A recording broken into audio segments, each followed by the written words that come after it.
it out. Hey, here's the link to watch me tonight. So we had all these people bombarding our Google Hangout, and we actually had to shut it down and redo a new link and everything. And so that's our Kevin Silly stories. We were talking, and all of a sudden these people just started popping in. We're like, who's that? And it was hilarious. But I think we can all echo it's pretty cool doing a weather podcast, and you get to meet so many people in the weather industry that you follow on Twitter, and you may have a brief conversation on Twitter, but you actually get to sit down and have a conversation with them. And we get to geek out over these people too, and normal people don't get it. And it's just the weather enterprise is just so amazing, and you're geeking out over these rock stars, and we get to geek out too. So yeah, you mentioned earlier that you get to meet a lot of people, and even here in the Carolina Weather Group. Everyone has their own sort of opinions about, hey, my favorite guests. What are some of your most memorable guests that you've been a part of the panel for? Oh man, the Greg Carbon shows are always a treat. Those are always good. Mike Bettis came on and talked to us about his chase situation that happened in was that 2013? I think it was either 13 or 14. Yeah. Yeah. When they rolled over. Yeah, it was El Reno. And that was a pretty powerful show. That was, hearing his story. That was always a powerful one. Let's see. You don't have to go into details. You don't say anything. Were you on show 404? Yes. That was interesting. That was an interesting. And you know what? I don't know that I even spoke during that show. But I do have the shirt from Helicity Weather that's plus minus F3. And I think I'm the only one that actually has that because I just think it's hilarious. We internally will just joke around. We'll just show at 404, and we automatically know. That's just that was an interesting show for sure. We have a couple more minutes with Aubrey. I know she has to get ready for the news tonight. Talking about weather brains and shows and guests you had. A lot of us have mentors in the weather world. Do you have any weather mentors? I would assume maybe James Spann might be one. I mean, any others that my biggest mentor is Mark Reynolds. I would not be where I am without him. Not only did he kind of blow my mind, he answered my email. I mean, I was just asking to come in and view a studio to see if this was even a field that I might even want to pursue. And he brought me in as someone who is curious, told me after only meeting me for 20 minutes, told me he thought I had the voice for this and I could do this, and talked me into the Mississippi State program. I mean, that's the kind of person he is, and then fought to get me an internship and worked with me and then still let me come in the studio when I needed to practice on the green wall, on the chroma key. I would not be where I am without Mark Reynolds, and I still keep in touch with him. And he's given me advice over the years, and I absolutely would not be where I am without him. I wish I had a lot of other weather mentors. I've had to do a lot of learning on my own, which is not ideal. But someone who's determined, who really wants to succeed at this industry, sometimes you do what you have to do. So, but I would not be where I am without Mark Reynolds from WJHL, and he's amazing. And I know a lot of other people at NWA this year. Tom Watts, who used to work with Mark and who was on air when I was living in Johnson City before I got into meteorology. I actually got to meet him. And then Ken Weathers, who also used to work with Mark, I think was one of his interns also. We were all there at NWA. And so we were kind of Mark's little proteges. And it was just cool to kind of be a part of that group. So Mark is it. That's very, very cool. I love that stories and all those people too. I do want to change topics a little bit, but feed off of your comment about, learning things as you go. The last 10 years, we've really had to learn how social media works and how it plays into our field. Yes, I know it's kind of a necessary evil, but it also turns out, very helpful for, our online shows and things like that. So talk a little bit about how important social media is to you as a meteorologist and with weather brains as well. Yeah, so it is very important. As much as sometimes we do hate it, it is very important. I utilize it to the best that I can. And there's a lot of, so the bad thing with being a female is you get a lot of comments. You get a lot of nasty comments. You get a lot of rude comments. You get a lot of crazy comments. And I know a lot of females that will turn off a lot of their messages and private messages, which is really sad that you have to do that. I do not do that. And I'm thankful that I don't have to, but I have actually met so many amazing people and have become friends with a lot of great people because of that. And I've become friends with some great viewers because of private messaging and things like that. And I'm very thankful for that. So it's really sad that some other female counterparts don't have that opportunity. Maybe just because I'm in a smaller market, I kind of have a little bit of that opportunity, and I've maybe been a little trusting with some people, but I have been lucky enough to make some of those really great relationships with people. So building those relationships with your viewers are obviously very, very important, especially with, when you're getting that information with storm reports, snow reports, rainfall reports, storm chasers, those photos, or just relying on, even just everyday photos when it's quiet outside, just to sometimes fill your time, relying on a photographer. So those are always great, relying on information and having that communication back and forth. But social media, it's the future. It's where we are. But you can do a lot with social media. You can get changing. I mean, we all know weather changes sometimes very quickly. So you can get important information out really quickly with social media. Yeah, I know that. That's the internet is where I live. Just doing what I do, and I'll tell you what. I mean, it's just completely changed the game as far as getting storm reports, as far as getting, situational awareness on the ground. You suddenly have so many more cameras to tap into, and it really just I don't know how y'all did it before that, but I know that it's completely changed the game here, for sure. And, here in Charleston, we have a really good and engaged community. So I'm curious, before we get into something even more fun, what is your weather community like up in your neck of the woods? They're amazing.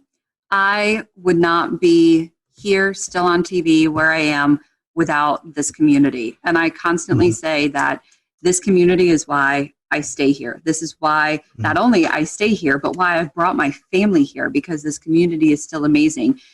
Some of the things that I see and hear in the female group on Facebook is sometimes horrifying. And I don't know if I could do this job if I heard stuff like that on a daily or weekly basis. We all get criticism. We all get stuff like that. We all get pushback, but I don't get a lot of it. And I'm very grateful that the community responds well to me.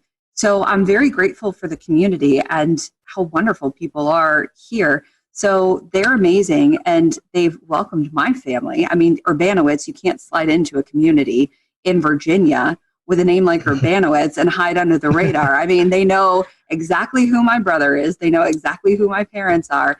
And everyone, my parents, all the time, people talk, once they hear their last name, people talk to them, and they get such, they get feedback, but people are just so nice to them. So the community here is incredible, and it's one of the reasons I've stayed. That's wonderful. That's wonderful. Well, Aubrey, we've certainly enjoyed getting to know you tonight, and we appreciate you donating some time to us. If our folks want to watch social media we were just talking about, if they want to follow you on social media, how can they do that? So on Twitter, I'm very active on Twitter. So it's at WHSV AUBS, AUBS. AUBS is kind of my little nickname. And then on Facebook, just search for Meteorologist Aubrey.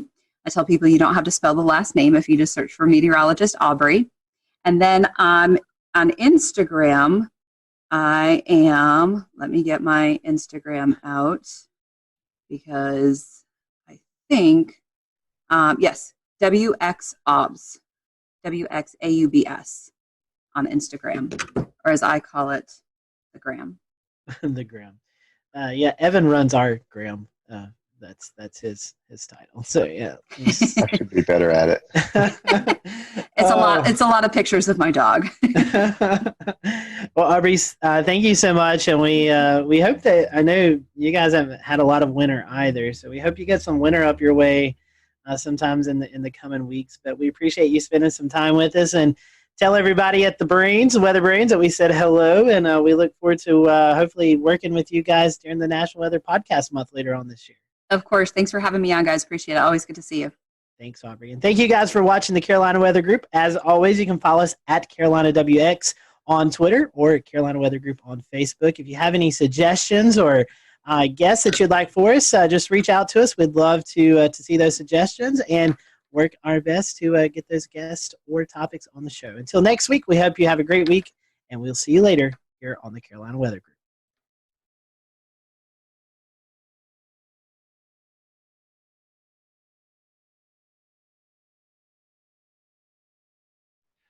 Good evening and welcome to the Carolina Weather Group. I'm James Brierton in Charlotte. We have a great panel for you tonight. We are going to be talking about the flood threat against your house, whether you live in a flood zone or not. We have some great material for you tonight that may have you rethink the next time you're looking at your policies. Joining us from Charlotte, Bill McGinty, consumer reporter at WCNC Charlotte.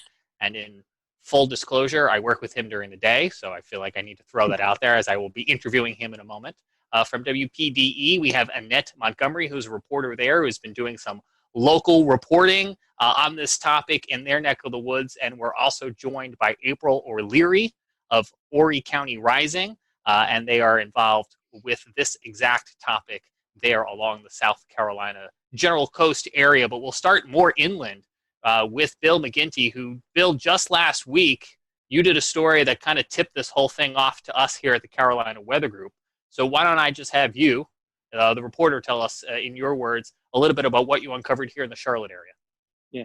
So one of my jobs here in Charlotte is the consumer investigative reporter, and so people email me. I run a franchise called Get McGinty, and if you have a problem, you email me. And so I got this email from this couple, and I actually got the email in the middle of the 4 o'clock news, and he said we're being flooded. Every time it rains, we get flooded. And it never used to happen. We can't figure out why. The city was working on the storm drain system. We're wondering if that maybe had something to do with it or not. So I replied back and said, just send me a couple of photos if you wouldn't mind. I'd like to see what you're talking about. He sent me back some photos. And when I looked at the photo, I said, I'll be out there first thing tomorrow morning. He showed me, he's got a townhouse, a 3-story townhouse, and the bottom floor of his finished townhouse was completely underwater, above the fireplace. And I said, this is from a rainstorm? I mean, this looks like a river came up. He said, it comes up and then it goes away. And as long as the rainstorm lasts. His point was that if we get 3 inches of rain over 3 days, not a problem. But if we get 3 inches of rain in an hour, huge problem. So it's basically a flash flooding issue. And so one of the things we were able to do was get a hold of the city of Charlotte, which told him they'd look into this sometime about 2021, before they actually would drill down on this and figure out what the exact problem was. And they gave him, I don't want to say the runaround, but for lack of a better word, the answer wasn't good enough for him, which is why he reached out to me.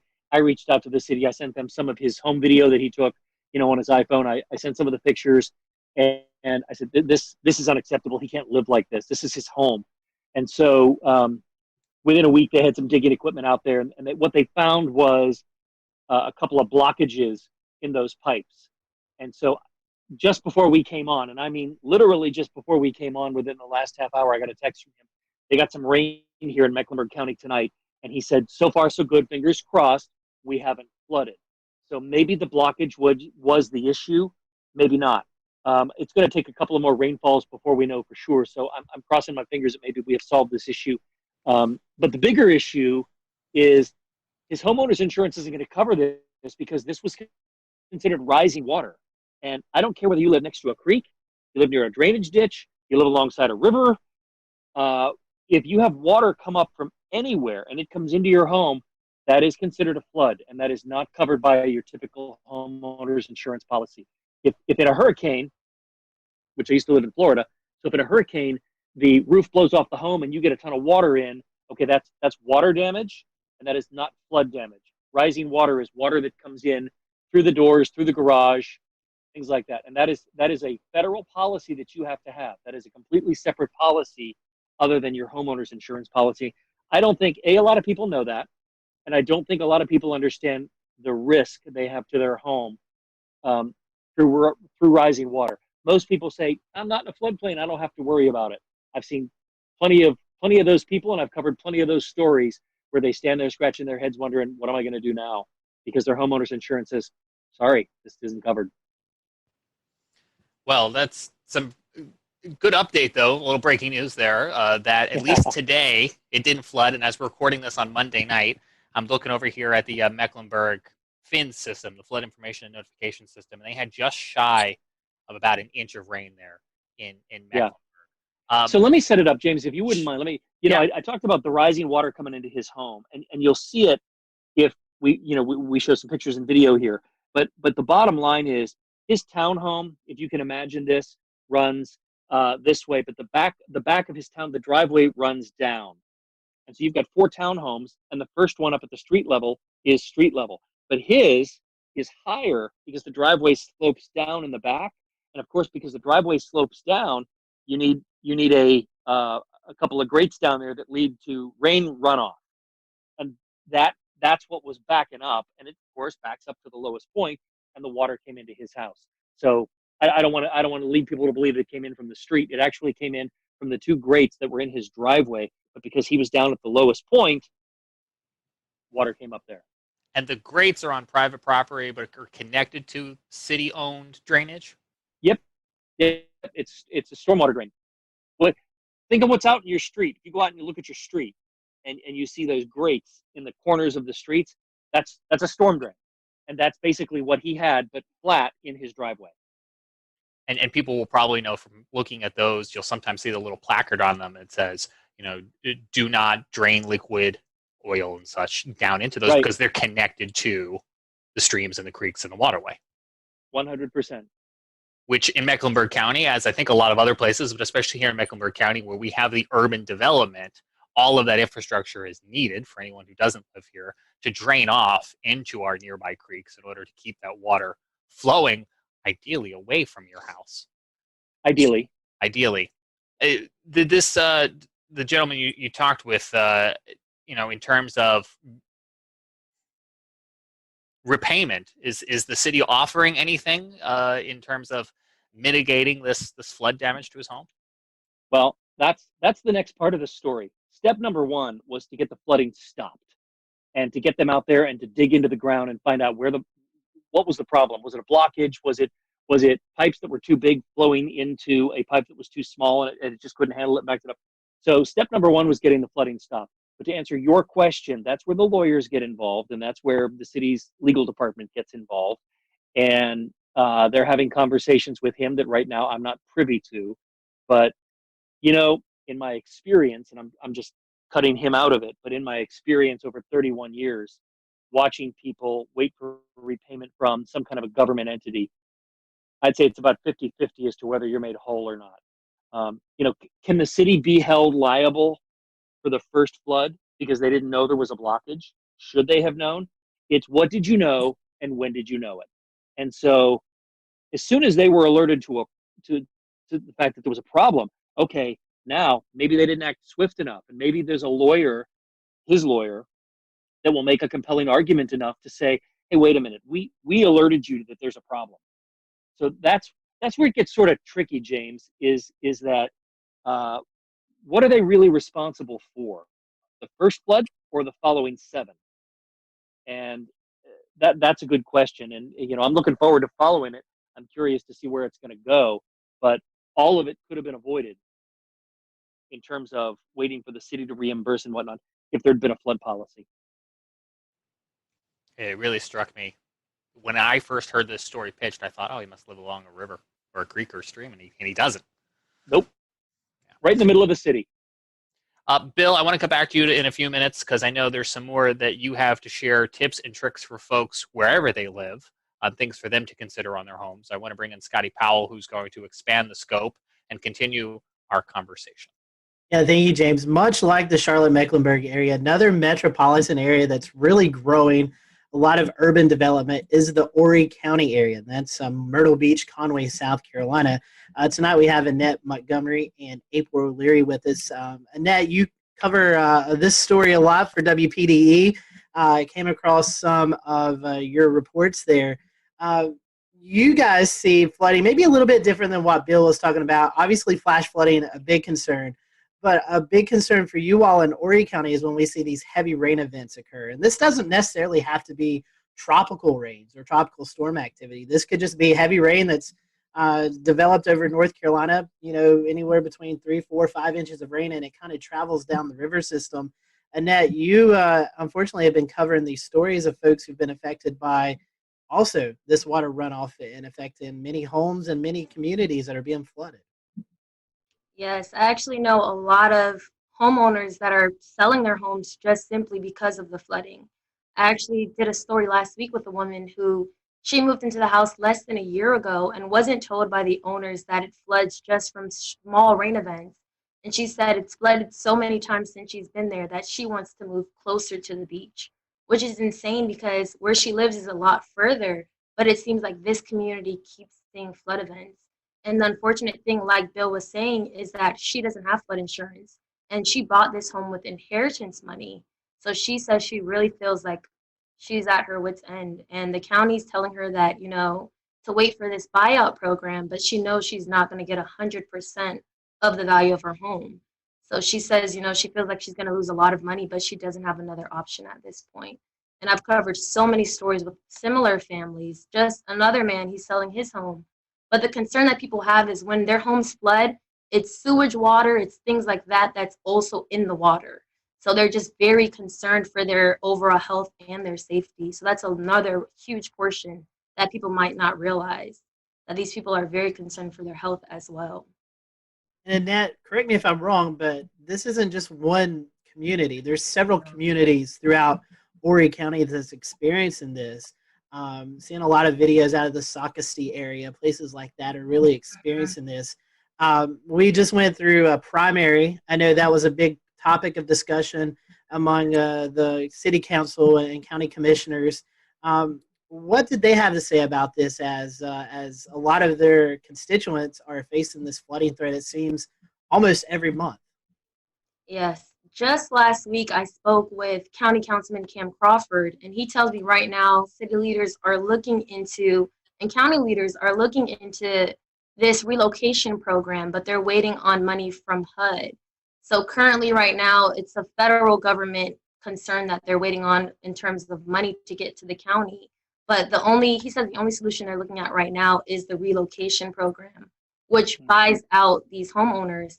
And a lot of them that I spoke with say that that's a huge concern for them because they don't want to be bought out, not at the market value of their homes. But that's the most immediate solution they're looking at right now. I want to get to April in just a second, but as Bill was talking about, Charlotte, a big metropolitan area, a lot of construction, a lot of concrete, asphalt, things like that, not a lot of drainage. Horry County also experiencing kind of a big boom, a lot of folks, businesses, housing developments moving into that area. So does that play a factor into this flooding as well? Definitely development, and I know April's probably going to speak to this too, but definitely a huge concern for a lot of the people living here is that a lot of these homes and developments are being built on wetlands. And a lot of these people that are moving from these other areas to Horry County, just like the woman I spoke with, I think she was from New Jersey, they don't know about the flooding here, and they don't know about the wetlands and how bad flooding happens just from rainfall. So a huge portion here, and a huge thing that people focus on when they're speaking to these county councilmen is that, development cannot happen on wetlands, and that's something that happens quite frequently. I know I probably talked about what April's going to speak about, but yeah, that's a huge concern, development. Well, April, I want to bring you in. You run Horry County Rising, and this is a nonprofit group. I want to say you're out in the field. I've been following your Facebook page. I've followed the. We'll return to Best of the Carolina Weather Group in a moment. Now your Carolina weather forecast. Here are today's forecast high temperatures for North Carolina. Here are the forecast lows for tonight for North Carolina. Here are tomorrow's forecast high temperatures. And here's forecast rainfall across North Carolina tomorrow. Here are the forecast highs for the day after tomorrow.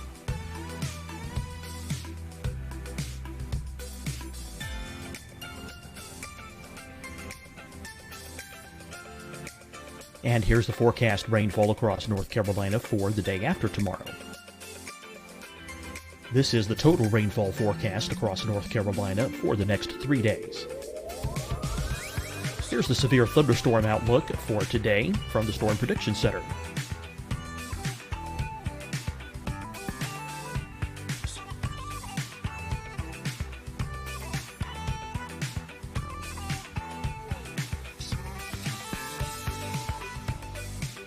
Here are the forecast high temperatures for today for South Carolina. Here are the low temperatures for today for South Carolina. Here's the probability of precipitation forecast across South Carolina today. And here are the rain chances across South Carolina tonight. Here are tomorrow's forecast highs across South Carolina. Here are the forecast low temperatures for tomorrow for South Carolina. And here is the probability of precipitation across South Carolina tomorrow. Here's the precipitation chances across South Carolina tomorrow night. Here are the forecast highs for the day after tomorrow in South Carolina. Here are the forecast low temperatures across South Carolina for the day after tomorrow. And here are the rain chances across South Carolina for the day after tomorrow. And South Carolina's probability of precipitation for that night. Here's the Storm Prediction Center's severe thunderstorm outlook across South Carolina for today through tonight. Here's the Storm Prediction Center's severe thunderstorm outlook across South Carolina for tomorrow and tomorrow night. And here's the Storm Prediction Center's severe thunderstorm outlook across South Carolina for the day after tomorrow through that night. Here's the severe thunderstorm outlook for today from the Storm Prediction Center.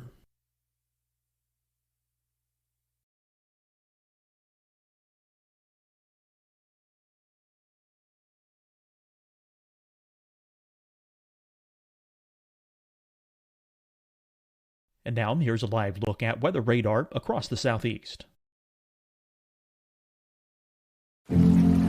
Deciding when to wear a mask isn't about who you know or how well you know them.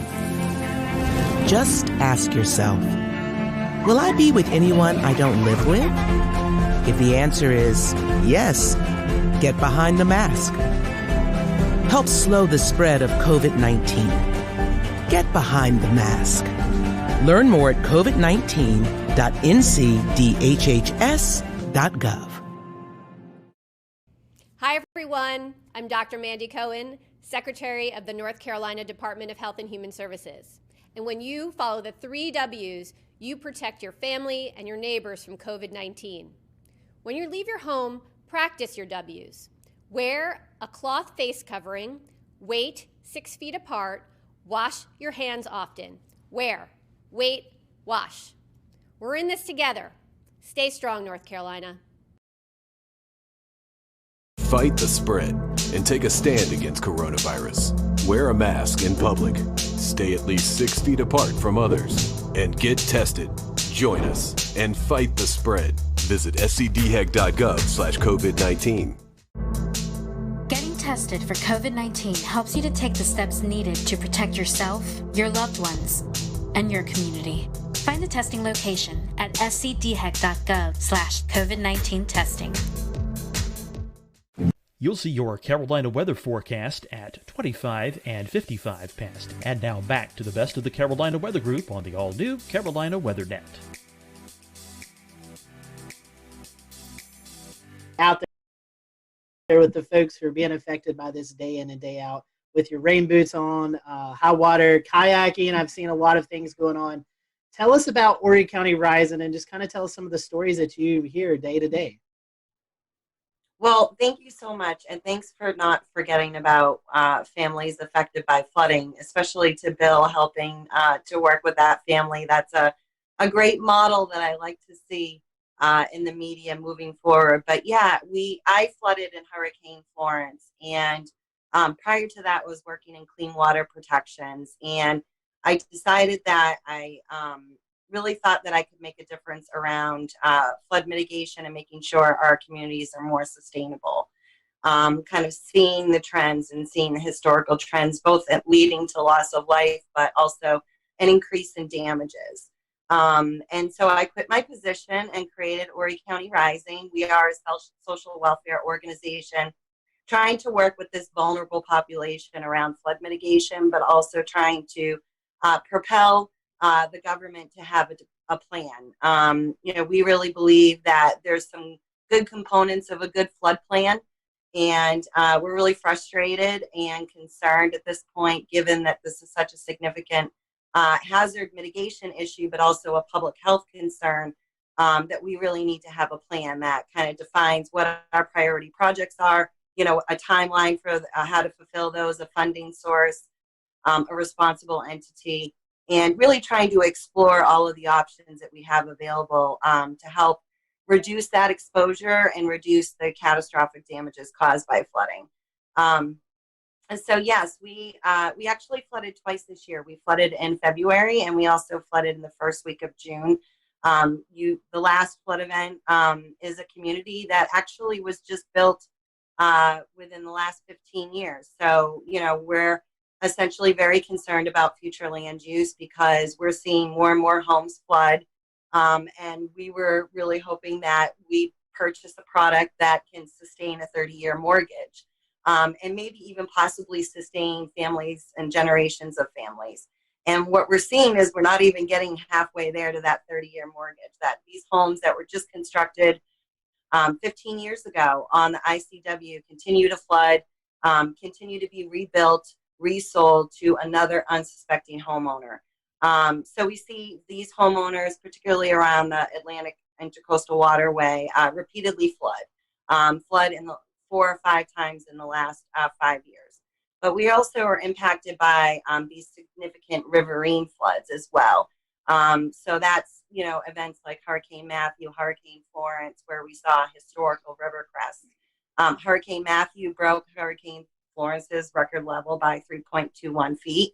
It was the largest, most historical flooding event to hit this area. We've been fortunate. We haven't had too many storm surge impacts as of late, but we certainly do see concerns with flash flooding, much like you talked about earlier, Bill, where our infrastructure is aging. It was based on this assumption that we would have consistent historical rainfall trends, and naturally these really significant events, these high peak rainfall events, contribute to those flash flooding impacts, and we see damages as a result of that as well. April, obviously not mention any of the families that you work with, but just some of their stories. Can you tell us a few of those? I mean, I don't live near the coast, and I know coastal areas always hurricane threats there. We experience flooding up here in Western North Carolina, but we don't experience it like you guys do. I mean, it's just a constant, like you said, already 2 times this year, not counting all the previous years. What's their stories like? What are they telling you? I mean, I know you're the advocate for them, that you're going out and trying to spread the word. So what do you hear from these families? The first initial response, I think, to any kind of catastrophic flood event is, how do I control this water? But, we're really trying to focus and shift that perspective and really kind of explain that this isn't a water issue so to speak. Yes, we're seeing high peak rainfall events, more flooding, obviously as a result of rainfall events being more frequent and more intense. But, this is a people problem. It's just a flood if there's no capital investment in that area. We won't see catastrophic damages. So it's really about understanding what your exposure is and understanding what your risk is and doing all you can to mitigate that risk and reduce that risk. Annette touched on it. A lot of families, we have about 80 families that are interested in that flood mitigation buyout project that should be available, but we're competing with 10 other counties, and there's only 35 million. So we're going to have a serious unmet housing crisis in the middle of a huge growth and population boom. So a lot of this is just really smart future land use. I also think we're a particularly vulnerable county, so we're among the top 5 hazardous counties. We should probably exceed those federal standards and those regulations, given that we're particularly vulnerable to flooding.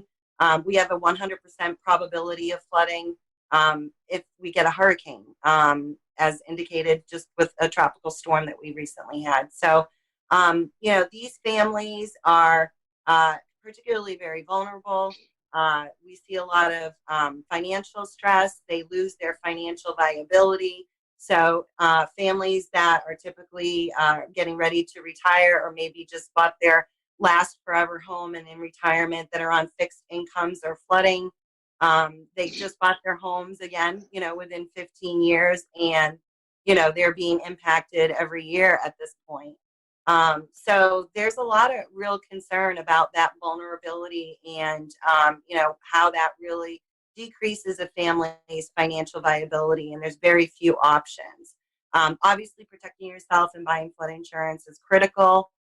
You can flood from a tree or a beaver or a stormwater issue or, Eastern Carolina getting 8 inches of rain. So, at this point, it's really crucial that we do all we can to educate the community about these issues, but also work with our elected leaders and our government to really take this very seriously and, do real common sense approach like have a plan. Annette, one more question for you. You had an article or a news story out last week, June the 15th. Some flooded homeowners in the Socastee area actually plan a protest to make their voices being heard to officials. Can you tell us a little bit about that? So I spoke with one of the women who helped organize the protest, and what she basically told me is these homeowners, like April knows, they're just tired of flooding and tired of, elected officials telling them that they're doing studies, and nothing is being done. So they said, they're doing this to make their voices heard. And I know April could probably speak to that as well. A lot of them they just said this is their last resort. They feel like they've spoken to county council members, they've spoken to elected officials, and they just feel like enough is enough. So they said they're going to bring out some of their flooded items and have them laid out for people to see. And this is just to have officials really see how these people are being affected and what it's doing to them emotionally and physically, their stuff. So it's July 6th at 8 a.m. in front of the Horry County Courthouse, in case anyone wants to go. But yeah, I'm glad that, they're doing this. I think it's important. Scotty, I think that we would be remiss if Jared and I didn't also hop into this conversation and talk about Charleston. I can see it. I can see Jared cracking a smile every time you guys mention street flooding, because living in downtown Charleston, this is also an issue that we face regularly, at least once every couple of months. And it just like I said, it's a combination of water table issues, salt water getting into the pipes, as well as just freshwater flooding. So it's kind of a combination of everything, and blockages and sewers, and just it's a mess. But there's a real social problem where if you drive around downtown, you'll notice a distinct difference between higher and lower income portions of the area. A lot of the higher income areas in these homes, they're well off the ground. They're at least 5 feet above street level. Versus if you go to the lower income areas, a lot of these homes are literally sitting at street level. And both areas typically flood in heavy rain events. But unfortunately, one area sees significantly more damage than the other. just because of the way that the infrastructure is in that portion of downtown. So everyone has a plan. When the heavy rain starts, people start coming out and laying out sandbags. And that shouldn't have to be where we go to every time we have a thunderstorm, but unfortunately it is. It's a very serious problem. And Jared, you've had a little bit more experience in Charleston, and you certainly run the weather page that deals with all of the reports. So I'll let you jump in here as well. Yeah, I mean, for historical reference, I used to live on Evans Street a lifetime ago, and I know that sewage water well. I know wading through that. I know losing a car to it almost, and so I mean, there's real property damage that happens, and much as what y'all are seeing in Horry County, we're seeing the same thing in Charleston. We have people building on wetlands. We have people, building in places where they shouldn't be, and now we have new flood hotspots coming up. Meeting in Hugie Street used to never flood. Used to be it was a clean getaway. That was an escape route from downtown when many other arteries were closed. And now it's got the same problems. You're building right at the base of the Ravenel Bridge there, and now it floods. And that's just within the last year kind of thing.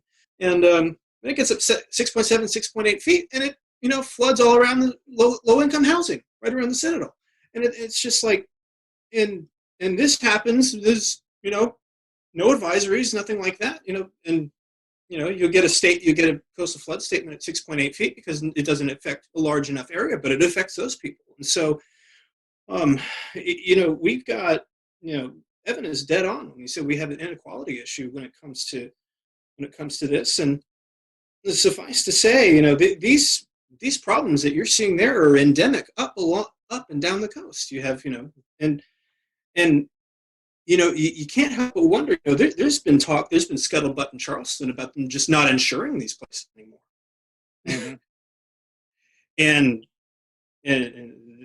that is when you're going to finally start to see some change, because when they won't insure them anymore, then you'll start, then people will be rethinking their views.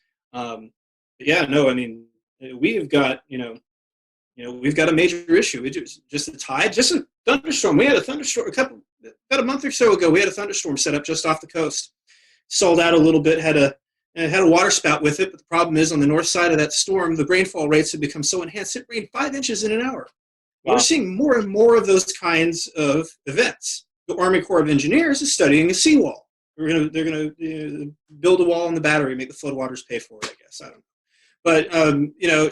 But it's like, okay, well, that's all well and good, but that's not going to solve the problem, as Evan said, of the water coming up through the drains.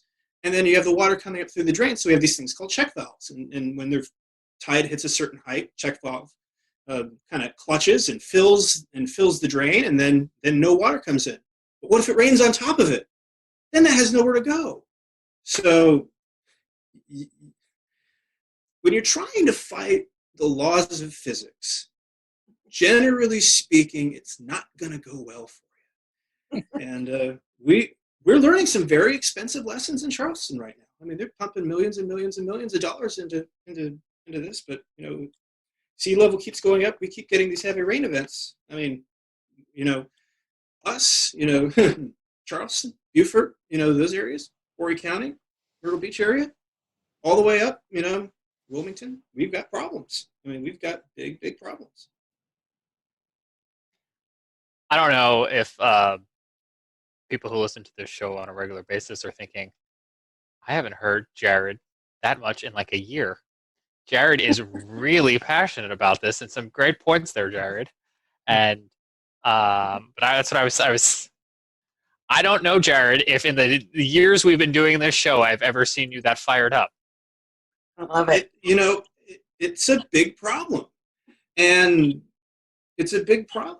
It's just one of those things. It's just so self-inflicted, and it just keeps happening. It's like, that's not cool, man. That's not cool. I'll shut up now. April, in this cycle of proposing, planning, and building, and we loop around again, in your experience, where do we start the problem solving? At what point in this cyclical wheel? Your backyard, right? So you want to have a backyard perspective. You want to pay attention to your county planning commission You want to review future land use projects. You want to educate yourself about the special flood hazard areas. You want to make sure you speak up, whatever district you live in, and work with your elected official and let them know your concerns about whether that project will increase flood risk or exposure. And I think, making sure you take advantage of public input opportunities at a council level. And then I also think, there's so much value in coming together. Like Horry County Rising really takes care of our own. And we provide a forum, but also a support network. So we're all learning from each other. And I think there's just something so powerful about that because, every day we're growing and growing and we're learning more and more. And, we took it from, just 80 people to 25,000 in 1 year. So I'm really optimistic. I have a lot of hope. And I think it's really important that when you're in this line of work, that you can remain hopeful and be optimistic. But I think it's really important to look at this from a vulnerability perspective and really make sure that we critically look at some of those socioeconomic vulnerabilities and make sure that whatever decisions that we make, that they are benefiting our socioeconomic factors and communities. So, that piece is really crucial. And obviously trying to overcome those deficits. There's not enough money. We're always going to have more need than we do funding and resources. So partnerships and engaging with other stakeholders like all of you is really critical, and being engaged is critical. Bill, I want to bring you back into the conversation because at the start of our program tonight, you were telling us about a gentleman here in Mecklenburg County who fell victim to urban flash flooding. You know that I recently bought a house. And when we bought our house, I looked at it's atop a hill, and water should flow away. But tell me, Bill, what other things as a homeowner do I and all of the other homeowners out there need to be considering to put ourselves in the best position we possibly can? All right. First of all, let me apologize for my lighting because it got dark on me. I'm outside. I'm just glad you're enjoying the beautiful Carolina weather. Yeah, I'm not telling ghost stories, although it may look like it. But okay, so I don't care where you are, you should entertain the idea of a flood policy. They are not that expensive, and I will tell you, it's the first thing people tend to cut out of their budget. Now, I'm going to circle back around to something I think what Scotty said before about when are they just not going to insure? Well, you know what? People need mortgages to buy some of these places. And so if insurance won't insure it, then you can't buy it. And so I think he raised a very good point there that when insurance gets tired of paying for these bailouts and gets tired of, we used to say the same thing. When are these people along the beach going to quit building homes along the beach? When we know this area gets hit by hurricanes all the time. Well, they're going to keep rebuilding as long as insurance pays for them to rebuild. And so it's sort of the same problem here. I lived in Tampa. I lived in flood zone 3, so I lived at the very top of Tampa Bay, literally the bay. And so I was in flood zone 3, which meant A, B, C, so C. I was not going to flood. It had to get like 2 miles inland. But a Category 4 hurricane would push that water inland, no problem. So I thought, you know what? I'm going to be proactive. I was young. I had flood insurance. But as soon as our firstborn came along, I thought, all right, I got to slash the budget. What's going to go? And it was my $200 a year flood policy that went. And I thought, you know what? I'm not going to need it. And as it turns out, I didn't need it, but I rolled the dice.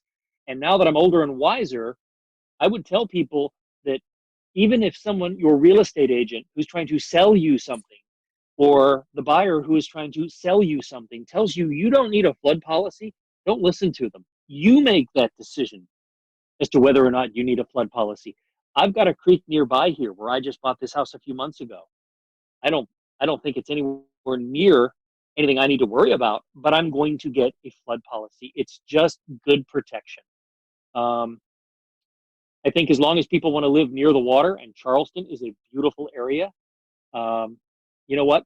People are going to continue to build near the water because it's tax revenue. It's a lot of money for the county and for the city. And so to put up those opulent properties and then sell them for mega bucks, you bet.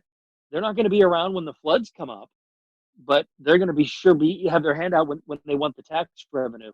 So I think as long as people are willing to buy those properties and live in those areas, even with the risk, they're going to continue to do it. It's not anything that's going to go away anytime soon.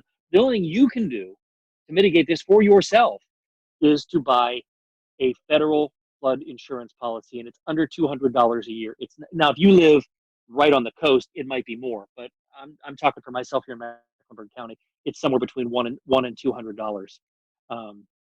The other thing that April and I think both of you mentioned is that these homeowners that are selling these properties to people, knowing that they flood, not disclosing that, I mean, that's a legal issue right there. Now, if your home's flooded, what am I going to do? Fix my house, or am I going to file a lawsuit against the former owner? It comes down to how much resources do you have? How much money do you have in the bank, and where do you want to put those resources? A lot of people would just choose to fix the home and then get out of it again. But, you just really can't rely on, you should be able to, the seller and the real estate agents involved, but you have to protect yourself. And the only way, again, going back to, is a flood insurance policy. Are there different tiers or different versions of this flood insurance that different people should be considering? Yeah, I'm not in the insurance business, so I won't pretend like I am. But having looked at a lot of insurance policies over the years, just through the eyes of a consumer reporter, yes, there are. If you live along the coast, you're going to pay a higher premium to live there. And a lot of people are willing to do that. But if you live inland, if you live just anywhere near a creek or a river, and I'm not saying so that you have riverfront property, but if you live anywhere near it, and I think it's reasonable to ask, what's the 500-year flood plan? Most people don't think, 500 years, that'll never happen. Well, look what's happened in the last few years. Yeah. And I know here in Mecklenburg, and I can't speak for Horry County or any other municipality in the Carolinas because I think it varies. There are maps out there that hopefully you can get your hands on. You can here in Mecklenburg. You can go on to, I want to say county, could have been city. Yeah, yep. And you county can see. And city government. Yep. They'll make it all available to you, and you have to then take the ball and put it in your court and decide whether or not you want to spend a couple $100 a year for a flood policy. And it is worth it.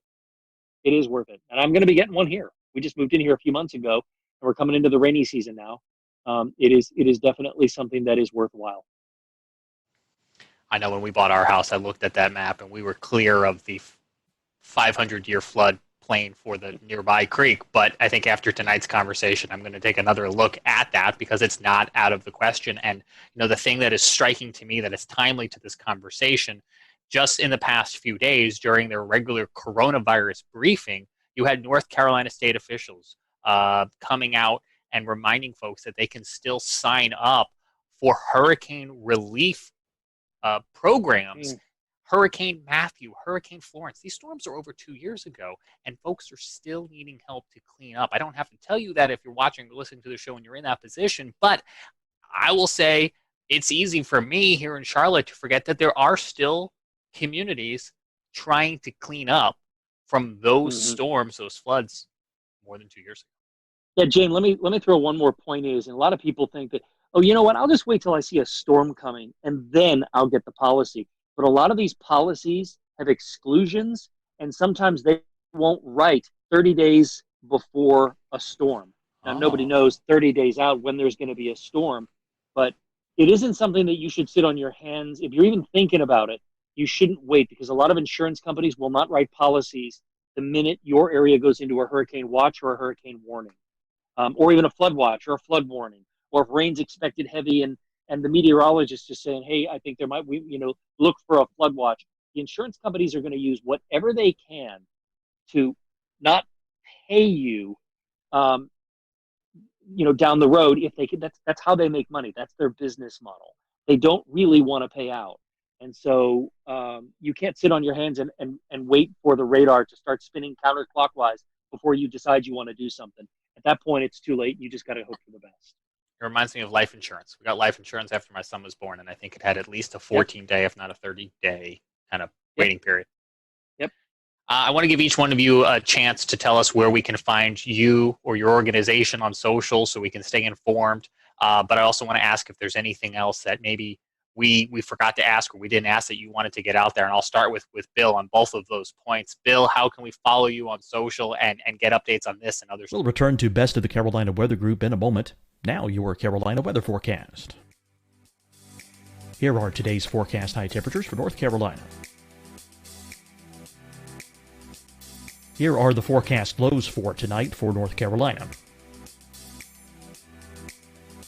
Here are tomorrow's forecast high temperatures.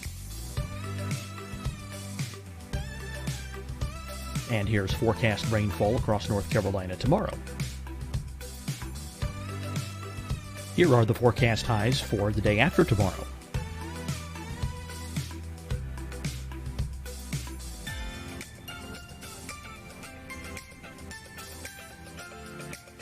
And here's the forecast rainfall across North Carolina for the day after tomorrow. This is the total rainfall forecast across North Carolina for the next 3 days. Here's the severe thunderstorm outlook for today from the Storm Prediction Center.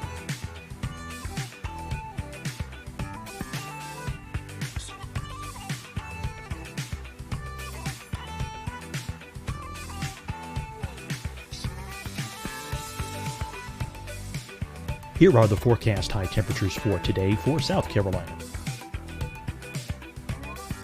Here are the low temperatures for today for South Carolina.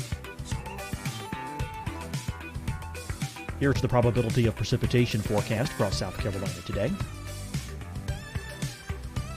And here are the rain chances across South Carolina tonight. Here are tomorrow's forecast highs across South Carolina. Here are the forecast low temperatures for tomorrow for South Carolina. And here is the probability of precipitation across South Carolina tomorrow. Here's the precipitation chances across South Carolina tomorrow night. Here are the forecast highs for the day after tomorrow in South Carolina. Here are the forecast low temperatures across South Carolina for the day after tomorrow. And here are the rain chances across South Carolina for the day after tomorrow. And South Carolina's probability of precipitation for that night. Here's the Storm Prediction Center's severe thunderstorm outlook across South Carolina for today through tonight. Here's the Storm Prediction Center's severe thunderstorm outlook across South Carolina for tomorrow and tomorrow night. And here's the Storm Prediction Center's severe thunderstorm outlook across South Carolina for the day after tomorrow through that night. Here's the severe thunderstorm outlook for today from the Storm Prediction Center.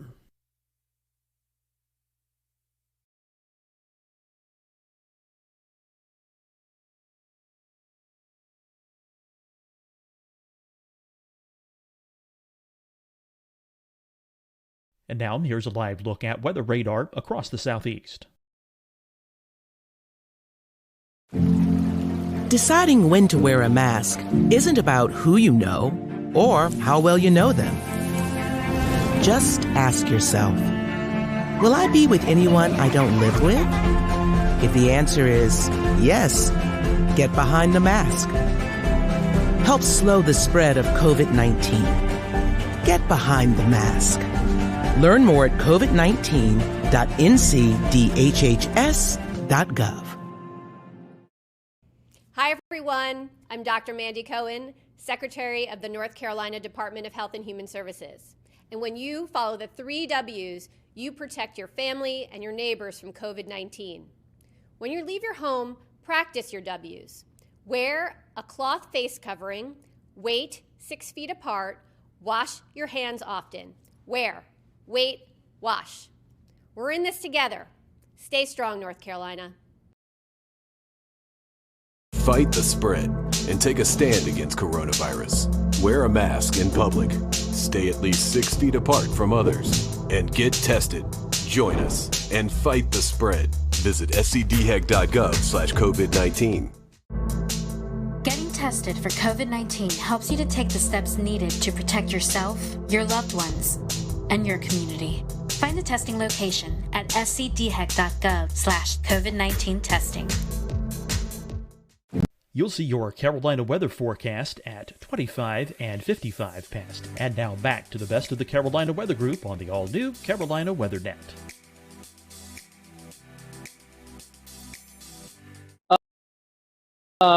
The best way to follow me on social is I have a Facebook page that is station branded WCNC Bill McGinty. I put consumer stories on there and consumer advice from time to time. I'm not super active on social, but I should be. James, I see you grinning there. He will be. Don't worry. Yeah, right. But you can also find, my consumer reports on WCNC.com. I just made up for it right there, James. WCNC.com and our WCNC Facebook page. They take a lot of the content as well. I just think that it's better to tell your friends and family members if they live anywhere near a body of water that they at least investigate a flood policy. You might be surprised how cheap it is, and it's one of those things. It's like life insurance. You don't. And I had a family member that needed the life insurance after signing up for it, and you know what? It made all the difference in the world in terms of childcare and things like that going forward. So, I know we hate paying those premiums, but boy, I'll tell you, when you see rising water coming up, you're going to be darn glad you did. And I think those are some good takeaways, Bill, because I hadn't thought about that waiting period for the flood insurance. And we are just into the start of hurricane season with 4 tropical cyclones thus far here in the Atlantic Basin. Annette, how can we follow you? You can follow me on Twitter at AnnetteMTV and then Facebook at Annette Montgomery WPDE. And like Bill said, I'm going to brand my station, WPDE.com. You can find my stories there as well. Okay. Hey, you got to plug them, right? You got making a lot of bosses happy. That's right. April? We have a Facebook group called Horry County Rising. Our website is horrycountyrising.com. And the only thing I just wanted to add was I just wanted to thank you all for doing this today because, these families, your home is supposed to be your sanctuary and where you feel safe. And these families lose that after you flood. And so I think the more we can keep having this conversation, the better. So thank you so much. And we appreciate you all and your time tonight and your expertise in joining us here on the Carolina Weather Group. And we'll remind folks at home that if you're dealing with an issue or have something on your mind that's weather related, you can always hit us up here at the Carolina Weather Group. Or if you're in any one of these areas and you need to get McGinty or Annette, we need to come up with, do you have a franchisee name yet? We need to come up with one. If you need to get Annette, you can do that as well too, to have them help you out in some of these situations. So on behalf of the Carolina Weather Group with Jared in Charleston and Evan physically sitting in Asheville, but with Charleston in his heart, and Scotty Powell in the mountains, I'm James Brierton. Thanks so much for joining us. We'll see you back here next week for another edition of the Carolina Weather Group.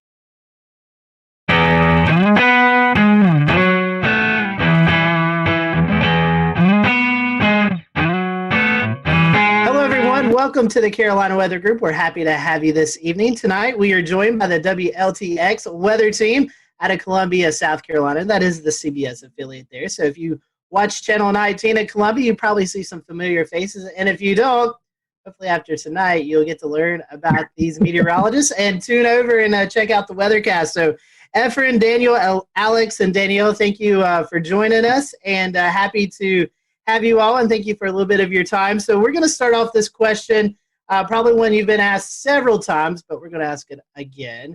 How did you guys, how did you know you wanted to be a meteorologist? What persuaded you to do that? And Everett, I'll start with you, and I'll just let the team continue after that. The interesting thing is that when I went to school, I actually wanted to be an aeronautical engineer. Then I had an interest in weather, but I never had an interest in meteorology as far as a study. And I took one class, and it was an orientation to professional meteorology. There was a one credit class, and I got hooked. It came down to really the same thing. I'm always talking to kids, high schoolers, college students, and come down to the one word I always say when I talk to people about meteorology. It's why. Why is it sunny? Why is it hot? why does that cloud look like it's cut in half from the bottom? Why is it raining at my house, but my neighbors who are just a quarter mile down the road, they're not getting a lick of rain? Why? And that's where my interest really came in. Why is the weather the way it is? And every time I ask the question, and still today, it's that passion of wanting to know why it is. And even finding out why it is, I just still wanted to know more. It's like those little kids who, when I was 8 years old and sitting on the lawn and looking straight up and going, that cloud looks like a dog, and that cloud looks like a tree. Those are the things that, really got my interest peaked when I was a kid. But it wasn't as an adult that I realized that there's a very big interest and I just want to know more.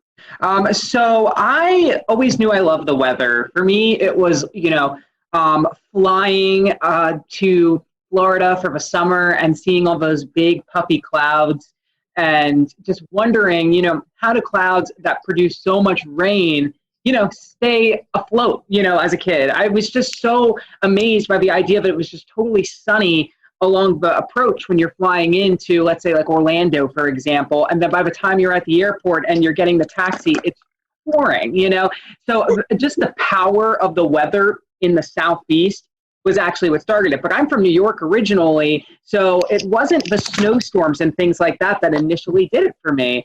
So that was kind of a surprising thing, because a lot of my, fellow colleagues and friends that I went to school with, it was snow for them because I went to school at Rutgers in New Jersey.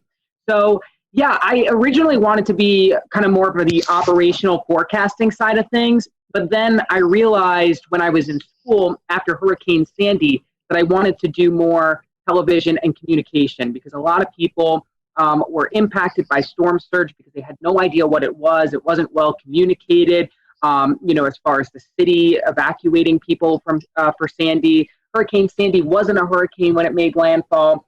So there were just so many communication things. I mean, we see it now with the derecho in the Midwest. People don't know what a derecho is. And so there's all of these different things that kind of go into the communication aspect that I was like, what, that is absolutely where I feel comfort. I need to, kind of explain what's happening because I love learning about the weather and why it's happening. So that was sort of what did it for me. I'm kind of like Alex. I grew up outside of Philly, but it wasn't snowstorms that did it for me. I have a lot of good memories of snowstorms, but kind of like the two big things I remember growing up was sitting on the back porch, dangerously close, just listening to thunderstorms and this is the coolest thing ever. And then just kind of growing up, the news was always on in my house. And for my 15th birthday, I think my mom took me to the Today Show so I could meet Al Roker and do that whole experience. So I knew I kind of wanted to do news, but I hated writing. And I naively thought weather's cool. I love science. I'm never going to have to write as a meteorologist. Wrong. But I kind of just combined a lot of different interests and it really worked out. And it's been great. And it's fun, like Alex said, communicating while also being a scientist and kind of digging deep with the math and science was always kind of what I leaned towards growing up. Well, I'll go ahead and tell you, back in 1984, a tornado destroyed the school I was in. And so that kind of sparked a little bit of interest for me. And then Hugo back in 1989, that was a big deal as well in South Carolina. And all y'all know it as well. That's still a litmus test for hurricanes is Hurricane Hugo. But I think those are the two things that kind of sparked my interest. I do apologize. I'm sitting in the car. They don't like for us to stay in the station. So I'm sitting in the car kind of holding the phone. You look good, Daniel, and you sound good. Appreciate that. Hugo, definitely one of those benchmark storms for the Carolinas. Speaking of that, Daniel, I heard you mention Al Roker. So our next question, was there a meteorologist that you looked up to growing up or maybe even in college with internships? Someone that you looked up to as you went through your career? I can start. So yeah, Al Roker, when I was growing up for sure. And then, so I got to go to school at UNC Charlotte. And so being in Charlotte, Panovich is who you kind of watch and who you're kind of following along. So on the more local scale, Panovich was definitely a really good mentor and then ended up being a teacher at school. So he was one of the people that definitely helped solidify that for me. When Daniel? when I was a kid, I watched a lot of Weather Channel. Anytime I was sick at home, I was so excited that I could just watch that all day long and, just hear the forecast around the country. So honestly, growing up seeing a lot of those meteorologists, all of them, I was just totally attached to and interested in because I felt that they were very knowledgeable and that they dug in deep to the weather. So I appreciated that always. I have to say, probably in high school, Stephanie Abrams her career was really starting to rev up. And I probably looked up to her the most because she was just so, her personality was just what it was. She wasn't really afraid to hide it on air. And I was always, in high school, the kind of person who just said whatever came to mind. So I felt like I could kind of relate to her. And she also, was big on the science and on the math. She was from Florida. I loved Florida weather, So there was like that connection I always felt with her whenever I would watch her on TV because she was really into the science, but she also had like this personality where she was like unapologetically herself, And so I think Stephanie Abrams was definitely a person during my formidable years that I looked up to. Well, I'll jump in. Crazy enough, since I live where I work, where I grew up watching Jim Gandy. So that was kind of a guy that I always enjoyed watching. And crazy enough, he came to my school when I was in third grade. That was like seeing a rock star. And then luckily, I was able to work with him for, I don't know, almost 14 years. So that was kind of cool. Kind of dating myself because the Weather Channel was not necessarily huge when I was coming along. So I do remember watching Cantore, and I met him a few years ago, and he seemed to be a pretty nice guy as well.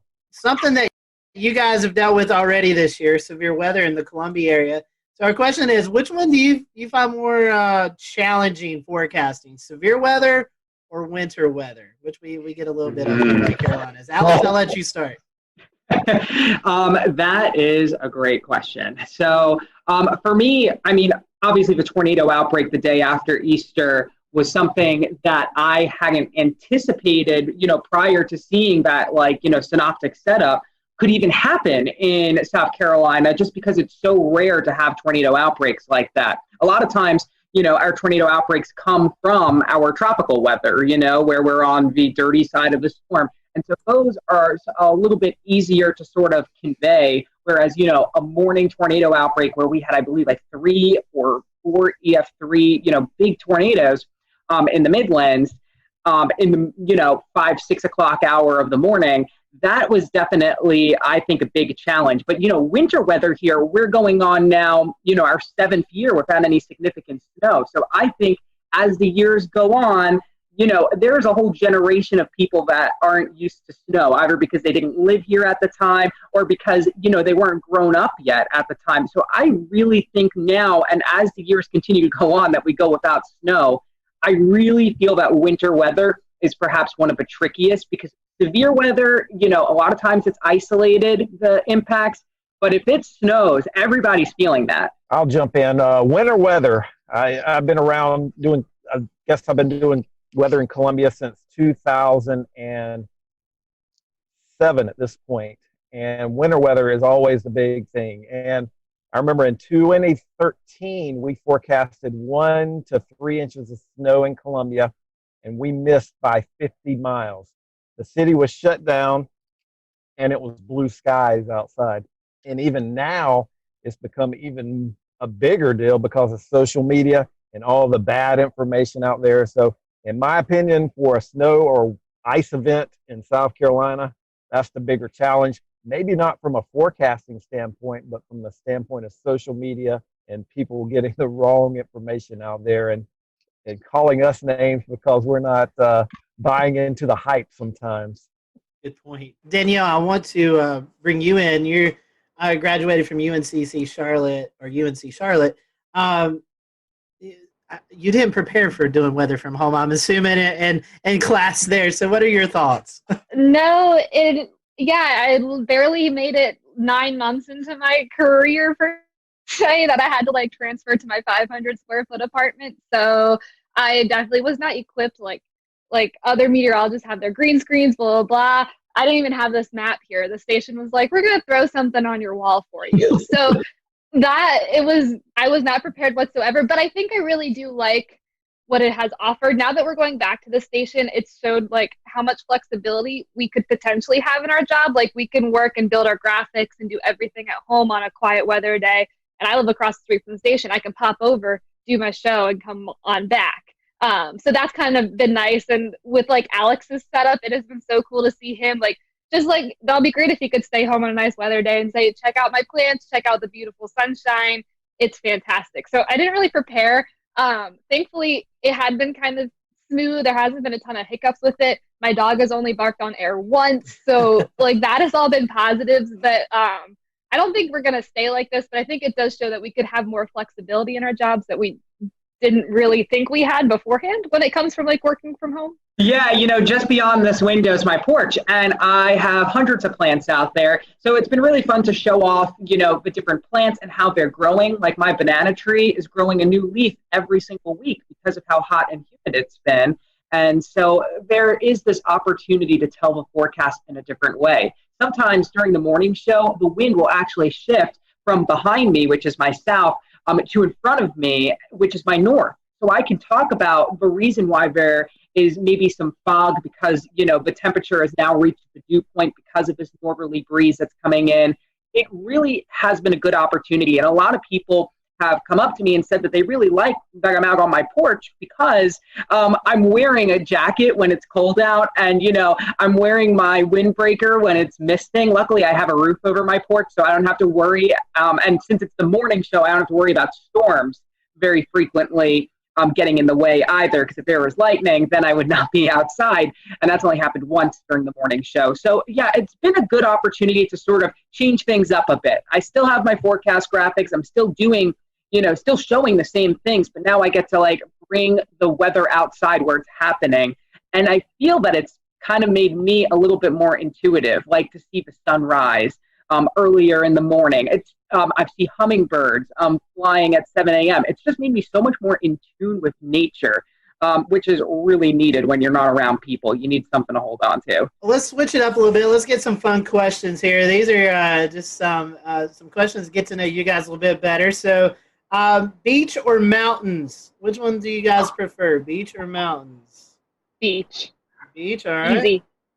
I'm beach. I'm with Danielle. That's good. We're all beach. I love the beach too. Favorite food? Anything pasta for me, or with cheese. That's my anything Italian food is great. Pizza. And everything pizza. I really like just a good like baguette and some nice cheeses, a little charcuterie spread. That's what I'm gonna say. Everyone's talking about pizza, so we had a few questions about pizza here. A, does pineapple deserve to be on pizza? And B, if you only had one topping besides cheese, what would it be on pizza? Pineapple does not belong on pizza. I actually, surprisingly, do like pineapple on pizza. I didn't first have it until after I left New York because that's just not something you tend to see up there. But I love the sweet, salty. So, and I'm like not afraid of, some odd and unusual kind of toppings. So on the topic of toppings, I think the one that I would really like to keep is basil. I know it's simple, but I just love that little herby kind of feel that it gives. I think pineapple can stay on pizza. I'm okay with that. We can leave it there. My topping would be black olives. Like growing up, my sisters and I would have like extra double black olive pizzas, and that was it. So I'll keep the black olives with the pineapple. Favorite type of music? What do you listen to while you're preparing your forecast, or just kind of out every day? What's your favorite type of music? Oh, I go through all the decades personally. And I do listen to music in the morning. A lot of times I'll listen to our other sister stations to see what they were talking about because we have sister stations across the country. But when I'm not doing that, I'll listen. I think this morning I was listening to Fleetwood Mac. I was listening to the Supremes last week. It's just like all over the place. I love it. But generally my favorite music is kind of like that alternative rock kind of thing. Like I still listen to like the Foo Fighters and the Killers, like all those bands that were popular in the 90s and 2000s. They're still releasing pretty good music, so I like them. I'm country all the way. And then whatever Spotify will like say is popular, I'll like shuffle because I don't think I'm a good playlist maker. But if I have to pick, it's going to be country. favorite disaster or weather-themed movie? I agree with Twister. We actually did a senior project about all of the things that were wrong with Twister. That was our final assignment in mesoscale meteorology, and that was a lot of fun because, I mean, you got to watch Twister and, you know, kind of pick it apart with the things you learned. It was really fun. I'm going to go Twister, too, just because I know I've seen it. I don't like disaster movies. They stress me out. I feel like I heard a couple of weeks ago there may be a Twister 2 coming out soon, so we may all have to get together and kind of do what you did, Alex, and kind of point out the inaccuracies of the movie. I'm down. That sounds so fun. All right, we have one more controversial fun question, and then we'll kind of start to wrap up. This is one that we've done with all of our specials here, and it goes back to food. Is a hot dog a sandwich or not? Oh. A hot dog, is it a sandwich or is it just a hot dog? Some people say it's a sandwich, some people no. What's the definition of a sandwich? Well, they say it's 2 pieces of bread and a meat, but a lot of people say that doesn't qualify. A hot dog doesn't qualify. Bread. It's one bread. That's one bread. True. That's a good point. I'm with Efren. That is a really good argument. Final question. This is one to promote your city, Columbia, or your forecast area there in the Midlands. Tell us why we should visit your area. Give us maybe your favorite spot to hang out at, something that anybody should go out and see if they're in the Columbia area. We have so many river walks. Those are like my favorite places to like take my dog and exercise or like go tubing down the river, and you're still like right next to downtown. So I feel like there's a really good mix of like you can do your downtown thing, but you could also like kind of get out in nature. I really like that aspect of the city. I was going to say the same thing, the rivers. And we have some great parks too. And so you have like awesome geography. Like I'm up towards the Sandhills, which is totally different than Riverwalk. And they're all like a 15, 20-minute drive. And sometimes I'll go to both of them in the same day. And in one of them, you know, my feet are all sandy. And then in the other, you're, you know, at the bottom. So it's a great place to sort of learn the fault line because we're right on it. And sort of what the difference is. Plus, it's, you know, literally the dead center of South Carolina. So if you want to go to the mountains or to the beach, you're kind of like in a good territory to go to either. Truly say this to a lot of people. I live in North Carolina, but South Carolina is like a second home. It's a beautiful state. And it's definitely a place that you need to check out. So, y'all, we appreciate your time today. I'll let you be able to promote your social media, Facebook, Twitter, Instagram, if you guys want to do that. So if our followers aren't already following you, they can there on social media. Alex, I'll let you go first. Sure. It's Alex Calamia WX. That's my Twitter, and my Facebook is Alex Calamia as well. My Instagram is very plant focused. We have Gandy's Garden here at WLTX, which is all about climate and the garden, and it's applicable to everyone in the Southeast. So Instagram is a big place for you to see all my plants. So that's Alex Tropical Pics. You'll also see it on my Twitter and Facebook. We're always talking weather and plants. It's fun. I am at WX_Danielle on Twitter and Instagram. Lots of forecasting on there. And on Facebook, I am meteorologist Danielle Miller. So come on over. Nice and simple for both my Twitter and my Facebook. It's Efren WLTX. EFREN WLTX. You can find it on both of them. It's easy. As long as you spell my first name correctly, you'll be able to find me. Daniel just emailed me, said his phone was overheating, so he wasn't able to stick around. But if you want to follow Daniel, it's Daniel_Bonds on Twitter, and then on Facebook, I think it's the same thing.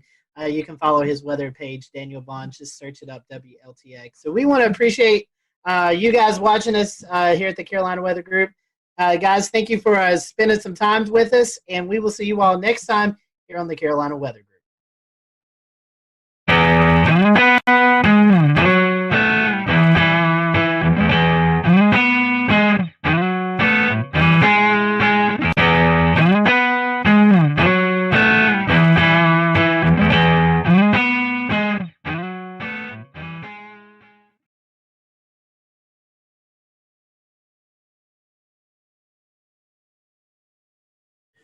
So we just finished up with James Spann and his count of April 27, 2011. And if you did, maybe you didn't know, but our own panelist, Dan Whitaker, was out in the field I think this is before any of us knew you, Dan, but he was actually out chasing this big event. So I guess, first of all, let's kind of talk about what you were doing. How did you know to target this area?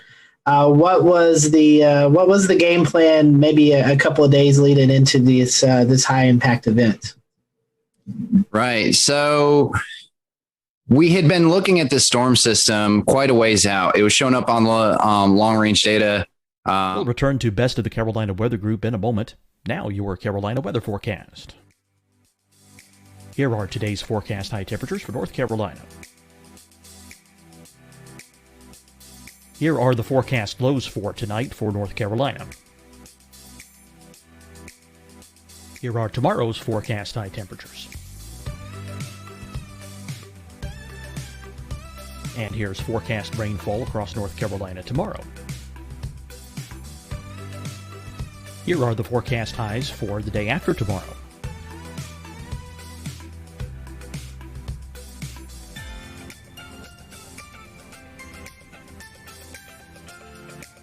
And here's the forecast rainfall across North Carolina for the day after tomorrow.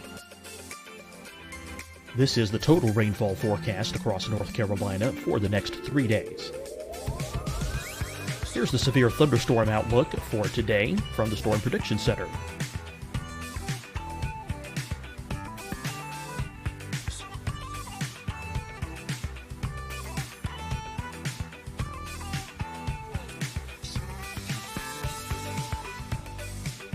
Here are the forecast high temperatures for today for South Carolina.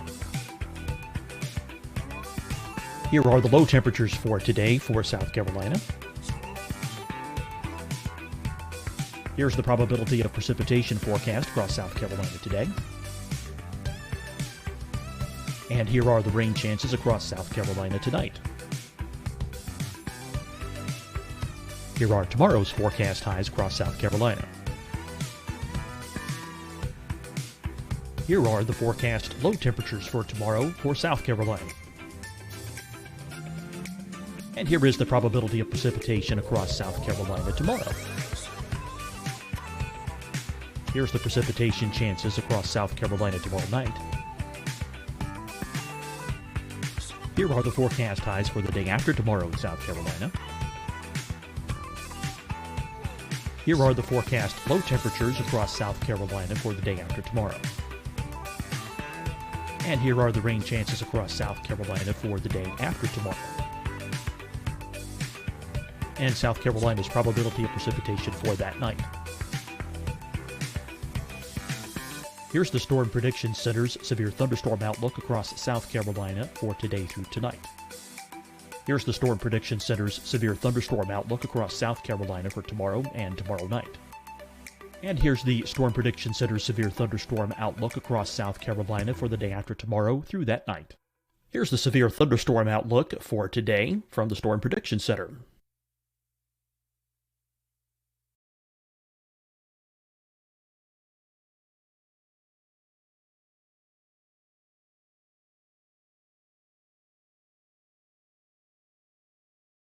And now, here's a live look at weather radar across the southeast. Deciding when to wear a mask isn't about who you know or how well you know them. Just ask yourself, will I be with anyone I don't live with? If the answer is yes, get behind the mask. Help slow the spread of COVID-19. Get behind the mask. Learn more at covid19.ncdhhs.gov.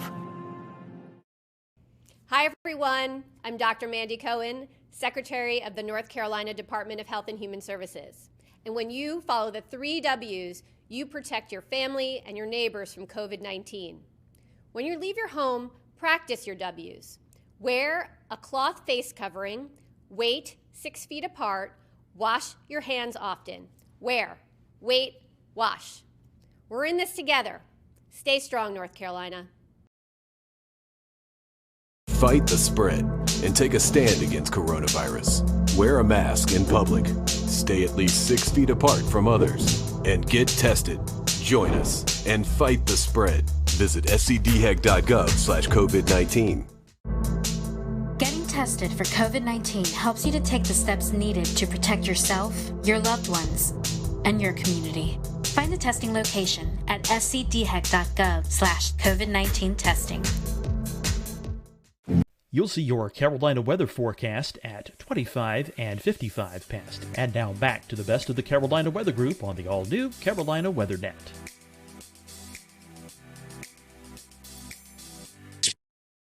Prior, and then it just kept on slowly, seemingly everything was coming together the closer we got to that April 27th date.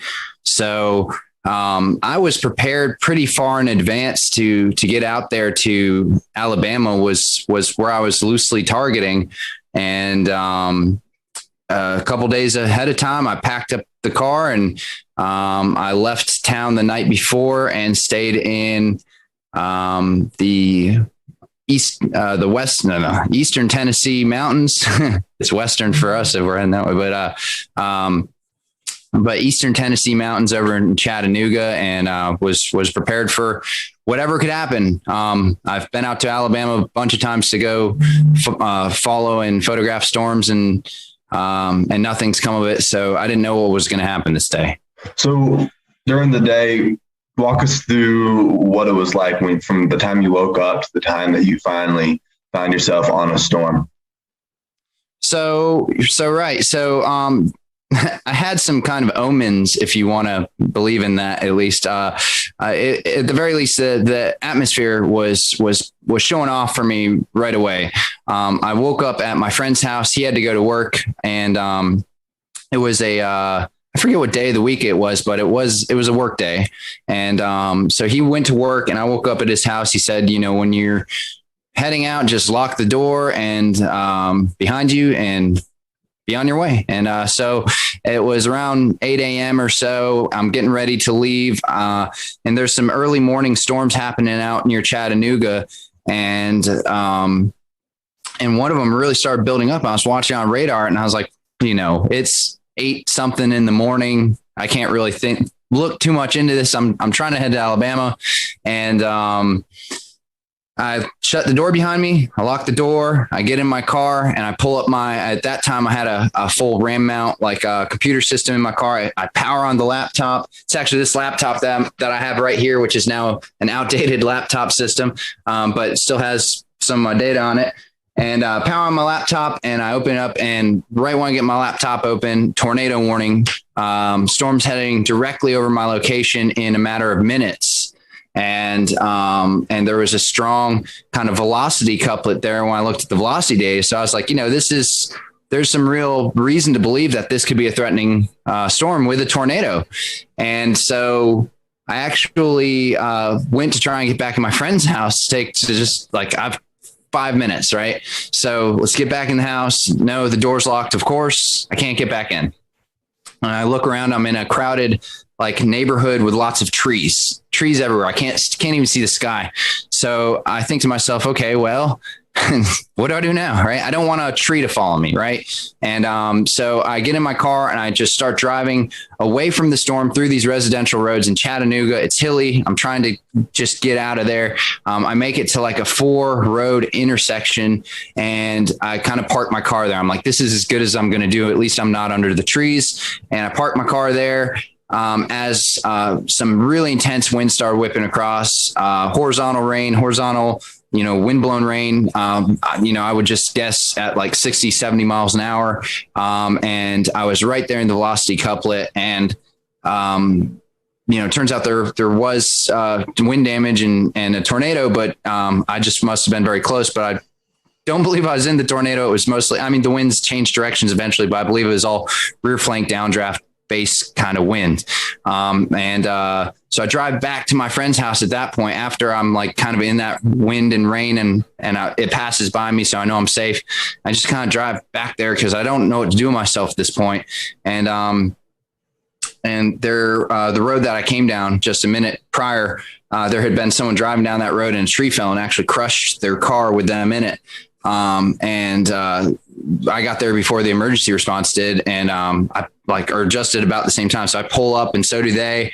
And I kind of get out of my car, and I'm like, what's going on, And the emergency response person, fortunately, they started trying to do what they needed to do, and I was like, they've got it figured out. They told me to leave them alone. So I just kept on heading on my way. I was like, I guess I'll go to Alabama now. And that's how I started my morning. So, pretty intense. Dan, wow. I have a question for you. Sorry, Evan, I didn't mean to step on you. Recollection, this was 10 years ago. So I don't think radar scope was a thing. That's right. How did you get this weather data while you're out in the field? It's 2011. Technology has surely come a long ways in the last 10 years, but what was it like back in 2011 getting? You mean, what was it like using a flip phone when I was storm chasing?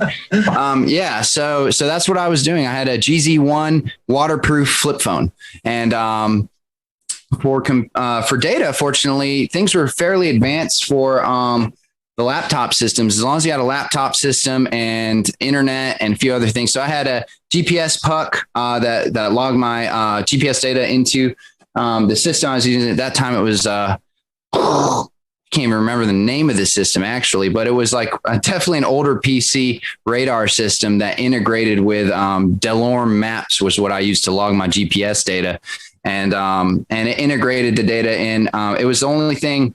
At that time, it was the only program comparable to GR Level 2, which is still, a top program for PCs. And, but yeah, no radar scope, no quick data via phone. Like I said in the story, I had to power up the laptop to even see what was really going on. So, had that hooked up to a internet puck at that time. There was no hotspots via cell phone. So you had to have a dedicated internet puck. Also to power the computer at that time, there weren't cars built in with power inverters for things like computers, like there are now. Like the 4Runner that I own now, it just comes with power outlets, right? But at that time, there wasn't anything like that. So I actually had to have custom fuses and custom switches and custom wiring for power inverters to run my laptop system. And so it was a lot of electric based stuff, and the best technology at that time just to even get online and see what was going on. Later in the day, Dan, with all of this equipment that you had, you managed to get yourself on the Coleman, Alabama storm. The storm was severe. It produced an EF4 tornado. Can you tell us a little bit about the experience you had chasing that in the afternoon? Right. So I made it to Alabama after my intense morning, and I'm kind of trying to figure out where to target for storms. They start kind of popping off immediately early in the afternoon. I think around 1 or 2 was the first supercell that I got on, and these storms were classic supercells popping up in every square foot of Alabama that you could put your eyes on radar. So it's just these storms are popping up all over the place, and a lot of little kind of storms, but among the mix, a lot of major strong supercells were developing that were immediately severe warned, putting down things like hail, and a lot of them were starting to go tornado warned even early on in the day. So I chased 4 different supercells, which I believe all 4 of them or 3 of them were tornado warned before I even made it to Coleman. So I had this long, for those of you who aren't as familiar with how a storm chase would work, you see a storm kind of growing either visually or on radar. The ingredients are there for that storm. Then once it grows to become a significant storm. And so you start targeting, you want to target the storm early and get to it before it basically becomes maybe, outdated, so to speak, where it's just overtaken by rain, the visuals are gone, maybe the tornado is gone too. So you want to, if you can be there at the birth of a storm and follow it through, that's ideal. Granted, these storms this day in Alabama were averaging speeds of 40 to 60 miles an hour. So it's kind of hard to stay with them, but that's why you hop around a little bit. So you would start at a storm. Here's the birth of a storm. Great. Let's see what it's going to do. It either outruns you or starts dissipating, and then you pop to the next one. So like I said, I was on, about 4 or 5 of these before I made it to Coleman. And that was a couple hours worth of chasing and driving. I'm starting to kind of almost wear down a little bit, because after you've seen 1 storm, 2 storm, 3 storm, you're like, are any of these going to produce visible tornadoes, or am I just driving under, low hanging clouds and rain and hail? And so I'm driving towards, I guess this is where the story really starts, right?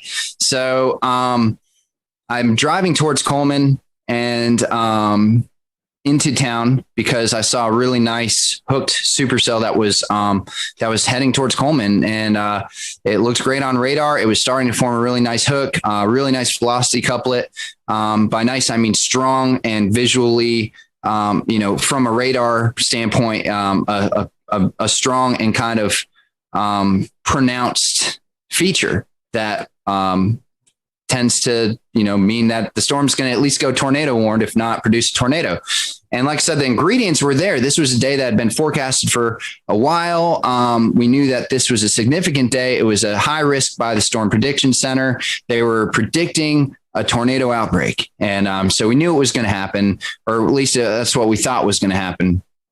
And anyways, the storm, as it's heading towards Coleman, I drive closer, and it's the weirdest thing, because typically when I'm chasing storms, I kind of get in a position where I'm looking at the rotation part of the storm and the part of the wall cloud that is rotating and maybe going to put down a tornado. So I'm trying to be in that area, stay with that area. In this particular storm, I kind of just, as I'm driving into Coleman, I knew what storm I was going for, but I kind of look off to the side, and there in the far distance over a field is a tornado, and it's pretty far out. But I noticed it right away, and I'm like, all right, well, there you go. After 4 storms or so, and here it is. And it's there. I did it, I'm seeing a tornado right now. And this is what all my effort's been funneled to get here. And it wasn't just seeing a tornado. I need to kind of preface this. I'm a trained storm spotter at this time. I've got a couple years, 3 years of experience under my belt. I was very involved in wanting to try and collect data for historic reasons. I had 2 anemometers on my car. I was connected in to try and relay data back to the National Weather Service. And I was tracking all my movements. I was documenting everything with multiple cameras. So the idea was put myself into close proximity to these storms, get as much data as possible, and then see how I can use that and funnel that in for any sort of storm damage or research purposes. And as well as relay storm reports to help with the public, which is it's a cutesy thing to say. A lot of storm chasers say it, whatever. But in reality, for a day like April 27, 2011, it turns out that was absolutely necessary. Not only was that something that sounds good on paper, but the people like me who are out there relaying this information and broadcasting it live actually did save lives. It was that significant footage of these storms coming and hitting towns is what actually made people get into their storm shelters and go to safe places. So anyways, I'm driving into town. I see the tornado out above a field. I had been live streaming for a little bit at that point, but I had a live stream setup going on with a HD webcam streaming to the site at that time called Chaser TV, which was in the 2010 to 2014 period. It was the hottest thing out there. The public knew to tune to Chaser TV, and the Storm Chaser show was hot, and people were thinking about storms and thinking about storm chasing. And so it had thousands and thousands of viewers that you could get access to if you streamed. And the cool thing about Chaser TV at the time too is they would pay per viewer, pay for pronounced amount of time and stuff like that. So you could actually, come out with a little bit of a paycheck at the end of it too. I start streaming this storm, and immediately I start getting over 1,000 viewers on Chaser TV. My location is in reference to the radar that everyone's looking at. Everyone sees, wow, he's right in this hook of the Coleman storm. And they start clicking on my stream, and sure enough, they're seeing a tornado. And so they start sharing it. It starts getting shared across social media, screenshotted, and immediately that tornado in real time is getting shared around, the fingers of the internet in 2011. and getting rebroadcasted and put in places where people could actually see this storm. So, so I was live streaming it. I was filming it with another camera. We'll play kind of the video of what that ended up looking like with my other camera. And then I was taking DSLR pictures as well as running 2 anemometers and trying to stay in good proximity and location to this storm. So I was by myself, and so I was trying to do all this stuff, and as well as listen to the scanner radio. I mean, anyways, I see this tornado come through, and it's coming closer and closer. It's coming towards me. I'm trying to figure out, is this storm going to do something where it actually, hits my location? Or so at one point, and you may see this in the video, where the tornado seems to get close enough to me where all of a sudden you can't really see the gray funnel anymore. Instead, you see just like a massive dirt. And that's when I think I'm starting to get a little close there. And so I actually back up across the road that was behind me into a gas station. And in my head at that moment, I think to myself, if I drive 30 feet backwards, I can maybe avoid getting hit by this thing and still film it. So that was my thinking. And I don't think I was that close, but I was in stone's throw. I mean, I was very close. And then it kind of continues going at an angle in front and away from me. And that's when it touches down fully. You can see it, the funnel reach the ground, and the tornado becomes very pronounced, very kind of like a very defined elephant trunk. And it's kind of, not this big, wide, massive, weird wedge that we would think about when we think about EF4s and very strong, violent tornadoes. But however, and I know this from the comments on my YouTube channel where some people are saying this isn't a true EF4. Look how skinny it is. But in reality, it's that tight, strong wind whipping around at the bottom that's causing all the damage. And it was, you can tell in the video that it's a very strong tornado, and it was a very strong and destructive tornado. It went through downtown Coleman, destroyed a number of the commercial buildings there, destroyed some houses, and ended up with multiple fatalities, including a newborn or a young child. And, it devastated the city. So as this is happening, here I am, Mr. North Carolina, out of my city in town by myself, in my storm chasing vehicle. Fortunately, I'm prepared for living multiple days out of my car if I needed to, right? That was part of my preparation. So, but I'm thinking to myself, like, what's next? What do we do now? So I tried to follow the storm, and as I keep following it, the tornado gets wider and wider, eventually wedges out into this big kind of gray wedge tornado as it goes off in the distance. The road that I try and travel down is completely covered in trees, and there's there's hundreds of, I will share a picture of it. There's just hundreds of trees down, and you could have had a whole team of people with chainsaws and you would never have gotten through that road. So at that point, I know that my access to continue following this tornado is gone. The tornado is going 60 miles an hour anyways. So it's a lost cause at that point. So I drive back towards town.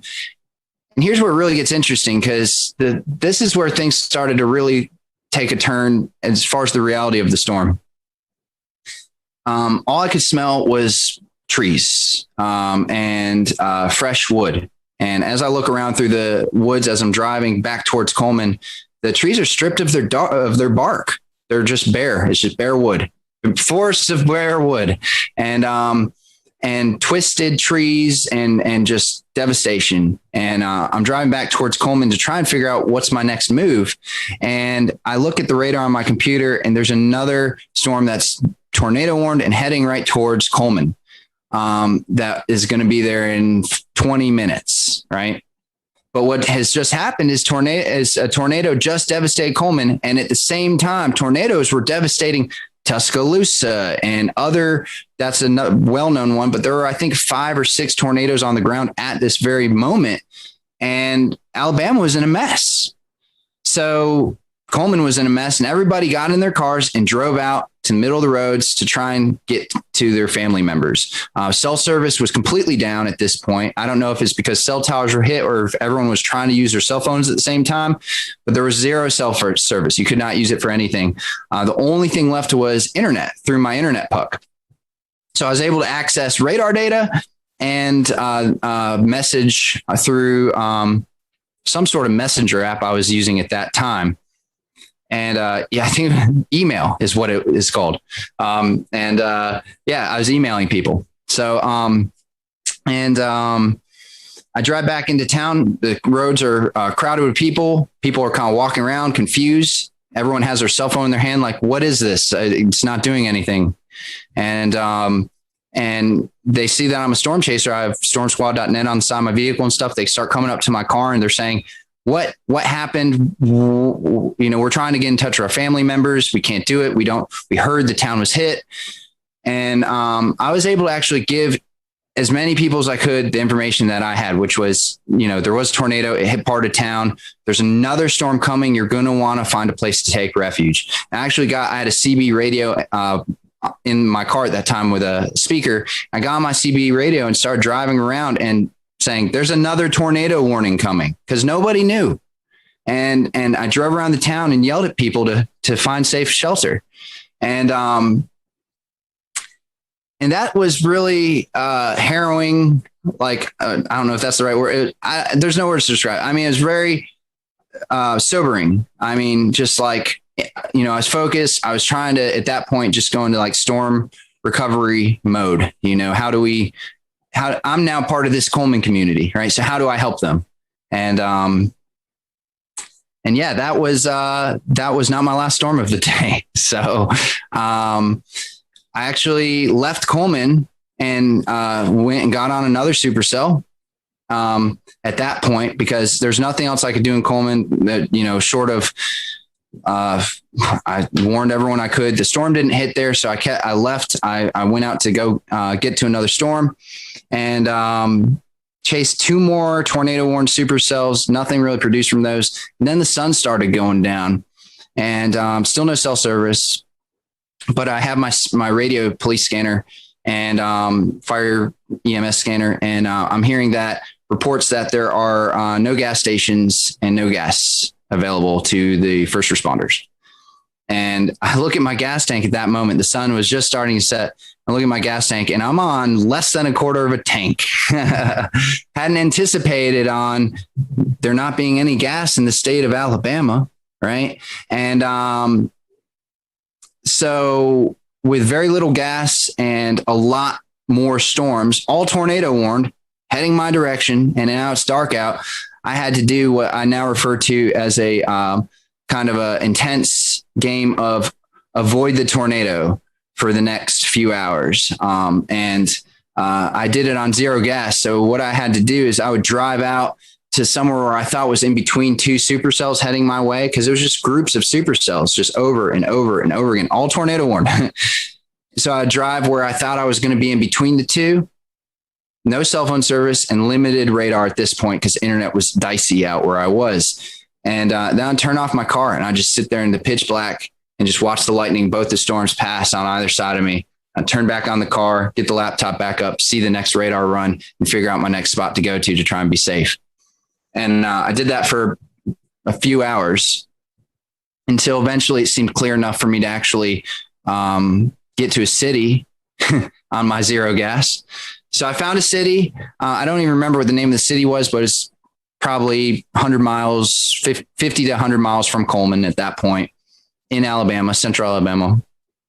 And I get to the hotel and they say, we don't have power, but you're going to have to pay full price. Sorry. And nobody has power, nobody has gas. And I said, do you know where the nearest gas station is that has gas? And they said, we're hearing reports that there isn't any gas except for far eastern Alabama on the eastern Georgia, Alabama line. Other than that, nowhere else, even west of here, north of here, south of here, no one has gas. And I said, okay, well, I guess I'm staying here for the night. And so I had just filmed all this video. So I went ahead and I had no power, no gas, but I did have an external battery that I brought with me to power an emergency battery pack to power things like laptops and stuff. So went ahead and plugged in my laptop, fired it up, got my video uploaded to YouTube. It was my second video I'd ever uploaded to YouTube. The first one was a tornado 2 weeks prior in Alabama, coincidentally, and close by. And this was my second video. And I get it up there. I shut down everything because the battery's going to die. Done for the night. I go to sleep. I wake up the next morning, and the video's got like 80,000 views on it. And my inbox is just full of people saying, can we use the video? Can we use the video? Can we use the video? Just my email's blown up. And I'm like, wow, I guess that's, and this was in 2011 before viral videos was really a thing. YouTube's kind of new at this point. And I created, like, at that time, a newsy viral video, and I didn't even know what to think of it. I'd never really seen viral videos at that time. So I was like, well, that's interesting, and whatever. I mean, We'll return to Best of the Carolina Weather Group in a moment. Now your Carolina weather forecast. Here are today's forecast high temperatures for North Carolina. Here are the forecast lows for tonight for North Carolina. Here are tomorrow's forecast high temperatures. And here's forecast rainfall across North Carolina tomorrow. Here are the forecast highs for the day after tomorrow.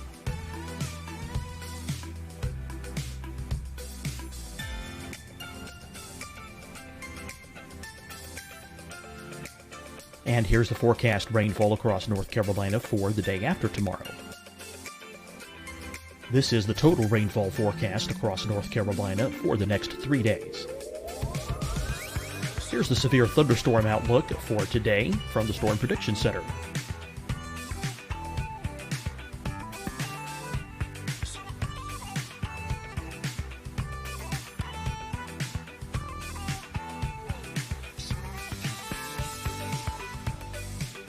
Here are the forecast high temperatures for today for South Carolina. Here are the low temperatures for today for South Carolina. Here's the probability of precipitation forecast across South Carolina today. And here are the rain chances across South Carolina tonight. Here are tomorrow's forecast highs across South Carolina. Here are the forecast low temperatures for tomorrow for South Carolina. And here is the probability of precipitation across South Carolina tomorrow. Here's the precipitation chances across South Carolina tomorrow night. Here are the forecast highs for the day after tomorrow in South Carolina.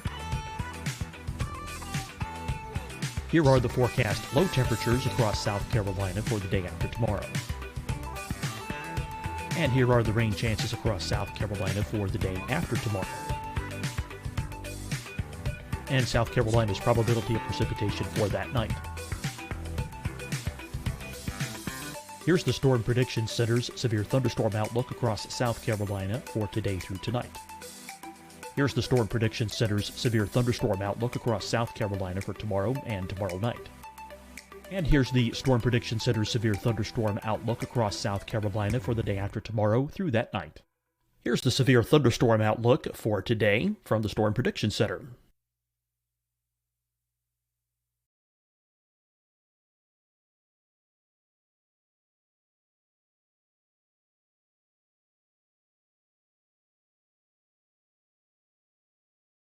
And now here's a live look at weather radar across the southeast. Deciding when to wear a mask isn't about who you know or how well you know them. Just ask yourself, will I be with anyone I don't live with? If the answer is yes, get behind the mask. Help slow the spread of COVID-19. Get behind the mask. Learn more at covid19.ncdhhs.gov. Hi, everyone. I'm Dr. Mandy Cohen, Secretary of the North Carolina Department of Health and Human Services. And when you follow the 3 W's, you protect your family and your neighbors from COVID-19. When you leave your home, practice your W's. Wear a cloth face covering, wait 6 feet apart, wash your hands often. Where? wait, wash. We're in this together. Stay strong, North Carolina. Fight the spread and take a stand against coronavirus. Wear a mask in public. Stay at least 6 feet apart from others. And get tested. Join us and fight the spread. Visit scdhec.gov/COVID-19.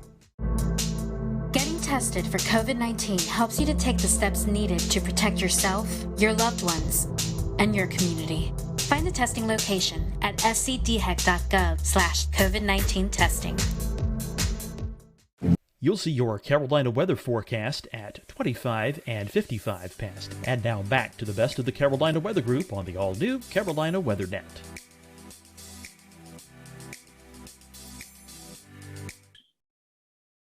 I knew that, my footage was, I'm glad people are seeing it, please share it, and ended up driving to a gas station that was about an hour and a half away from my hotel. And I didn't think I was going to make it.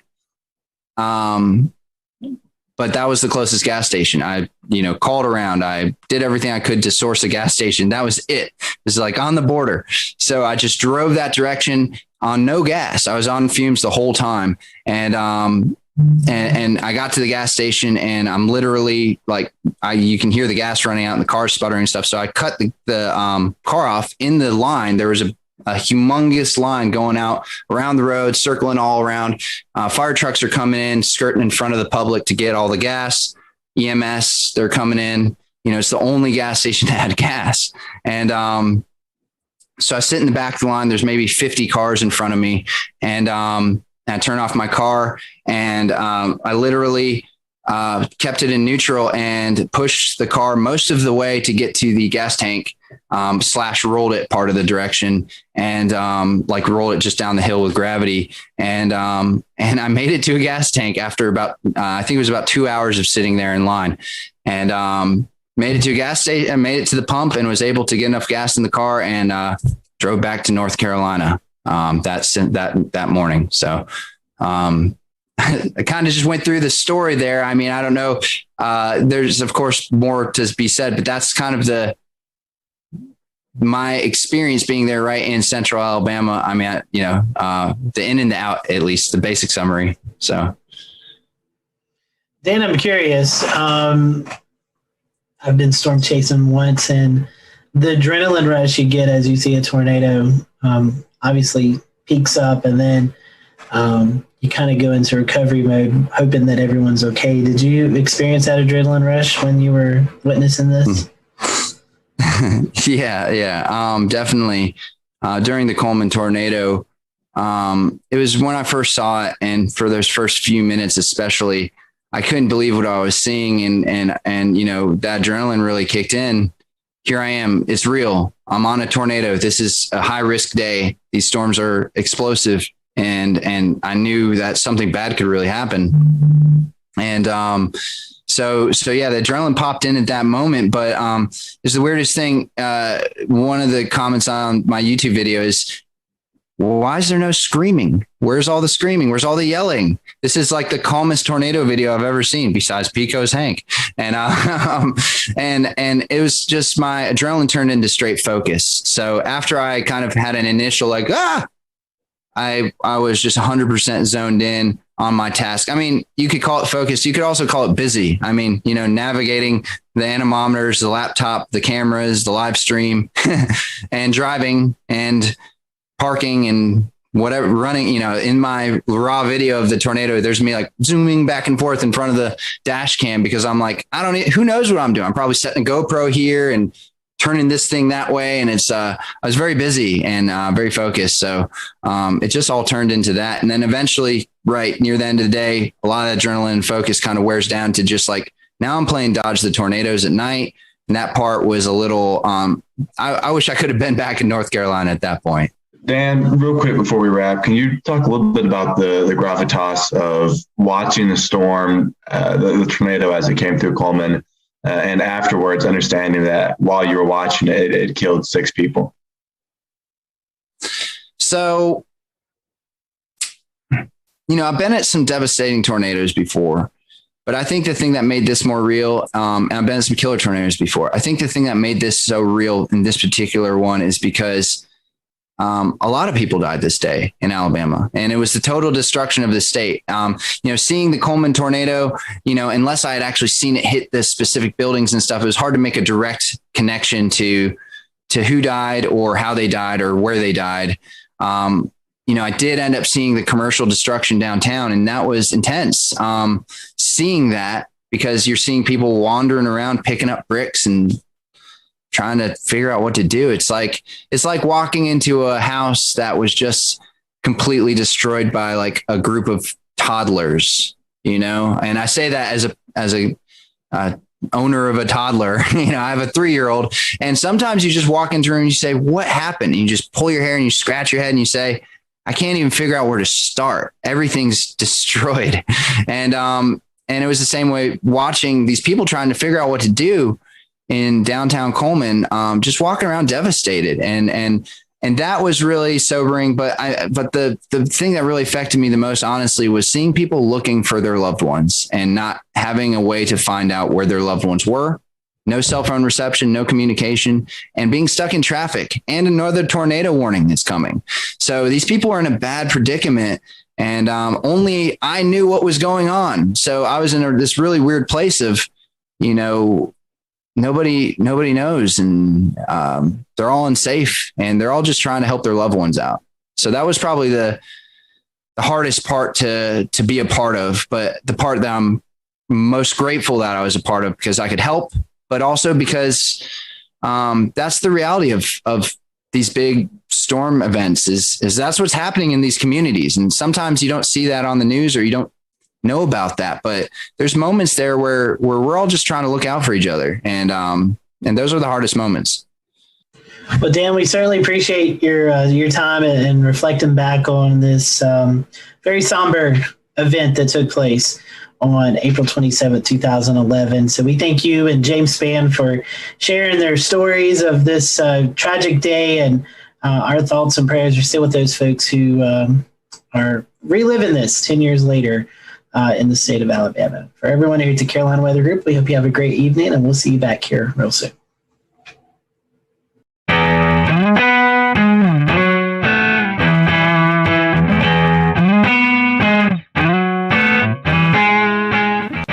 James Brierton in Charlotte. A state of emergency has been declared in Allegheny County, North Carolina, after a historic 5.1 magnitude earthquake earlier this morning here on Sunday, August the 9th. It was the 5th strongest earthquake in Carolina history and the strongest in the Carolinas since 1916. Luckily, no one was injured, but minor damage has been reported at over 100 buildings across the area and near the epicenter in Sparta. That's where our Scotty Powell was earlier today. I'm Scotty Powell here reporting just outside of Sparta, North Carolina, where you've seen a lot of the earthquake damage. Again, a 5.1 magnitude earthquake rocked Sparta, North Carolina earlier this morning, just after 8 a.m.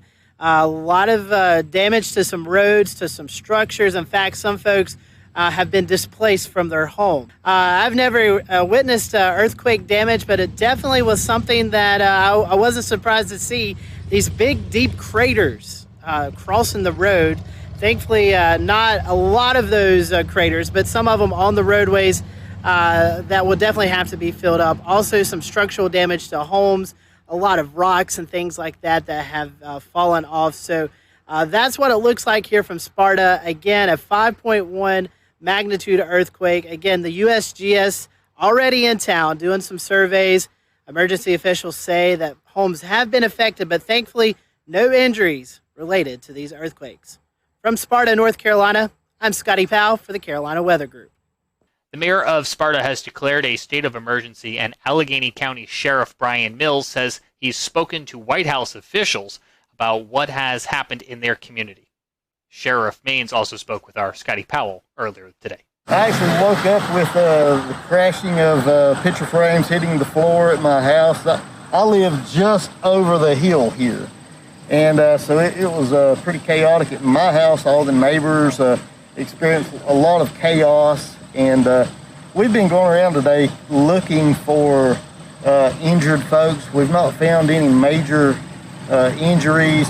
And So we're just so thankful that we've not had any reported major injuries right now on folks. And we're so thankful that there's no one been reported stuck in their home, things of that nature. There's been some folks that have had to leave their homes now because it's not safe to stay there. So there were smaller earthquakes ahead of the 5.1 magnitude earthquake, and USGS geologist Dr. Arthur Machat says the cause of Sunday morning's earthquake is still under investigation. First bit I got out of here, this officer took me here to see just the cracks in the road. Just looking for any to document any of the surface rupture or any of the other breaking of the structures or damage from the earthquake. So Western North Carolina, known for smaller earthquakes, 5.1 right now. Pretty big event for North Carolina standards, correct? Yes. We normally see smaller earthquakes. Kind of tell us, is this a fault area? What may have triggered this? It's simply, we don't know.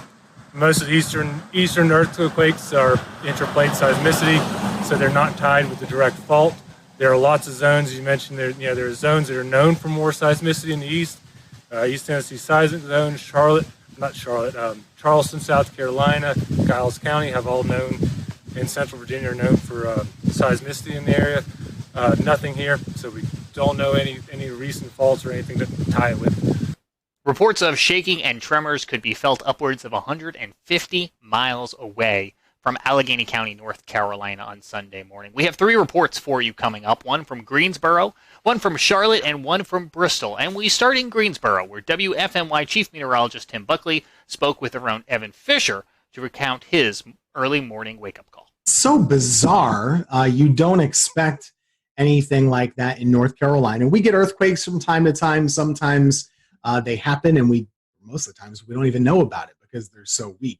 Usually on the order of a 1 magnitude or a 2, or maybe closer to a 3 if you're rounding. But a 5.1 earthquake is pretty unprecedented. I mean, it's happened before, but by our records, it looks like this is the strongest one to have an epicenter in the state since back in 1916. That was actually near Asheville in Skyland, North Carolina. So anyway, it happened this morning about 8:07. Everyone probably has a little bit of a different story. For me, I was sleeping soundly, and then it happened, and I really woke up. And bizarre, I've never felt an earthquake before, so for me, that was a first. I've missed the other ones. This one definitely was strong enough to wake me up. And checked my phone right away. Tons of messages on Facebook, on Twitter, emails. Everyone immediately, this was within like 5 minutes, wanted to know what was going on. And it took a little bit for that report to come in from the USGS, where we get our earthquake info. But once it did, it was pretty clear. Yeah, that was a strong earthquake, and it wasn't that far away. Starting to see some trickles in of damage reports here and there, mainly in that Sparta, Blue Ridge area. But even a little removed from that, I have a weather spotter up in Stokes County, which is just 2 counties away from Allegheny, where the earthquake was, and he has a cracked, a little crack in his roof, the ceiling, I guess, on the inside of his garage. So more than I've ever seen since I've lived in North Carolina over the last 10 years. And, even if you lived here 100 years, I think it counts for that too. Chris Mulcahy is a meteorologist with WCNC Charlotte. He was working Sunday morning when the earthquake first occurred and recounts some of the reports of those tremors that his newsroom received. And I didn't feel anything here. So I live in Northwest Charlotte. But one thing that was really miraculous when I was out here, that time in the morning, early part of 8 o'clock, a bunch of messages were coming in saying, hey, did you feel that earthquake from Denver, North Carolina? Did you feel that earthquake from TKK? Did you feel that earthquake in the southern parts of Lancaster County? This was a big deal. No matter what, even though I didn't feel anything, I gotta admit I'm a little bit disappointed, but seeing this unfold live time as we were doing our cut-ins for the Today Show, this is a historic event. Over 100 years ago is the last time that we had anything close to this, and even though there was one back in 1926 that was just a little bit stronger or similar strength, that's still a long, long time. So this is a big historic event, and one thing that I love that I learned today is that every year worldwide there are 500,000 roughly earthquakes that are detected. Of those, only 100,000 earthquakes are actually felt. The big fact only 100 of those 500,000 produce damage. So that means the chances of this happening worldwide is a 0.0002% chance of happening. Our own Ricky Matthews works in Bristol, Tennessee, and here's what they saw in their community. Here in the Tri-Cities, where we felt the quake over the mountain chain, even though we're about 80 miles or so from where the epicenter was. If you kind of go from Kingsport, Tennessee, or kind of Johnson City, Tennessee, a lot of people in our area still reported feeling the shaking this morning. Right after 8 o'clock, started to get reports of people saying they felt something, and my Twitter feed lit up of all the reports from people saying that we felt an earthquake, or we think we felt an earthquake, and suddenly we were in a we were kind of trying to gather information. But a lot of reports of people experiencing shaking for a few seconds in our area. No reports of any type of damage in our area, but certainly something that kind of caught a lot of people by surprise early Sunday morning when they were just trying to sit down and enjoy their coffee. And there you have it. It seems 2020 had another trick up its sleeve, but we're happy to report once again no injuries following that 5.1 magnitude earthquake near Sparta, North Carolina on Sunday morning. Before we go, a quick tropical update for you. There is a tropical wave located a few hundred miles off the African coast. It continues to show signs of organization. A tropical depression could form in the next few days as the wave moves west at about 15 miles an hour.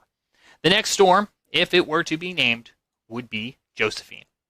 On behalf of everyone here at the Carolina Weather Group, including Evan Fisher and Scotty Powell, I'm James Brierton in Charlotte. Thanks for joining us for this special edition of the Carolina Weather Group, and we'll see you back here again real soon.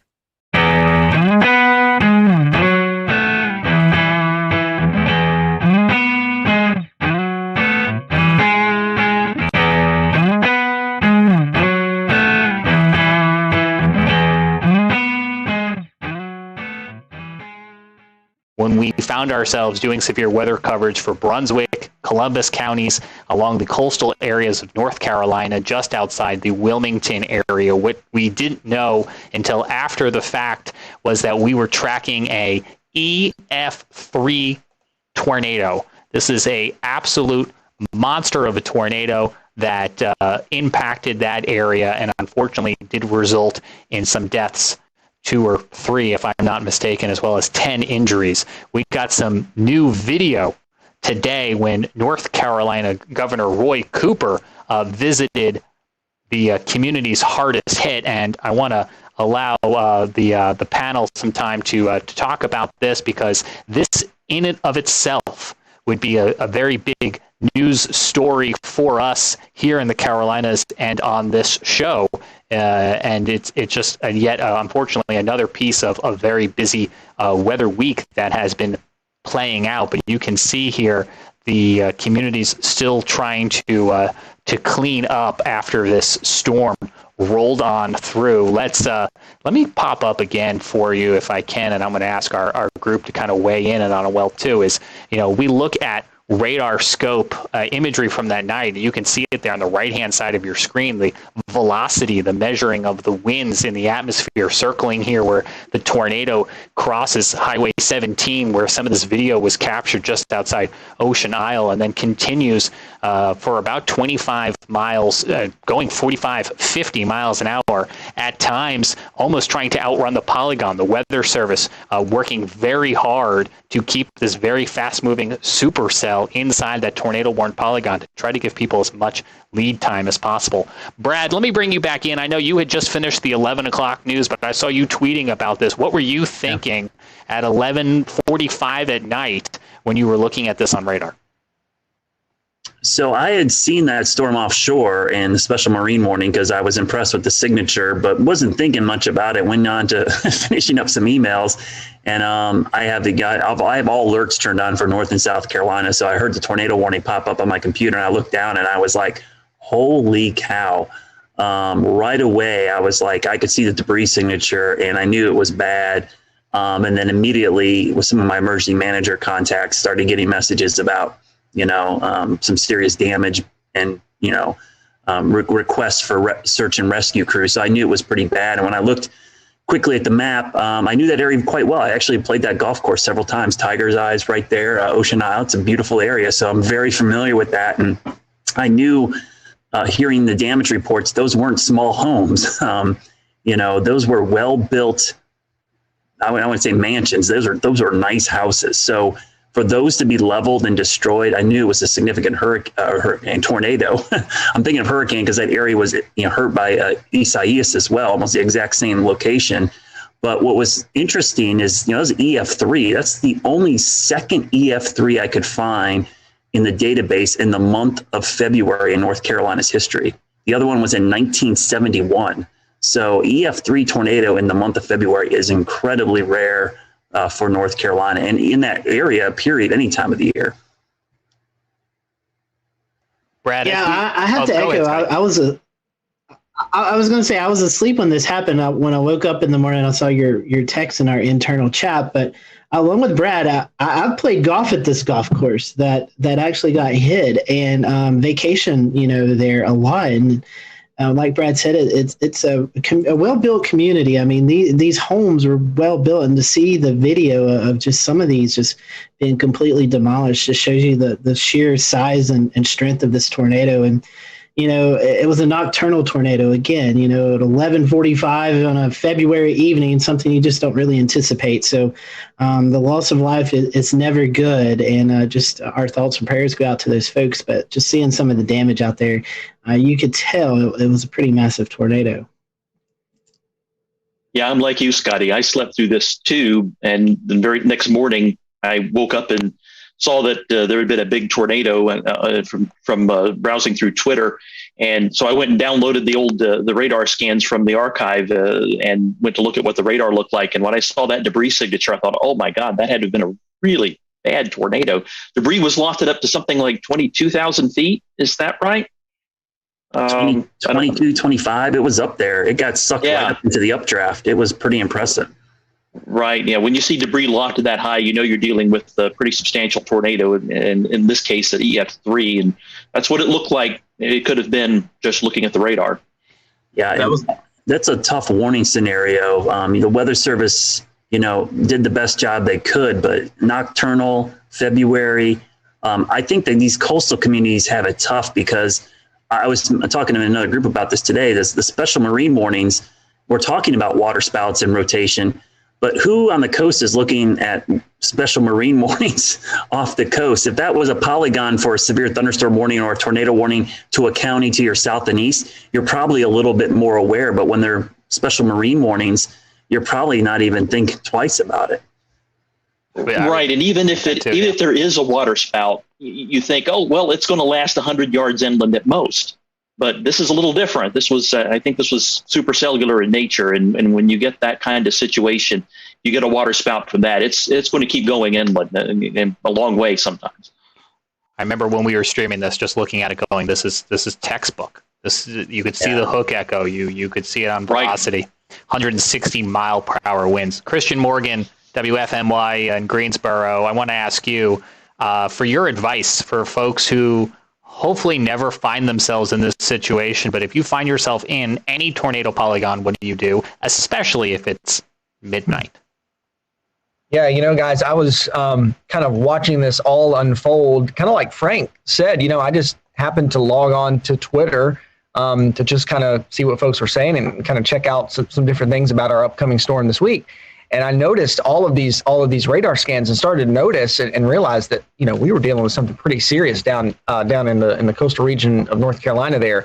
And what I was saying on Twitter, I wasn't an active meteorologist following it along in those areas, but I was saying, if you have family and you have friends that in this area, who cares if you got to wake them up? Call them until they wake up and let them know what is going on, that they have to find somewhere safe to get. And really, in this situation, we say it all the time and it kind of gets drowned out and people kind of put it in the back of their minds. But really, you got to find that most inner room in your home. If you have a basement, that's the safest thing to do, away from doors and windows. And people say, I'm in the next room over. Is that okay? And I'm in the closet in the bedroom that, has windows in it. No, it's not okay. Because especially in a situation like this with such a dangerous tornado, I mean, we see picture after picture after picture of whether it's branches or whether it's beams from houses flying around, they can pierce right through walls and right through doors, and they can come into those rooms and into those areas. So the most inner room in your home, away from doors and windows. If you have a basement, that's the best, and one thing that we always try to say on the air in a tornado warning situation is take shoes with you, take a helmet with you. And people think that sounds crazy at first, but if something comes through the door or something comes through the wall, if you've got a helmet on, just like riding a bike, if you fall off and you have a helmet on, you're going to be that much more protected. And shoes, people say, well, I'm in the home. Well, if you have debris in the next room over and you come out to survey that once things are over, there's no telling what you could step on. So a helmet, glasses, safety goggles, shoes, if you have those things and take them with you, you're that much more prepared and that much more ready in a situation like that. Hey, Christian, I think you guys did the story today. Wasn't there someone whose home was damaged by the ice storm and went down to their beach house because of the damage and then was impacted by the tornado? Yeah, that is a series of really bad luck. They left here, their home was damaged on Saturday with the ice. And so they went to their beach house. I think they left earlier. We'll return to Best of the Carolina Weather Group in a moment. Now your Carolina weather forecast. Here are today's forecast high temperatures for North Carolina. Here are the forecast lows for tonight for North Carolina. Here are tomorrow's forecast high temperatures. And here's forecast rainfall across North Carolina tomorrow. Here are the forecast highs for the day after tomorrow.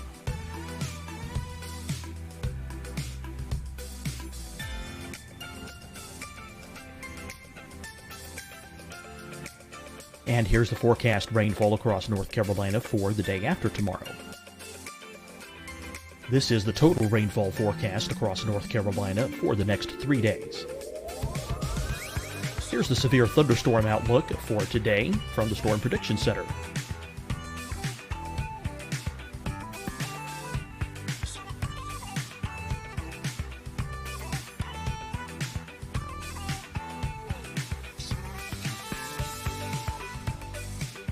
Here are the forecast high temperatures for today for South Carolina.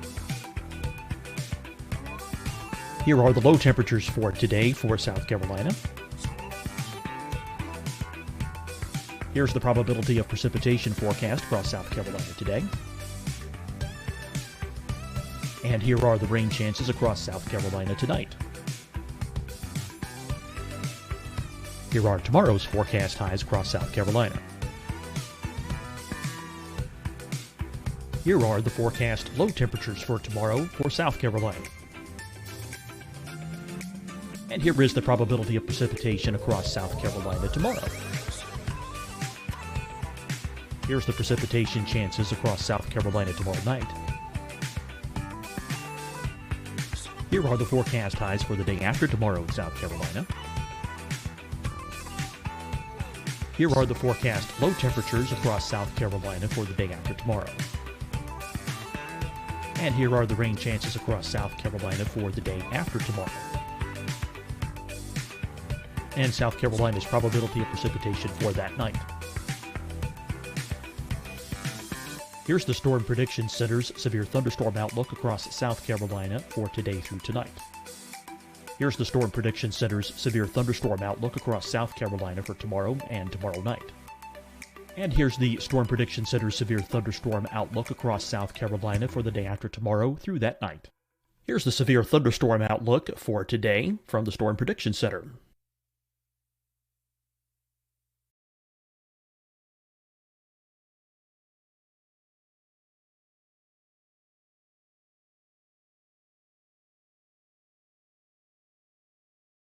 And now here's a live look at weather radar across the southeast. Deciding when to wear a mask isn't about who you know or how well you know them. Just ask yourself, will I be with anyone I don't live with? If the answer is yes, get behind the mask. Help slow the spread of COVID-19. Get behind the mask. Learn more at covid19.ncdhhs.gov. Hi, everyone. I'm Dr. Mandy Cohen, Secretary of the North Carolina Department of Health and Human Services. And when you follow the 3 W's, you protect your family and your neighbors from COVID-19. When you leave your home, practice your W's. Wear a cloth face covering, wait 6 feet apart, wash your hands often. Wear, wait, wash. We're in this together. Stay strong, North Carolina.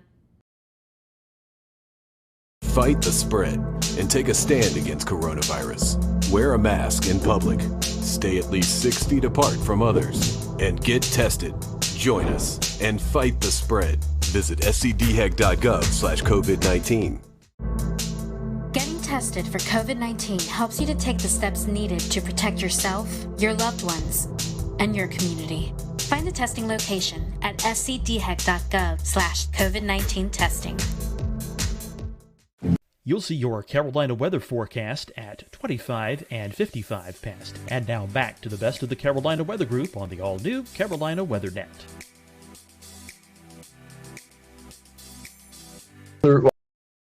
While crews were cleaning up their yard, and then found themselves in that situation the other night. And it's like, what do you do at that point? And I think, if I remember right, I didn't watch the story in full detail yet, but if I remember right, I still think some of the family was either en route or was going to be traveling down to the beach house later.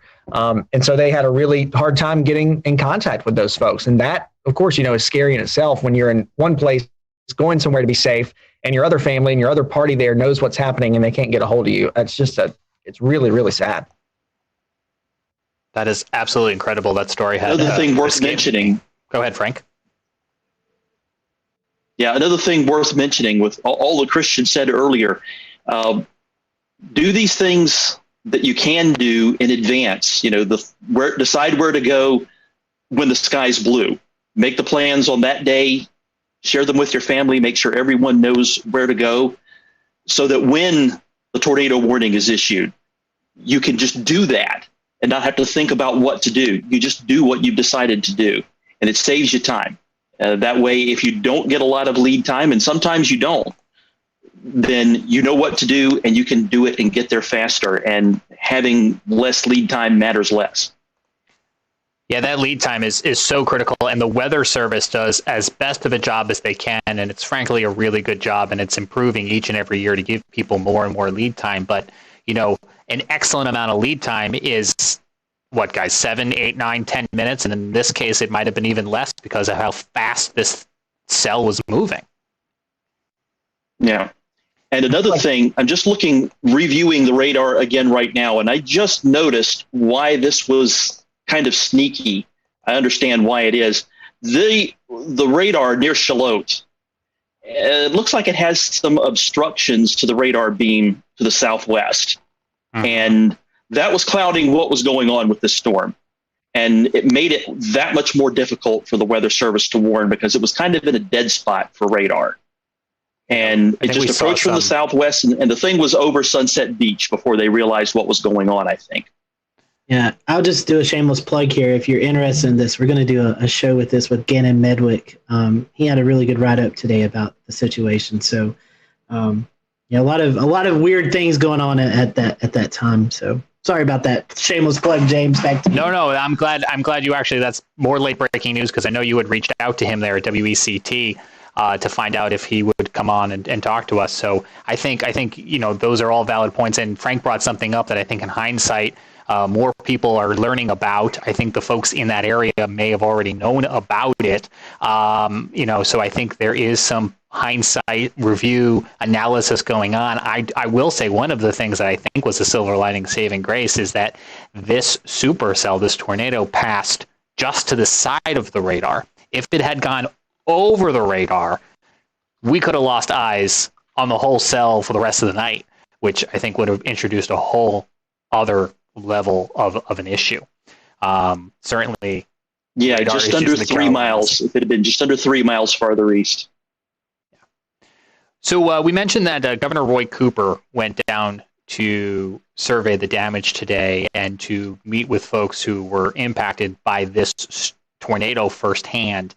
And amongst some of the video that was fed back, we have about 2 or 3 minutes here where the governor is talking to 2 homeowners who were inside of their home when this tornado approached. You're going to hear them talk about the amount of lead time they had, or what frankly was a very small amount of awareness and lead time for them by the time they realized something was wrong, and what position that left them in, and how they ultimately rode this storm out inside of their home. It's a miracle. It's miraculous. It's heartbreaking. It's inspirational. It's a whole palette of emotions. Now, because of the ongoing coronavirus pandemic, the microphones are a little bit further away than they would be ideally, and I'm letting you know that because the first rule of broadcast is always good audio, and you can hear them here, but especially if you're listening on our podcast, I want you to just stick this out with us and take a listen to the conversation the governor is having here with these homeowners. It's an incredible story. They want to invade your space here, but I thought I'd just come over and just see things. Hello, how are you? Doing okay. How are you guys doing? We're alive. The fact that we're alive is a big positive. I know that's something to be thankful for these days. Yep. So we're thinking about you and hope that everything can be put back together. So sorry about the loss of life here. Yeah. Tragic. That's our greatest fortune. That was not us. Right. This is sticks and bricks. They can be replaced. So is this your house? Yep. And so were you guys home? Oh yeah. We were in this under the curtain. So what happened? How did you guys? Where were you? I was in bed and I heard the hail, and at that point I said it's time to get up. And by the time I turned my back, the doors came in and hit me in the back and knocked me down to the sofa, to the bed. And that's probably the only thing that helped me survive, being knocked down. So, oh yeah, well you heard the hail. The amount of time between the hail hitting and the noise of the wind was instantaneous. There was no gap. I was on the living room sofa, and as soon as the hail cracked the first piece of glass, I ducked, and the whole back of the house flew in. And I went for a ride. Fortunately. So how far were you carried? Where were you? I was in the great room. The entire back of the house flew in. This wall here, I'm on the other side of it. Buried under everything else. And I'm sure the only thing that saved my life is our porch furniture is teak. And the one chair blew in on me like a TP tent. So everything falling and throwing landed on that and not directly on me. And I swear that's the only reason I'm here. That is amazing. Were either of you injured? Minor scratches. I had to get a couple of stitches. But considering, no is the answer. Bumps and bruises by comparison. Well, you have an amazing attitude about all of this. It's got to be devastating to lose your home like this. It's devastating, but you got to maintain a positive attitude. So we're here. We have something to deal with. There are others across the street and across the golf course that don't have that good fortune. Do you have a place to stay? We do. Yes. The neighbors here are families. The generous, phenomenal offers have been endless. So. Yeah, we have a place to stay. But there are several people that had empty homes because they're not full-time residents. They offered the homes to us. I've had offers from New Jersey to Florida to help. So we've been fortunate. Absolutely an incredible story. Those folks, as they expressed, lucky to be alive. Again, 2 fatalities, 10 injuries, and as you can see, multiple homes damaged by this EF3 tornado there in Brunswick County, North Carolina. We will have more, as Scotty mentioned, on future shows here on the Carolina Weather Group, talking more about an event that is clearly going to be now marked on our calendars and our history books. 160 mile-per-hour winds. That is practically unheard of in this part of the country.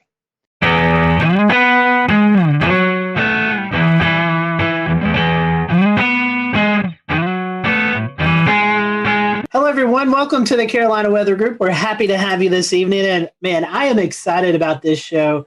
We have featured Frying Pan Tower, Frying Pan Shoals, out off the coast of North Carolina several times during our hurricane coverage that you most likely have tuned into from one time or another. And I've been wanting to get Richard on the show, and Shay worked his magic and was able to get Richard Neal on the show. Richard is an engineer and the director of Frying Pan Shoals Tower out in the Atlantic Ocean, where he currently is right now. And it's just hard to believe that technology's come so far along that we can actually talk to Richard, who's out in the middle of the ocean right now. So, Richard, Welcome to the show. We are happy to have you. And, I just want to talk a little bit. Our first question for you is more of a just kind of getting to know you question. And normally it's how did you get hooked into the weather world? And I know weather plays a little bit into what you do, but how did you get involved in this project? I mean, this is just such a fascinating story about you guys. Well,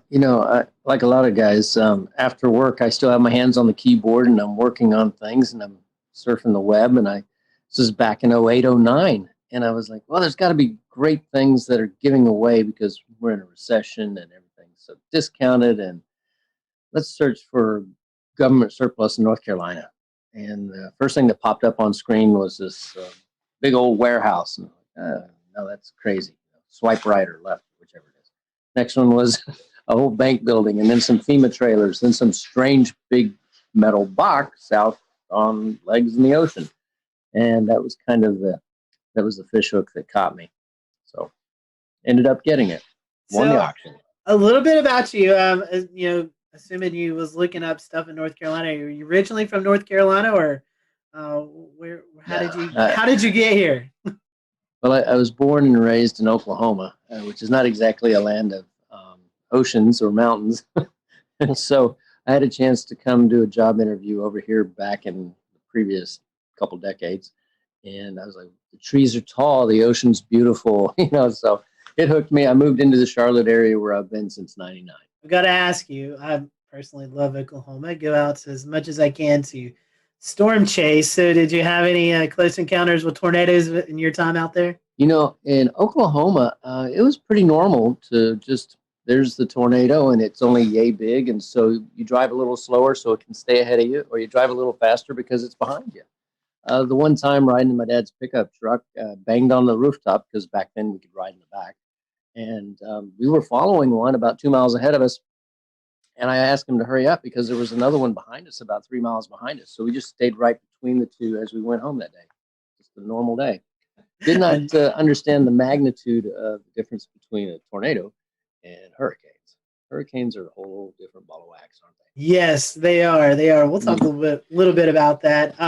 So engineering, I know you got some engineering out there. Tell us a little bit about that and what all engineering-wise you do out there right now at the tower. Well, when I got the tower, when we first came out here, we opened the doors and all the windows were sealed up and there was thick junk all over the floor. It was incredibly filthy. And of course, nothing worked. There was no electricity. There was no running water, you name it. Obviously, no internet. And so the name of the game was basically, how do we reestablish? And so if you can think of walking into a garage that people had walked out of 2 decades before, leaving most of the tools in there, almost like a put it together puzzle, figure it out, and you can make it work, that sort of thing. That was what it was. So found that there were holding tanks of water, found that the wiring was redundant because in the classic military Coast Guard sense, you never modified a circuit. You just added another one and added another one. So, oh my gosh.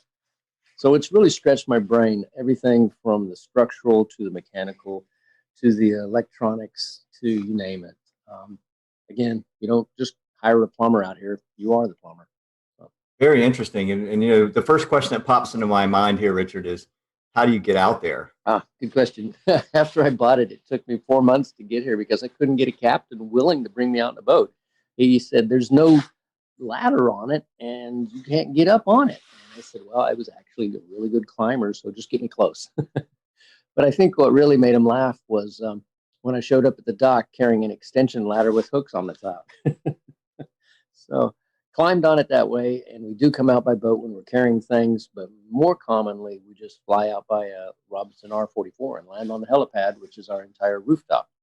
So I was here a couple times today dropping off researchers. Very interesting. So no Jacob's ladder. I mean, you're just strictly helicopter at this point? Helicopter and boat, because one of the legs does have a reestablishment of handholds. You do have to be a little bit of a monkey to jump from a boat to a leg and then climb up freehand 65 feet of handholds. So you're telling me if you're not a fan of heights, that might not be the best way to Not a good idea. But, that's actually how we get the first person on, usually one of the crew. And then we snatch everybody, if you don't like heights, we snatch everybody out of the front of a boat with a hoist. and just pull them straight up. And that's actually really, really safe because a person's sitting there with a harness or whatever, and until they get hooked in, they're perfectly safe. They're just sitting in a boat, right? Then we grab them, pull them right up, roll them inside, just tell them to stand up. That's all there is to it.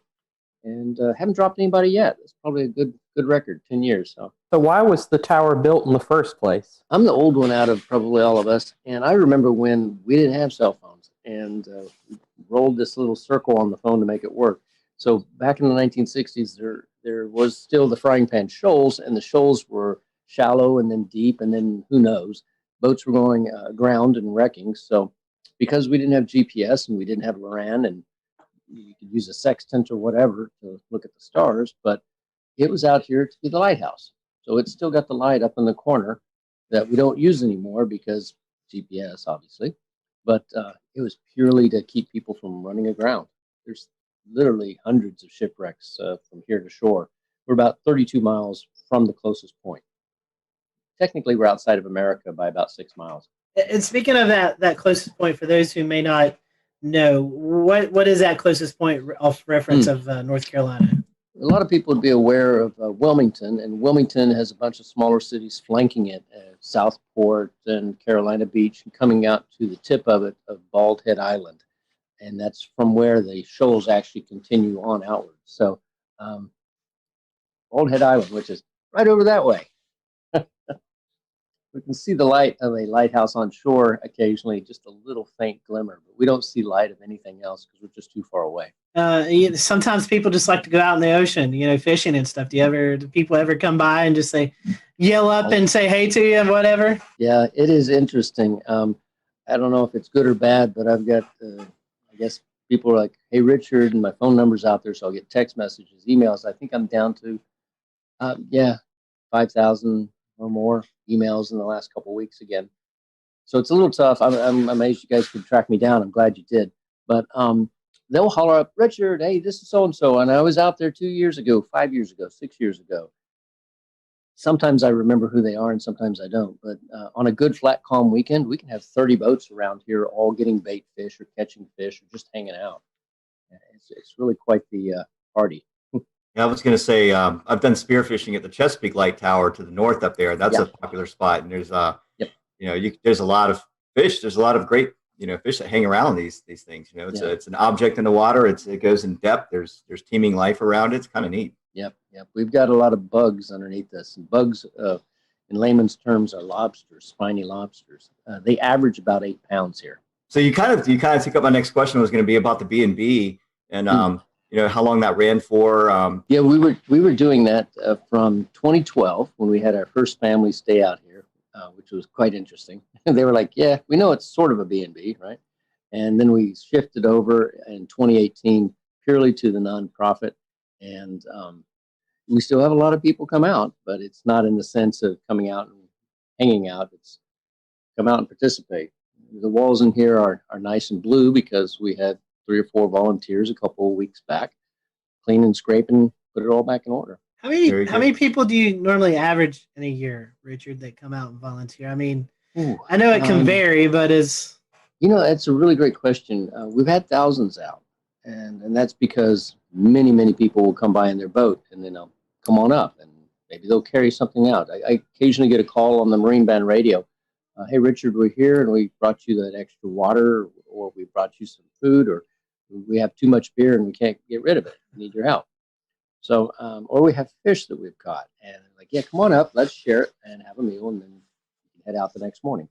But with 8 bedrooms and a crew room in addition, and about 6,000 square feet, and a rec room and a stainless steel kitchen and a big generator room where we can cut and torch and do all the types of mechanical things you would want to. It's actually got a place for all different kinds of people. We've got people that came out and did nothing but work on our garden in the back corner. So we've got a garden that grows. Go figure. And for those who are maybe wanting to know, you do a fantastic job on social media, the Facebook page, of just sharing your experiences from day in and day out. And it's a really cool thing. If you go to Facebook and type in Frying Pan Tower, Richard, you do a great job on social media, just kind of showing the behind the scenes look there. Yeah, you know, it's funny. People ask what the tower is really like and how it survived these hurricanes. And some of the things that I've learned is that the engineers that put it together had a fair amount of experience with what they call Texas tower or Texas oil rigs, the genre in the 40s and the 50s. So they made this thing stupidly overbuilt. I mean, massively structurally strong. With the legs, I just got a blueprint that I hadn't seen in 10 years. And it actually indicates that when they set the base pilings down, they actually took pipes and then hydraulically rammed them through the legs down into the bedrock to the depth of, if you can imagine this, 296 feet. Wow. That's incredible. It's a football field of steel down into the bedrock and then filled up with cement. So, and the casing on the pipe that actually is water level down is multiple layers, so it's approximately 3.5 inches thick. We just, you know, we have to worry more about anything above water and just keep welding on parts there. So, yeah, I've gotten a chance to become a more proficient welder. And, since I don't have OSHA looking over my shoulder, it's like, yep, I'll do it. I'll do it right, but I don't have to get it inspected. So, again, being outside the country does have some perks, right? Next question is, it's kind of like just everyday life that we have here, the luxuries of plumbing and power, internet. Mm-hmm. I've seen you were watching the football game a couple of nights ago. You cook up these really nice looking dinners. So how do you get all of that 32 miles out in the Atlantic Ocean? That's, you know, this is truly a working environment along the lines of, we don't just say, hey, stick a solar panel up there, it'll be great, you'll love it for 25 years. No, we actually know that they will hold on during a hurricane. We've had solar panels up for 3 or 4 hurricanes now. We know the flags don't last quite as well, but that's another story. And with those solar panels, we still are on conventional solar batteries. So we don't have lithium yet because we work off of a very tight donated budget, obviously. And then if we need to augment it, like tonight when everyone's using all kinds of things, I will run a small little 3K generator by Honda or something like that. But the good news is that we did also resurrect life back into the 40 kilowatt Detroit diesel that has been sitting here ever since the 1960s. And when we took it apart and looked inside at the pistons, everything was put back in almost perfect order. And then they closed the doors and walked away. So all we had to do was get it up and running again. Now we need to get the electrical part out of it, which is the diodes and the rectifiers. And guess what? I'm getting to learn something else. But once I do that, then we'll reach out to our audience and say, be nice to have some resistance heaters bolted back on the wall, and then we'll run that and be warm while we're out here working. So 99% of the time, we're just solar and wind. So we have a couple turbines, and we've got a couple dozen panels and a battery room full of batteries that we watch very closely and monitor. And everything that we do out here, we can also look at and monitor from shore. So, and that was a 5.2 gigahertz microwave dish that we set up, shot to shore, 56 miles, talked to TV station into letting us put a dish up on their tower at 1,300 feet. And, you know, it's one of those, I can't believe they let us do this sort of stuff, but, you know, we get really smart people and then they're excited about it and then they tell other people and then we get a phone call. And a gentleman just got on a helicopter today that left that made a donation and he spent a day or two out here. I didn't make him work, but he worked anyway. Couldn't stop him. Jordan, I know you've got the big fun question for us meteorological nerds. Yeah, so as the Carolina Weather Group, I'd be remiss if we didn't talk a little bit of meteorology while we're here. So what are some of the more memorable storms that have come by in recent times? I mean, I know I'm thinking about Florence and Matthew are probably the obvious ones, but maybe you have one that's maybe not quite so obvious. Well, Arthur was an amazing thing. I actually was out here with 3 of my kids and 1 volunteer, and we planned on flying back by helicopter on a Tuesday with an upper limit of the wind speed of being around 45 miles an hour or so for the helicopter. I think it was a Bell Jet Ranger. And we woke up that next morning to 55 miles an hour constant. So we weren't going anywhere. Surprise, surprise. Had not been out here for a hurricane, and my kids are like, are we going to be all right? Of course we are. It's going to be great. So everything was great. The winds were averaging around 75. They got up to 100 and something during that. And we were all in here, and it's very noisy. My daughter points out the window because there's a huge mooring light that's about 2/3 of a mile that way. And it has a 12,000-pound dumbbell weight at the end of a huge chain. And it's the marker for the very end of the shoals. Well, the waves were so big. They were about 30 feet tall. They don't even look like waves. They just look like hills, that it was picking it up and slogging it along. And she says, Dad, is the buoy supposed to be traveling? So it marched off towards Wilmington. And then as the hurricane spun around, we got to the backside of it, and the winds were blowing from the other side. We just finished dinner, and it blew in one of the back windows, just shattered it. And wind is going everywhere, and the rain's pouring in, and we're back there trying to hold a piece of metal. We'll return to Best of the Carolina Weather Group in a moment. Now your Carolina weather forecast. Here are today's forecast high temperatures for North Carolina. Here are the forecast lows for tonight for North Carolina. Here are tomorrow's forecast high temperatures. And here's forecast rainfall across North Carolina tomorrow. Here are the forecast highs for the day after tomorrow.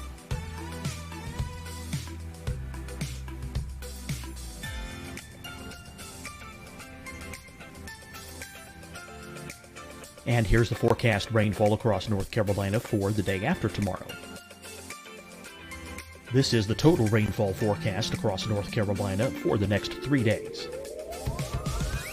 Here's the severe thunderstorm outlook for today from the Storm Prediction Center.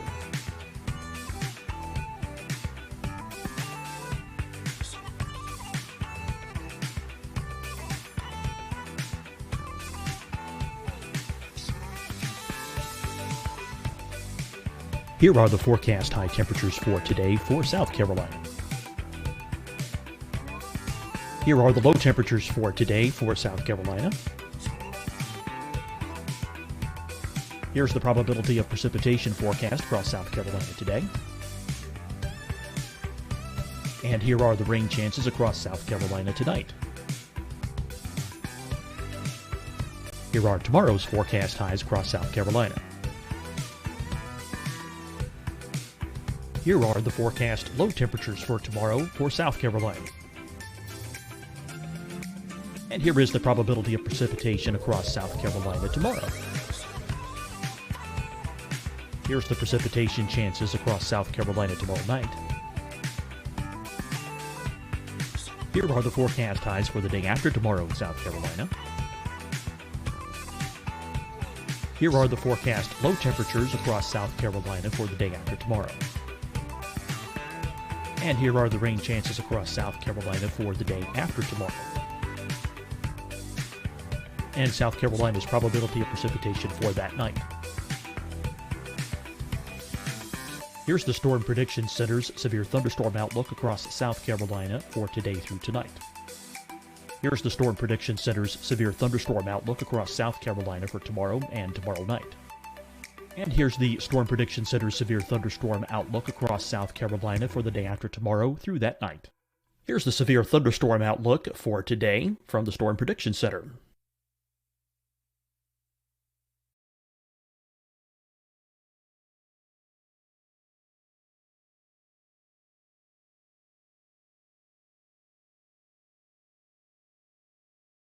And now here's a live look at weather radar across the southeast.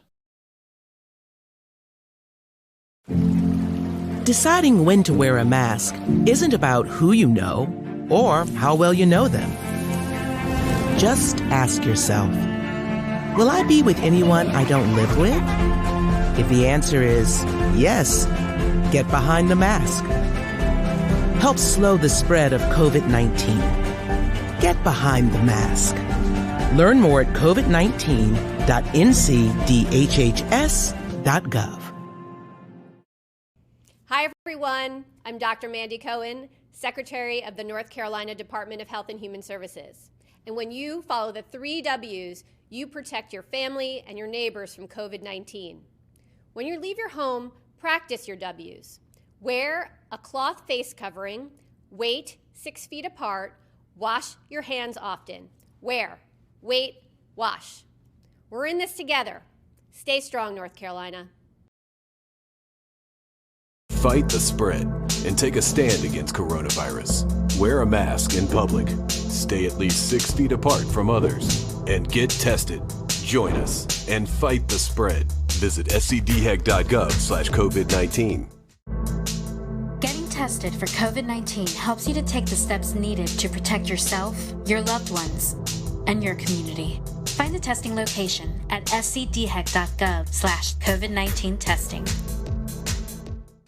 You'll see your Carolina weather forecast at 25 and 55 past. And now back to the best of the Carolina Weather Group on the all-new Carolina Weather Net. Back together, and my daughter's a little upset about this. And I said, "It's okay. We were fine." She goes, "I'm not worried about the tower, Dad. It made my cake in the oven fall." Unbelievable. So, we've been out, and I've since found that hurricanes can be really pleasant to watch when there's nothing in the air to hit you but rain. When you're on shore, you have to worry about all kinds of things. You have to worry about trees falling on your houses, and that sort of thing. Out here, it's just rain. You wear safety goggles so that it doesn't sting your face too bad. And anything under 100 miles an hour, it's not going to blow you off the top. Over 120 miles an hour, it gets a little dicey. We had some gusts to that during a couple of them, and the water kind of comes in everywhere, so it gets a good rinsing. But that's all right. Does the tower sway at all? Do you get a little bit of that rocking factor? I'll show you. During the worst hurricane, this is it. That's it. Just enough to make the water wiggle around in the Culligan jug. That's it. Puts you to sleep really good, and they are really loud. They are quite noisy. You asked the question really that I should answer more directly is about the weather and how and what do we watch and how do we know when we can go out here. It's only 30 miles out, but the weather here is very different than the weather on shore. On shore, we can have 30-degree days, and out here, because they have this enormous mass of water underneath us, we could be in, t-shirt and shorts, or like today, we had a 25-degree temperature drop out here. Beautiful. It was 75, and then it went down to 55 for a while. And I'm wearing a jacket because it's cool. So you kind of have to be aware that the ocean is what they would call an ever-changing, never-changing environment. So it's always going to be a little different, and you can only tell about 3 or 4 days in advance as to the true conditions in this one location. Being on top of a hill at the end of the shoals creates a Venturi effect. So the water goes much faster underneath us than it would maybe just half a mile away. It's quite an interesting place to try and go scuba diving, that's for sure. I would imagine the waves, Yeah. We see storm surge on the coast with landfalling hurricanes, and we see these models that are predicting 20, 30-foot waves out in the ocean, but the normal everyday person doesn't get to see that, but you do. I mean, you were just talking about the experience with Arthur. I mean, I'm sure the first time you saw it was like, oh my gosh, but have you kind of got used to the fact of seeing these huge waves now after being out there so long? It's funny, the smaller waves, just the 12-footers or so, those actually impact harder than the big ones. We have these legs that are 42 inches in diameter, so relatively speaking, they're very narrow. But if you catch completely square to the cross pipes at the 12-foot level, a 12-foot wave, you know the weight of water, it's quite a bit per cubic yard. You feel it, just a shudder like that. That was a good one. That hit well. The huge waves, they look strange because they really do look like hills rolling past. And then occasionally one of them will break over like you would see on a small wave on the surf. But then you look across it and you realize that it's breaking over hundreds of feet wide and 7 or 8 feet the top of it's cresting over. And you're just thinking to yourself, if I had a jet ski, I bet I could ride that all the way to shore. But I don't know. From what you've told us, it sounds like there's not many things that would cause such a concern that you'd have to evacuate. But I am curious what your emergency procedures are like. What things might it take to get you to have to bug out of the tower? And if so, what's the process? That's great one. We have about 4 different forms of communication. Of course, we have, and that's for knowing what's going on. Of course, we benefit other people out here by having that available for them too. So we shoot our signal around here. So we kind of know what's going to happen weather-wise to some degree. It's really about a decision of, do I need to get back to shore because there's people on shore I might need to help? So when Matthew came through, we left a day after it happened, just simply so we could get back to shore and help reestablish power for several houses that were out, elderly people. But it's funny. I guess it's kind of the reverse. We got plenty of food, plenty of water. If you have a string and a hook, you can't starve. It's really more a matter of, we stay away from things like COVID virus and monitor the people that come out, that sort of thing out here. People have said that this is probably the best place to survive a end of times or in a zombie apocalypse. I don't know. As long as we have our connection to shore with the marine band radio, with the internet that we have here, with emergency locator beacons, things like that, probably could sit out here and ignore the world for about a year if you had to. Nice. Not that I want to. I got family on shore. Speaking of that and COVID, I know one big thing is folks coming out there and helping you. What was there downtime? I'm assuming there was downtime where you didn't have folks out on the tower. Yeah. What was it like when the world was going crazy and you're already out on this island? I'm sure for you personally it wasn't much of a change, but what was it like? A few years ago, I had finished a job of 11 years and I needed a break. So I came out here and was just here for 6 months straight. Went to shore one time. And I noticed that you don't know what day of the week it is anymore. You don't really know what month it is after a period of time. And you start just living, I'm in this season. Oh, gee, I'm getting into fall now. Okay. But during the time that everyone was really locking down on COVID, I was here for a few weeks by myself and isolating. And it was odd because, I turn on the TV, I get it over the air, I get it over the net, I can see everything that's going on. So, you do always have the ability to communicate, same as we all do while we're still locked down. But I think it just made me really appreciate the fact that out here, I have a mask. I've got one in my pocket right now. And anybody that comes out here is going through a questionnaire. Have you been around anyone? Do you have the temperature taking? All that good stuff.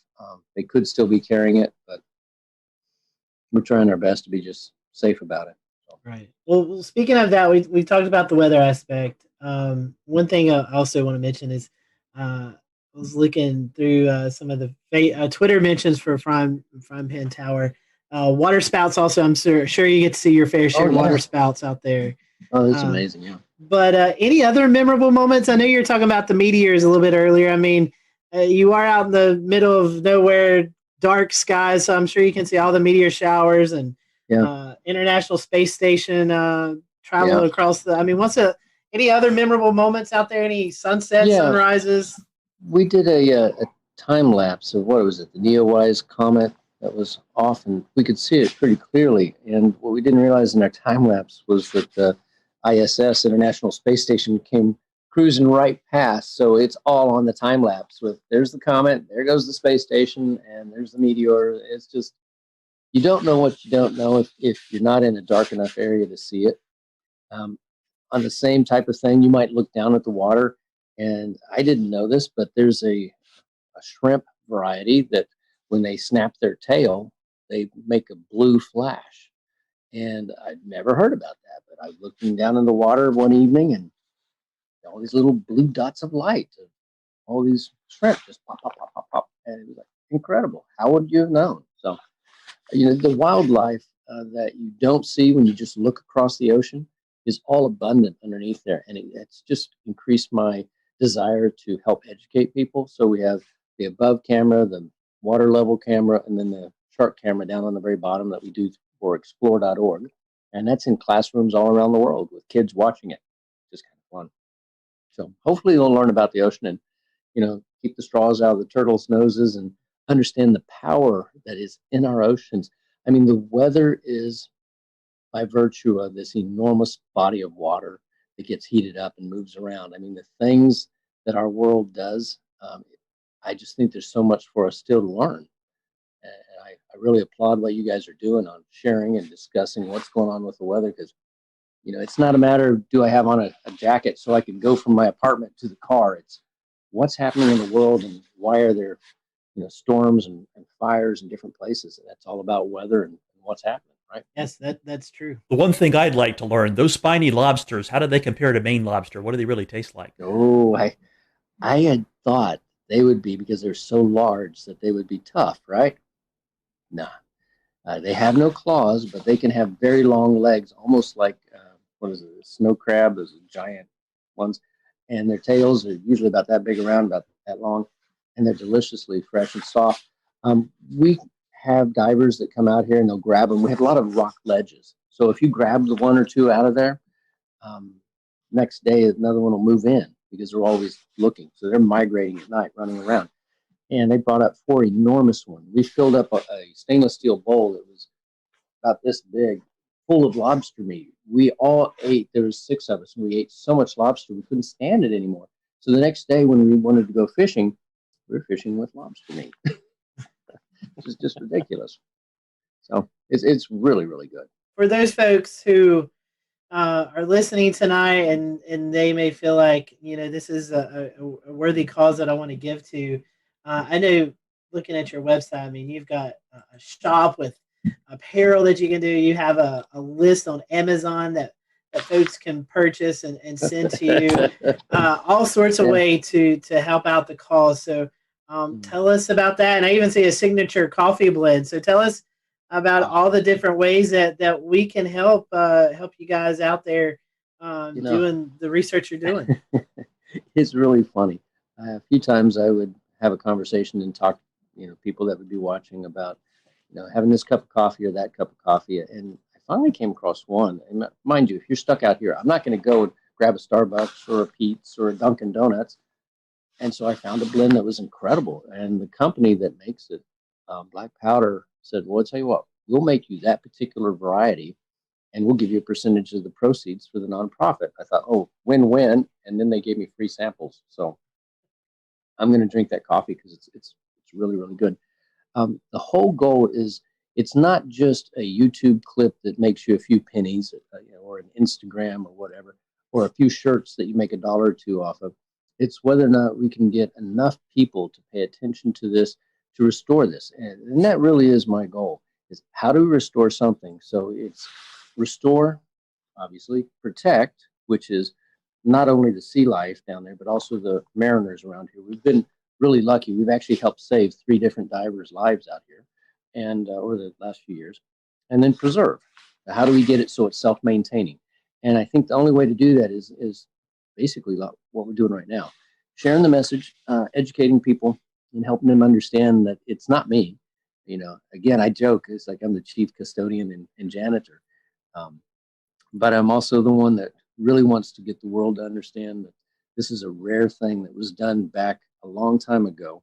And we typically don't do things like this anymore. We don't build big steel structures because we simply don't need to. And it's really worthwhile to save it.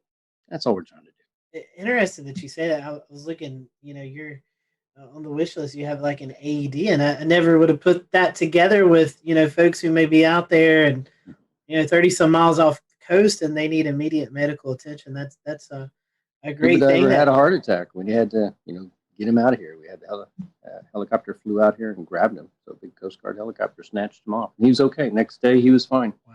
Amazing story. Well, Richard, you know, I personally want to thank you for what you're doing. And you were talking about, Dan, about getting some storm chasers out there. We may have to pitch in on a helicopter ride and come out and at least have a meal with you or something. I'd love to get you guys out for a weekend. And you know what? If you give us enough notice, we'll find a volunteer with a boat and just have you guys come out on that. How's that? Hey, I am down for that. we are up for that. And again, Richard, how can we follow you? I told about your the Facebook page, but do you have Twitter or anything else that they can follow the work you're doing? Yeah, we've got you know, we're either Frying Pan Tower forget what it is, Original or something. So we have an Instagram. It's easy to find us. You search for Frying Pan Tower, clearly. There is also a in the middle of the woods, a frying pan light tower, not a light tower, but a tree tower for observing for other things. You'll know it when it's us because we have water around us. So we have Twitter, we have YouTube, we have Instagram, we have Facebook, and I don't know what else. Well, you're talking about and our website. Yeah, at the explore.com, which we got permission to air some of the footage during hurricanes. Oh, good. It's explore.org. They're good. Yeah, explore.org. Yes. Yeah. They're doing good things. Definitely check that out. That's awesome. Yeah. Good deal. Well, Richard, we thank you for your time. And for those who are watching here on the Carolina Weather Group, we hope you have a great rest of your week. And we'll see you next time here on the show.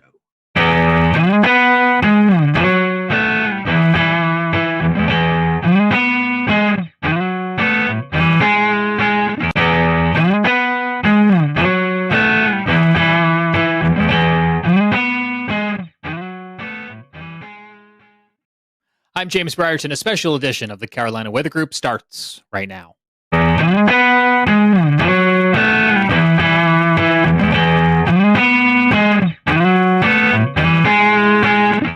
These are pictures out of western North Carolina in the first daybreak after devastating flash flooding from Tropical Depression Fred. Good evening. I'm James Brierton in Charlotte, North Carolina, and we are live with you on this Wednesday, August the 18th, 2021. Our panel is assembled here again tonight. We have Jared Smith in Charleston, South Carolina, and Evan Fisher in Asheville, North Carolina. So many of our friends and neighbors in Western North Carolina still dealing with the aftermath of Tropical Depression Fred, with ongoing flooding that the word aftermath just doesn't do it justice. This is a situation that is still very much active and ongoing for these folks. And states of emergency remain in effect tonight because of the devastation that is being felt in some of these places, including reports tonight that we're learning out of Haywood County in North Carolina, where some 35 people remain unaccounted for.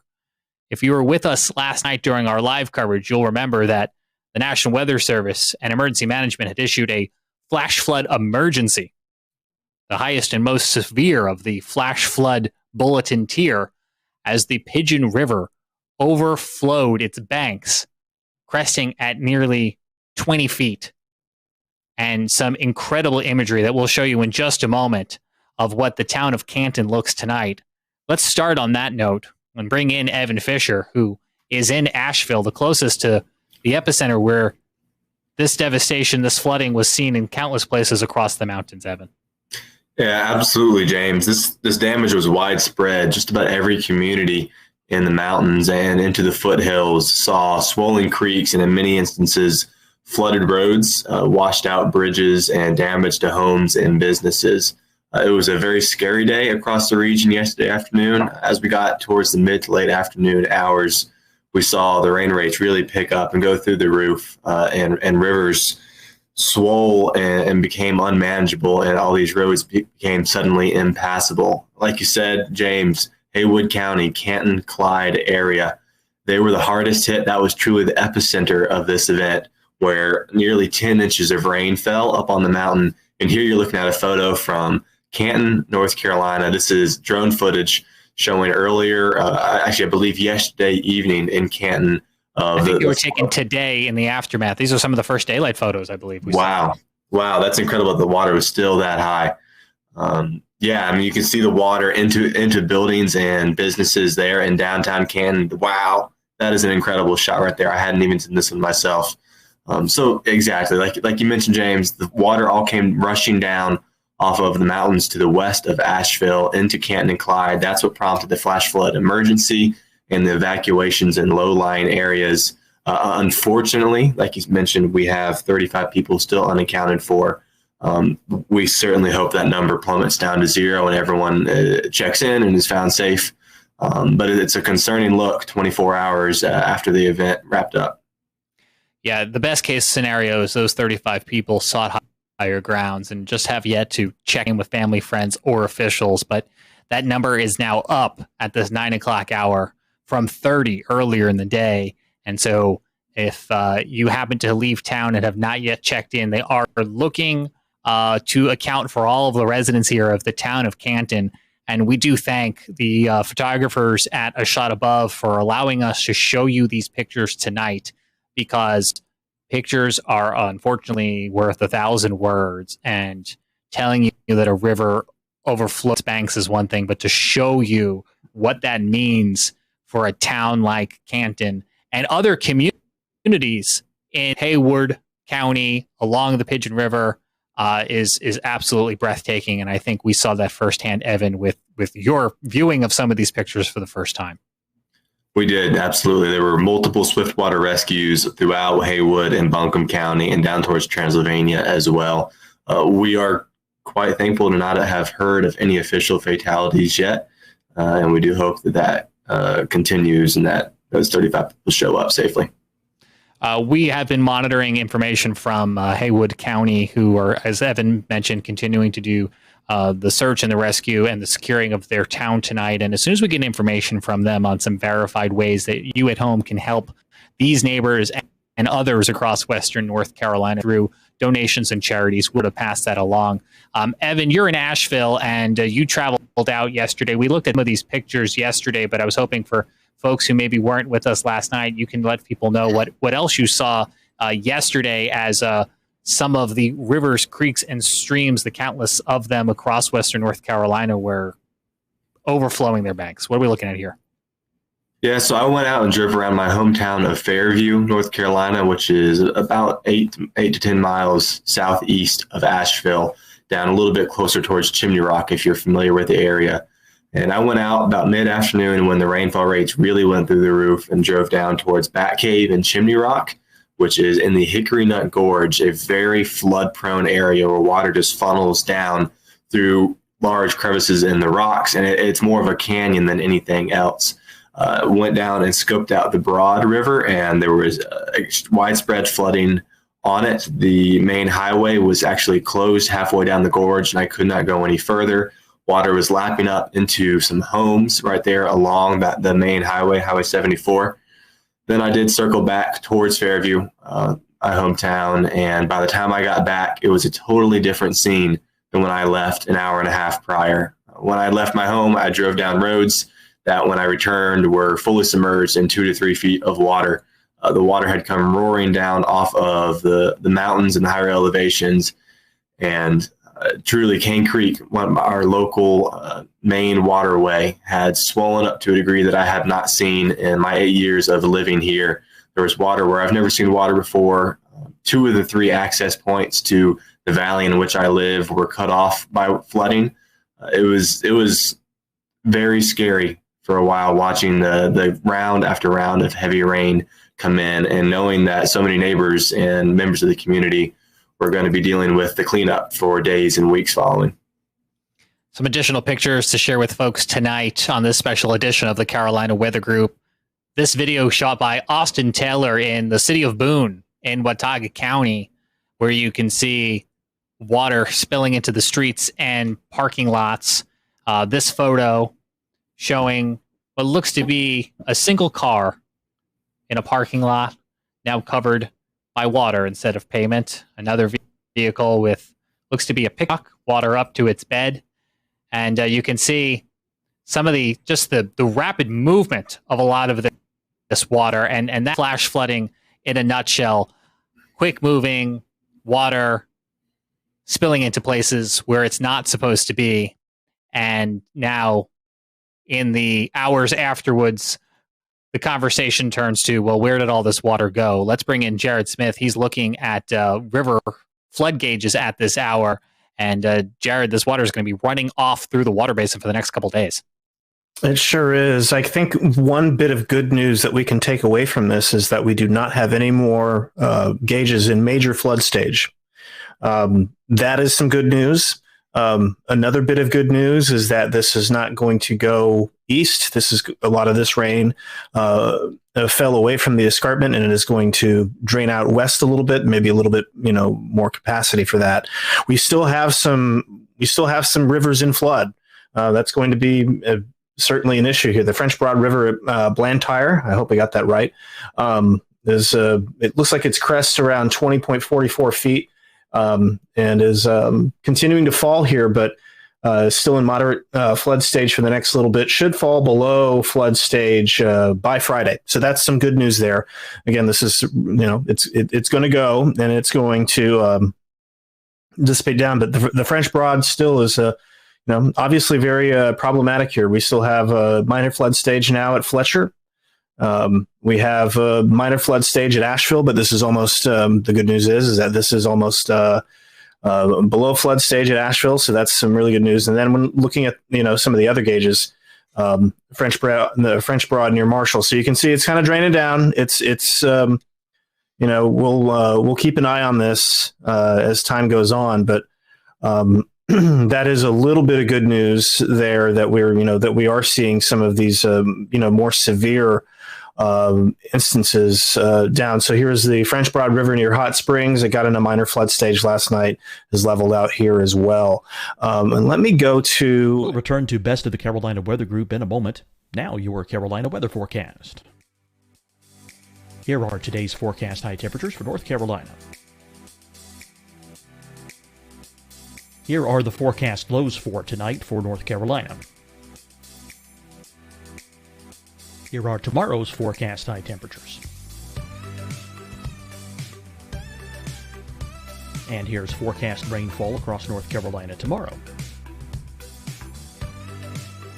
Here are the forecast highs for the day after tomorrow.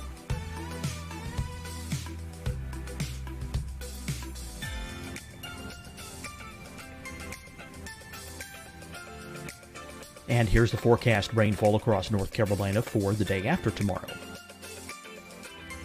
This is the total rainfall forecast across North Carolina for the next 3 days. Here's the severe thunderstorm outlook for today from the Storm Prediction Center.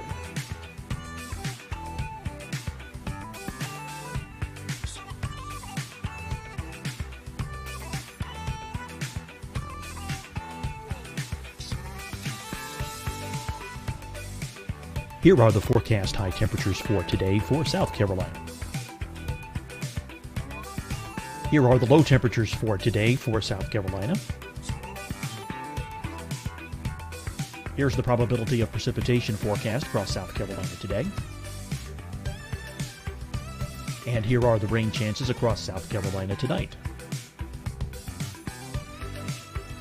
Here are tomorrow's forecast highs across South Carolina. Here are the forecast low temperatures for tomorrow for South Carolina. And here is the probability of precipitation across South Carolina tomorrow. Here's the precipitation chances across South Carolina tomorrow night. Here are the forecast highs for the day after tomorrow in South Carolina. Here are the forecast low temperatures across South Carolina for the day after tomorrow. And here are the rain chances across South Carolina for the day after tomorrow. And South Carolina's probability of precipitation for that night. Here's the Storm Prediction Center's severe thunderstorm outlook across South Carolina for today through tonight. Here's the Storm Prediction Center's severe thunderstorm outlook across South Carolina for tomorrow and tomorrow night. And here's the Storm Prediction Center's severe thunderstorm outlook across South Carolina for the day after tomorrow through that night. Here's the severe thunderstorm outlook for today from the Storm Prediction Center.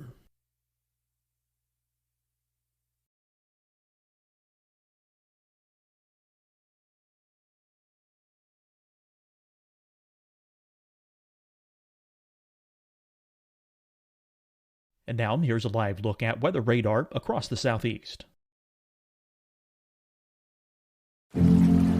Deciding when to wear a mask isn't about who you know or how well you know them. Just ask yourself, will I be with anyone I don't live with?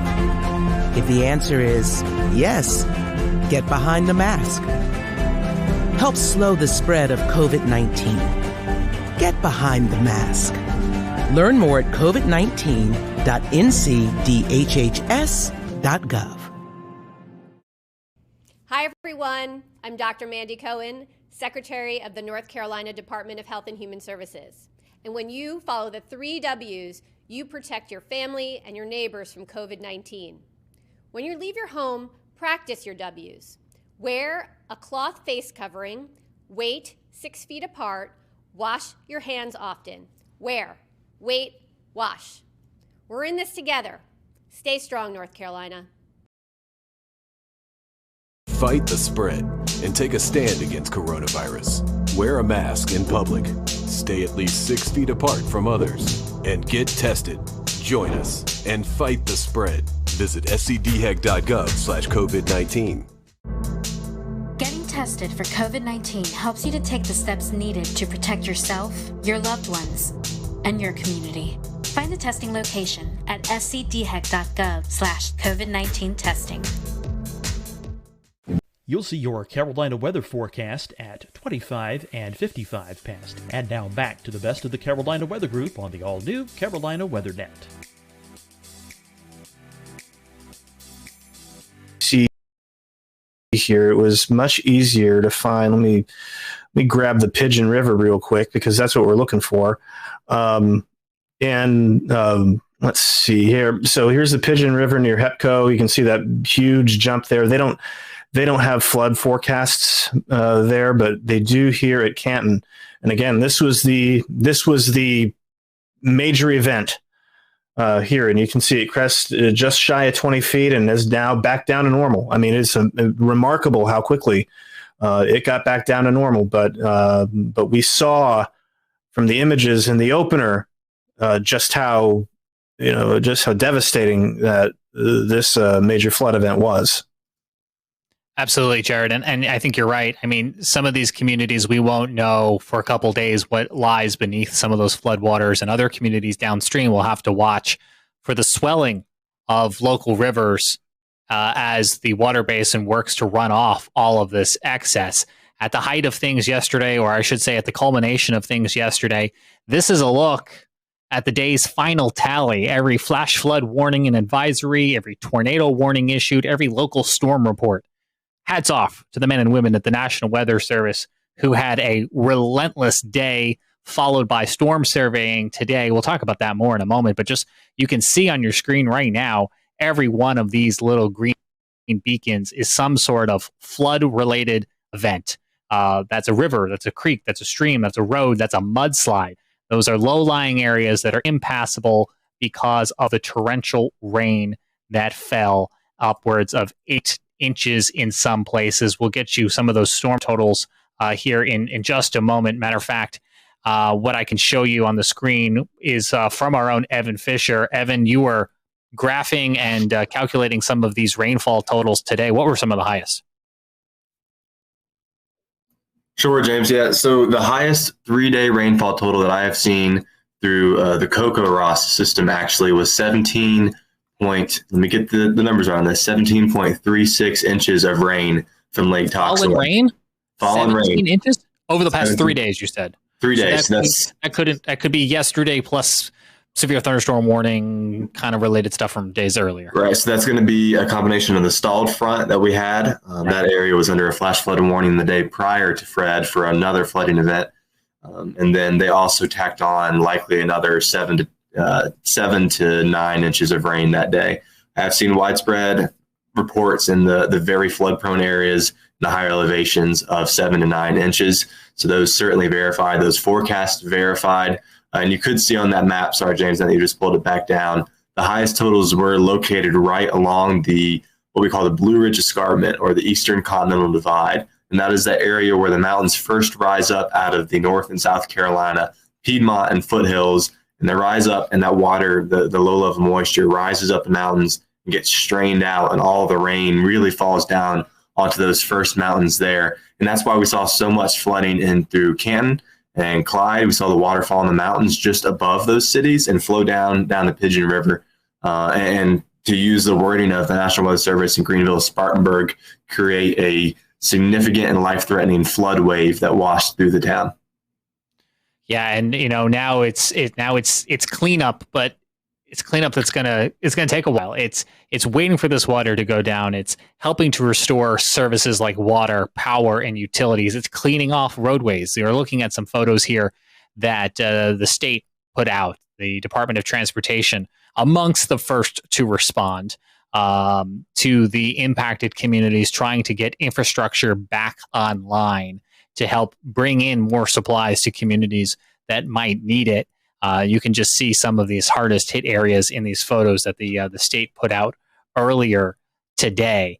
And as Evan mentioned, a lot of this by itself would have been impressive, but we had that stalled front across the Carolinas for days, which just brought scattered but strong to severe thunderstorms, as many of you will remember, and that took our soil and really saturated it. So then when Fred came in, we were already dealing with soil that was like a wet sponge, and that kind of culminated in the event that you're seeing on the screen here.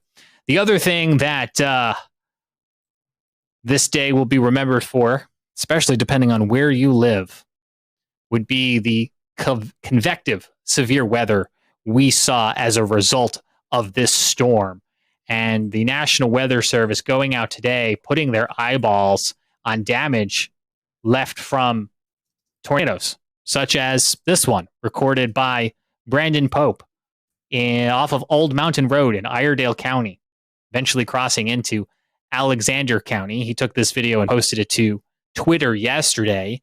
And what you're seeing here, we now know, is a EF1 tornado. You can see the path here that the National Weather Service in Greenville, Spartanburg, Tricia Palmer herself took this trip on up here to take a look. And this was an EF1 tornado with peak wind gusts of 110 miles an hour. Luckily, no injuries to report, very minor damage, but their storm survey does account for trees that were topped off at about 20 feet above the ground, which was helping them to determine the impact of that tornado. That was just one of several tornadoes that the Weather Service confirmed today. The National Weather Service in Greenville, Spartanburg, by the way, issued, if I have this right, 37 tornado warnings yesterday. The most their office has done since the late 1980s. Wow. If I recall the statistic correctly from Brad Panovich at WCNC, I think it was. Yeah. Go ahead, Jared. I mean, it's worth noting, too, that the methodology in the late 80s is far different from what we have now. Keeping in mind that we switched to storm-based warnings in 2007, 2008. And so where you might have one warning covering a county, if you have two events, boom, you got two birds, one stone. And also keeping in mind that if you have a warning that goes out for multiple counties, that's actually, I was actually talking to somebody about this today. Believe it or not, that was counted as multiple warnings back in the day. So you could issue one warning, but it would go out as three because it was county-based. And there was no such thing as the valid time event code, the VTEC. Not talking about revved up Honda motors. I'm talking about valid time event code. And what that does is it groups each event as one warning. And that just was not a thing. That was invented, that was a mid 2000s invention and rollout. So I'll want to use caution a little bit about that. But again, not to take away from the fact that they issued, they issued 69 tornado warnings across all of the National Weather Services in the Carolinas. Evan Fisher's got a map up here on the screen. Yep.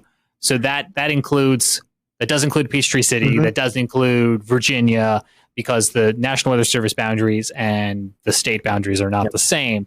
67 tornado warnings, flash flood warnings, 27 with flood. Is that advisories then? 23? Flood warnings. I left flood advisories out. Okay. Yeah. Let's get back over to what the Weather Service was finding today. We have down here a little bit closer to Greenville, another EF1. Now, this was a low-end EF1 in Malden, South Carolina, with a tornado that touched down near Brooks Road at Highway 276. And you can see that this one was on the ground for about a little over 2 miles or so. And minor damage to roofs and siding, noted to several structures. Damage was primarily limited to multiple uprooted large hardwoods and snapped trees, not too dissimilar from the one seen in Alexander and Iredell counties. Another EF1 here to show you on the map near Fountain Inn, South Carolina, where the storm survey team found that a tornado touchdown east of Pennington Road. This tornado tracking north-northeast, crossing intersections such as Highway 418. Damage, again, primarily limited to some hardwoods and snap trees, which would be expected with an EF1. One of the trees, though, did fall and damage a home on Ritchie Road. The shed there was also damaged and destroyed as a result of a fallen tree. So a direct result of that tornado, which EF0 also striking about 3 miles southeast of Fountain Inn, South Carolina. And I could have sworn, yes, there is. I was going to say, I could have sworn there was another short-lived little guy here, an EF0, that was on the ground for about 1/10 of a mile. And this one near Sandy Springs, South Carolina. And I almost missed this one as well here near 6 Mile, South Carolina, also on the ground for about 1/10 of a mile, where multiple trees were uprooted. Some of these shorter paths are not surprising, considering the tropical nature of the setup yesterday. And if you joined us for live coverage or your local television broadcasters, they were talking a lot about these cells that were training across areas, but the nature of tornadoes associated with a tropical system like this, they spin up very quickly and they spin down very quickly. So it makes warning on them very tricky. You got to move very quickly, and then they don't live very long, which couldn't be good news, but it comes down to pulling that trigger, getting the effective communication, and then on your end at home, making sure you move to safety as quickly as possible, because you're not going to have a lot of lead time that you might have with certain other tornado warnings we get here in the Carolinas. Certainly, you always want to try to move to safety as quickly as possible. Again, you can find information about how to help Western North Carolina forthcoming on our Facebook page. We're looking for the county to tell us exactly where and when they need help. I know they did say earlier, thanks but no thanks to volunteers for search for rescue, leaving that first and foremost to the professional first responders. And they said that they would be issuing some additional information about how the community can get involved and helped as soon as they get to that phase of their recovery. Jared, let's shift gears here now. As folks, we are in mid to late August and the tropical season is well underway. With Tropical Depression Fred now gone, what's next? So that's an interesting question. So and that's a question that is kind of shifting on us a little bit as we've gone through the day. First, Hurricane Grace, second hurricane of the season, is going to make a couple hops in Mexico, dissipate there. Not a concern for the Carolinas, certainly a concern for Mexico with heavy rain and potentially some strong winds. Right now, does not expect to become a major hurricane, thank goodness, but still a very rough go for the Yucatan Peninsula and then getting into mainland Mexico here. So there's your path for Grace. Again, well, very far south from the Carolinas, not a weather concern for us. Where it gets interesting is with Tropical Storm Henri. So last night, you may remember that we've been talking about Henri a little bit and how it was thinking about, it was going to curve out to sea. Guidance picked up on an interesting trend today, and there's a lot of guidance members that are starting to come around to this idea, so much so that the Hurricane Center is starting to come around to this idea that as Henri it's going to get picked up by cutoff low, and it's going to head north and parallel the coast. Again, this is going to be more of a wave and rip current maker for us along the Carolina coast. We'll need to see how far west it ends up. So, we'll continue to keep an eye on that. I'll show you all another graphic in a second talking about tropical storm force wind probabilities there. But if you notice, the key difference in the track today versus yesterday is that Henri is taking aim on New England. A ridge of high pressure is going to build just to the northeast of Henri, basically cutting off its escape route. And so if you have plans, if you've got plans or business, I know that, Charlotte in particular, a lot of banking business, Charlotte to New York, that's a pretty common commute. You may be dealing with tropical storm Henri by this time, by next Monday. We'll see how this turns out. Again, there's a long way to go. There's certainly uncertainty around this. We have some guidance that's really strictly on board with it. We have some guidance that has not yet gotten on board with it.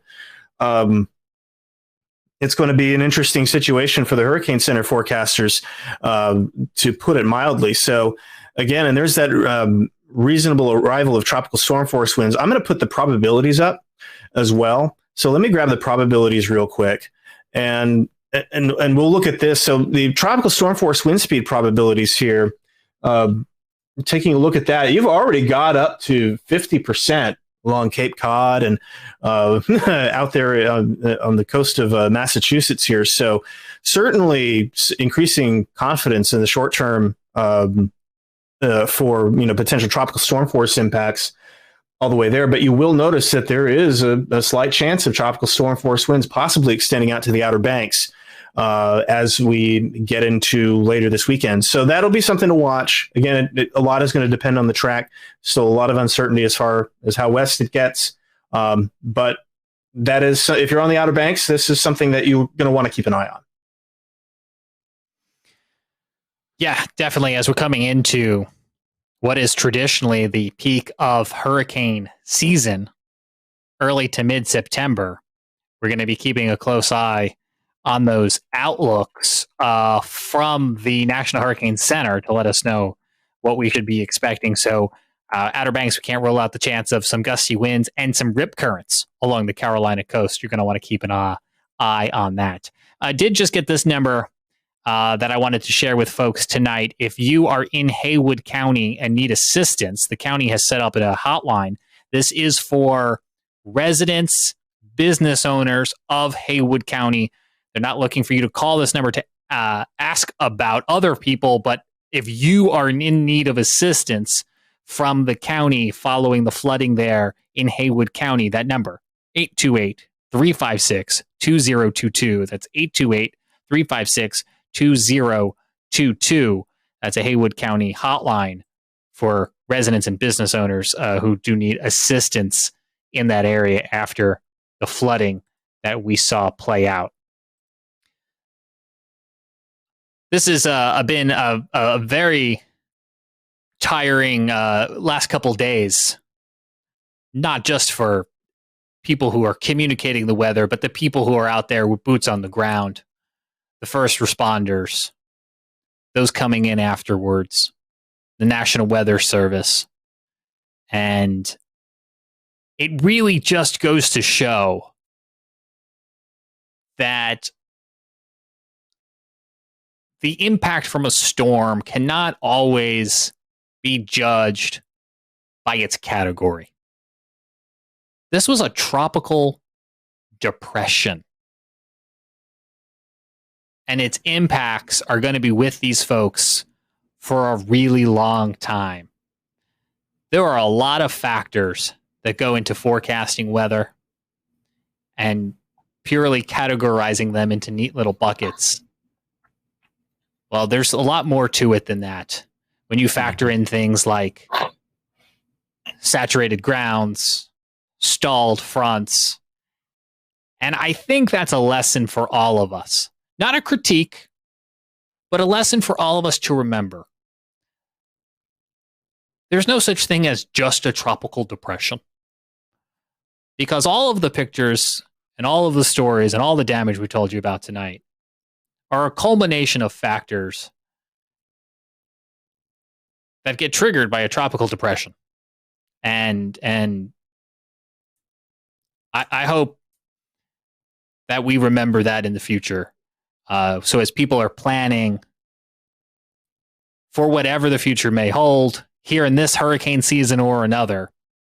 Have that go bag. Have it ready. Put it together now and stick it on a closet. There's no harm in just having it. It's better to have it and not need it than need it and not have it. And I think I'm going to be revisiting mine too, because guys, I'll tell you, I wouldn't be ready if this rolled in here tomorrow. I've got some stuff stocked away either from being a weather nerd or from pandemic toilet paper hoarding, but I'm going to get really tired of eating canned black beans or whatever it is that's down there. And I think that's my upcoming weekend to-do list. Yeah. Best time to do it is now. And that's, aside from Henri potentially kicking up some waves, we've got nothing else out there. And there's a bunch of Saharan dust coming off. We may actually catch a little bit of a break. And that is a welcome reprieve. Yeah. That's a reprieve that we don't usually get in late August. So I will urge everybody, take advantage of this. Check your hurricane kits. Look at your evacuation routes. Get vaccinated. No time like the present. Do not deal with COVID. Don't try not to worry about COVID on top of trying to run away from a storm. You made up a good point on that yesterday, because the combination of vaccines and masks and everything else instantly, fearfully goes into politics. But if you need to evacuate and go to a shelter, these are going to be factors and considerations on how you plan, where you go, what you can do when you get there. And they were conversations that came up last year and will certainly have to be revisited again if and when we need them. Gentlemen, that's going to do it for this special edition of the Carolina Weather Group. We thank you all at home for tuning in tonight, whether you're watching with us on Facebook or YouTube, or maybe listening to the audio podcast. I don't want to leave you out, our podcast friends. I know you haven't been able to see these visuals that we've been showing you, but the audio podcast is an important mechanism for us because it's a place that during a state of emergency, we will turn to continue to deliver information about the weather. Not live, of course, because a podcast inherently isn't live, but it's a place that we can put forecast updates, weather updates in a means that doesn't require a ton of cellular data, doesn't require a ton of battery power, things that can be scarce during severe storms. So I would encourage you to find Carolina Weather Group wherever it is you get your audio podcasts, so that you'll have yet another means to getting information. And we hope it's a part of a matrix of ways that you get information. And so as you're preparing those go kits, as we always say, please know a weather radio. Very important tool not to be overlooked. On behalf of Jared Smith, Evan Fisher, I'm James Brierton in Charlotte, North Carolina. That does it for this special edition of the Carolina Weather Group. We will see you again real soon.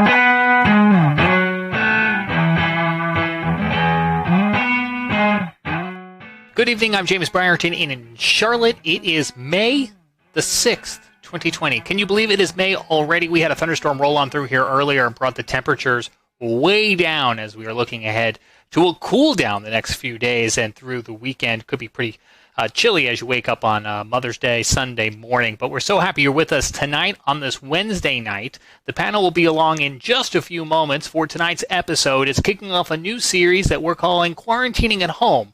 We're kicking it off with the weather team from WECT, the NBC affiliate in Wilmington, North Carolina. It's designed to be kind of a lighthearted experience among all of the serious news that is going on. But first, we do have to start on a more serious tone tonight. The National Weather Service has confirmed that an EF1 and an EF2 tornado struck southern portions of Chester County and Lancaster County in South Carolina about this time yesterday. It all kicked off at about 6:30 when the National Weather Service at Greenville-Spartanburg issued that tornado warning as a tornadic supercell was moving to the east just south of the city of Chester. It continued to move to the east where it produced an EF1 tornado, brought down some trees and some power lines, and much of that town was in the dark for a good portion of the evening. Now, the storm itself was moving just north of Little Rock Creek when it most likely lifted and then dropped again. What is being considered a second tornado then touching down near Interstate 77 as it began to leave Chester County, enter into Lancaster County, move towards Great Falls, where the National Weather Service out of Columbia took jurisdiction of the storm. Now, both Weather Service offices went out there today, did storm surveys, and the team out of Columbia came back with EF2 damage caused by the tornado in Great Falls, and that would have been winds of about 115 miles an hour. The other thing you're looking at here on your screen, we're going to go ahead and bring these beautiful and stunning pictures full screen for you. This is friend of the show, Chris Jackson, was out yesterday in the area with his drone. I believe it's a DJI Maverick. And take a look at these stunning pictures. You can see that supercell coming towards him, the lightning that is being produced by this storm. Now, the tornado itself is not believed to have caused any. We'll return to Best of the Carolina Weather Group in a moment. Now your Carolina weather forecast. Here are today's forecast high temperatures for North Carolina. Here are the forecast lows for tonight for North Carolina. Here are tomorrow's forecast high temperatures. And here's forecast rainfall across North Carolina tomorrow. Here are the forecast highs for the day after tomorrow.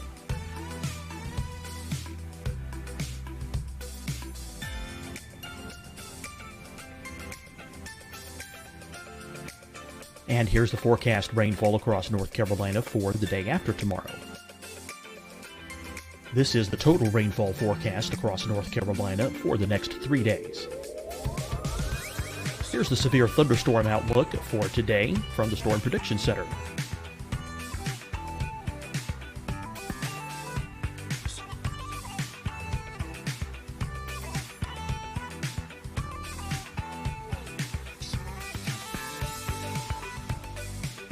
Here are the forecast high temperatures for today for South Carolina. Here are the low temperatures for today for South Carolina. Here's the probability of precipitation forecast across South Carolina today. And here are the rain chances across South Carolina tonight. Here are tomorrow's forecast highs across South Carolina. Here are the forecast low temperatures for tomorrow for South Carolina.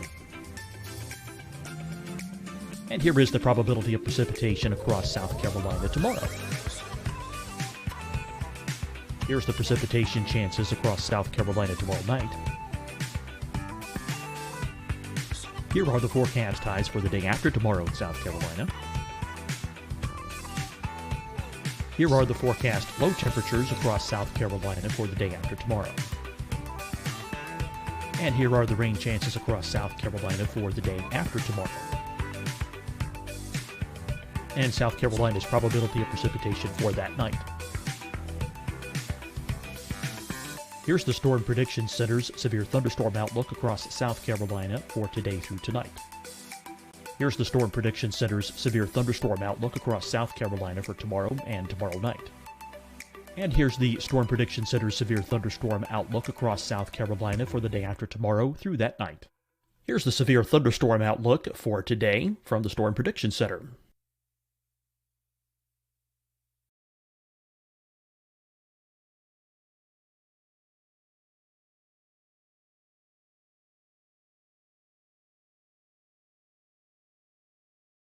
And now here's a live look at weather radar across the southeast. Deciding when to wear a mask isn't about who you know or how well you know them. Just ask yourself, will I be with anyone I don't live with? If the answer is yes, get behind the mask. Help slow the spread of COVID-19. Get behind the mask. Learn more at covid19.ncdhhs.gov. Hi, everyone. I'm Dr. Mandy Cohen, Secretary of the North Carolina Department of Health and Human Services. And when you follow the 3 W's, you protect your family and your neighbors from COVID-19. When you leave your home, practice your W's. Wear a cloth face covering, wait 6 feet apart, wash your hands often. Wear, wait, wash. We're in this together. Stay strong, North Carolina. Fight the spread and take a stand against coronavirus. Wear a mask in public. Stay at least 6 feet apart from others. And get tested. Join us and fight the spread. Visit scdhec.gov/COVID-19. Getting tested for COVID-19 helps you to take the steps needed to protect yourself, your loved ones, and your community. Find the testing location at scdhec.gov/COVID-19 testing. You'll see your Carolina weather forecast at 25 and 55 past. And now back to the best of the Carolina Weather Group on the all-new Carolina Weather Net. Ever.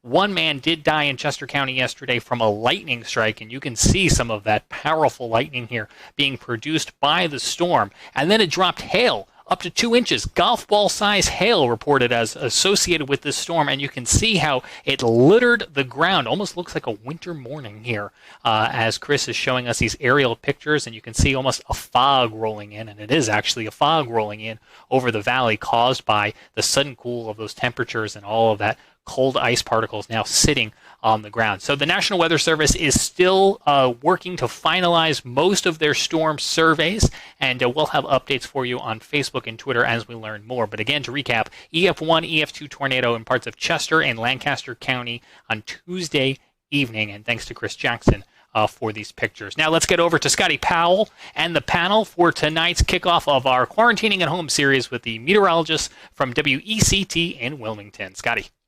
Hello, everyone. Welcome to the Carolina Weather Group. Welcome. We want to welcome the WECT weather team out of Wilmington, North Carolina. They gratefully accepted our invitation to just have our question and answer segment with the folks. So happy to have on with us Gannon Medwick, Eric Davis, and Kelly McGlynn, as they all are at either home or the weather state at the TV station doing some work. And so when this is recorded, we actually had a severe weather event move through. So Eric and Kelly are actually in the studio, it looks like. So happy to have them join us for a few minutes.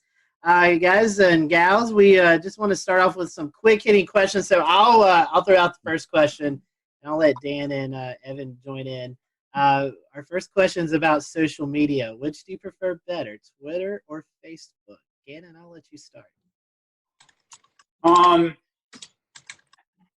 good one. I'd probably say Twitter in terms of the way things just come up and they have to be succinct. So I'd probably say that. Although Facebook, I have had more traction and followers over the years. So that's a positive. All right. Kelly, Eric? I'm personally probably more of a Twitter myself. I have a lot more followers on my Facebook page, but I think in terms of weather information, if you're looking purely for that, I think Twitter is definitely the way to go. But Facebook is definitely a different way to interact, I think, on a more personal level. Kelly, do you have a choice? I would say I like to use Twitter for active weather events. I think folks tend to appreciate that more than Facebook, where it could pop up, days later. And, sometimes people will get that mixed up with actually what's going on outside. But in terms of Facebook, I think it's good because people like to see a personal side to you. So to get kind of who you are outside of the studio out to social media for people to kind of connect with you on that kind of level is why I like Facebook a little bit better than Twitter. Absolutely. Those are great answers. I'm going to hop in with one of my favorite questions from the list. What is your favorite weather disaster themed movie? I know there's one big forerunner here. That's a great, yeah. But Gannon, we'll start with you. Weather disaster. The first one that popped into my head was Perfect Storm with Mark Wahlberg and George Clooney back in the day. Like, someone said that last time. That's a good choice. Yeah, and it was kind of fun. I mean, you pick out in any weather and disaster themed movie that you pick out the inadequacies of the weather and the geography. And that gets you a little bit, but that one was fairly entertaining, I guess. Good. Kelly? The first thing that popped into my mind was The Day After Tomorrow. Oh, yes. Just because my dad used to like that movie, so I kind of grew up watching it and always kind of had some kind of appreciation for all the wild stuff that happens in that movie. Good choice. I guess mine would be Twister. That was out about the time I was graduating graduate school or graduating from college. Just about probably aged myself a little bit, but I just love cow, flying up in the air. That's just classic. And there's a lot of liberties with that movie, but it's kind of a cool theme. I like it. Yeah, absolutely. Those are great. Yeah. Dan, you got one? Yeah, and I'm with you there. That Twister. Personally, I think if you haven't seen Twister at least a dozen times, you're missing exactly. out. But kind of in the same mode here. Back to you, Gannon. Kind of circling around. As far as music goes, do you have any favorite type of music, or even any music that kind of gets you in the mood for weather or weather related music? There's really no weather connection to music, but that's an interesting thought. I wonder if there's something deeper going on that maybe I'm not aware of consciously. But if I'm in the forecast center, I'm listening to a variety of music. My couple of favorites are hip hop, either classic or modern. I like classic alternative, like 80s new wave, and I also like some classic rock, like Zeppelin and Pink Floyd. So I'd say that it's pretty rangy in terms of those styles. Gannon also likes to listen to rap too. He always has some sick rap songs. That was number one. Yeah. Not on board with the rap so much, but I'm a big 80s fan. Just love all kinds of 80s music. I mean, Michael Jackson. I mean, the range. Def Leppard. I like the hard rock, and some 90s stuff is good too. I like. I'm gonna move to a different room. We also have Kelly might be moving to a different room. Just because we're hearing each other. A little bit of feedback, I think. We have Gabe Ross joining us. Gabe also a meteorologist at WCT. So Gabe, welcome.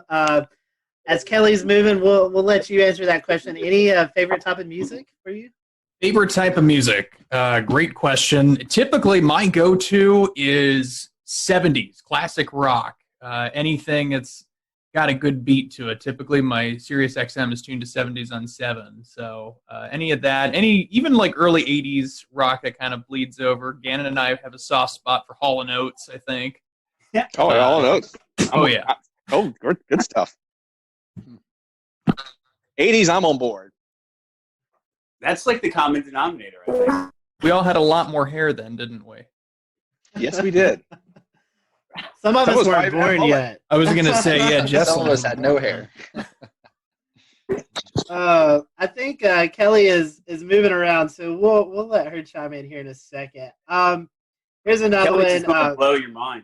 Some of our quick hitting questions. A dog or cat person? Gannon, I think I already know the answer for you. Dog. Dog. Go one for dog right here. I would go primarily dog, but if the cat's tame enough, why not? Okay. All right. Great answers. So I want to transition a little bit into some weather-themed questions. This one's coming from one of our followers on Twitter who doesn't have a name, but Psych K8, I guess. And I wanted to know, what is a weather event that impacted you the most? Gannon? I'd have to say the April 16, 2011 tornado outbreak in terms of formative and impacts. Even I was shorter than Florence. Florence is maybe an easy reach on a recent level, but just had everything. April 16th, the build up, the actual event, it's the emotions of it. We lost people, and then the aftermath, and plus everything that's going on in my life around that time as well. We were speaking about that on a recent Carolina Weather Group, and so that one's going to stick with me forever and probably hold the top spot in terms of real raw impact. Kelly? I would definitely say Hurricane Florence, just because that was the first hurricane I covered on air.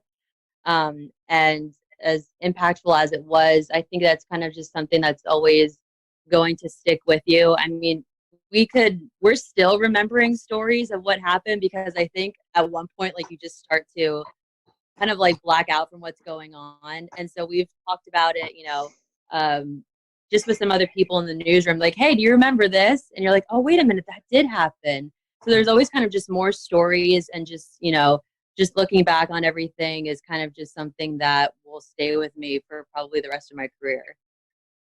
Good answer. I'd probably say recently, I'm with Kelly, probably Hurricane Florence, but again, it makes a good point with the April 2011 tornadoes. I happen to actually be working in Texas on the May 3rd, 1999 outbreak. Remember, Texas and Oklahoma, Moore, Oklahoma. Now, I wasn't in Oklahoma at the time, but I was in Abilene, Texas, and we had a couple of what would now be classified as EF2 tornadoes touching down, baseball-sized hail, just incredible stuff. But I was on the periphery of that event. That was pretty exciting. And just to maybe turn it in a different direction, I guess two of the big weather events that really inspired me to go into weather. I think growing up, I'd always had an interest in being a meteorologist, but two big weather events happened right about the time I was graduating from high school and kind of pushed me more into the meteorology field. The Raleigh tornado of 1988. I don't know, we're kind of going way back here, but the Raleigh tornado of 1988, I just remember the damage. And one of my friends in high school, there was only 2 deaths, surprisingly, with that tornado, but a friend of mine in high school actually had to perform CPR and unfortunately lost one of the girls who died in that tornado. So that was kind of a direct impact. And also, I think Hurricane Hugo, which was just a little bit later in 1989. So I think those 2 events really kind of pushed me into the meteorology field and really had a big impact on my life. Wow. Yeah. Heavy stuff. Gabe? For me, I'm with Kelly. Florence was certainly substantial. Prior to that, I guess within my first year of doing weather professionally, there was a massive derecho that came through Ohio, June 29th, 2012. And it ripped through the Buckeye State. A lot of folks were without power for a week. For me, memorable because I was working at a very small market TV station in Zanesville, and I was the only one working that weekend. So I basically lived at the station for 48 hours. We lost power to the TV end of things, so it was constant radio updates. I slept in the basement. Temperatures were, I would say, in excess at times of 85 degrees just in the actual studio. Outside, daytime highs were in the deep 90s, and I want to say some low hundreds, but just an incredible system to see it sweep through. Straight line winds, I want to say they were close to 90 miles an hour, if not more than that. It's been so long, but it's certainly sticking in my mind. But of course, most recently, Florence, and even a little bit with Dorian too, just the tornado outbreak that Gannon and I were covering that morning. It will stick with me for a long time. Well, and so sticking with you here, you've talked about what's most memorable, but what would be your favorite? What's your favorite type of weather to forecast? Favorite type of weather? Winter weather. That's the easy one. I love snow. Eric. Don't get to see a lot of snow, so I get pretty excited with snow.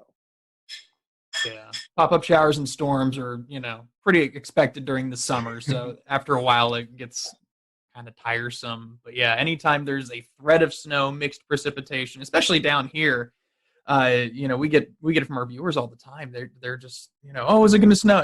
Well, a degree or two difference, and that's what we get. So it's a lot of fun. Kelly, Gannon, choice on that?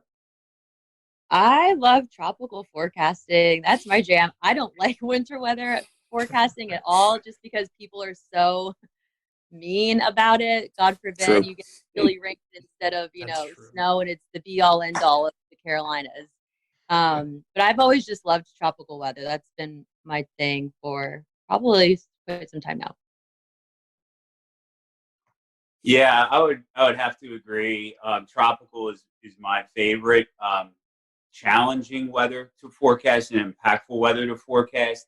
In terms of just favorite all around, though, I love those first couple of fall air masses that come down in September, October, August. Yeah. If we're lucky, we get a little taste.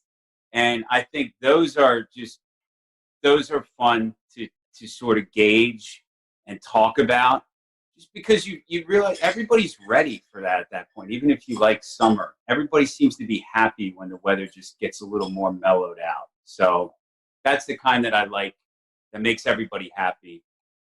Hurricanes and tropical storms probably take the top spot, though, in terms of the challenge in the meteorology. It's just fascinating. So speaking of your favorite weather, kind of the reverse of that, do you take it personal when you miss a forecast? I mean, does it bother you, or do you just kind of shrug it off and say on to the next one? I'll start with you, Eric.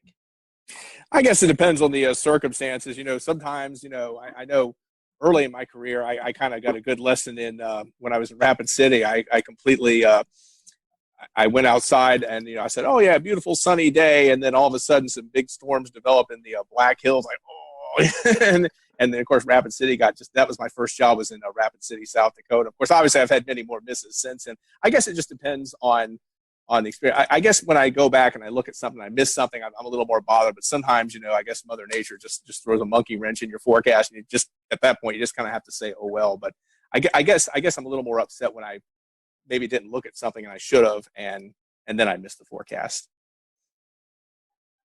Ellie, Gabe, Gannon?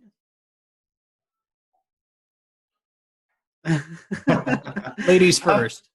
Yeah. And I don't mean you, Gannon. No. He wants to answer. I mean, yeah, of course, it's something that, if we miss a forecast, or, the timing of a line of storms is off by a couple hours and it arrives earlier. And, a lot of people work outside in the summer, like landscapers, and, people have businesses along the beaches, and they rely on those forecasts for their businesses. So, from time to time, we know how the summer goes here. Of course, we can't predict where those pop-up storms are going to be, but, I think it's a kick in the butt when we miss our own forecast, and, we let some viewers down. If you really want to say let them down, or, but I think for the most part, our viewers are very appreciative of our forecasting and how, accurate we can be in the summertime, especially during hurricane season. We get a lot of emails saying, how appreciative they are of, how interactive we are on social media and whatnot. So there's, pluses and minuses to that too. I don't really feel like I take it personally, except for you got to put your name and your face on your product, so that when your product is less than perfect, it reflects on you that way. So you can't help but be personal. But I think I've learned to kind of compartmentalize that and shake it off, if you will, maybe more than if I was a really young forecaster. And then also you learn when you have to eat humble pie that maybe you should have messaged it different. Maybe you knew there was a possibility that the outcome could have been that. Maybe I could have articulated that better. Probabilistic approach to forecasting, as opposed to, the high's going to be 75. And then if it's like 73, is that bad? No, we're talking about the same kind of flavor. So yeah, take it personally, but grain of salt. But only because we have to put our name and our face on the product. Otherwise, treat the instance as a learning opportunity to do better next time. Yeah, I think you hit the nail on the head with that, Gannon. At least in my case, probably compared to the other Mets that are on the team, I'd say I have I won't say least experience, but I know these guys could write books on the stuff that they know by comparison. And when I miss a forecast, it is just that, a learning experience. And agreed with Kelly that our viewers, I think, are very generous. They understand that what we do is difficult, and if it's a huge blow in the forecast, for instance, cold air is rushing in and it comes farther south than we anticipate, and so instead of seeing highs in the mid 70s, we don't even make it to 70, and that becomes tricky. And to Gannon's point, how could I have messaged that differently? What steps can I take to be clearer about that message going forward? We blame it on the wedge here in Western North Carolina. It's all about the wedge. All right, Evan. So last time I asked this question with the WFMY crew, we got somewhat of an unexpected answer. So this will be interesting. What is your favorite model website, if you have one? Okay, I'll jump in. I use Weatherbell. I use the other ones like Pivotal and Tropical Tidbits occasionally. I probably need to use those a little bit more than I do, but I started paying the Weatherbell man, and I feel like I got once you pay for the ticket to the amusement park, we're riding every ride. We're gonna use that all day. So that's kind of what I'm stuck on for the time being. It's good. It's good. I didn't get a Weatherbell account, but Pivotal just started charging. I was kind of using their Euro model, and then I think it was like Monday. I think they started charging. I was like, I kind of got to have something. Got to have my Euro. So yeah, I went ahead and just sucked it up and paid Pivotal. So I'm paying Pivotal. I'm with Gannon. I like Tropical Tidbits a lot. I'd say Pivotal and Tropical Tidbits are probably my two favorite. Okay. Complete agreement with the two of you. Pivotal, Tropical Tidbits. Good to know that they're paying. It's been since Sunday since I forecasted. So if they're paying now, then it looks like I'm going to have to knuckle down and get an account. Just ask old Gannon. He'll help you out there. Eric, Weatherbell's a good side though. Yeah. Yeah.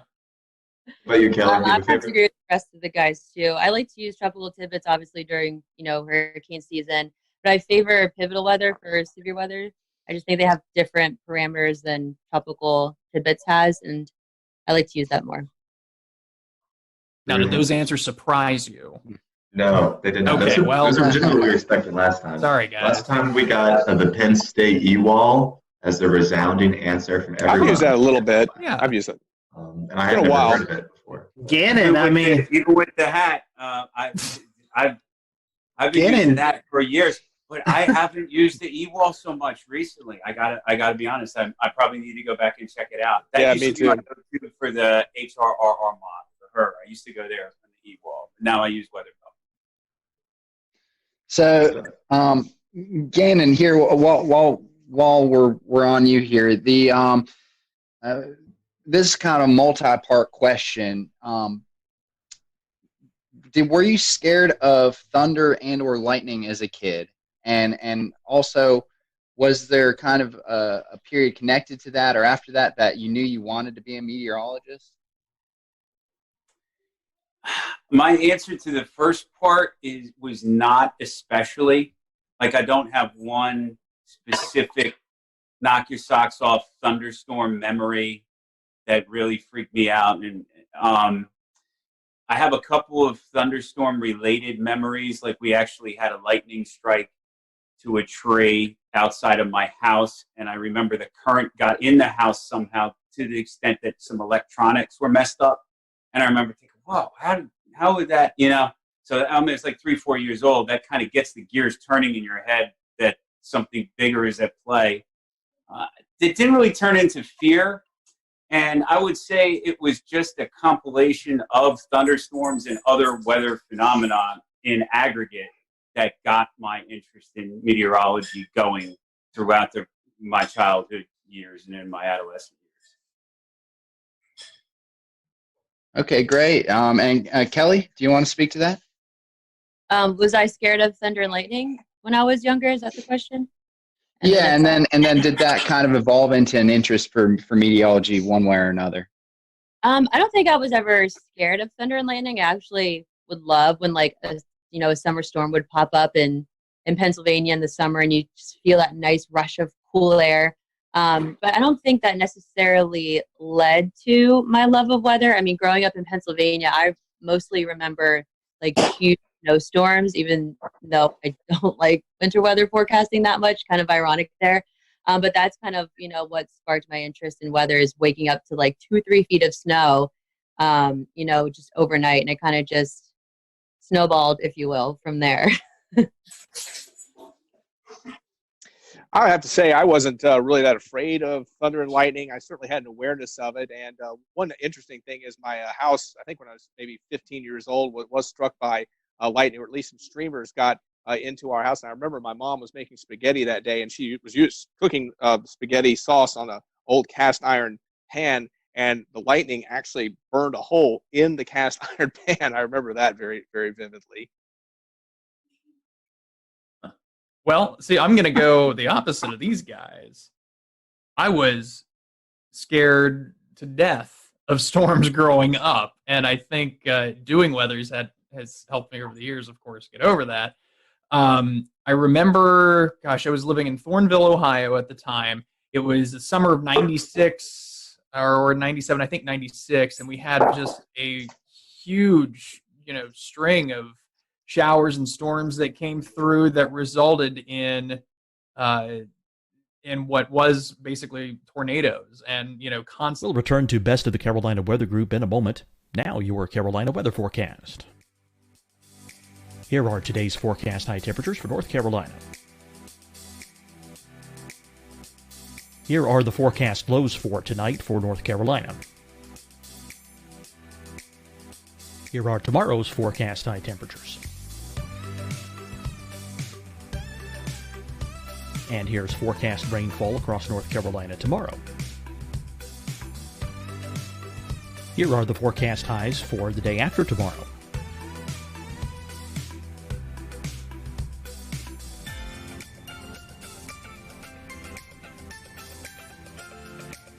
And here's the forecast rainfall across North Carolina for the day after tomorrow. This is the total rainfall forecast across North Carolina for the next 3 days. Here's the severe thunderstorm outlook for today from the Storm Prediction Center.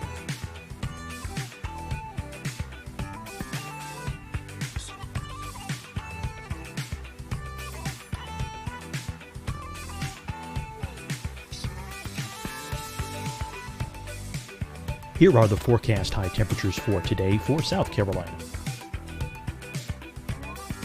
Here are the low temperatures for today for South Carolina. Here's the probability of precipitation forecast across South Carolina today. And here are the rain chances across South Carolina tonight. Here are tomorrow's forecast highs across South Carolina. Here are the forecast low temperatures for tomorrow for South Carolina. And here is the probability of precipitation across South Carolina tomorrow. Here's the precipitation chances across South Carolina tomorrow night. Here are the forecast highs for the day after tomorrow in South Carolina. Here are the forecast low temperatures across South Carolina for the day after tomorrow. And here are the rain chances across South Carolina for the day after tomorrow. And South Carolina's probability of precipitation for that night. Here's the Storm Prediction Center's severe thunderstorm outlook across South Carolina for today through tonight.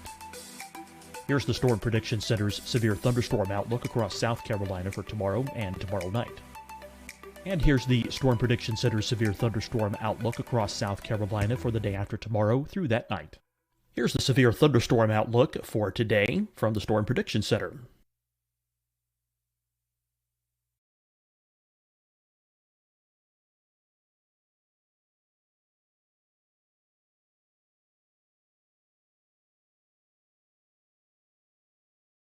And now here's a live look at weather radar across the southeast.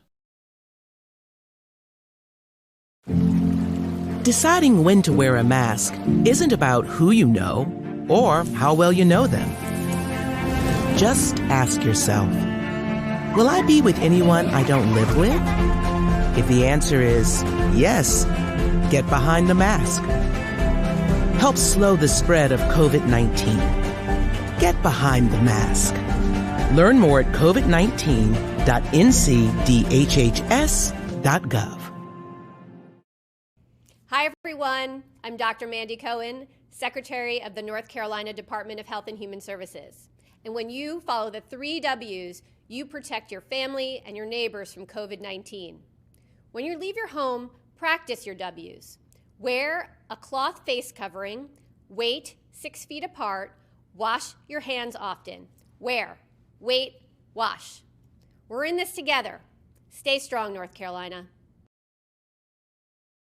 Fight the spread and take a stand against coronavirus. Wear a mask in public. Stay at least 6 feet apart from others. And get tested. Join us and fight the spread. Visit scdhec.gov/COVID-19. Getting tested for COVID-19 helps you to take the steps needed to protect yourself, your loved ones, and your community. Find the testing location at scdhec.gov/COVID-19 testing. You'll see your Carolina weather forecast at 25 and 55 past. And now back to the best of the Carolina Weather Group on the all-new Carolina WeatherNet. Going off, as a kid, that's kind of scary. So it always stuck with me. From there, I was always, at least keeping an eyeball on the weather forecast, no matter what it was.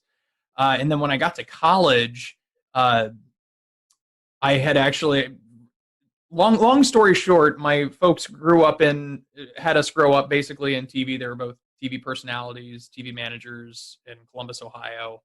Got out of it for a little bit, and then college came around, and then got back into it. And so I started on the news end, and then I actually dated a meteorologist my junior year of college, and then that sparked the love of weather. So the relationship didn't last, but my love of weather from there on did. At least you had something lasting from that. We'll call it a nice parting gift. Another question, and then we want to kind of get to some more fun questions. While we're taping this, we've been going through some crazy times in the country with the COVID-19 pandemic. So this is kind of another two-parter question. A lot of folks have been able to do weather from home, a lot of meteorologists. So my question is, what are your thoughts on doing weather from home, and what do you think the future of meteorology looks like? Do you think we can incorporate this more into your daily routine of what you guys do on TV? Whoever wants to start, I'll let whoever. Well, my thoughts of weather from home is I think it's a great way to offer the service, the public service of distancing as you can. We've kind of followed the guidelines at work from our middle and upper managers, and we're kind of, as weather in terms of directives, the last off the boat, really. A lot of our anchors have been broken up, and our reporters have been taken away. Some of our producing has been doing sales, etc. But they've left us in place. But I mean, I think it's great when it can be done. I know Gabe has a great setup that he's probably going to speak to, and but I'm enjoying watching some of the setups and the creative things that people have in other media markets. Every little bit helps, I suppose. Yeah, Gannon's right about that. I for sure think that this entire outbreak is going to change the landscape. Are we going to be doing this completely at home from now on? No, but certainly we have a baseline of what to do in the event that we can't be at the station. I mean, it's really no different than doing live shots, but the key is going to be for stations to help as much as they can, their meteorologists, their anchors, reporters, utilize the technology they have, or provide them with the technology they have that is comparable to what they would have if they were in the building.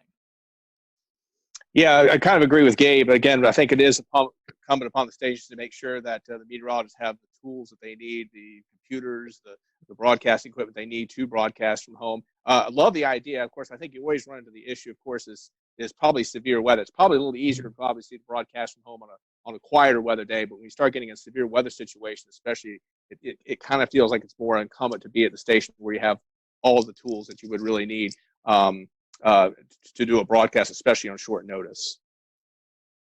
Yeah, just to piggyback off what they were saying, I have personally seen a lot of very impressive work from home setups. And I think, at least for me, going in, you normally think you're a broadcasting major. Everything that you do needs to be done from the studio. And now that we, kind of are taking that step forward to work from home, there's so many different, opportunities and doors open on how much can you expand this? What more can you do from home? And then you also think, how long is this going to last for?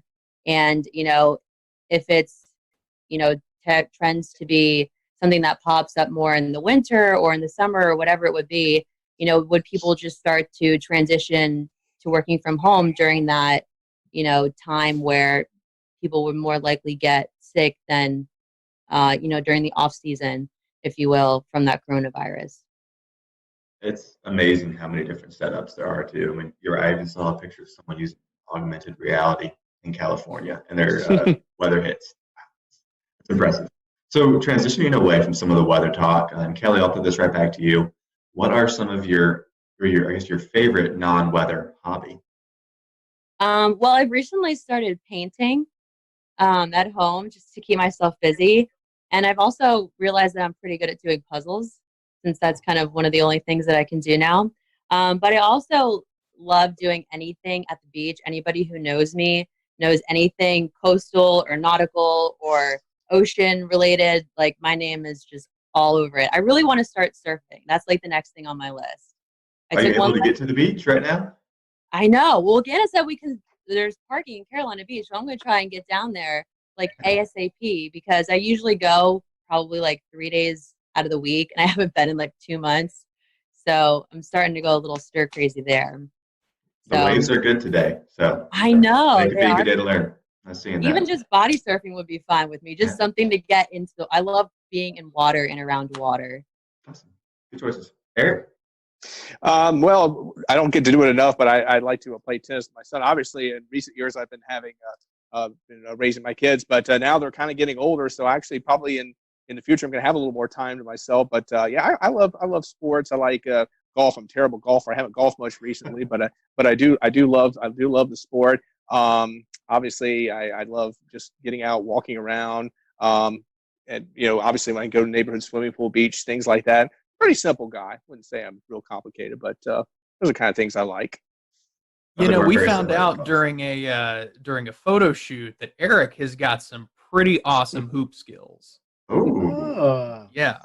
This was. I need to get in shape. I got to get in shape though. That's the first thing. Well, yeah, is there but any video of this? I feel like someone recorded some cell phone video with it. I'm not 100% certain, but I could shoot a little ball in the day. I could. Yeah, it was October and November. I'm a perpetual band kid, so my athletic talent is slim and none, unless it's pro wrestling, because it's predetermined and I know how to do it. So you would fit in well with the WFMY crew last week. Every single one of them played an instrument. They were all in the band back in the day. So we're trying to get a band together, a weather meteorologist band. So we'll maybe reach out. Not me. Oh well, I'm your guy. Any drums or any percussive needs, I've got you covered. Okay. Gannon, what about you? Favorite non-weather hobby? If you guys get a band together, I'll just call the bars to see if I can get you in. That'll be my role. I'm not very musically inclined. I like a lot of the things that my cohorts said they like. I like sports. Play a little sports. This past week I did tennis, but I like watching sports, keeping up with sports. Around the house, grilling and chilling, gardening. I like to exercise, so try to do that. I got a little elliptical machine that I try to hit at. Even if you're tired, it just feels good to get drenched with sweat when you can, a couple of days a week at the very least. And then just the salt water, having that, I really like it. I'm with Kelly. Made it down to the beach yesterday. It kind of have a just keep moving along directive going on right now. So there's no coolers or beach blankets, but that's real nice when you can do that, because that's just a real good way to unplug, is being near water. I've always found that to be the case. Very nice. Well, in a similar light, is there what makes this city that you live in so great? And do you have any favorite spots to go to? Anything you can recommend to the viewers? I'll say Wilmington is great in its variety of things to do for a city of its size. I think it's a relatively small city, and you might pick something out of Charlotte or Atlanta or Washington, D.C. that Wilmington wouldn't have had a chance of even having. So, I mean, I know there's scale to be had, but there's plenty to do. And then the variety of landscape with the different water bodies, the ocean, the intracoastal, the river, so close, that naturally lends itself to a lot of different things to do. I'd say one of my favorite spots is the part of the downtown riverfront and historic district portion of Wilmington. It's all within a few city blocks of each other, and it's extremely walkable. And there's just a variety of places to dip into and eat and drink. It's a good vibe down there. Wonderful. Do you want to jump in, Kelly? I was going to say, I love Wilmington. I'm not a city person at all. But, visiting from time to time is cool, I guess. But, Wilmington just has, beautiful downtown features. They have the Riverwalk, numerous different kind of restaurants you can go in. They have a raid room. They have, again, what did we do the one time? The knife throwing thing. Oh, you can throw axes. Axes and arrows, axes. Multiple axe throwing opportunities in Wilmington. Yes. Axe throwing. Then you have, the beaches. Any beach you go to is going to be a beautiful beach. I love how the people here really take care of the beaches. Like, I rarely ever see any trash on the beaches, and it's great. People pick up after themselves there, and we keep our beaches clean. And, not too far away from here, you can go to Raleigh. You have Myrtle Beach to your south. It's just a really good location, and being in a southern coastal town, for me, it's something that I've always wanted to, experience living in, and I'm glad I did it.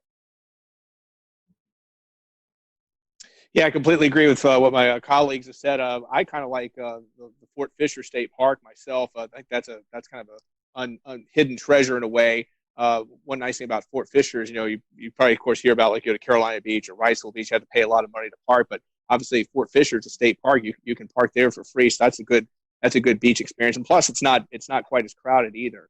So that's kind of a nice place to walk around, or if you want a little quieter beach experience. I'm for sure more of a Wrightsville Beach kind of guy. I live near Wrightsville Beach, so I can very easily run or jog to the beach and get in and around there, kind of the Mayfair area. Also, really just from here up through like Surf City, North Topsail, some of those places, they're a lot of fun. I don't want to say a lot of folks my age, but 30-somethings, you're going to find some 30-somethings, in that neck of the woods. So it's pretty cool to get out there. And yeah, most people keep to themselves. And the one thing that was remarkable, when I came down here 5 years ago from Ohio, I was just floored at just how nice everybody is. You don't get that kind of niceness in Columbus, Ohio, when you walk past somebody in Walmart. Oftentimes it's what are you looking at me for? Like, what's going on? Here it's like, hi, how are you? Oh, wow, I didn't get cursed out. That's incredible. So it was a nice change of pace. I love the people down here and the scenery just as much. Well, what they say is that people who are at the coast often are have a little bit more of a relaxed personality and are generally happier, right? And it sounds like we all need to try the Riverwalk too, if we haven't done that. I know that's I'll have to put that on my list. Worth it. But I think, Evan, you have one more question to follow up with, and we'll go with that. Yeah, so one last very short, very silly question to kind of end us off for the eve or the afternoon, I guess. Gannon, start with you. Really philosophical here. Is a hot dog a sandwich? Oh shoot! You were really going to ask that? Oh yeah, we weren't joking around earlier. Yeah. I'm gonna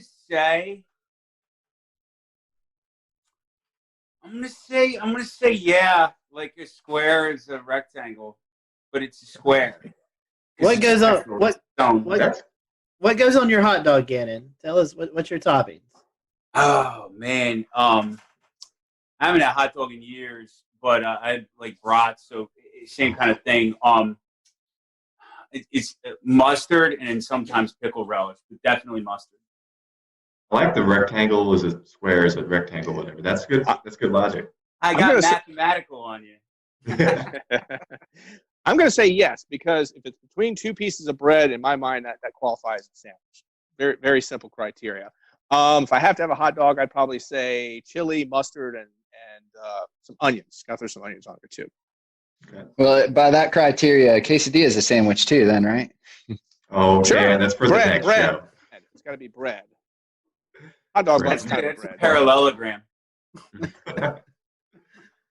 Gabe, Kelly? I'm stumped. Would never consider a hot dog a sandwich, but I guess if you think about it, kind of. Yeah. I don't know. You know, in elementary school, when they'd send out the list of what's for lunch or whatever, they actually would have for us hot dog sandwich, which is okay.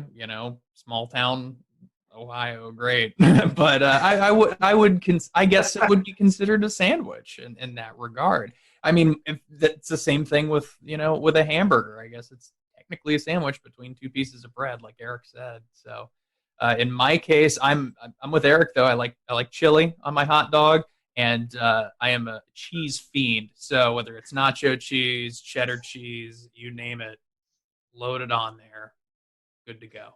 So, Gabe, on my hot dogs, I do the cheese rotel dip. You can mix the rotel and the cheese to get with a little bit of chili. It's good. Oh yeah. Oh, and bacon too. Duh. We're planning in my front. A little bit of bacon on there, just for some taste. Kelly, what's on your hot dog? I'm still figuring out if a hot dog's a sandwich over here. I haven't even gone past the first question. But I guess, I don't know, kind of just a classic hot dog kind of gal, onions, mustard, ketchup.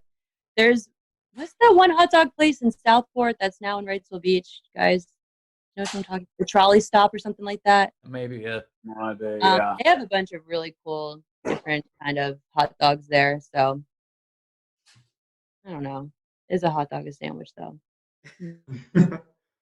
This is a question that's going to have to come back every time we do this now. I bet like y'all's answers. These were good. I bet for you guys watching, you never thought we was going to talk about hot dogs on this show. But we are going to start to close up, so would love to give each and every one of you the opportunity, if our followers and listeners find themselves in Wilmington, how can they find you on the social media platforms so they know what the weather's going to be like when they're visiting the Wilmington area? Again, and I'll start with you. Thanks, Scotty, and thanks, guys, for the opportunity to hang out. I'd like to revise my answer on the hot dogs to include chili, first of all.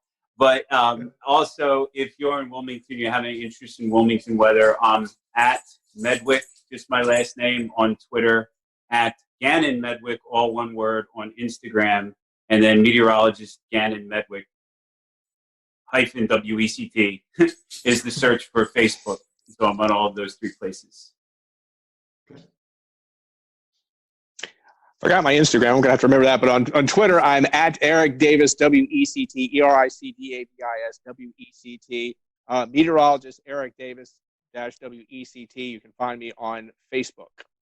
I'll have to get back to you on the Instagram. I forgot for the moment. I have it, Eric. It's WX Eric D 10. WX Eric D 10. There you go. That's Instagram. Thank you, Gabe. Quick search. My Twitter is at Kelly_WX. And for those that may be watching that doesn't know what WX means, it means weather. And my Facebook is just meteorologist Kelly McLinn. So if you do come to the Wilmington area, you won't be disappointed. And hopefully you won't be disappointed in what the weather is that day. But otherwise, it's a beautiful place.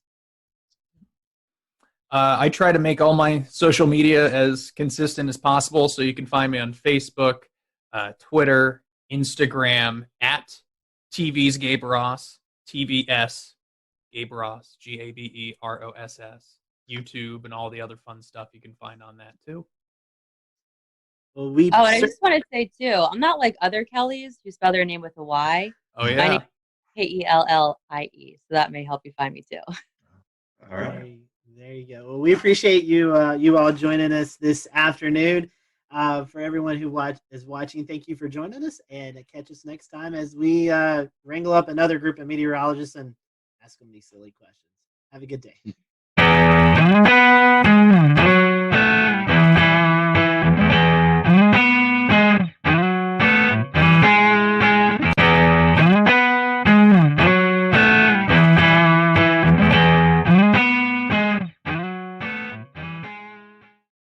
Good evening from Charlotte, North Carolina. I'm James Brierton, and this is an all-new episode of the Carolina Weather Group. It's Wednesday, October the 14th, 2020. Here's what's coming up tonight on the Carolina Weather Group. Our guest is Dr. Josh Warman. He invented the Dow, the Doppler on wheels, and he appeared alongside his famed vehicle on numerous TV shows, including Storm Chasers.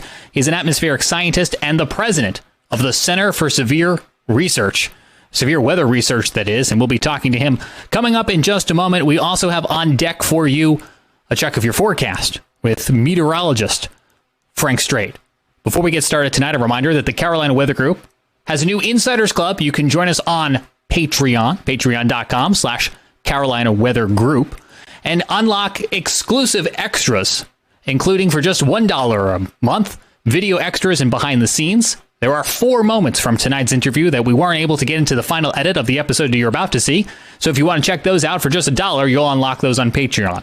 For $3.99 a month, you'll be getting early access to select videos, including this episode was available early on Patreon, and future select episodes will be made available onto Patreon supporters who pledge us at our full tier of $3.99 a month. If you're already a Patreon supporter, thank you so much for joining us at patreon.com/Carolina Weather Group. If this is the first time you've heard this pitch, rest assured the Carolina Weather Group, our weekly flagship show, is still always going to be free, just like you're about to see a full 30-minute interview as you would on any other week, and our severe weather coverage, as you saw this past weekend, always remains free. We thank those of you who are supporting us on Patreon so that the Carolina Weather Group can continue to grow and bring you the show that you know and love.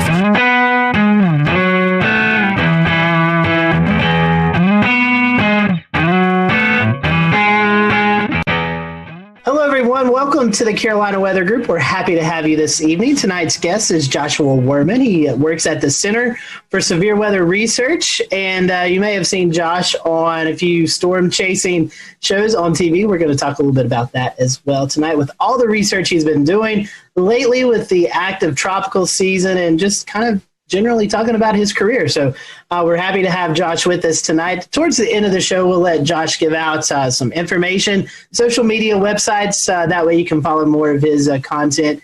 So be sure to stick around towards the end of the show for that. So Josh, welcome to the show. We're happy to have you. We'll kind of give you our first question that we ask all of our first-time guests is, how did you get hooked into this crazy weather world that we all like to follow? Well, it's been decades for me. You can see all the gray hair here. As a kid, I loved physics and math and things like that. And weather was just always a passion for me. I had a little weather station in my backyard and one of those little Taylor instruments, Max-Min thermometers, and a weather station. I was old school before the internet. So I always liked weather. It was changing all the time. And it was just a great way to apply my nerdy passions of physics and math to something that was really interesting. A lot of interesting challenges and problems still to be solved. So one way or another, I've been into weather for 50 years. So Josh, before you got started with the Dow projects and everything that you've been working on recently, you actually used to work with the Air Force on nuclear winter simulations, I guess you could say. Could you tell us a little bit about that? That's something I knew nothing about before doing a quick Google search yesterday. Wow, I was going to say somebody had some old resume out there. I went to school. I went to MIT. Was kind of nerdy. I dropped out for 3 years. So do what I say, not what I do. But I dropped out of school for 3 years and went to work as a consultant for the Air Force Geophysics Laboratories. And there was a group there that was working on modeling of a nuclear winter. There was a pretty hot topic back in the 80s. And the premise basically was that if a lot of nuclear bombs were dropped, this was a different world back then. We were really thinking about the Soviet Union and the fact that some giant nuclear war would happen with thousands of nuclear bombs dropped. And the concern was that these nuclear weapons would waft a lot of dust and smoke up into the stratosphere where it would last a long time. And so what we were doing in that group was taking normal thunderstorm cloud models, similar, though more primitive because it was 30 years ago, but similar to models that are run now on clouds. And we would, instead of initiating a cloud with a 2 or 3 degree warm bubble from turbulence, we would initialize the model with a 500 degree nuclear explosion, and boom, you get a big cloud. And we would look at how high the dust from the ground and how high the smoke and other things would be lofted into the stratosphere. You could see what the effects would be on blocking off the sun. What was the issue? And so the concern then was that a nuclear war might lead to what was called then, probably still is, a nuclear winter. Josh, it seems like you've done a lot of work with radars. What kind of interest when you were trying to figure out what you liked and didn't like in the weather community, what kind of drew you to radars? We'll return to Best of the Carolina Weather Group in a moment. Now your Carolina weather forecast. Here are today's forecast high temperatures for North Carolina. Here are the forecast lows for tonight for North Carolina. Here are tomorrow's forecast high temperatures. And here's forecast rainfall across North Carolina tomorrow. Here are the forecast highs for the day after tomorrow.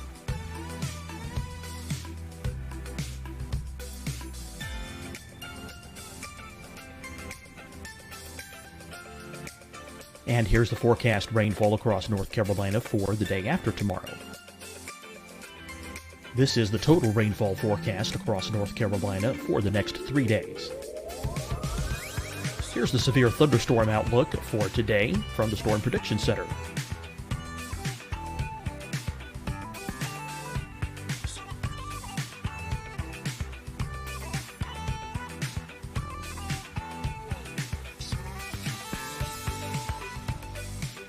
Here are the forecast high temperatures for today for South Carolina. Here are the low temperatures for today for South Carolina. Here's the probability of precipitation forecast across South Carolina today.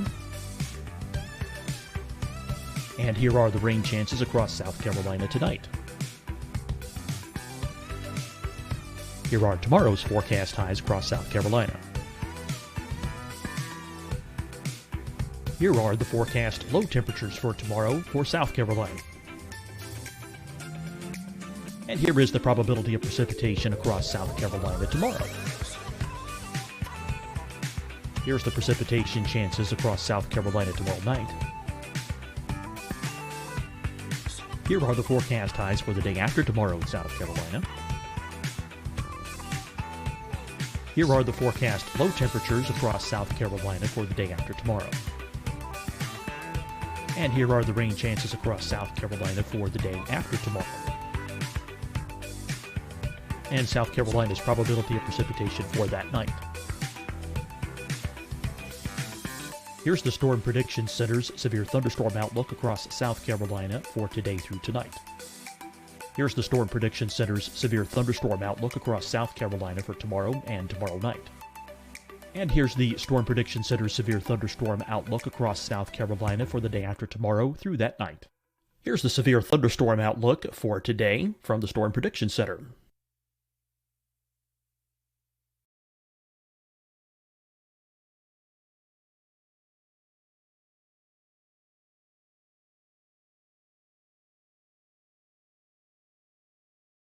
And now here's a live look at weather radar across the southeast.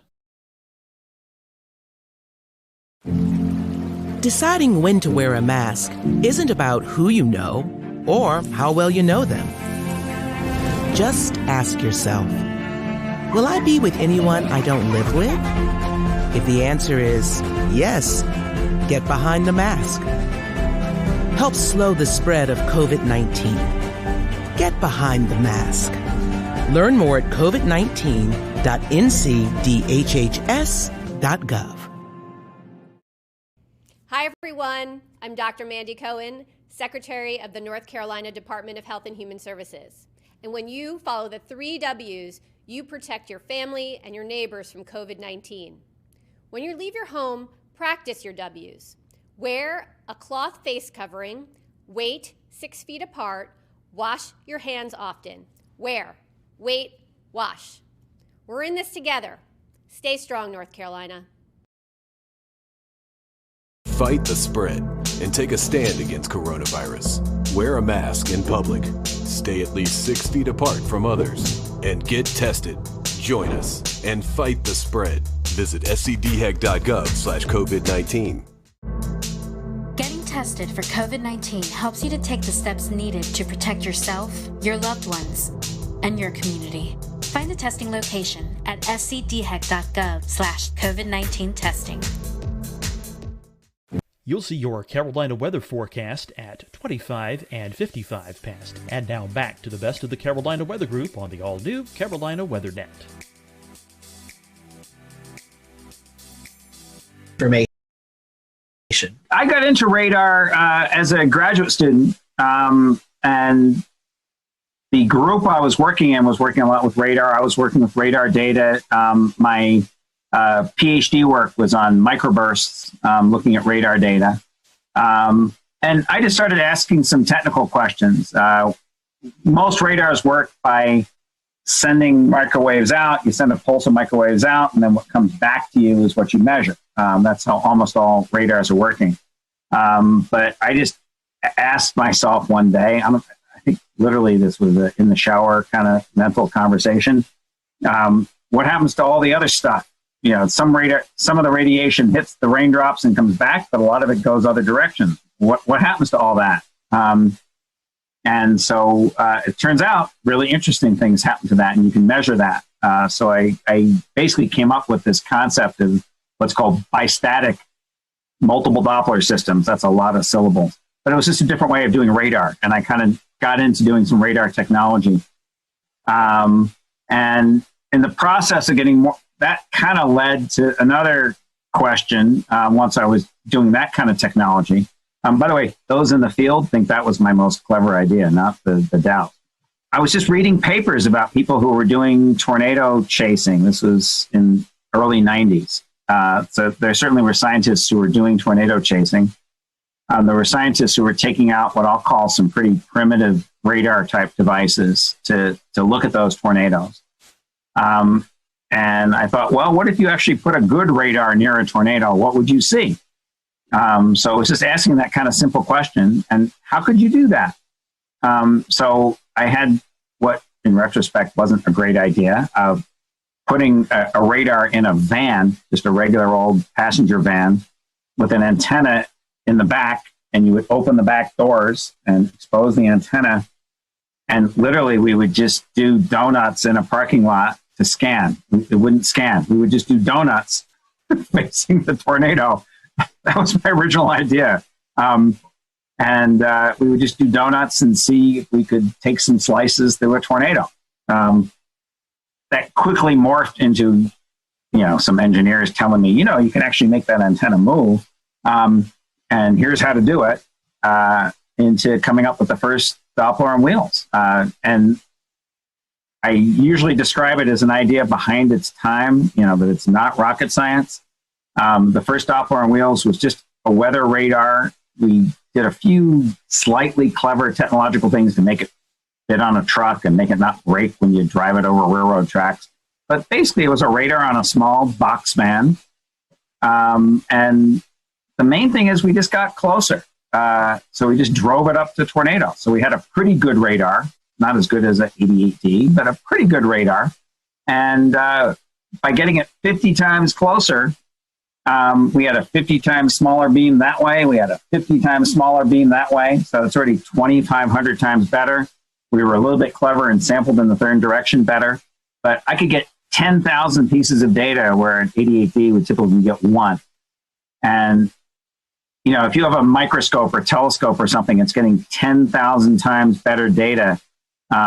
It's easy to get new science out of that. And that's what we did. The whole thing was just getting closer, getting finer scale data, looking with a better microscope, with a better telescope at tornadoes and anything else. I know you mentioned tropical stuff, and we just came back from Sally and Laura.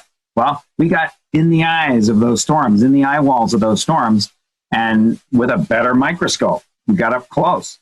And so we're seeing lots of things you just can't see from farther away with our technology. I guess for the viewers and the listeners who aren't as familiar with what the Doppler on wheels looks like and kind of, you know, what is the epitome of that now?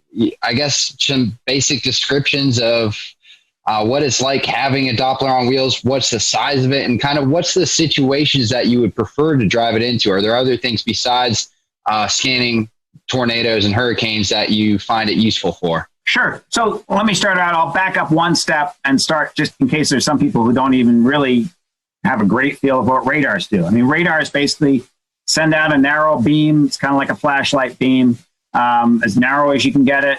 And they're scanning through storms of whatever type and trying to get the smallest details that you can by scanning that flashlight beam back and forth. The Doppler on wheels is basically putting all that radar stuff and that flashlight on a truck so we get closer to things. I was just explaining how if you get 50 times closer, you're getting maybe 10,000 times better data. So anything we drive it closer to, we're seeing better data. I use an analogy sometimes of whoever it was who invented the first microscope. So he pointed at his finger, he can see details of a fingerprint. You can point it at pond water and sees parameciums. You can, almost anything you point it at, you're going to see much finer scale detail. So that's what we do with these Doppler on wheels on trucks. So the fundamental concept is just a pretty good radar. Actually, lately we've made very good radars on trucks. So the first ones were just pretty good radars on trucks.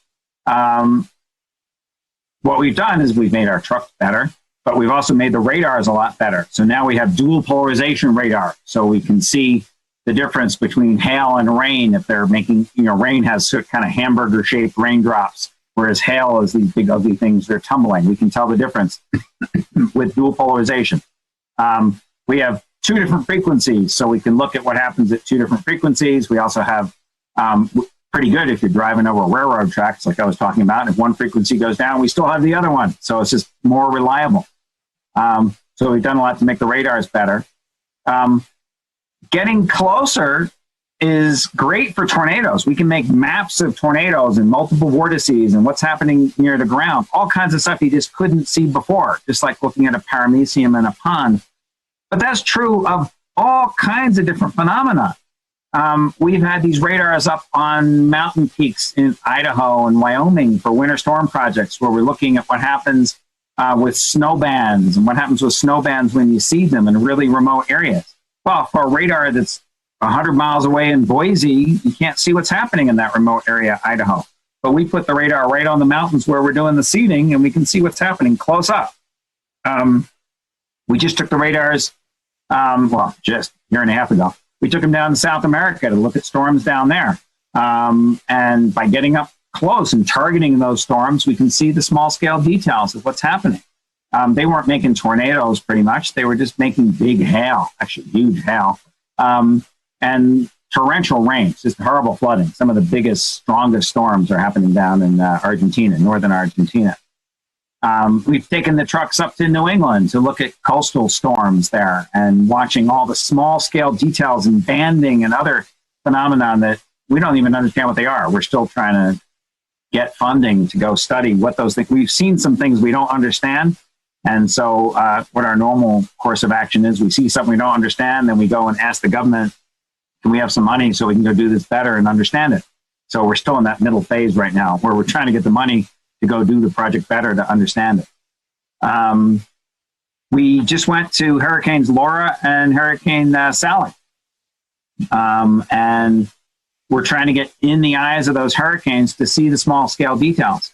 So I invented the first Dow back in late 94 and 95, got some hurricane data in 95. In 96, I just thought, hey, I wonder what you'd see if you went inside a hurricane. Nobody had ever, I know now hurricane chasing with chasers, recreational chasers is reasonably popular. And there's several scientific teams that do that. Back then, 1996, no one did that. The idea was basically a hurricane was a zone of death. You just don't go in.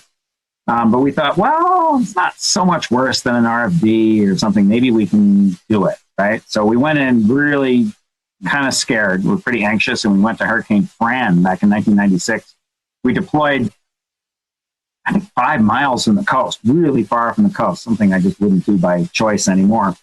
And deployed on a runway at Wilmington Airport, really scared. We had all these emergency ideas of running into the shelter at the airport if anything bad happened, if we flipped over or went airborne. We just didn't know what would happen. But we got amazing data. We discovered a whole new phenomenon. It turns out the wind in hurricanes doesn't just blow straight. It's actually blowing like a corkscrew. There's these boundary layer rolls. And those rolls are mixing strong winds down to the ground where you get these streaks of stronger winds.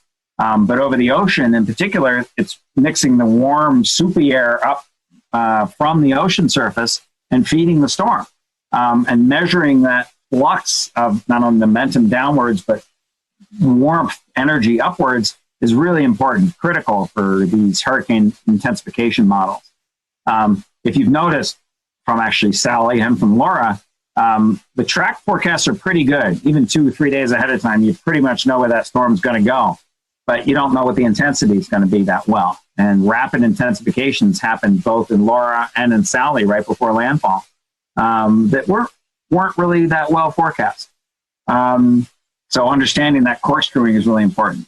So just by going in, we discovered a whole new phenomena, which was quite exciting for us going into a hurricane. How do you deal with the potential for, radiation issues coming off of the radar? Because obviously you don't want to be in the dome of an 88D while it's running. I'm pretty sure similar situations with the Dow, you don't want to be right in front of it, obviously. How do is there anything special you have to do to mitigate that? So in very loose terms, radiation comes in 2 types. One is ionizing radiation, the other is non-ionizing radiation. Ionizing radiation is basically ultraviolet and shorter wavelengths, so ultraviolet X-rays, gamma rays, things of that sort. And those hurt you because the individual photons hit your DNA, ionize it, change the molecular structure, and then you get mutations and cancers. But that only ultraviolet and stronger or shorter wavelengths, higher energy photons can do that. Non-ionizing radiation, which is visible, infrared, microwaves, radio waves, those can also cause harm. What those do is they interact, they don't actually hit the electrons and knock them off the DNA molecule. What a microwave or a radio wave or an infrared coming off your fireplace does is it shakes your molecules, mostly your water molecules, and it makes your water molecules shake and bend and do things like that.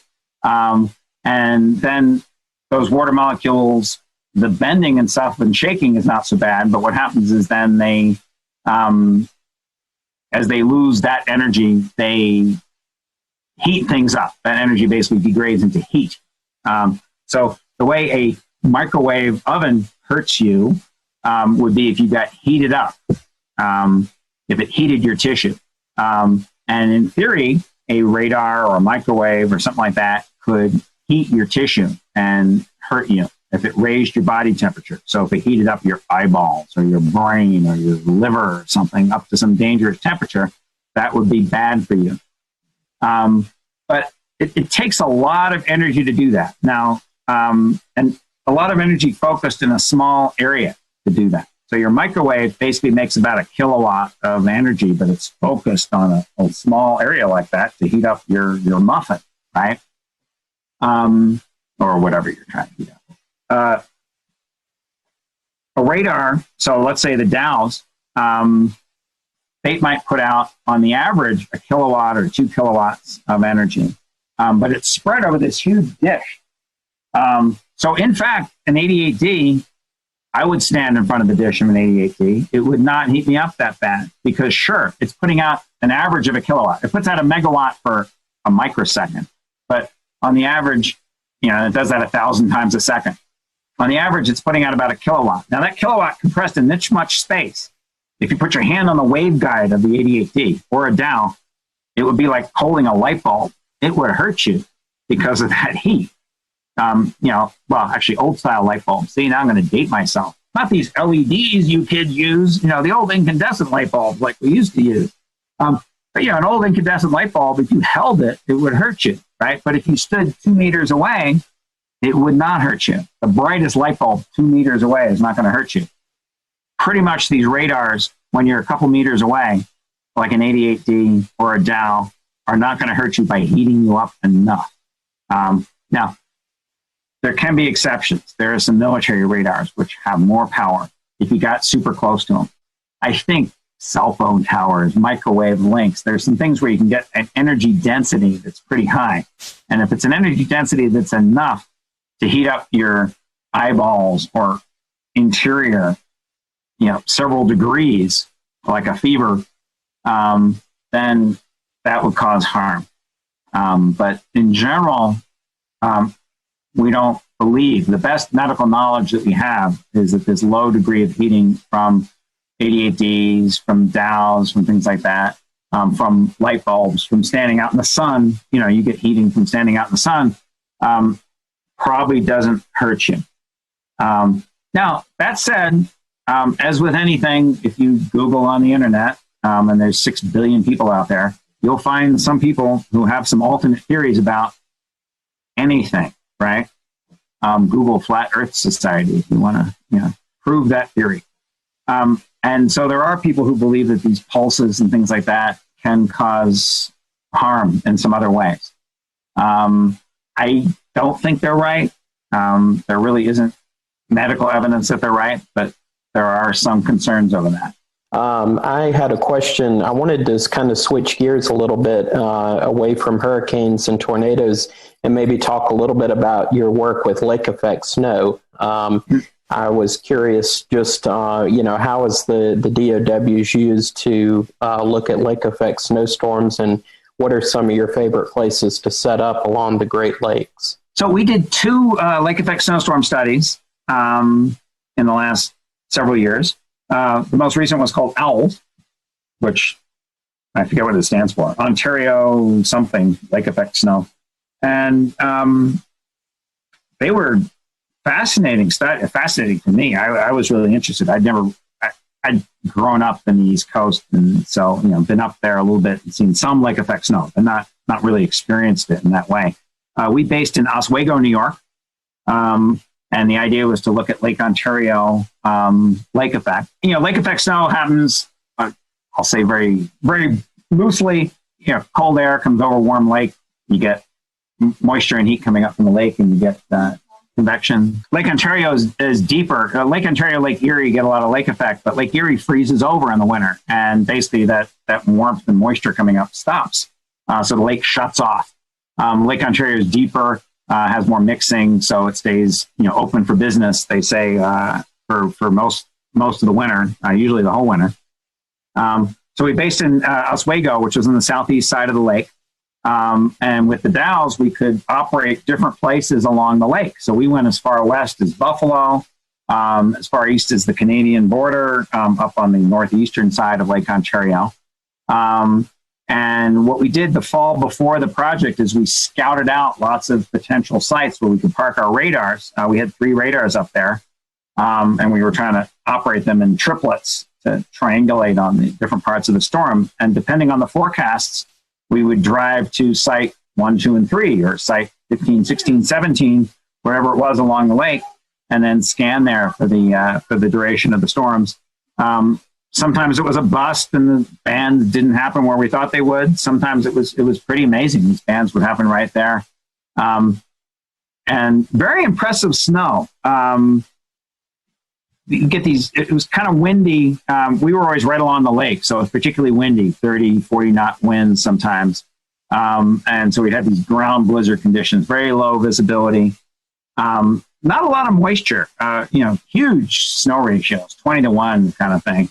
But it would just be blowing like crazy. So you couldn't see anything. And the snow rates, I remember one day, we're getting 6 inches an hour. I mean, it's just, you can't believe that. I couldn't. It's just amazing amounts of snow coming down. Again, over the course of the winter, it wasn't like there was 8 feet of snow on the ground. It would kind of compress between storms because it was such fluffy stuff. But these bands were quite impressive. Some of the bands had little cells in them, which almost looked like miniature supercells. We get these little mesovortices, or what we call them misovortices, MISL, because they were pretty small, a kilometer or so in scale. Weaker than tornadoes, but these pretty pronounced spin-ups. So we were mapping those out. It seemed like those were associated with some enhancements in the snow and changes in the type of snow crystals.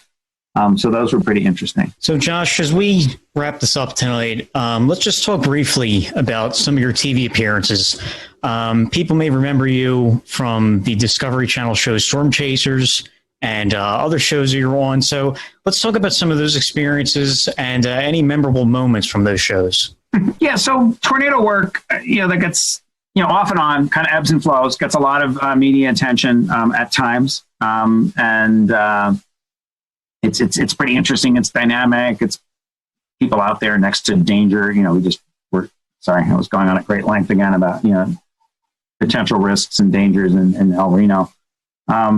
Discovery Channel was a very different character of show because instead of just doing a documentary type of thing like we've done with History Channels and Nat Geos and Novas, they wanted to film something which was kind of documentary-like, but then evolved into being more reality show-like, and multiple seasons of reality show. And so that was an interesting kind of thing to do.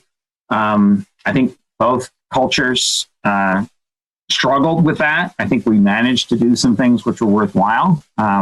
Discovery Channel funded and supported a lot of our science, and they stuck with us during uncertain seasons where we weren't getting a lot of data, but other seasons where we got good things. I think we were probably very difficult. Reality shows thrive on people who want to be on TV and who want to act up. And it's known that the more crazy you are and the more outrageous and the more you scream or have fights or do whatever, the more you're going to be on TV and the more it's going to be interesting. That is the opposite of what boring scientists like me want to do. I mean, we are just not into that. And so getting enough interesting TV out of people like me, I think, is a real challenge. Dealing with people who are trying to make a drama show and not do serious business like I want to do is a challenge for us. But that match was made, and it worked pretty well. Now, eventually, I think they got tired of us. We were in there a lot in seasons 1 and 2, and then in season 3, they were trying to bring in more interesting people, and in season 4, I don't know if I'm catching these seasons right, but we basically were out of it. Maybe we made some cameo appearances, but they just wanted more exciting chaser type activity, and the science aspect wasn't as important to them. I wish they kept doing science more, but that's not what they're trying to sell pickup trucks and pills or whoever advertises on Discovery Channel. It's a business. So I'm sure they were making commercially sensible choices for what's good there. As we were making choices for what was good for our science. I mean, we didn't care about pickup trucks. What we cared about was getting good data.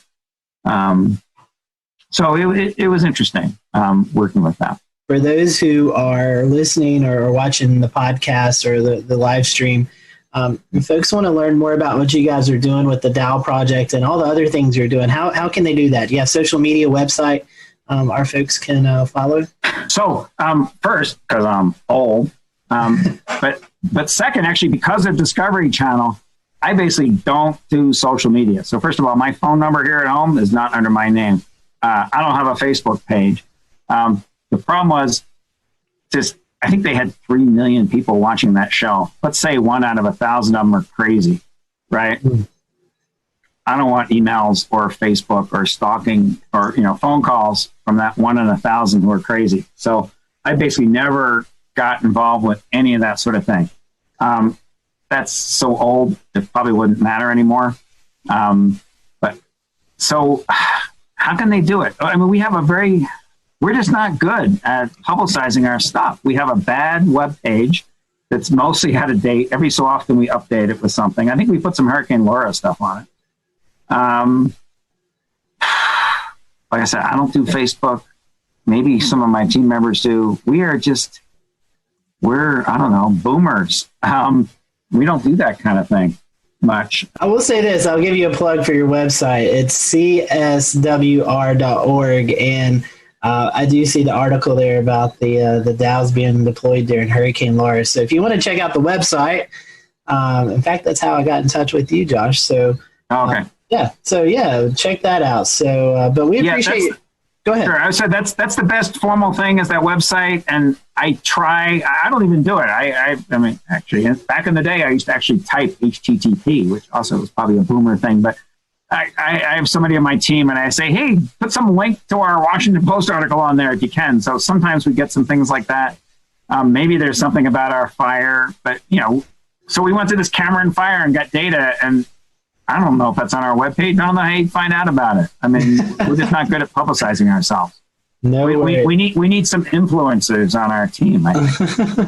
Well, hey, I know a group right here that would love to help you out. But in all seriousness, so Josh, we appreciate the work that you and your team do and the valuable research that you provide to all of us here in the weather community. We appreciate you joining us tonight, and we hope you. We'll return to Best of the Carolina Weather Group in a moment. Now your Carolina weather forecast. Here are today's forecast high temperatures for North Carolina. Here are the forecast lows for tonight for North Carolina. Here are tomorrow's forecast high temperatures. And here's forecast rainfall across North Carolina tomorrow. Here are the forecast highs for the day after tomorrow.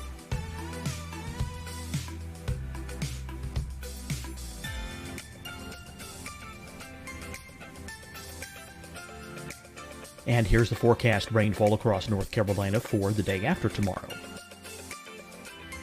This is the total rainfall forecast across North Carolina for the next 3 days. Here's the severe thunderstorm outlook for today from the Storm Prediction Center.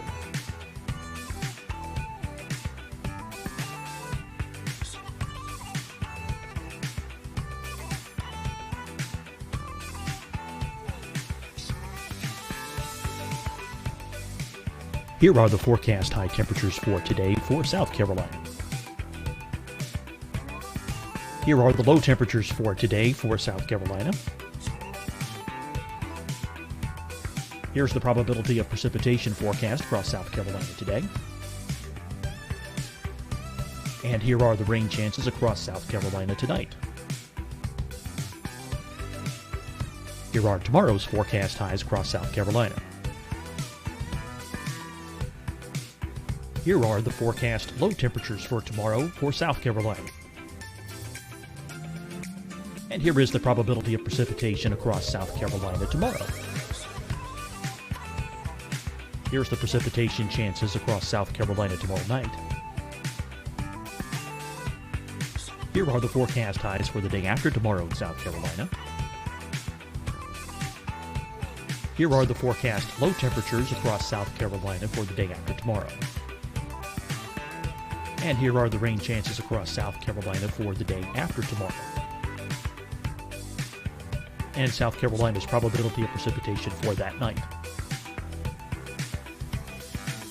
Here's the Storm Prediction Center's severe thunderstorm outlook across South Carolina for today through tonight.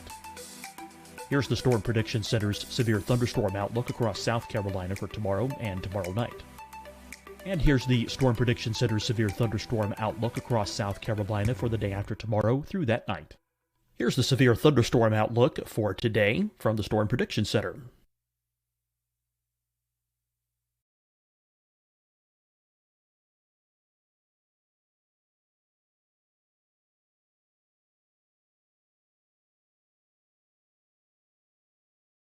And now here's a live look at weather radar across the southeast.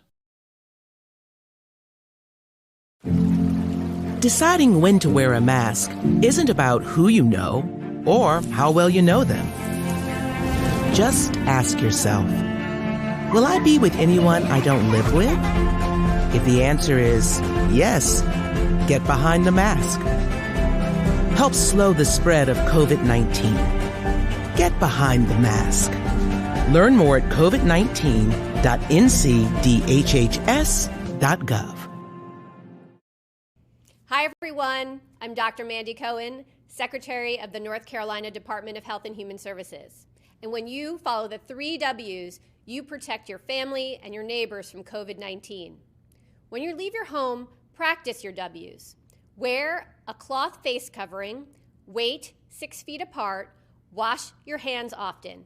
Wear, wait, wash. We're in this together. Stay strong, North Carolina. Fight the spread and take a stand against coronavirus. Wear a mask in public. Stay at least 6 feet apart from others. And get tested. Join us and fight the spread. Visit scdhec.gov/COVID-19. Getting tested for COVID-19 helps you to take the steps needed to protect yourself, your loved ones, and your community. Find the testing location at scdhec.gov/COVID-19 testing. You'll see your Carolina weather forecast at 25 and 55 past. And now back to the best of the Carolina Weather Group on the all-new Carolina Weather Net.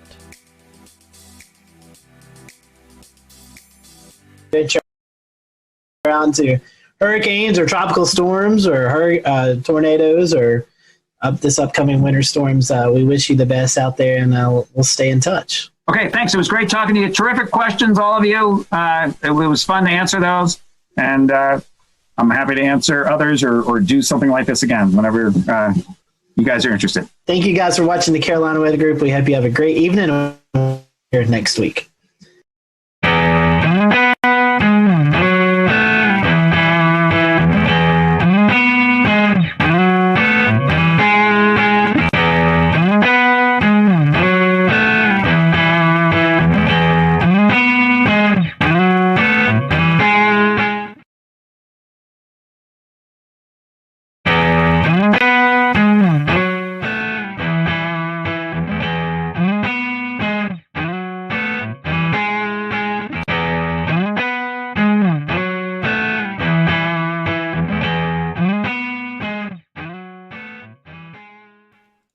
Good evening from Charlotte. It is June the 17th, 2020. I'm James Brierton. Did you get a chance to see the sun today at all? Maybe kind of, sort of. We have been cut off from the rest of the world. No, I'm not talking coronavirus. I'm talking about this low pressure that has just parked over the Carolinas today. It's very pretty on this satellite image that our friend Brad Panovich captured. You can see it there just spinning out over like Fayetteville, Fort Bragg, between Charlotte and Raleigh. Just spinning and spinning and spinning, but that just socked us in with clouds. I did see just a little bit of sun today here in Charlotte before the sun went down, and that was a nice change of pace after a couple days of cloudy and cold weather. All right, this week we are talking the PGA Tour, which has resumed and is in Hilton Head, South Carolina for the RBC Heritage. Kicks off tomorrow after a couple of practice rounds. I'm holding here the weather forecast from their on-site meteorologist, Stuart Williams. This is what we call a tease. I'll have this for you coming up. What we're going to get to first is a piece of tape that has been very patiently waiting in the wings. So Stuart sat down with the Carolina Weather Group in February to record an interview that at the time we thought was going to air alongside the Wells Fargo Championship here in Charlotte. Well, as you now know, that never happened, and other PGA Tour events were canceled. They are now resuming operations without fans and will be playing in Hilton Head, South Carolina. So we are very excited to be able to bring this piece of tape to you. This is a premiere of a new episode. You've never seen this interview before, despite the fact that it was recorded in February, but I felt that I needed to explain to you that it was recorded in a time where I could still get a haircut, and where the picture of snow over Scotty Powell's shoulder made sense, and all the references to fans attending the event also made sense back just a few months ago. So without further ado, we'll get on over to this, and then coming up later on in the program, about 30 minutes from now, we'll get a check of your weather headlines this week, including that PGA Tour forecast, an update on Sharpie Gate, and we'll take a look at the tropics as well, too. But without further ado, here is our interview with Stuart Williams, the on-site meteorologist for the PGA Tour, and he'll tell us a little bit about the company he works for as well. Hello, everyone. Welcome to the Carolina Weather Group. We're happy to have you this evening, and we present Mr. Stuart Williams, meteorologist for the PGA Tour, which is a really cool job that I would love to have. As a big golf fan, I think it's a really unique job that Stuart has, and he's going to talk to us a little bit about that tonight and let us know what all his duties are as he travels across the PGA Tour. And we'd love for you to interact with us tonight. So if you have any questions or comments, feel free to drop them on the social media platforms, and we'll address those. And we'll let Stuart give out some of his social media information towards the end of the interview tonight. That way, if you want to follow him on Twitter, you can do that, or just get more information. So we appreciate having Stuart with us tonight. Stuart, welcome back to the show. I know we had you on a couple of years ago, fellow North Carolinian, and it's great to have you with us tonight. Glad to see that you're actually home and not out on the road right now. So for those who may be introduced to you for the first time, tell us a little bit about you. I know you live here in North Carolina. You went to school here in North Carolina, so kind of give us a brief background about who you are. Yeah, I grew up in Winston-Salem. I currently live in High Point, North Carolina. And I got my meteorology degree from UNC Asheville, so I was actually there from 1988 to 92. So that kind of dates myself there. So 50 years old now, so I'm getting older. But after that, I started working for a company called Mobile Weather, and we started doing golf tournaments, weather for golf tournaments. So it started like with the Crosby Celebrity Tournament there in Winston, and the Vantage Championship, which was a Champions Tour event in Winston. And after that I was interning then at that time when we started those, probably about 91 or so. And then as I graduated, we kind of formed a company called Mobile Weather, and we started doing more and more golf tournaments. So individual tournaments would hire us. And then from there in 1995, we signed a full-time contract with the PGA Tour doing all their events. So, and it just kept snowballing from there. And then, so I was working with a company then called Mobile Weather. And so we were doing golf tournaments. I was traveling all over the country. And then in 2005, I started working for DTN. And ever since then, I've been with DTN, and we just keep growing and doing more and more events. So, you know, we have all the PGA Tour, Champions Tour, Korn Ferry Tour. We do the LPGA. We do the PGA of America, which includes the PGA Championship, Ryder Cup, Senior PGA, and some of their smaller events. And we do quite a few international events for IMG. We do a lot of Asian tour tournaments in China and Taiwan and that kind of thing. So, you know, we do over 150 events a year now, so it's quite busy. Well, sort of. I know you're not the only one. I mean, that's a lot of traveling. So, yeah. Tell us a little bit about your team. How many meteorologists do you guys have? Is it just you that goes out to a tournament, or is there kind of a team aspect for you guys? Yeah. How's that going? Yeah, we've got we've got 7 or 8 guys that travel all the time, and we usually just send one person to each tournament or event that we cover. You know, because we also do outdoor concerts, and we do some other events like that we have a meteorologist go to and that help out. But you know, there's one guy per tournament, and so basically, you know, on the PGA Tour or any golf tournament or any outdoor event that we do, lightning is the number one concern. So that's why a meteorologist is on site. We set up an electric field mill. We have 2 laptop computers that have obviously the Doppler radar. lightning detection.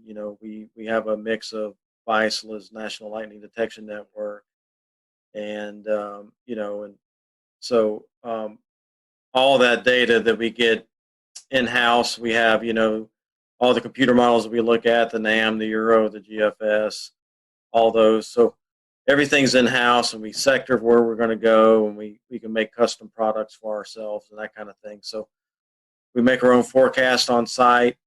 So using all that technology, as an official comes in wondering what the weather is, if we do see a threat, we see a storm developing, the officials can come in, we can show them exactly on the screen what is happening, and based on what we're showing them and what our opinions are, what's going to happen, then the officials can make very good decisions of, okay, when do we need to stop? And then once we do that, especially on the PGA Tour, they have LED boards across the golf course. They'll put weather warning signs up. The officials will blow horns to the players, signaling that it's a dangerous situation. So then the players will get moved off to evacuation vans and cars and that kind of thing, and they're brought to the clubhouse. And so hopefully, if we do our job correctly, then we've given enough time to where people can get back to the buses and hopefully back to their cars, because not everybody has a clubhouse pass. So they can't all get indoors to safety, so we got to get a lot of them back to their cars. So it's a big machine, it's a big operation, but it's most tournaments, I'd say every tournament has an evacuation plan, emergency plan. So it works pretty well. And then the big question is, once we have stopped play, when do we go back and start playing? When is it safe to go back out? So that's when we help big time, as far as, okay, we think this storm is going to be out of here at such and such time. And then they can open up the practice facilities again, let the players warm back up, and then we'll get them back out to the golf course and start playing again. Stuart, that kind of rings a bell here in Charleston at Bulls Bay, the tournament last year. LPGA, lightning hit a tree. Someone went under the tree, and it's a serious situation with these thunderstorms and in these golf tournaments. How much collaboration do you guys have with the local National Weather Service, especially in big events like this? In the last few years, there's been a little bit more collaboration because, with Homeland Security and a lot of these big, government agencies and everything, a lot of these agencies are using golf tournaments as their training grounds for big events and things like that. So I know down at the RBC Heritage down in Hilton Head, the FBI shows up and all the government agencies, the Weather Service, and so they do a lot of practice at that event, since it's such a large event. And so I do coordinate with the Weather Service there. We'll talk what we're thinking, and kind of bounce off ideas off each other. But for the most part, I'll maybe read a forecast discussion or something like that from the Weather Service. But like I said, having everything in-house, all of our own computer models and that kind of thing, we basically do our own thing, to be honest with you, make our own forecast. Because I think in a lot of ways, sometimes we do a better job because we know what golf wants and we know what golf needs. So we know what they're looking for as far as a forecast goes. Whereas the Weather Service, they may be a little more general because they have a bigger area to cover. So for example, for us, wind forecasts are very big at the golf tournaments because that plays a huge role on how the golf course is going to be set up each day. So we concentrate a lot on wind, and so we try to be very accurate in that department, where you may see a weather forecast from the Weather Service that says winds are 5 to 10. Well, okay, that's kind of general.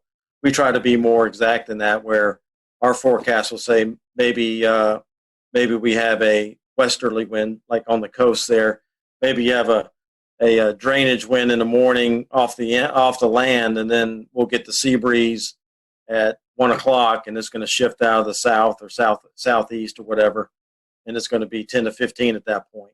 A lot of times the Weather Service really doesn't break it down like that. So, we try to be more specific of what's going to happen at the golf course so they can plan how they're going to set the golf course up. So that's some of the things that I think we do a better job at than TV or Weather Service being more general. Stuart, let's play. Let's hope we're not forecasting too far in the future. We have a Wells Fargo Championship coming up in Charlotte, the Wyndham Championship in Greensboro.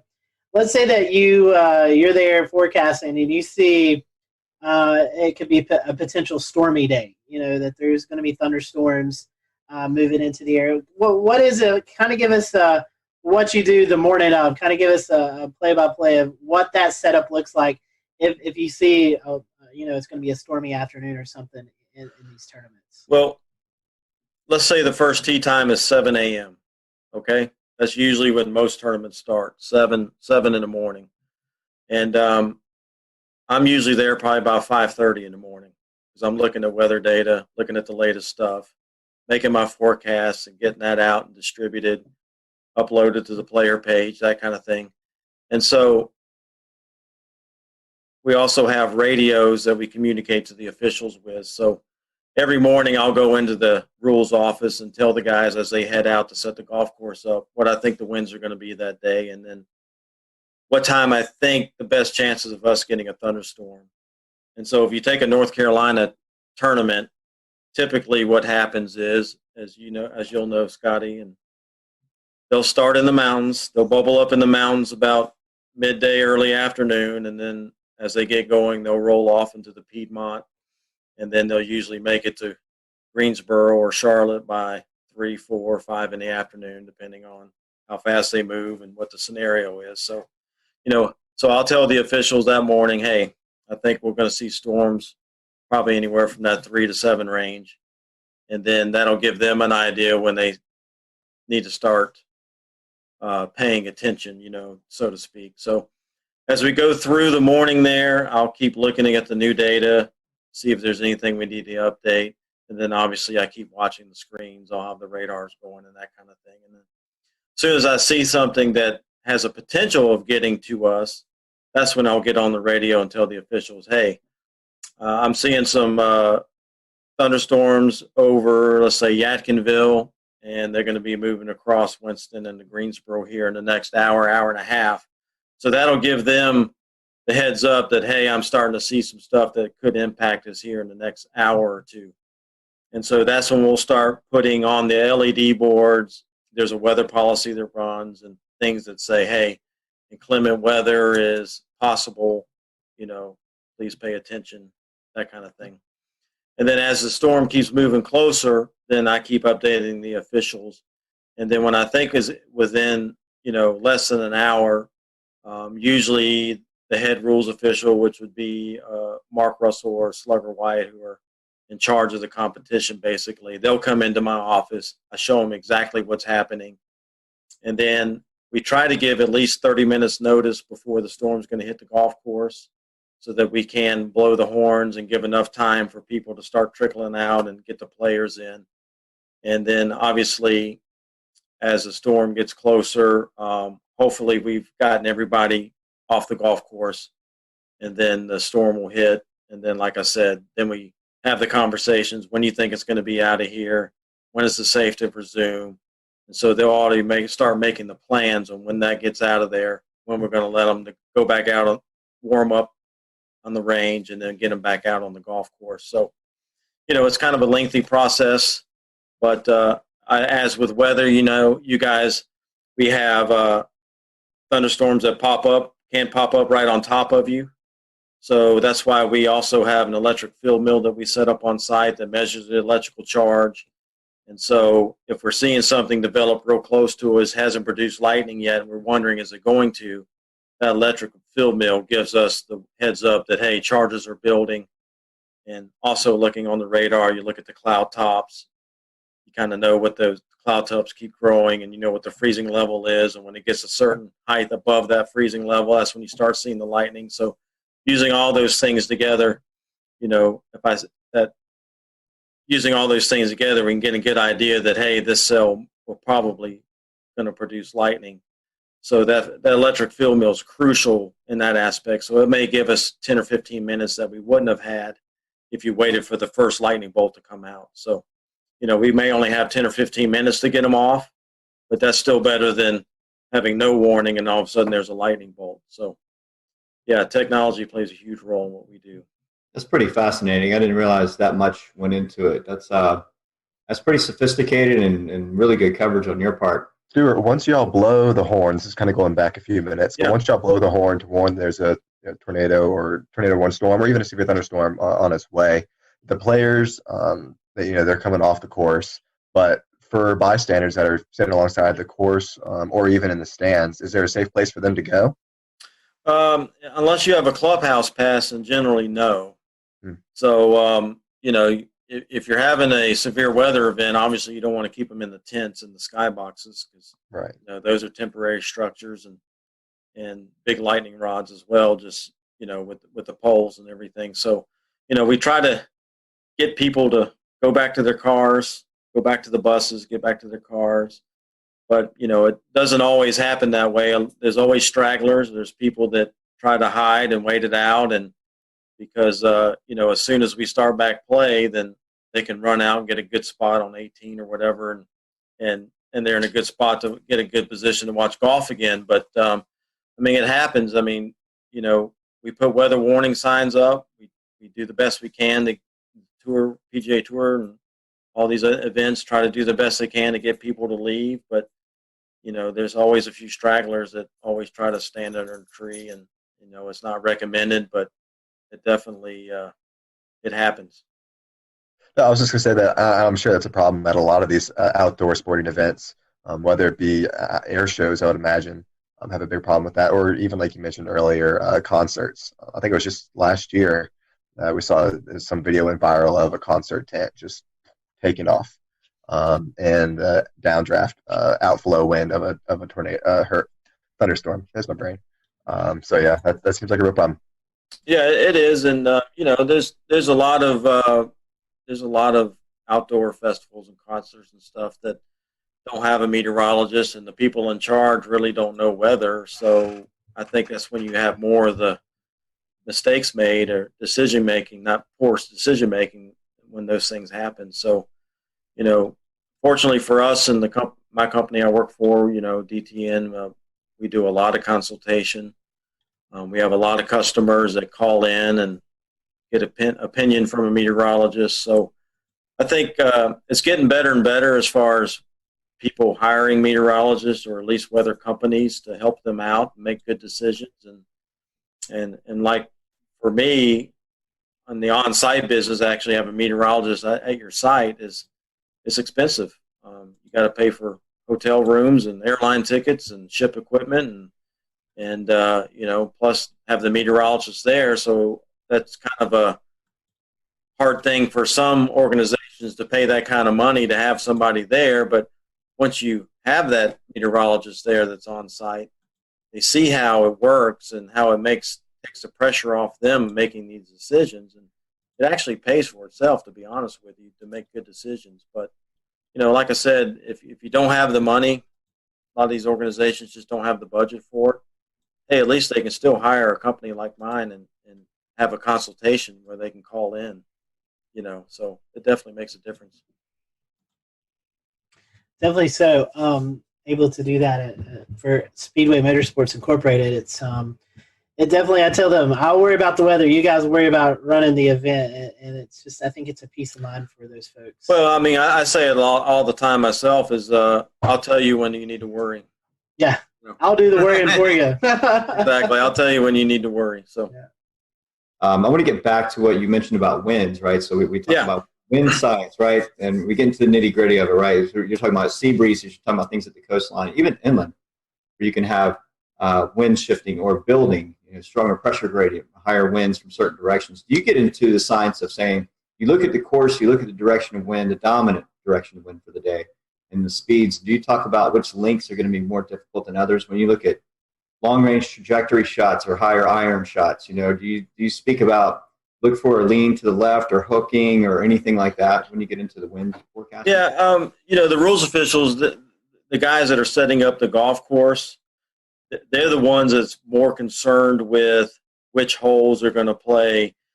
Let's just say we have on hole number 1, we have a strong south wind and it's blowing, 15 to 20 miles per hour. Well, if it's blowing from behind them, then a lot of times what they'll do is they'll move the tee blocks back so that hole plays longer. And then on the next hole, maybe it's going the opposite direction. Now it's in the player's face when they tee off. So they may move those tee blocks up so it plays shorter. That way they're trying to keep everything moving, but they're also trying to make it not hard, but they're trying to make it fair too. Not necessarily hard, but fair, and keep things moving. So, crosswinds play a big role, especially near the greens, where if there's a lake or a big sand trap or something that's on the right side and it's blowing from left to right, well, they may put that hole location more towards the left side of the green, so guys aren't dumping in the lake the whole time trying to get it to the hole. That's so all those strategies play a role in how the golf course is set up. So definitely wind direction definitely is important. How strong the wind is. So they're actually changing distances and layout. Absolutely. So we have 18 holes. We have 18 holes, and all through that golf course, it's going to be in their face or behind them, left to right, right to left. So all those things play a role in how the golf course is set up. So definitely wind definitely is a major impact on golf tournaments. So. Very interesting. Very neat. Scotty, go ahead. Yeah, Stuart, in some circumstances, I know we saw the Masters had some severe weather roll through back in 2019. When we see these big severe weather events, you guys, I'm sure, coordinate with the course, with the tour, with the TV networks, and kind of make the best plans. Is that right? Yeah, try to do what's right. You don't want to get anybody hurt. And if there's a high risk for severe weather, i.e. tornadoes or even, just strong straight line wind and storms, we may go early, 2 tees early on the weekend or a day on the weekend to avoid some of that severe weather that we think is going to happen in the afternoon. So, the tour is aware of that, and they'll try to make accommodations to maybe avoid some of that to keep people safe and get the round in. Because the tour has a policy that we'll play on Monday to complete 72 holes. We'll return to Best of the Carolina Weather Group in a moment. Now your Carolina weather forecast. Here are today's forecast high temperatures for North Carolina. Here are the forecast lows for tonight for North Carolina. Here are tomorrow's forecast high temperatures. And here's forecast rainfall across North Carolina tomorrow. Here are the forecast highs for the day after tomorrow.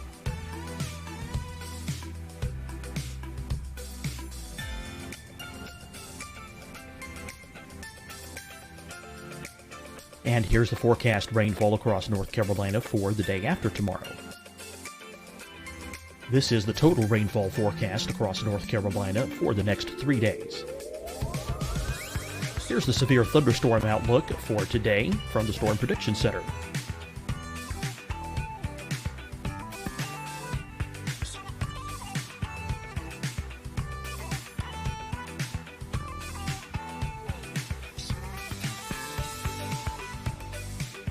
Here are the forecast high temperatures for today for South Carolina. Here are the low temperatures for today for South Carolina. Here's the probability of precipitation forecast across South Carolina today. And here are the rain chances across South Carolina tonight. Here are tomorrow's forecast highs across South Carolina. Here are the forecast low temperatures for tomorrow for South Carolina. And here is the probability of precipitation across South Carolina tomorrow. Here's the precipitation chances across South Carolina tomorrow night. Here are the forecast highs for the day after tomorrow in South Carolina. Here are the forecast low temperatures across South Carolina for the day after tomorrow. And here are the rain chances across South Carolina for the day after tomorrow. And South Carolina's probability of precipitation for that night. Here's the Storm Prediction Center's severe thunderstorm outlook across South Carolina for today through tonight. Here's the Storm Prediction Center's severe thunderstorm outlook across South Carolina for tomorrow and tomorrow night.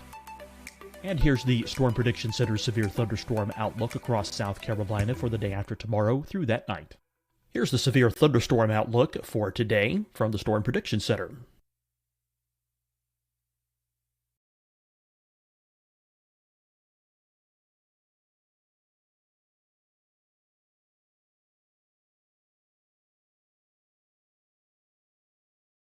And now here's a live look at weather radar across the southeast. Deciding when to wear a mask isn't about who you know or how well you know them. Just ask yourself, will I be with anyone I don't live with? If the answer is yes, get behind the mask. Help slow the spread of COVID-19. Get behind the mask. Learn more at covid19.ncdhhs.gov. Hi, everyone. I'm Dr. Mandy Cohen, Secretary of the North Carolina Department of Health and Human Services.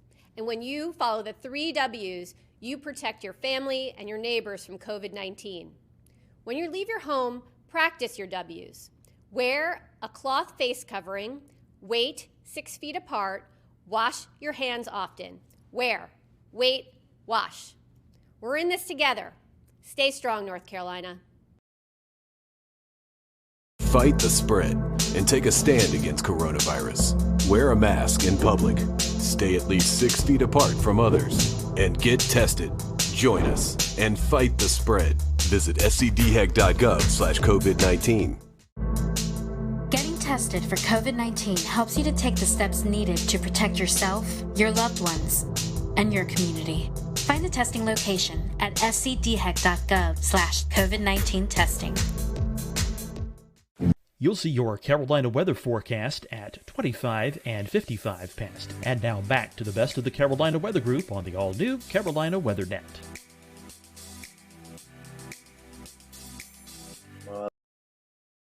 They want to get every round in.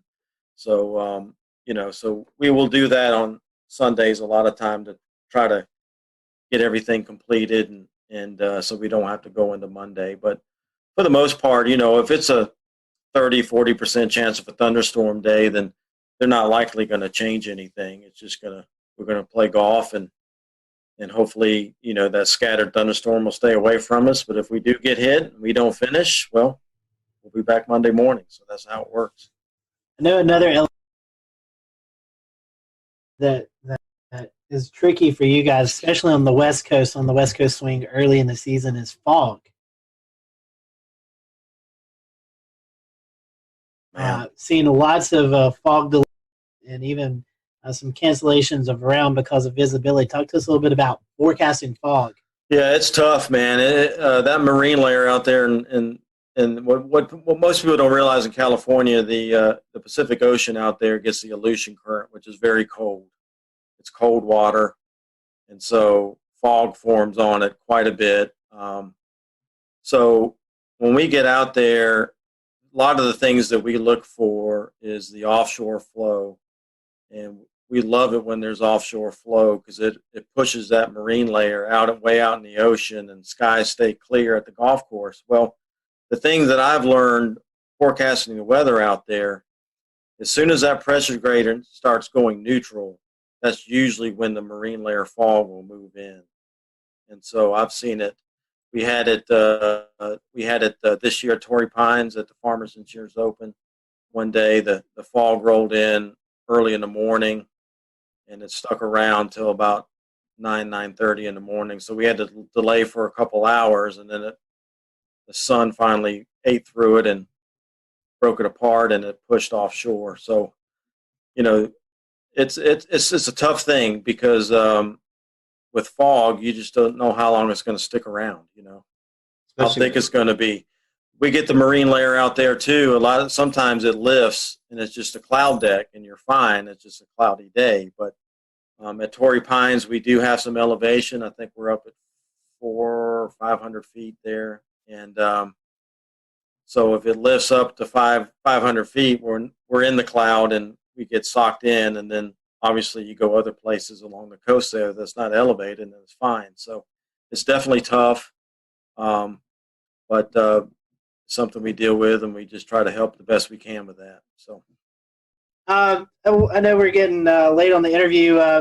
Fun question here: any favorite PGA Tour stops, and any of the PGA Tour players really weather savvy that we might not know about? Well, I mean, favorite weather stops. I mean, as far as any tournaments go, Hilton Head's a big favorite of mine. Any Hawaii tournament's great. Pebble Beach is awesome if the weather's good. Same thing with Torrey Pines in California. So yeah, we go to some great places. I mean, this past year I went to Japan and South Korea. I went to Shanghai, China, and this year, later in the year, I'm going to Australia. So yeah, I mean, we go to some great places and it's a lot of fun. So yeah, it's good.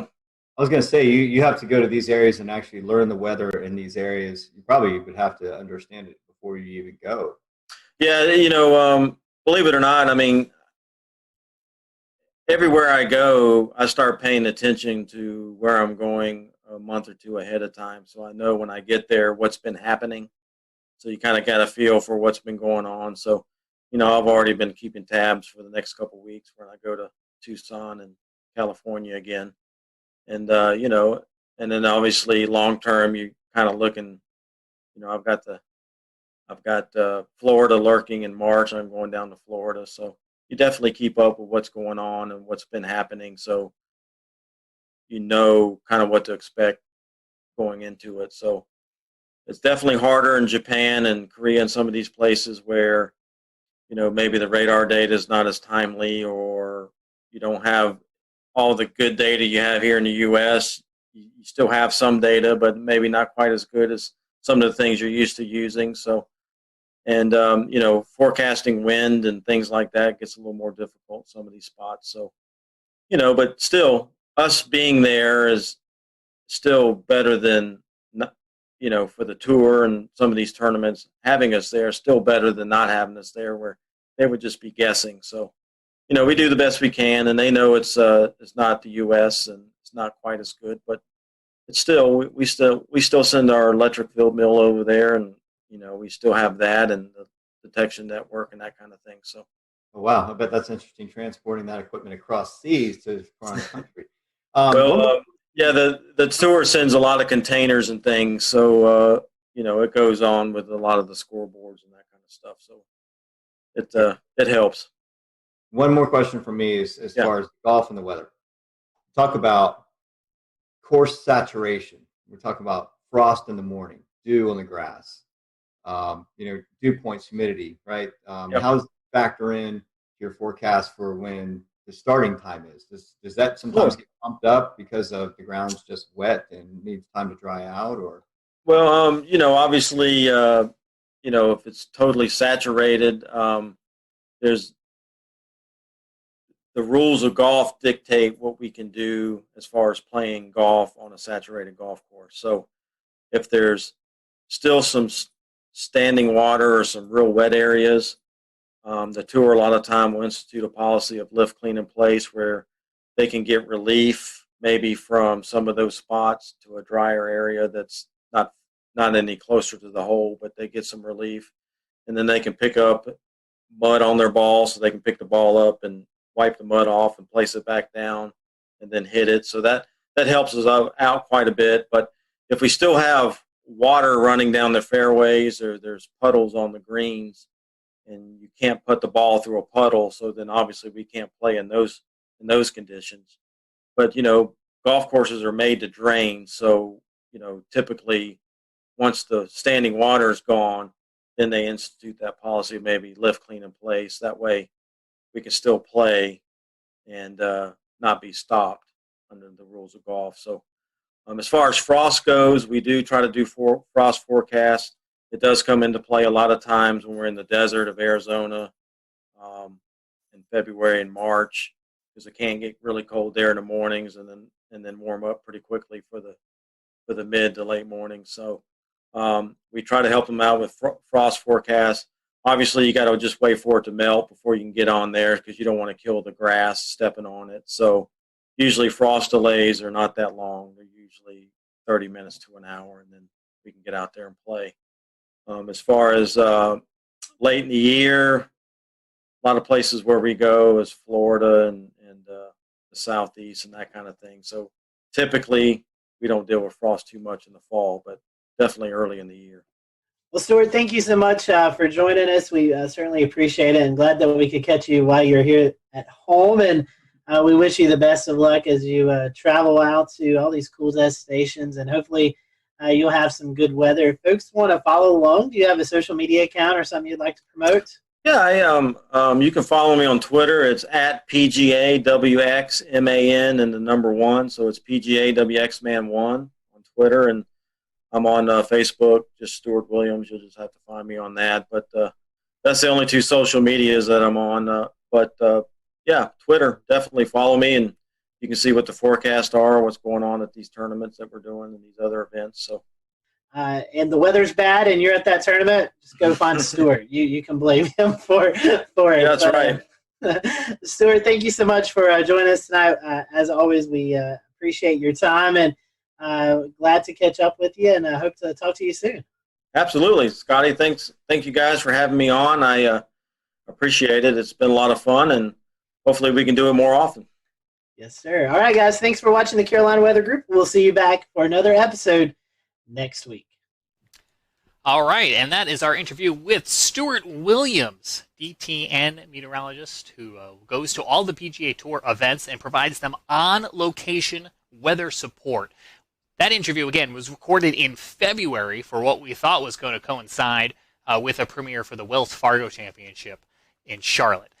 This week, the PGA Tour is back in action. They are at the RBC Heritage event in Hilton Head, South Carolina.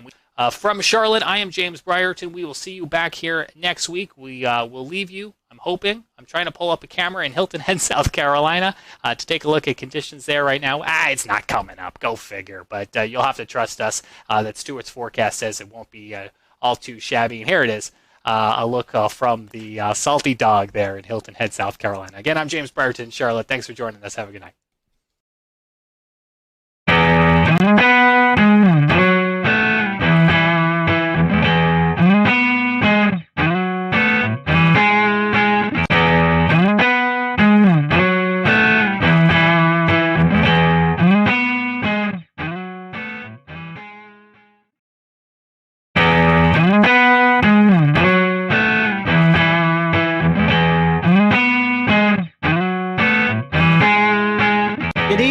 Welcome to the Carolina Weather Group. This is the April 15th, 2020 edition of the Carolina Weather Group Get Together.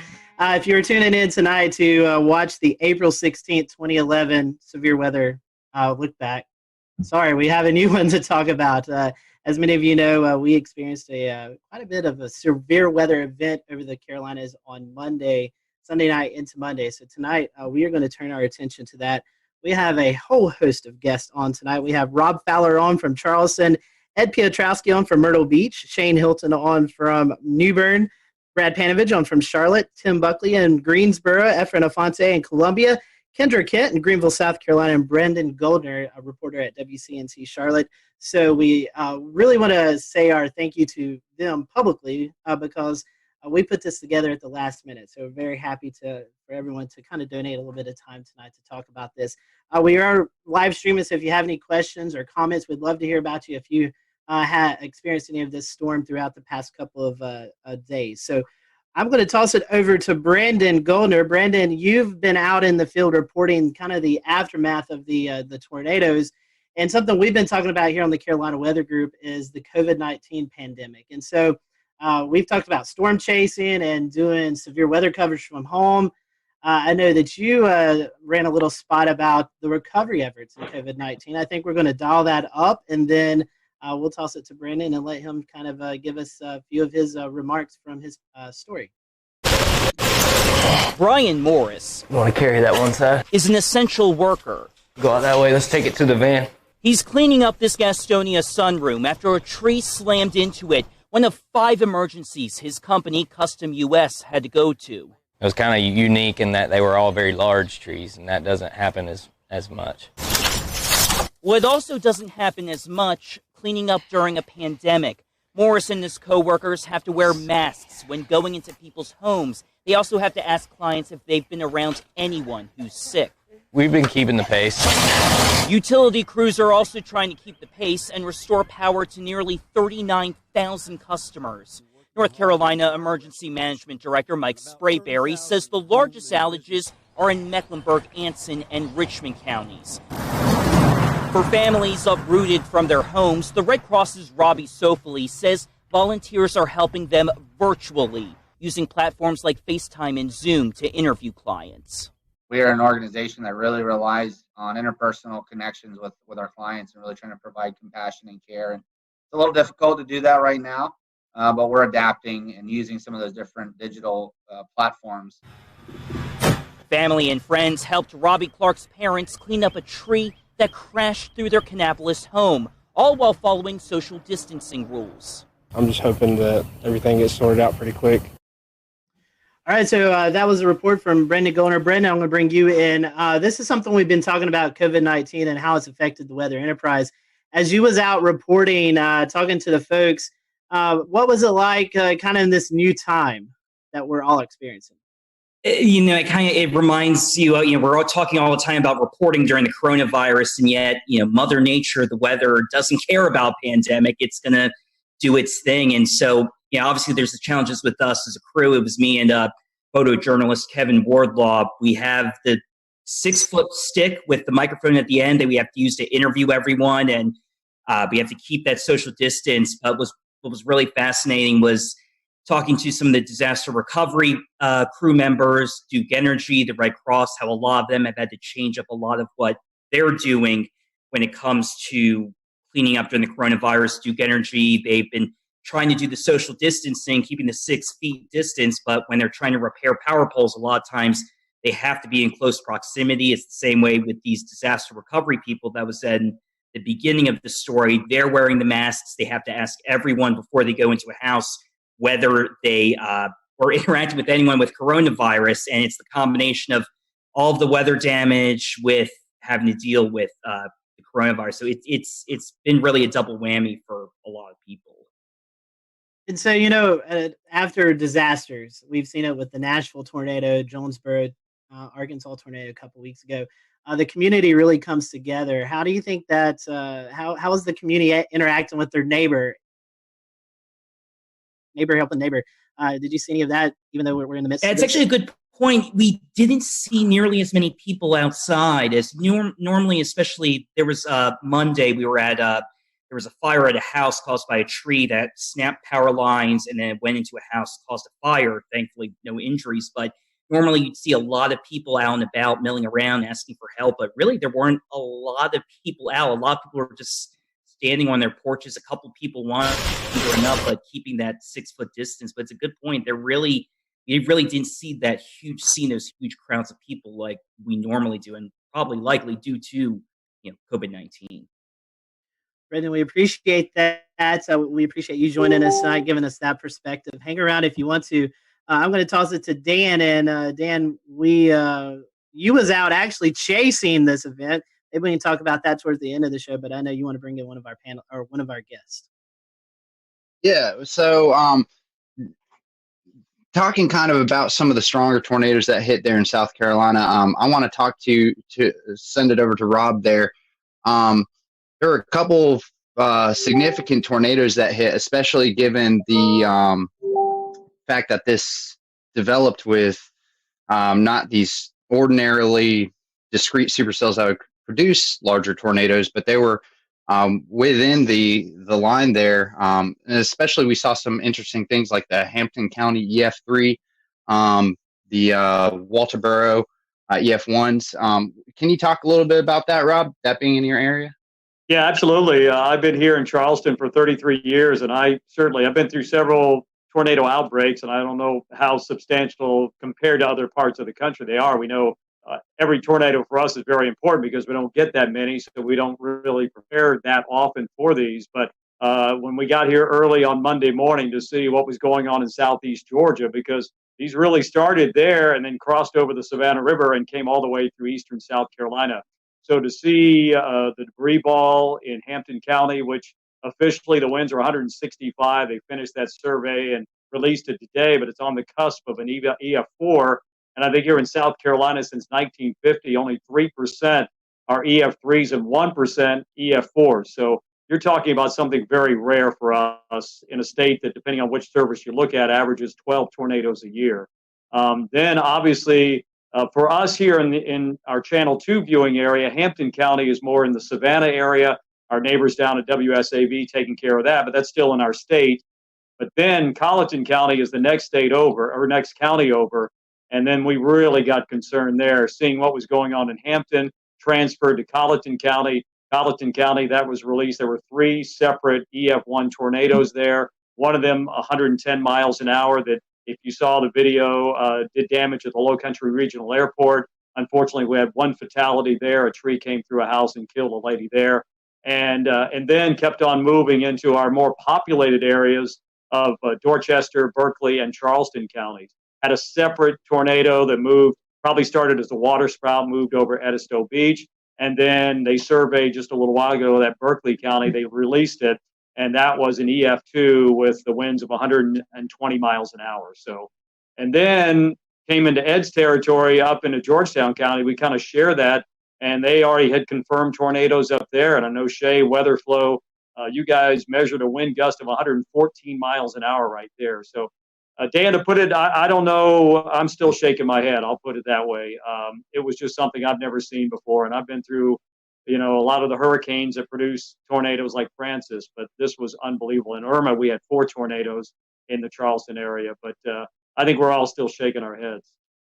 Okay. Yeah. Well, and I was watching very closely on radar as that Hampton County tornado started showing up on radar in CC, and also kind of the debris ball that was showing up there. I mean, that was a significant signature on radar that you just don't often see in the Carolinas at all. It's something you would generally see more in the deep south of Alabama, Mississippi, or in Oklahoma, Kansas, something along those lines.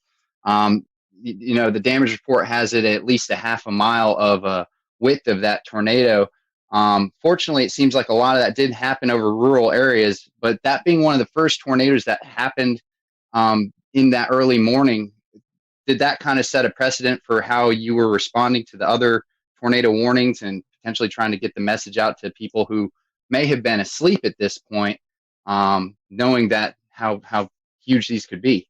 Absolutely, Dan. I think here personally, myself, Josh Marthers, our morning meteorologist, he was on the air on News 2. I was manning Facebook Live for a long period of time. We know that's become a major way to get information out and get information in. But I think we were looking at that couplet, which was, we just don't get to see that on Velocity products very often here, and to see that continue to hold together all the way across the state. Absolutely. We were able to give warnings upstream.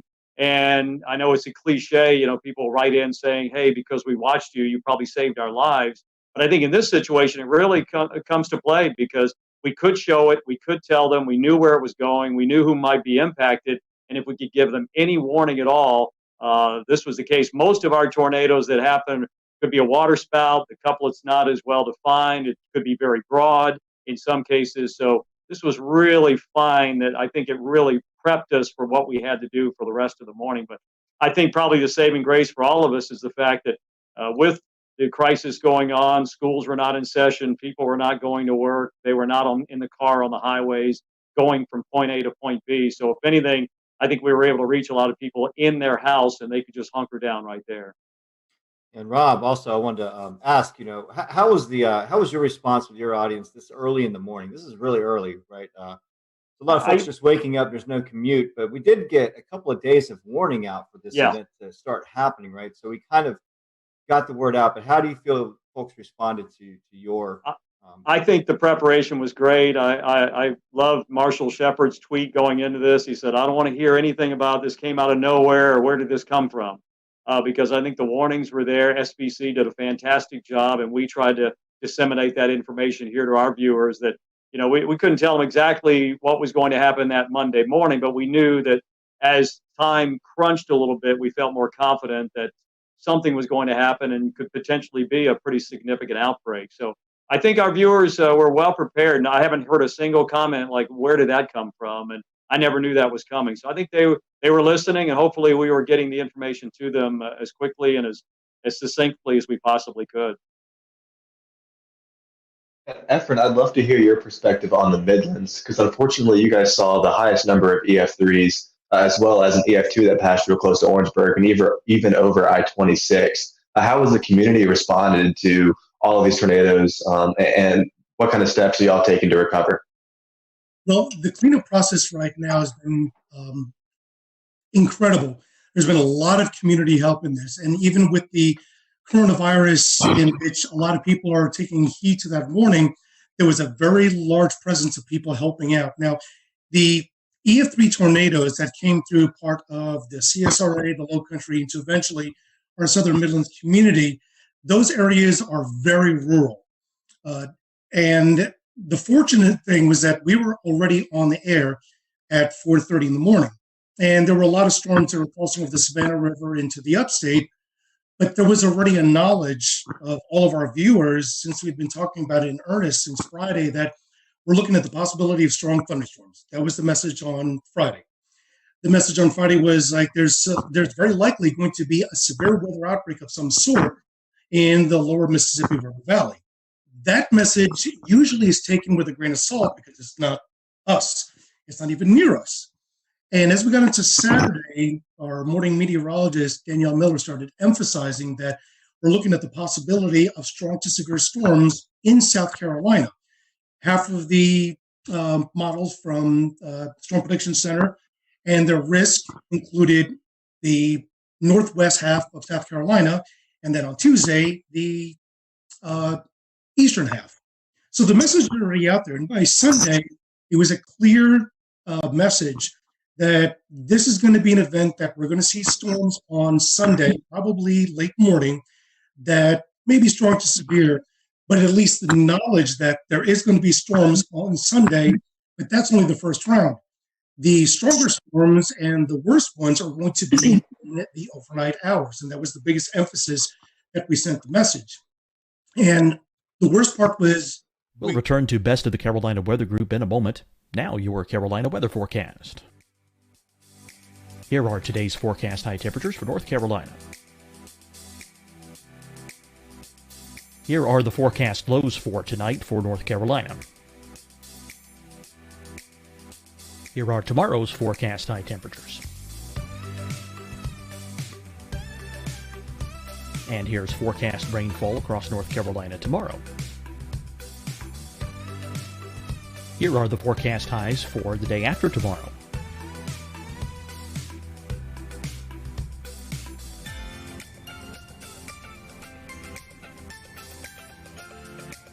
And here's the forecast rainfall across North Carolina for the day after tomorrow. This is the total rainfall forecast across North Carolina for the next 3 days. Here's the severe thunderstorm outlook for today from the Storm Prediction Center.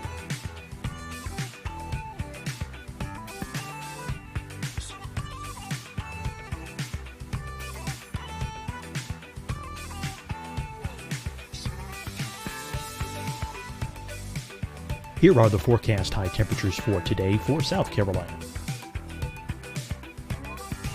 Here are the low temperatures for today for South Carolina. Here's the probability of precipitation forecast across South Carolina today. And here are the rain chances across South Carolina tonight. Here are tomorrow's forecast highs across South Carolina. Here are the forecast low temperatures for tomorrow for South Carolina. And here is the probability of precipitation across South Carolina tomorrow.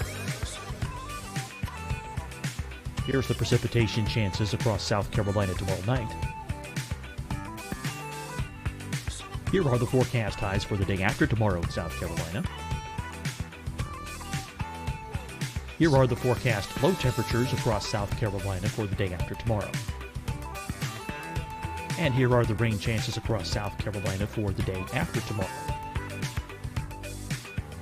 And South Carolina's probability of precipitation for that night. Here's the Storm Prediction Center's severe thunderstorm outlook across South Carolina for today through tonight. Here's the Storm Prediction Center's severe thunderstorm outlook across South Carolina for tomorrow and tomorrow night. And here's the Storm Prediction Center's severe thunderstorm outlook across South Carolina for the day after tomorrow through that night. Here's the severe thunderstorm outlook for today from the Storm Prediction Center.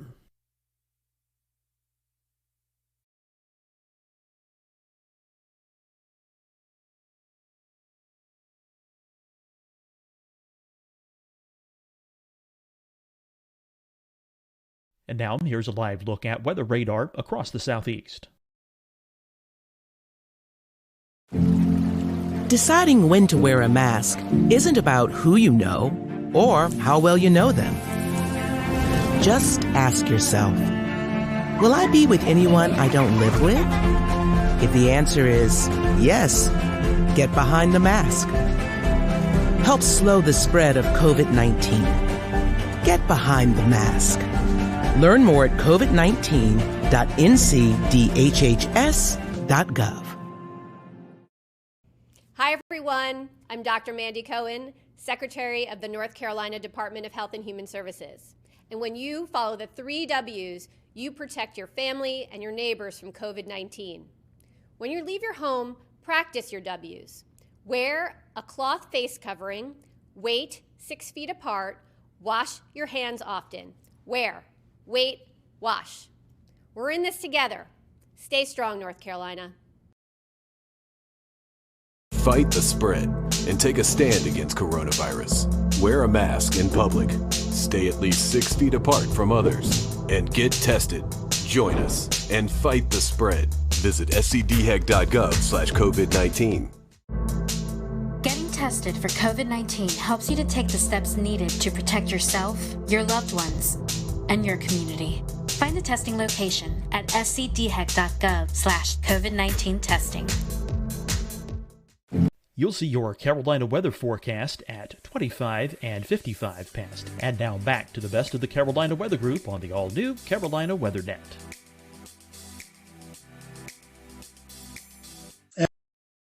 As a couple of us were talking about before the show started, the Storm Prediction Center alluded to the fact that there were 2 significant models.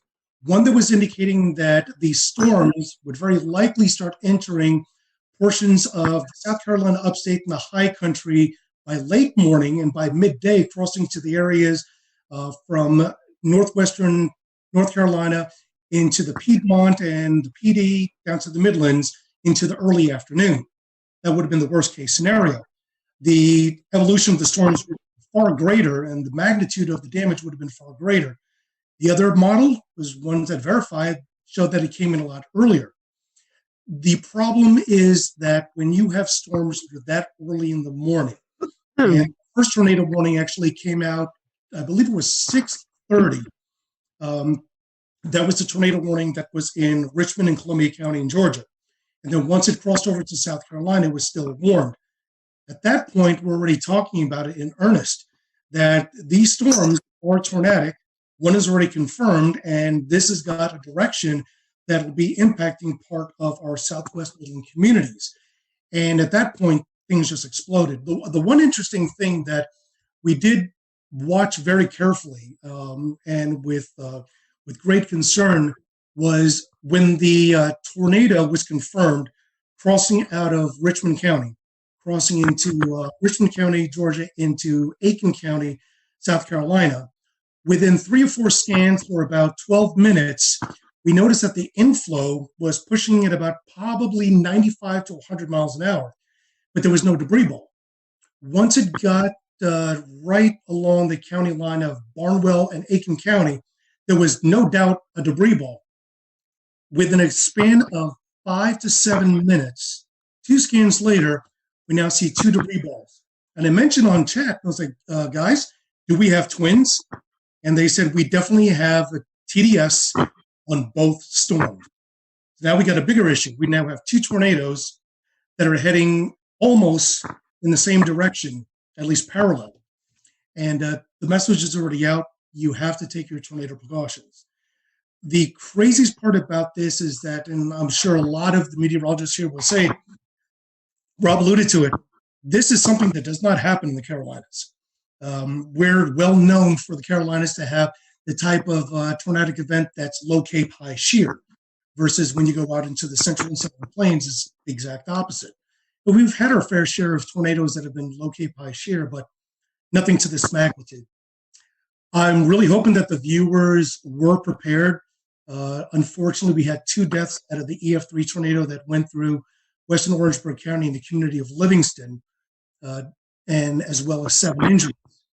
But this happened at least later in the morning. If this happened 2 or 3 hours earlier, the result could have been significantly different.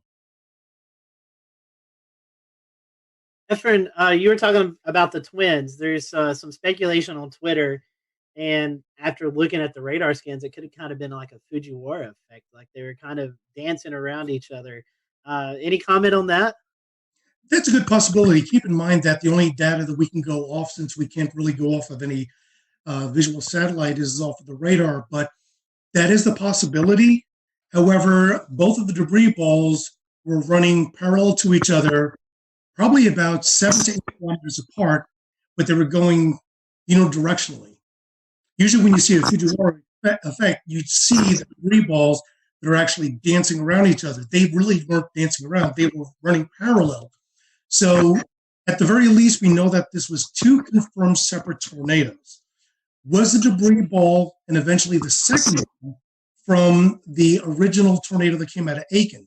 Because the deadly tornado actually originated in northern Bamberg County, northern Barnwell County, and then eventually moved into southwest Orangeburg County. But just as the initial tornado dissipated, the other one continued going. So I don't believe, in my best experience, that was the Fujiwara effect. It could have been, but I didn't see enough motion between the 2 TDSs to facilitate that idea. Yeah, definitely a busy morning for you guys. I want to bring in Kendra Kent. This is kind of where all as the storm system moved in, it kind of hit her area first. Kendra, first of all, we hope we can see you or hear you. Sorry, Scotty.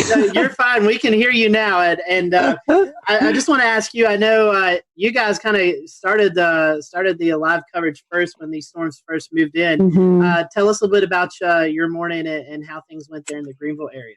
Well, I feel like I learned a lot from this particular outbreak. And can everybody hear me okay?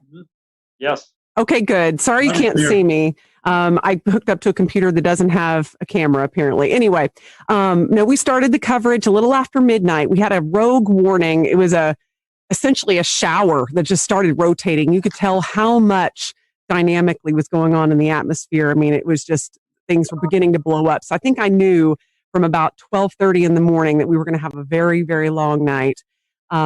We ended up with an EF3 tornado, and as we were talking about earlier, that's incredibly rare in South Carolina, especially in the upstate. I feel like we get wedged in so much with cool air. It's so rare we can have all of this come together to produce such an event. And this was the biggest in the upstate, the strongest since 1994. It hit Seneca. We were on air with the storm as it moved into Stevens County, Georgia. And I had a unique experience with it because my parents live in Seneca. And that was probably the first time I had to cover a storm while I was slightly emotionally distraught. And I had Isaac Williams, who's also on here. You just can't, he's also without a video. But he was pointing out the TDS. And as soon as I saw that, I got that panicked feeling. I started breathing a little heavy. I thought, oh my gosh, how am I going to get through this? But we did. And luckily my parents were fine.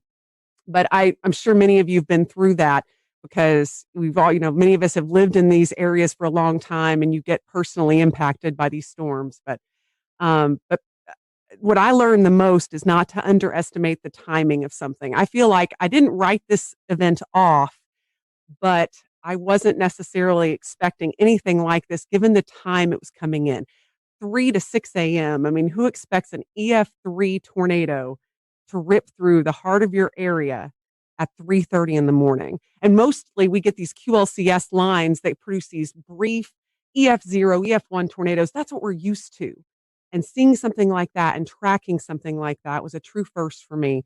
And, it was just a million different emotions all at once. That's for sure. Kendra, since you said Isaac's there, I'll pose this to both of you guys, both of y'all. You had this coming through the rogue cell, and then like the heart of this event was when people were actually asleep, 12, 1, 2 o'clock in the morning. Talk about how you guys were able to message before the event. And, with this being this late, talk about your schedule too, because I know I was watching the coverage in Chattanooga and hearing of the major damage that happened there. And I'm like, man, I've got to get a little bit of sleep before this comes into our area. So kind of talk about that, because I know a lot of us were watching beforehand to just see what was coming our way. Let's see. Is Isaac's mic up? I think it's muted, but we can. Okay, it's unmuted. It's unmuted. He's good now. Okay. You go ahead, Isaac. Okay. Thanks for having me briefly. I'm one of the morning people, so I'm like almost up past my bedtime here. But so just to kind of with the messaging and any rest. Unfortunately for me, I have plenty of interest in Mississippi and Alabama. That's where I'm from, and for whatever reason, a lot of people still ask me, about the weather there, and they depend on me, and that's great. So I didn't actually sleep going into this event. So that's not uncommon for me because I am a severe weather nut. But that being the case, in terms of messaging, we started talking about it, I think, on Wednesday. Just kind of highlighting the threat for storms. That gave people about 5.5 days, and of course we started ramping up, the wording a little bit more once we got to, Friday and Saturday. And, Kendra always, mentioned, like when I first was hired here, we do get a lot of wedge events, and we started that day in the 50s. And I'm like, back in my head, I thought, what if the wedge holds and, we're going to be seen as like hype people, and that's not what we want, but we don't want severe weather either. I think our message was pretty stern by Sunday morning when we got up and saw they had pulled that enhanced risk over a little bit into the upstate, which I've been here 3 years, not nearly as long as Kendra, but I think that's only my personal third enhanced risk here. So I knew that I see parameters, and parameters mean nothing unless you have a storm in them, but I knew with those parameters that we had the potential to have something, fairly unusual happen, but I wouldn't have had I don't work weekends, so I don't even know if I would have said something about a strong tornado even the night before, just because it's just so rare to get them here. Yeah, and I think just given how late it was at night, and we knew this was likely going to be taking at least some linear form. Yeah, I wasn't expecting that either, and it really it caught us off guard. But to see a TDS like that move through our area, and I know the rest of you all saw that too as South Carolina meteorologists. I mean, just something you don't see every day, and it kind of takes your breath away. They're used to that in Alabama and Mississippi. We just don't get that stuff here. Yeah, and then right after that, right after the Seneca one had briefly lifted right over Clemson, we had the EF2, what ended up being an EF2, another TDS outside of Slater, which that's, almost in the 3,000 feet elevation, in the extreme northern part of Greenville County. That debunks the whole tornadoes can't happen in the mountains thing, Definitely. So we were watching that, Evan and I, because Evan doesn't live too far from the line there. One last question, and we'll come back to you guys later on in the show, but at the time, we didn't know how long the tornadoes were on the ground, but I think one of the tornadoes there in the Greenville, Pickens County area was on the ground for around 8 miles. So this were not also big tornadoes, but they're also long track tornadoes, something that we're not too accustomed to as well. Yeah, again, that was a huge shocker. But when you saw the signatures on radar, there was no doubt that was going to be a large tornado, and they even put that in the wording of the warning, which I was very happy about. I feel like that really brought people's attention up. And the thing you mentioned earlier too, these were happening at 3:30 in the morning, probably the worst time a tornado could hit. I mean, when people are in their deepest sleep, and all you can do as a broadcaster is beg people to wake up their kids, get their dog, whatever they need to do, get to their lowest level. And so I feel like this was one of the scariest nights for our viewers, hands down, and no less scary for the rest of the state, of course, but at least it was more toward daybreak for some of you guys. But yeah, for us, it was just the dead of night, and we were just hoping that people were heeding the warnings. Right. And yeah, for sure. With that, with the Seneca one, we were in a situation where the TDS was so strong, so fast. Like I don't want to say it came out of nowhere, but like that TDS appeared and it was like violent looking, like on the first scan that I saw. And we were dealing with the situation, like once it went past Clemson, I think we had debris fallout on CC. So we weren't positive that it actually wasn't still down because it still looked like, something could be there. You thought it was like debris being fanned out or whatever, but you weren't sure, even though the circulation looked a little weaker. But I'm like, we're not going to take any chances with it. Obviously the tornado warning was still in effect. And, that was another little unique challenge, is that I've never actually dealt with debris fallout before, where we said, okay, well, this signature is debris, and yet something similar was happening down the line. And we're like, well, this may be actually debris that's still being lofted, but the tornado's not still down. So it was a very unique situation. And again, Kendra keeps bringing this up. It was in the middle of the night at 3:30 in the morning, but I feel like people were wide awake and they were watching and they were prepared, which is good. All through the days, we were like, Kendra made a graphic, I think on Thursday, that said, what do you need to do? It was just like a simple little headline graphic, but it was like so informative about charging your batteries, keeping your phone on not silent if you sleep with it on do not disturb. I remember saying Friday morning, what you can do, you can, sleep with it on loud for one night, because it can help save your life. So it was a insane, again, I worked in Mississippi. I've dealt with, plenty of tornadoes in my day, but yet this is still a first for me as well. All right, and I'm going to go ahead and bring Ed Petrowski from WPDE in Myrtle Beach. And Ed, we saw what looked like the tail end of this Hampton County tornado pop out all the way over at Murrells Inlet. Brad Panovich was nice enough to share a link with us. I'm going to pull it up here and share my screen. Let's see if we can get it to work here. And the tornado that you're seeing here in Hampton County, there's some debate of whether or not it started over on the Georgia side of the Savannah River. But if we look at the start of the track and draw it all the way over to where it exited the South Carolina coast here, then we're looking at about 144 to 158 miles, somewhere in that vicinity. And so, we know this continued on, maybe up even into the Oak Island area of North Carolina, but it's just impressive to see the length and track of that storm. It did pop out at Myrtle Beach, where one of our weather sensors for weather flow got a reading of 114 miles an hour. We had a pressure drop of 7 millibars within a 1 minute time span. So that reading went up within 2 to 3 minutes, from 46 to 76 miles an hour to 114. And so talk about that area and how it affected your viewing portion of that area of Myrtle Beach.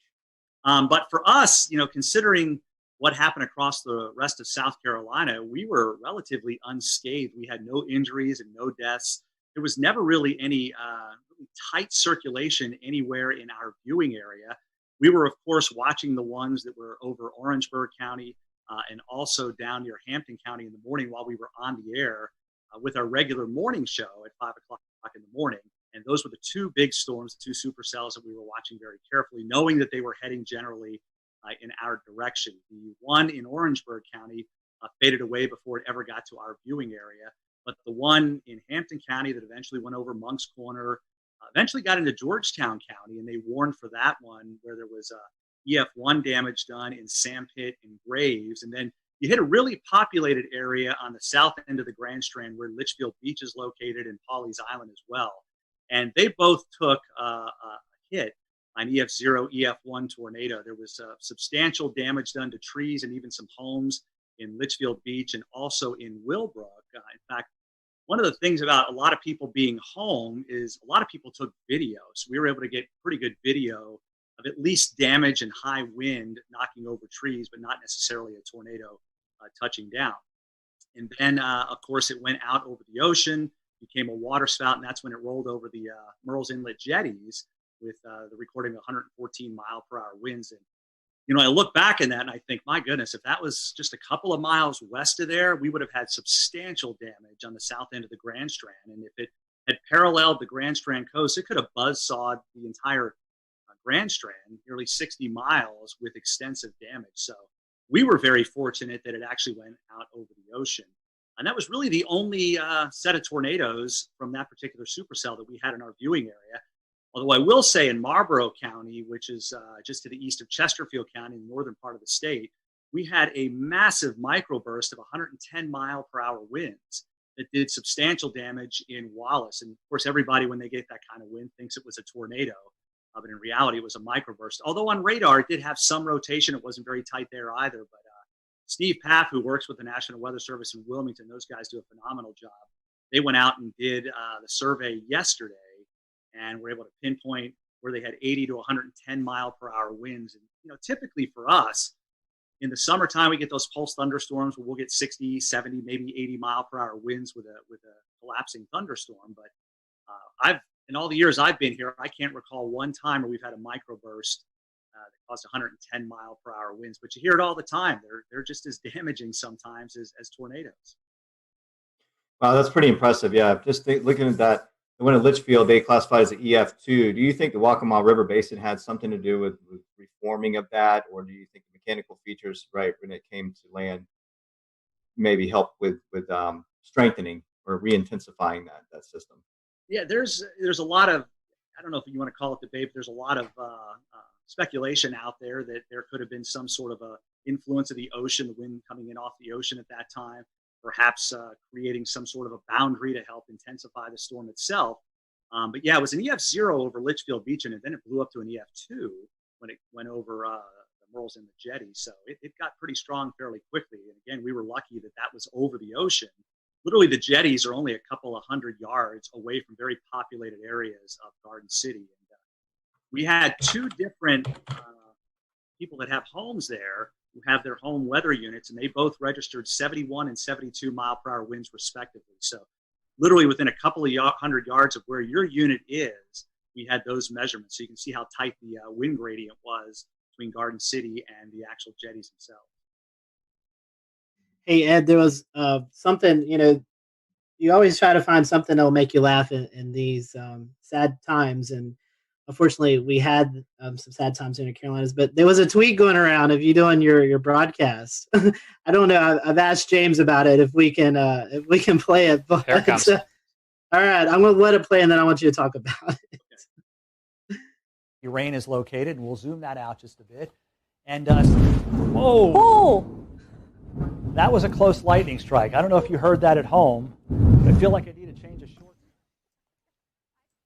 All right, I'm pulling the audio back down, but Scotty and Ed, the viewers at home heard it, even though we didn't hear it in our headsets. Ed, what's going through your head there? Well, you know, we were in a sense just about ready to wind down. We were getting through this thing for the most part relatively unscathed. Our last severe thunderstorm warning was still in effect, but the storm was moving out of Horry County. And then there must have been a lightning strike within a couple of 100 yards to the station, because it was this loud explosion that you knew what it was, but you're a human being. It freaked me out. And as you saw, I kind of ducked thinking something was going on, and then just used one of my classic lines, I need to change the shorts. Just one of those things. And that kind of went around the viewers. A lot of them had recorded it and were sending it to me, letting me know that they thought it was kind of funny. And it's something that, you know, that they needed after a morning like that, being so stressed, and of course being stressed with COVID-19. It was a little light moment toward the end of the severe weather when we knew we didn't have any injuries, which was a good thing. And of course, nobody was killed. Always good to have a funny moment there. So I want to bring it up to Shane. Shane lives just north of the Myrtle Beach, Wilmington area. Shane, you guys kind of got in on the tail end as well as the sun was already up. Talk to us about the New Bern, Greenville, North Carolina area and what you guys experienced. Yeah, we were kind of late to the party, I guess, compared to everyone else in regards to receiving the storms, but very much like Ed's situation, very thankful and blessed really to not have any injuries or fatalities with any of our systems. We did end up having 6 confirmed tornadoes. And thankfully for us, the strongest was the EF1 that we had in the Hawes Run area. I believe I've been taking notes here just to make sure it was anywhere from roughly 100 to 110 mile per hour sustained winds. So for us, it was basically like that waiting game where you see the line coming. I was actually filling in for our morning meteorologist. He had a vacation day, but he got reeled back in right towards the end of it. So I was basically tracking it all the way since it was in the mountains and just waiting, just holding our breath. Our morning broadcast finished up. We had declared it a severe weather alert day for our station, so we were cutting in. We would normally cut in every hour, but our morning meteorologist says, you know what, let's just go ahead and do every half hour. And it was actually very fortunate and wise that we did that, because during the half-hour cut-in at 9:30, with about maybe 1 minute left in my cut-in, our weather radio starts going off in the weather center. And then I said, okay, well, we're starting now. And we were on for an hour and a half with all of the tornado warnings. There just came a point where when we were swapping off, he would just say, we have 4 tornado warnings. And I'd have to interrupt and say, I'm sorry, no, we're at 5 now. I was like, it just keeps on going back and forth. And it was just like a straight line. So when we're trying to describe it for our viewers, it was almost like a complicated mess. And honestly, that's what I started describing it whenever we would switch off and I would be on the screen. I would just say, I know it is very difficult to kind of pin everything out because every warning was overlapping. And I think with my experience with tornadoes, with coverage I've had, which naturally I've had many, especially with our hurricane coverage that we've seen over the years. I've never seen that many warnings stacked back to back to back in a straight line. It was fascinating, but also terrifying at the same time, because you feel like you need to give equal coverage to each warning in each area in your viewing area. Even though we knew We'll return to Best of the Carolina Weather Group in a moment. Now your Carolina weather forecast. Here are today's forecast high temperatures for North Carolina. Here are the forecast lows for tonight for North Carolina. Here are tomorrow's forecast high temperatures. And here's forecast rainfall across North Carolina tomorrow. Here are the forecast highs for the day after tomorrow.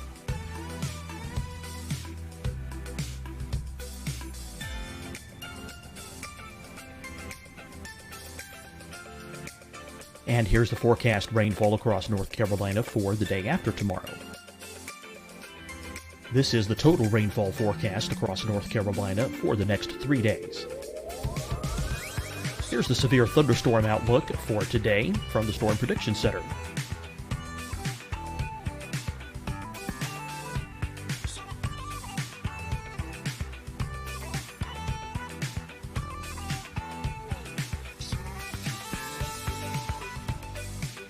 Here are the forecast high temperatures for today for South Carolina. Here are the low temperatures for today for South Carolina. Here's the probability of precipitation forecast across South Carolina today. And here are the rain chances across South Carolina tonight.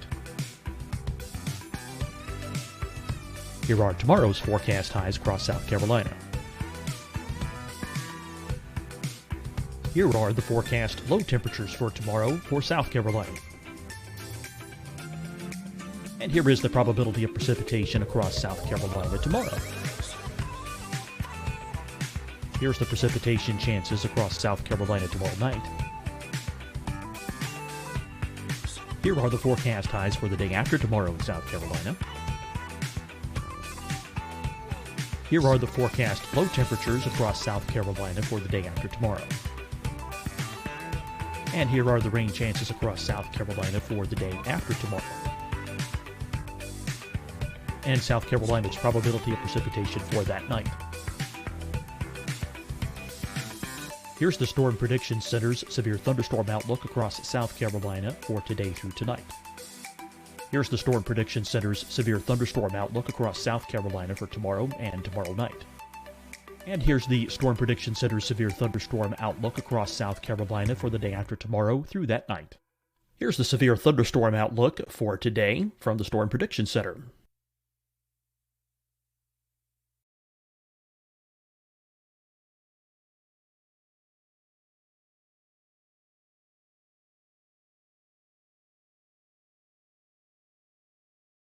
And now here's a live look at weather radar across the southeast. Deciding when to wear a mask isn't about who you know or how well you know them. Just ask yourself, will I be with anyone I don't live with? If the answer is yes, get behind the mask. Help slow the spread of COVID-19. Get behind the mask. Learn more at covid19.ncdhhs.gov. Hi, everyone. I'm Dr. Mandy Cohen, Secretary of the North Carolina Department of Health and Human Services. And when you follow the 3 W's, you protect your family and your neighbors from COVID-19. When you leave your home, practice your W's. Wear a cloth face covering, wait 6 feet apart, wash your hands often. Wear, wait, wash. We're in this together. Stay strong, North Carolina. Fight the spread and take a stand against coronavirus. Wear a mask in public. Stay at least 6 feet apart from others. And get tested. Join us and fight the spread. Visit scdhec.gov/COVID-19. Getting tested for COVID-19 helps you to take the steps needed to protect yourself, your loved ones, and your community. Find the testing location at scdhec.gov/COVID-19 testing. You'll see your Carolina weather forecast at 25 and 55 past. And now back to the best of the Carolina Weather Group on the all-new Carolina WeatherNet.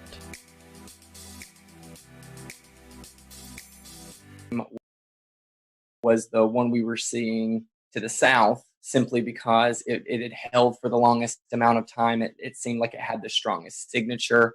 Looking back on social media after everything kind of died down a bit, I was able to see what other meteorologists from around the country had done and taken screenshots, and seeing all the feedback and all the scans of it that we weren't even able to see at the time, because we were having to bounce in between 6 different tornado warnings all at the same time.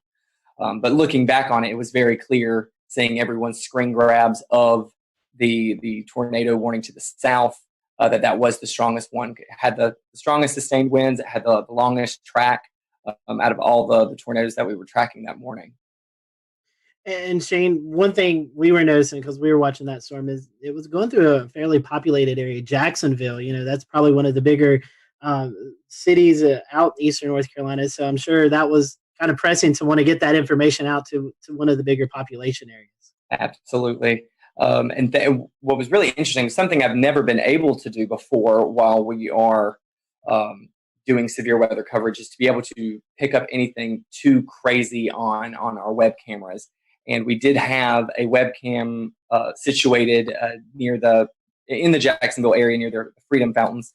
And while we did not see the feature at all, you could see it looked like the flags about to be ripped off of the top of the flagpoles. I've never seen that before, and never been able to capture anything during the height of a storm or during a warning before, until this particular system. So naturally, yes, we did have all that concern, because even for our specific station, Jacksonville is a very heavy populated area into which they tune into us. They know that we are the closest station to them, so they rely on us heavily. But thankfully, I believe the heaviest damage that was sustained in that area was at a hog farm. So we might have a few pigs that won't be tuning into our broadcast next time. But like I said, just very thankful and blessed that we had 0 fatalities, 0 injuries throughout the entire morning. Shane, I got a good chuckle out of that. Thank you. Tim, we still have 2 areas to cover, Charlotte and Greensboro. So, Tim, I want to start off with you. I know you're just dying to talk. We've had you waiting for 40 some odd minutes now. But you guys did have 1 tornado in Alamance County. Can you kind of tell us a little bit about that and maybe some of the relief that you felt that there was only 1 and things weren't quite as bad as they could have been? Yeah, sure. Thanks, guys. So, this kind of thing that we were tracking for days, all of us were tracking it for days. It was pretty much all anyone could talk about for the Easter weekend. So one of the things leading up to it, I kind of sensed I was kind of trying to read the room and on my Facebook page and just see where people's heads are at. It really seemed like people were dreading this and they were very freaked out and they really were spooked, just in the sense of maybe they were stressed out already. I am not a psychologist, but there was just a lot of stress building up. And I think whenever something is coming in the middle of the night, people are really worried, and justifiably so. So one of the things we decided to do is just let them know, we're going to be there the whole night. Because even with, we had the warm front coming through in the afternoon. I'm always worried about those little warm fronts too. You can kind of get little spin ups. So I was there starting at 8, 9 o'clock, and I just stayed till the morning. We had the rest of the morning Mets come in as well to help out. And good thing that we did, because, one of the things, we just kind of walked people through the night. We would just do Facebook Lives and they would chime in and we would say, everything's still okay. You can go to bed, but make sure you have the phone. And you got to wake up if the warnings are issued. And people really did that, and I think it helped out. But you mentioned we had 1 confirmed tornado in our area. We had 9 tornado warnings, and I had no problem with any of the tornado warnings. And a lot of times I'm complaining in the back of my head about some of them, right? None of them were light tornado warnings at all. There was so much rotation in almost every storm that was pushing across our area. Everyone in this chat knows this. We have a radar issue here. The radar beam is so high. So, of course, when we're showing these warnings, it's showing more mid-level rotation. It's not at the ground. So all we can do is say, hey, this storm is spinning like crazy. Our first tornado warning came in at 4:20 in the morning, and we had continuous tornado warnings until 7 in the morning. So we were on for a while. With all of those different storms. And it turned out that the last one in Alamance was the one that, in fact, was confirmed. And we confirmed it on air, too. We were watching it, Taran Kirksey and myself, and there was a clear as day debris ball just a few scans after the first couplet showed up. So I believe they talked about this in South Carolina, too. Some of these, they formed, they came right down, and they did the damage right away. And it was very quick. And thank goodness, the Weather Service did a bang-up job. They had a warning on it right away, and we were just bouncing around. It was a very busy morning, but I think people were very appreciative that we were there the whole time with them, just kind of holding their hand. There's this storm. Here's what you do. Grab the kids, grab the dog, put a helmet on, put shoes on, and get ready to go. And, we made through it. Thankfully, there weren't there were no injuries or fatalities in that 1 tornado. On the same token, in the squall line itself, we did have a tree, unfortunately, kill somebody in their home. And one of the things with this line that we also tried to do, you have to give the highlight coverage to the tornado warnings. But this whole squall line, we knew it was capable of putting down 80-plus mile-per-hour gusts. Just with all the wind fields. So we did try and bounce around and say, hey, you're not in a tornado warning in Guilford here right now, but this line is nasty. So you should probably be in your safe spot too. So it was a very busy morning, but we anticipated it. Everybody in the weather enterprise talked about it for days. People knew about it. And I actually think it's a big success story that in the middle of the night, people were still well prepared and took good action. And the fatalities really, I think, were minimized, at least in the Carolinas, as far as I can. Tim, you're already kind of making my transition easy, because the second question I wanted to ask was about, there was some information going around on Facebook before the storm that was a little bit unsettling for a lot of viewers, and it was definitely not accurate information, but I know that you were definitely a part of reassuring people, reassuring your audience that the storm, while yes, it's definitely going to be dangerous, this is not something that they couldn't handle. Talk about the importance of the trust that your viewers have in you, and how you're the source where they get all of the information from. I mean, social media is a blessing and it's a curse, right? Like it gives good information and it gives bad. There was some post floating around out there that was advertising potential for EF5 tornadoes in North Carolina, even though we've not had one before on record. But people were freaked out initially. We of course saw the damage in Mississippi and Alabama. That can freak people out here when they know it's coming our way. So, one of the things I tried to do in the days up leading to the event is, everyone's freaked out right now just in life. I don't get freaked out by weather. I'd get freaked out a little bit about this pandemic, if I'm being honest. So one of the things I told them was just saying, hey, we're living in crazy times. We don't know exactly what's going to happen with daily life with this virus and stuff, but we know how to handle severe weather. We have the technology. We do this every year. We got this. It could be bad, but we know what to do. And if it is bad, we're going to let you know about it. We're not going to go crazy. We're just going to let you know where the storm is, where it's going, what you should do, and what to do next time. Because there's always a next time with weather. This is not abnormal, really. We had a lot of tornadoes, but 1 year ago, basically in April, North Carolina had 12 tornadoes also. So this is not really that different. We do know what to do, and I think that was reassuring to folks, just to let them know, hey, okay, well, they're used to this. They're going to keep us covered, and that's really the whole reason why we're here. We're not here for the sunny days like today. I could not show up, and that would be fine. But Monday, we're pretty important to keep folks calm and hopefully encourage them to make the right choices. And I think a lot of people did. Absolutely, yeah, Scotty.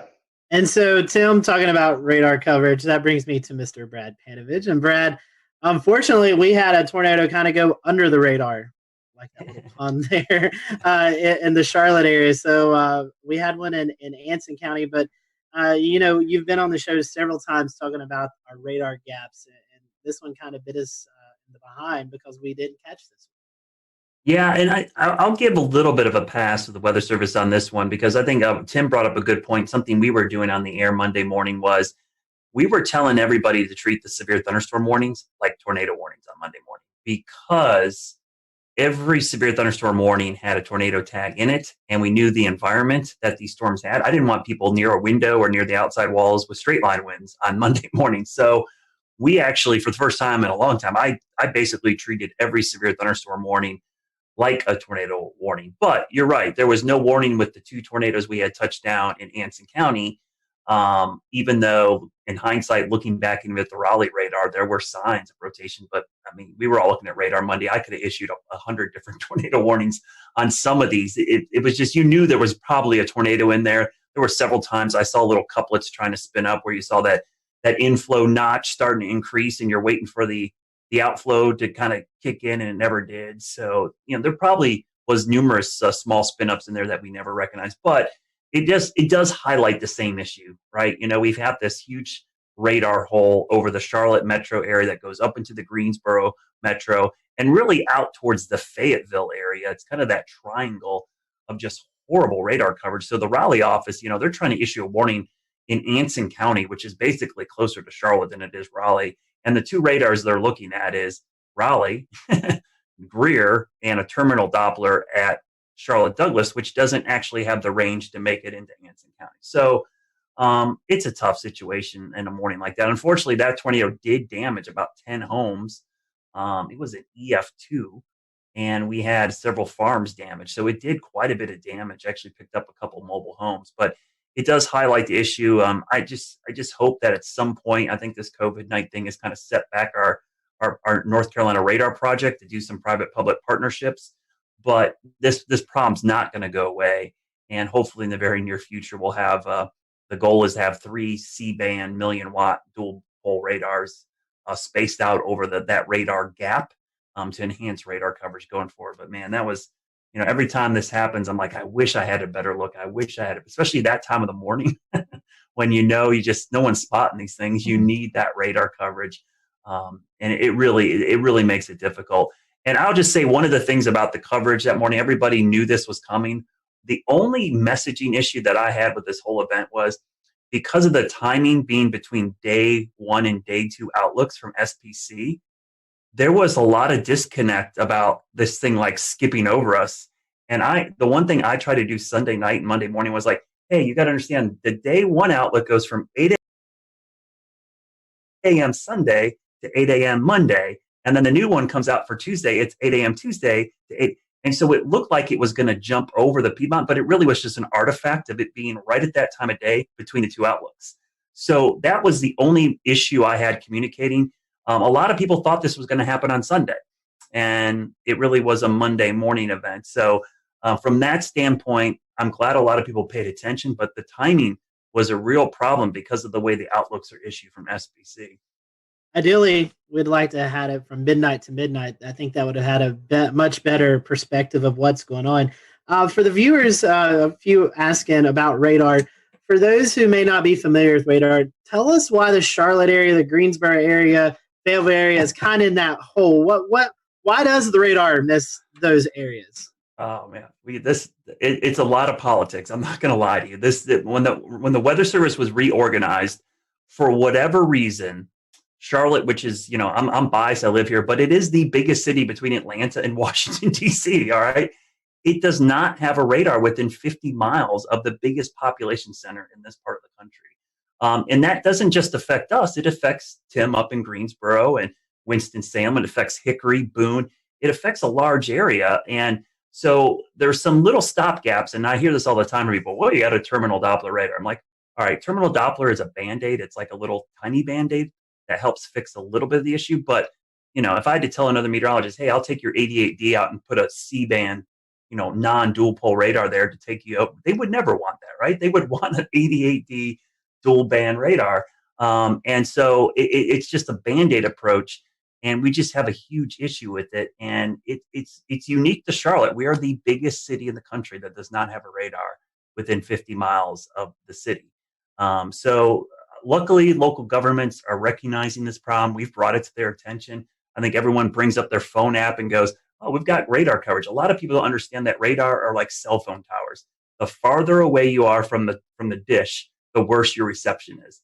And so in Charlotte, we got this big population center, and our closest radar or cell phone tower is in Greer, South Carolina.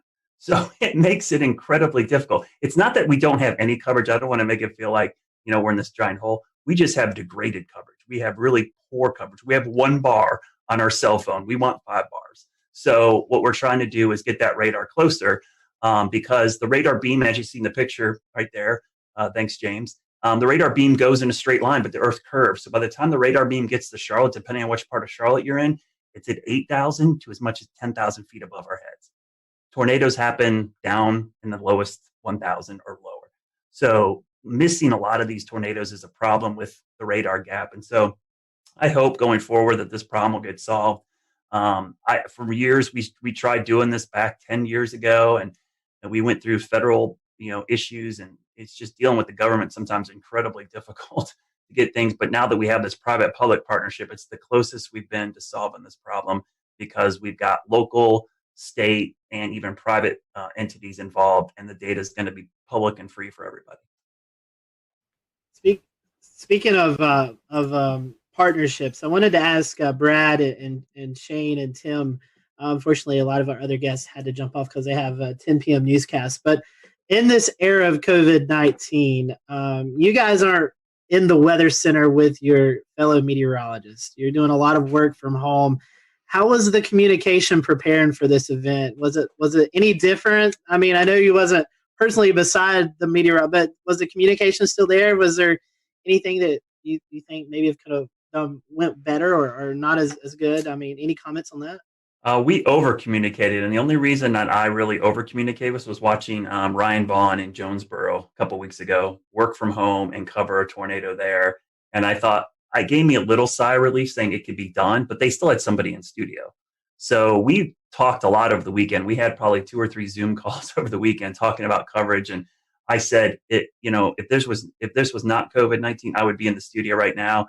And luckily, my general manager, news director said, you know what, we want you in the studio too.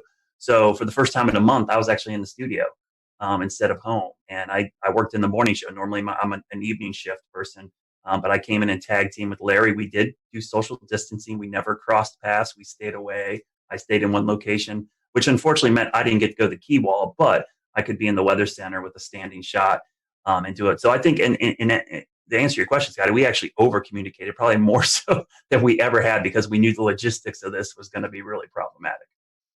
Yeah, just to echo that, we did the similar thing. We had the fun part about planning is you get to be on Zoom calls with your boss like every other day, right? So we had a lot of Zoom calls just like this, and it made planning a little bit more tricky because we really had to advocate for the necessity of being in the studio. And it's not just a presentation thing, like that's somewhat cosmetic, but I don't have a generator at my house. None of the folks on our weather team do. So that was really the thing. What if, and we have 3 folks working, but it could sure happen that all of us lose power. So we really needed to be there. But when we were, I was at we have a separate room key wall. I was there. I didn't talk to anybody. You can see Ruben is and zooming. then in the studio, Taran Kirksey was there in front of a monitor wall with a computer with our graphics.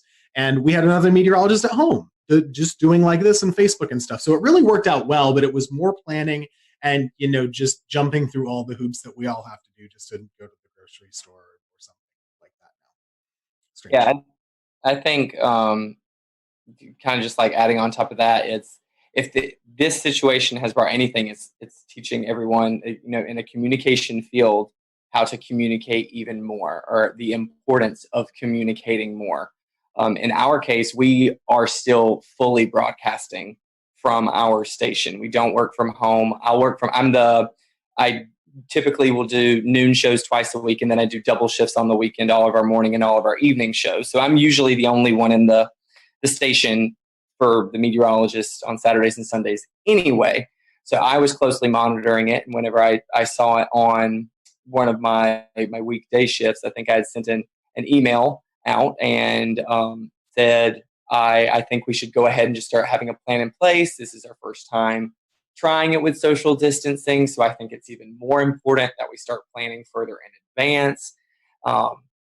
And I just think these are times like this where you do learn how crucial communication is between a team. And I think it really applies for all fields, not just our specific industry. We started it with an email chain.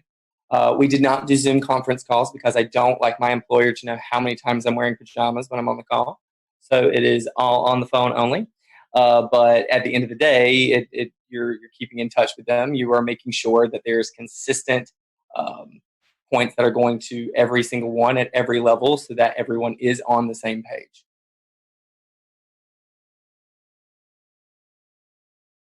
Yeah, I was going to say real quick, Tim, we had that same issue. That was our biggest concern, was the generator issue. I have a great setup here. I'm great, but man, if I lose power, out of luck. I have backup for my router, but I don't have backup power to my computer or backup power to any of the lights. So that was a big concern. And I thought for sure with just the wind field that we were going to have trees and power lines down all over the place, so we would lose power. So yeah, that was an easy call for us. And honestly, it was kind of nice to be in the station. Not that I wanted to be covering severe weather at 2:00 in the morning, but man, it was nice. That's the first time I saw my morning meteorologist in a month. So yeah. It was really cool to be in there. One weather thing, actually, the surprising part, we talk about how many tornadoes there were. We kind of expected a lot of tornadoes. The fact that the wind field didn't materialize as much in regular severe thunderstorms, I thought was surprising. There wasn't a lot of widespread damage in the squall line. There was a lot, but not as much as I thought there maybe could have. Yeah, I agree. Only thing I'll say is that, and I'll give a shout out to Shay and Weatherflow, because I have 2 Weatherflow stations on my roof.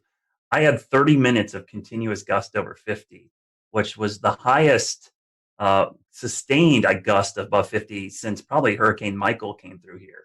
I've had those things for 2 hurricanes passing overhead, or at least the remnants, and that was by far the highest. So yeah, it was really impressive. And what happened in our viewing area was, we had a lot of wake up calls. People just heard that roaring sound of the wind and the rain hitting their windows, and people were freaking out. They woke up, and so it was easy for me to get people to act because it was so loud. It woke people up from a sound sleep. That sound, and We had a lot of people sheltered in their bathroom for these straight line winds. But yeah, I'm surprised we didn't have more damage, Tim, but I was really impressed with the data from my roof. I looked at it and I'm like, I actually had a camera up there that swung around and broke off, and I had to fix it again because my house got hit by a tornado back in February. So and I had a 71 mile-an-hour wind gust with that storm. So it's been crazy having all these events at my house and having this data now collecting from my house. My wife's texting me. She's like, the kids are freaking out. Should we go downstairs? I'm like, yes, go downstairs. Well, Brad, what a way to QC those stations with a camera breaking, right? And then the stations are still standing. But I mean, that's pretty impressive if you think about the mechanical features over land, how trees and other homes block wind, and you're still getting gusts like that. You could almost assume that just above homes, right at the treetop level, probably several notch stronger just because of those mechanical features. But yeah, even here along the coast, just like Tim said, I was surprised we didn't see a lot of those, those gust fronts or there's really strong convergences right ahead of the storms. It never really materialized here. I mean, we got 30 to 40 knots, and then maybe one little spike upwards, but we didn't see any of these big blasts of wind like we normally do here at the coastline, where the energies just drop out of the storm, and then we get a long line of really strong wind. So that was a good thing because it was less damage over the entire area, even though we did have one tornado along the coastline, immediate coastline, and even one just inland. But a lot of folks just saw a lot of heavy rain, lightning, and just some gusty wind at times. It wasn't terrible. So, I mean, there's a little bit of reprieve from that storm, at least here along the immediate South Carolina coast, except for Murrells Inlet area, Litchfield. Yeah, so today's date, I think, is kind of significant too. The initial thing we were going to air today was going to be about the 2011 tornado outbreak that everybody really thinks about when they think about the strongest storm system maybe they've lived through or seen. We chose to do this instead because this was such a significant severe weather outbreak. Going kind of back to you, Brad, and anyone else who wants to talk about it, is there any sort of feedback that you're receiving from the public that this is going to be kind of the new thing in their heads as the biggest severe weather threat that they've seen? Or how do you think this compares as far as response to what we kind of saw on April 16th, 2011? I remember that April well, because that is the highlight of that month, but there were 4 separate significant severe weather events back in April. We had a derecho, we had baseball-sized hail, and we had the tail end of the We'll return to Best of the Carolina Weather Group in a moment. Now your Carolina weather forecast. Here are today's forecast high temperatures for North Carolina. Here are the forecast lows for tonight for North Carolina. Here are tomorrow's forecast high temperatures. And here's forecast rainfall across North Carolina tomorrow. Here are the forecast highs for the day after tomorrow.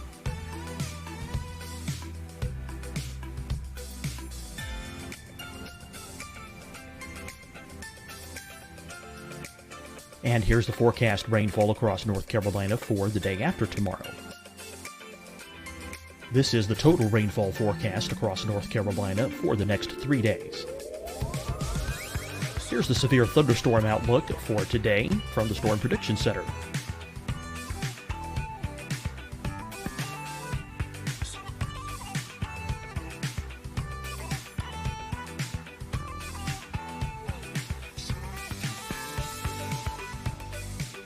Here are the forecast high temperatures for today for South Carolina.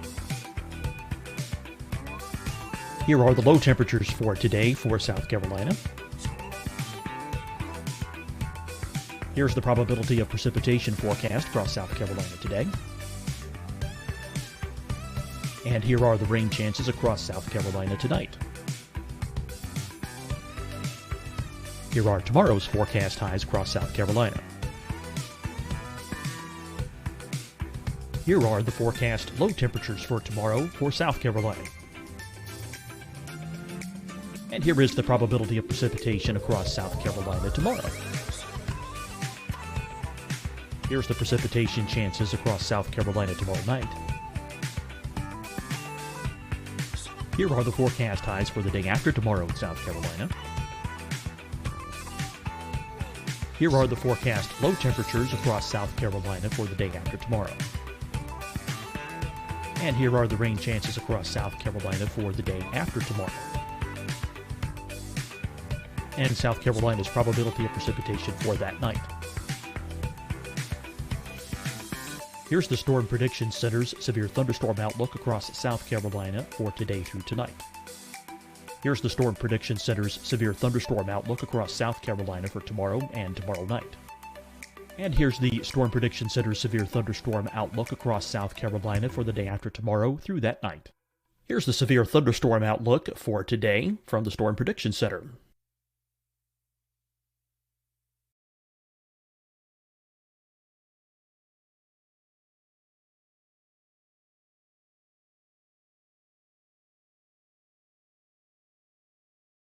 And now, here's a live look at weather radar across the southeast. Deciding when to wear a mask isn't about who you know or how well you know them. Just ask yourself, will I be with anyone I don't live with? If the answer is yes, get behind the mask. Help slow the spread of COVID-19. Get behind the mask. Learn more at covid19.ncdhhs.gov.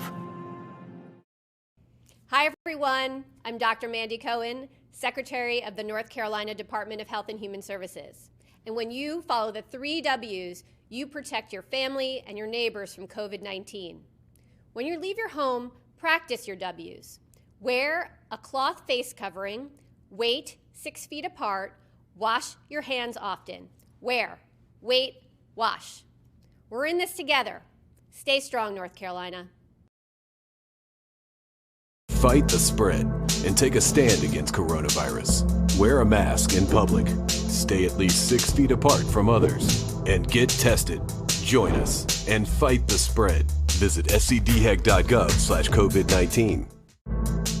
Getting tested for COVID-19 helps you to take the steps needed to protect yourself, your loved ones, and your community. Find the testing location at scdhec.gov/COVID-19 testing.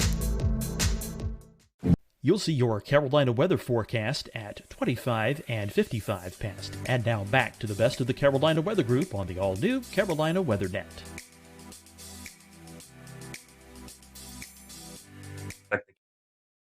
Carolinas. And then April 16th, which I remember that night because I stayed up all night long and watched that line of supercells pass over Charlotte, not touch down, and then immediately as the sun came up, start spinning. But I think what helped us out on Monday, 2 things. One, COVID-19, everybody's home. They're sheltering in place already. But 2 was our tornado outbreak back in early February.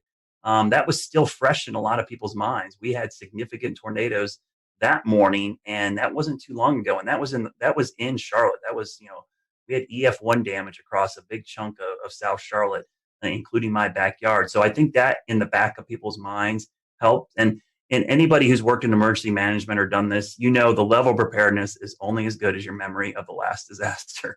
And in this case, having that last disaster kept people prepared. And so they were kind of ready for this. Yeah, for here, this one is not going to be remembered for years for most of the Piedmont area, and at least near the Triad, I wouldn't say, except for the folks who actually were in the tornado path in Alamance County. Just to add to this time of year, it's always very busy. 2 years ago today is the anniversary of the Greensboro tornado, which is still so fresh. We had a reporter do a story today. How is East Greensboro doing?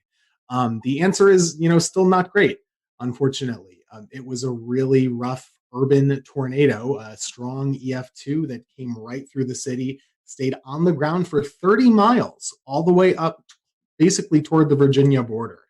And that was just 2 years ago. So for a lot of folks, that's still what they remember. Or maybe it's always very personal. So if you're in High Point, you remember the High Point tornado in 2010, right? It just depends on who you are and where you've lived.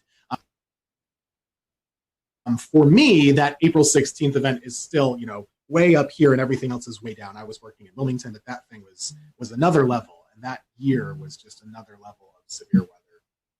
And I'll just add my own commentary to that. It was a year ago that we had a tornado outbreak here in the Carolinas. I don't even remember the number, but a year later, our thought is already bouncing back to 2011 and not a year ago. Yeah, that was 12, and it was Good Friday. I remember that very clearly. You're right. Scotty, I think that was the first time you sought shelter in your...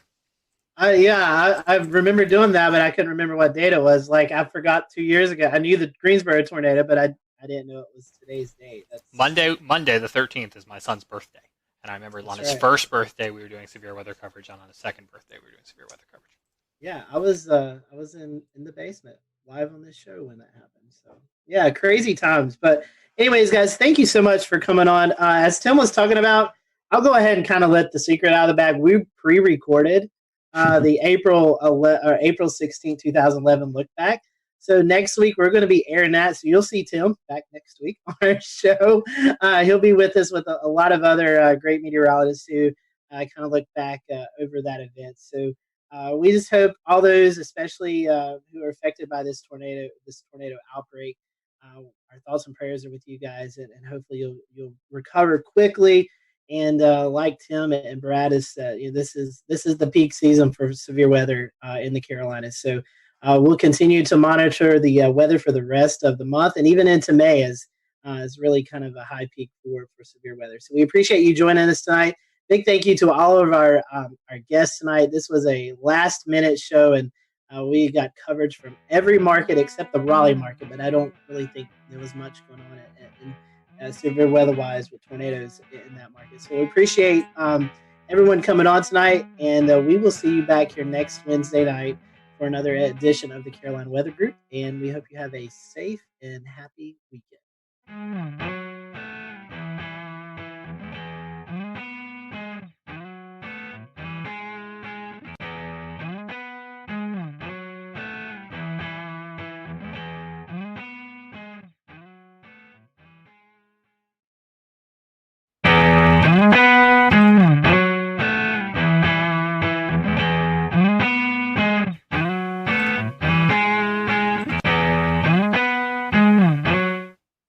And good evening from a very warm Charlotte. Happy Wednesday to you. It is March the 11th, 2020. I am James Brierton. It is Severe Weather Awareness Week carrying on here in the Carolinas. Last week, it was Severe Weather Awareness Week in North Carolina with a tornado drill on Wednesday. And we were lucky enough to bring you some special snippets from our friends at WCNC Charlotte. Well, joining us again this week as Severe Weather Awareness Week continues in South Carolina is Chief Meteorologist Brad Panovich, back from WCNC. Brad, thanks for taking the time out again for us. So you got an opportunity last week, Brad, to go visit the Insurance Institute in Chester County, South Carolina. The rest of our audience is going to get familiar with it if they're not already, with a rerun of our 2019 interview. But tell us a little bit about what you saw down there at this great facility they've got. The interesting thing was how they test roofs in particular for hail. The standard test for hail was actually done with just a steel ball that dropped on a horizontal surface, roof surface. Well, what they did is they try to recreate actual hailstones, how they are in nature. And so what they've done, they've gone out and done field studies where they try to measure hailstones in the wild, if you will, to get a more accurate measurement of their density. And then they shoot them out at speeds that are more similar to what you see in a strong storm. Because what happens in most hail events is the hail is wind driven. It doesn't just fall. It's being blown by 60, 70, 80 mile an hour winds. And so they test roof structures in particular, metal, asphalt shingles, plywood, just to see how they withstand it. And then they can rate these shingles so that you have, like, as a consumer, a better idea of what you're getting into when you're going to put these on your roof. And it also helps the insurance industry kind of understand, like, what kind of damage certain type hail can cause to your building. Well, let's talk a little bit about that roof, because you just put a brand new roof on your home about a week before that EF1 tornado came through Charlotte. Did you get some ideas from the Insurance Institute? Yeah, so last year I went down there for one of their tests where they were taking a roof and they were submitting it to a hurricane, basically. What they did is they took wind and rain and they blew it at a home that had half the roof using what's called the fortified roofing system and the other half a typical roofing system. So what they did is for several hours, I think the test went on for 8, 10, 12 hours, which is typical for hurricane winds. They're going to last a long time. The winds went up and down and they blew rain. And so they wanted to see how much water intrusion they would get through the normal roof versus the fortified roof. And when I saw that demonstration, and at the end of last year, my roof needed to be replaced, I said, you know what? I'm doing that fortified roofing system. So every contractor who bidded on my house, I basically said, hey, I want this fortified roof. And a lot of them had never heard of it. So I had a PDF that they actually can print out on their website, disastersafety.org. And I gave it to my roofers. I'm like, okay, we can do that. And basically what they do is they tape the seams of the plywood, or in my case, the roofer decided just to put ice and water shield on the entire roof. They also use underlayment that's synthetic with caps, cap nails instead of just regular nails or staples. And then they use double shank nails, which don't pop out when the wind rips on them. And the reason you do this is in a big storm, shingles are going to fail. But with this fortified roofing system, if water gets underneath the shingles, you have the layers of protection that will keep the rain out of your house. That's the goal, is you don't want water getting into your house to cause further damage if the roof gets damaged. So I had just got my roof replaced a week before the tornado came through my backyard. I lost 15 trees in my yard, and we only ended up losing 10 cap shingles, which are the shingles on the peak. Those are weaker shingles, and the nails held. The shingle was actually ripped off the roof. The nails did not pop out. And because I had that ice and water shield underneath, it actually kept the rain out of my house. So my roof held up pretty well. Considering I had a 71 mile an hour wind gust, I was pretty impressed on how well it did. And our viewers right now on our Facebook and our Periscope and our YouTube feed are looking at pictures from your neighborhood from February the 6th. What have you seen in your neighborhood in terms of neighbors helping neighbors over the past month? You know, that event is going to be crazy. It was by far the worst weather event in my neighborhood. And, you know, it seems now after the Nashville tornado, it doesn't seem nearly as bad because most of the homes escaped with minimal damage. Most of the damage in our neighborhood was all trees. And obviously, so those trees came down and did cause quite a bit roof damage. We had, I think, 50 or 60 roofs damaged. And you really didn't notice until the following days when you started to see the blue tarps go up everywhere. And we had one house that was heavily damaged because a tree fell through their kitchen in the back of their house. But what's amazing is that here we are, you know, over a month removed. James, there are still tree guys all over my neighborhoods. There's still the sound of roofers nailing stuff. I still hear chainsaws and chippers and fences being put up. So it's a long process. It is still going to be a while. And these trees, you know, there was just so many of them down that there's just wood everywhere. There's tons of firewood in my neighborhood and trees still stacked up all over the place. So I really, the thing that struck me most about that storm is how long it's taking for the cleanup process to be completed.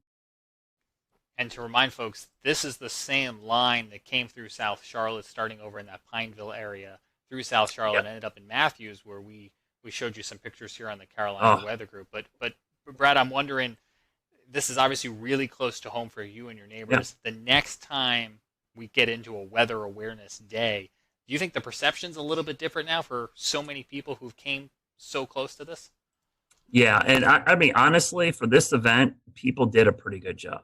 There was some schools that didn't evacuate their students, but in general, I think it was a pretty good success story considering we had an EF1 tornado go through the heart of South Charlotte and no injuries or deaths is pretty amazing.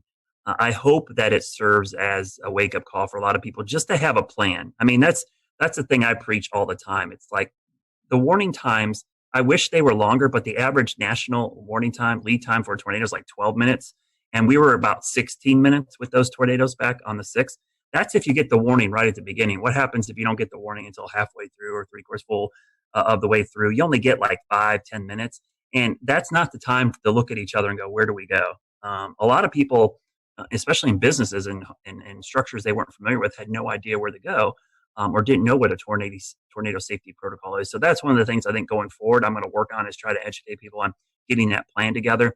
But I think you're right. I think people are going to take these more seriously. Used to have a saying all the time at the coast when I did hurricane coverage, but people's level of preparedness is only as good as their memory of the last disaster. And it's just human nature. If people are going to remember this tornado, and the next one, they're going to take it much more seriously because they have that recent memory of this event. And we unfortunately had another incident last week in Nashville that will be on a lot of people's mind, with a deadly late night, overnight tornadic event that came on through, playing out right in the middle of what was North Carolina's severe weather preparedness week. So for Brad, so anyone who may have missed some of the material that went out last week, what are some of the items that you would recommend that people have on hand to be informed and be prepared? The most important thing, first and foremost, is have at least 3 ways to get a warning. And I mean 3 minimum. That would include watching us on WCNC. That would include weather apps, text alerts, social media, radio, a weather alert radio. Have at least 3. And the reason I say that is because often in these cases, 1 or 2 of those might fail. So you need some redundancy. So first and foremost, think about, do I have 3 ways to get a warning? And the WCNC Charlotte weather app is great. Our news app is great. Text alerts are awesome. The WIA, which is a wireless emergency alerts, are great. But also, Twitter notifications from me is pretty good. I have a lot of people that actually have done that. And I'm kind of shocked how many people actually do that. They have my notifications turned on when they think there's going to be severe weather. And I push out all our tornado warnings. The next thing is to have a plan.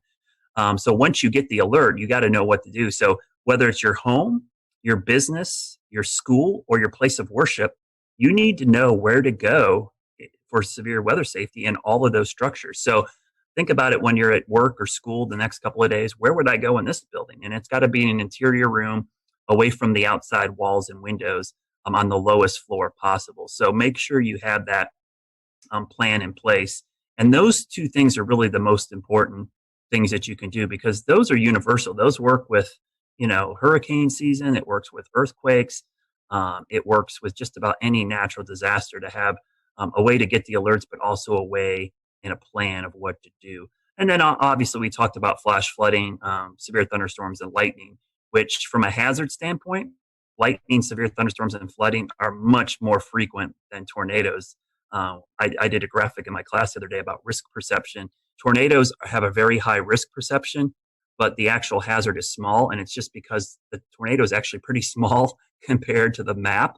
But severe thunderstorms, lightning, and flooding have a small risk perception, but the threat is actually very large. You're most likely going to encounter one of those than you would a tornado. So it's important that you prepare for all types of severe weather, because we have a saying in our business: wind is wind and water is water. It doesn't really matter what causes those.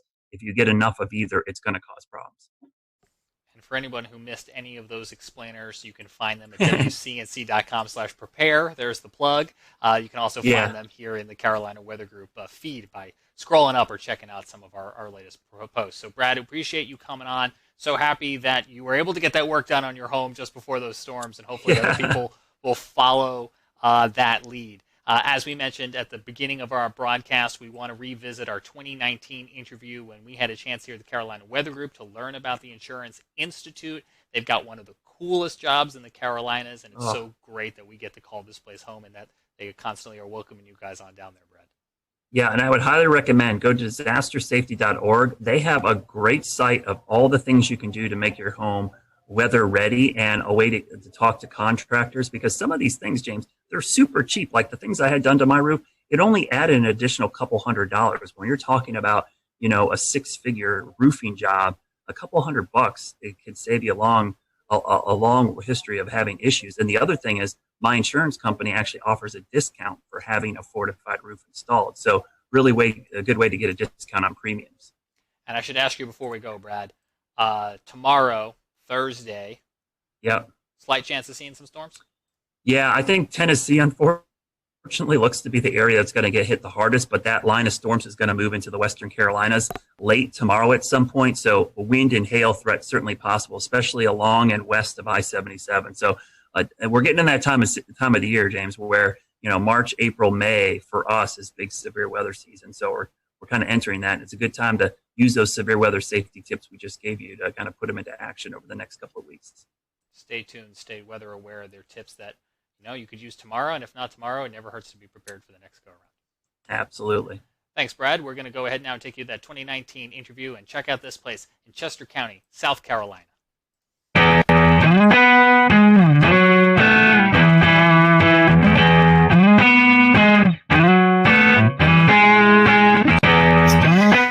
Hello, everyone. Welcome to the Carolina Weather Group. This is the Wednesday, July 24th, 2019 edition of our little weather get-together. Tonight is show number 285, and tonight we have with us Dr. Ian Giametco. He is the lead research meteorologist at the Insurance Institute for Business and Home Safety. We're going to be talking about hail and some of the research they've done with hail. Ian, welcome to the Carolina Weather Group. This is kind of your first gig with us, and I told you before the show, we're glad to know you're in the Carolinas. So let's talk about what you do at the IBHS. Our lab here in South Carolina was built and opened in the fall of 2010. IBHS as an entity has been around almost since the 70s. It can trace its root back to a few different names and basically started as an advocacy group to help people better prepare for severe weather and try to reduce the losses associated with severe weather. Well, in 2010, our research center opened, and we're taking the model of the Insurance Institute for Highway Safety. So think about car crash tests. It's been highly successful.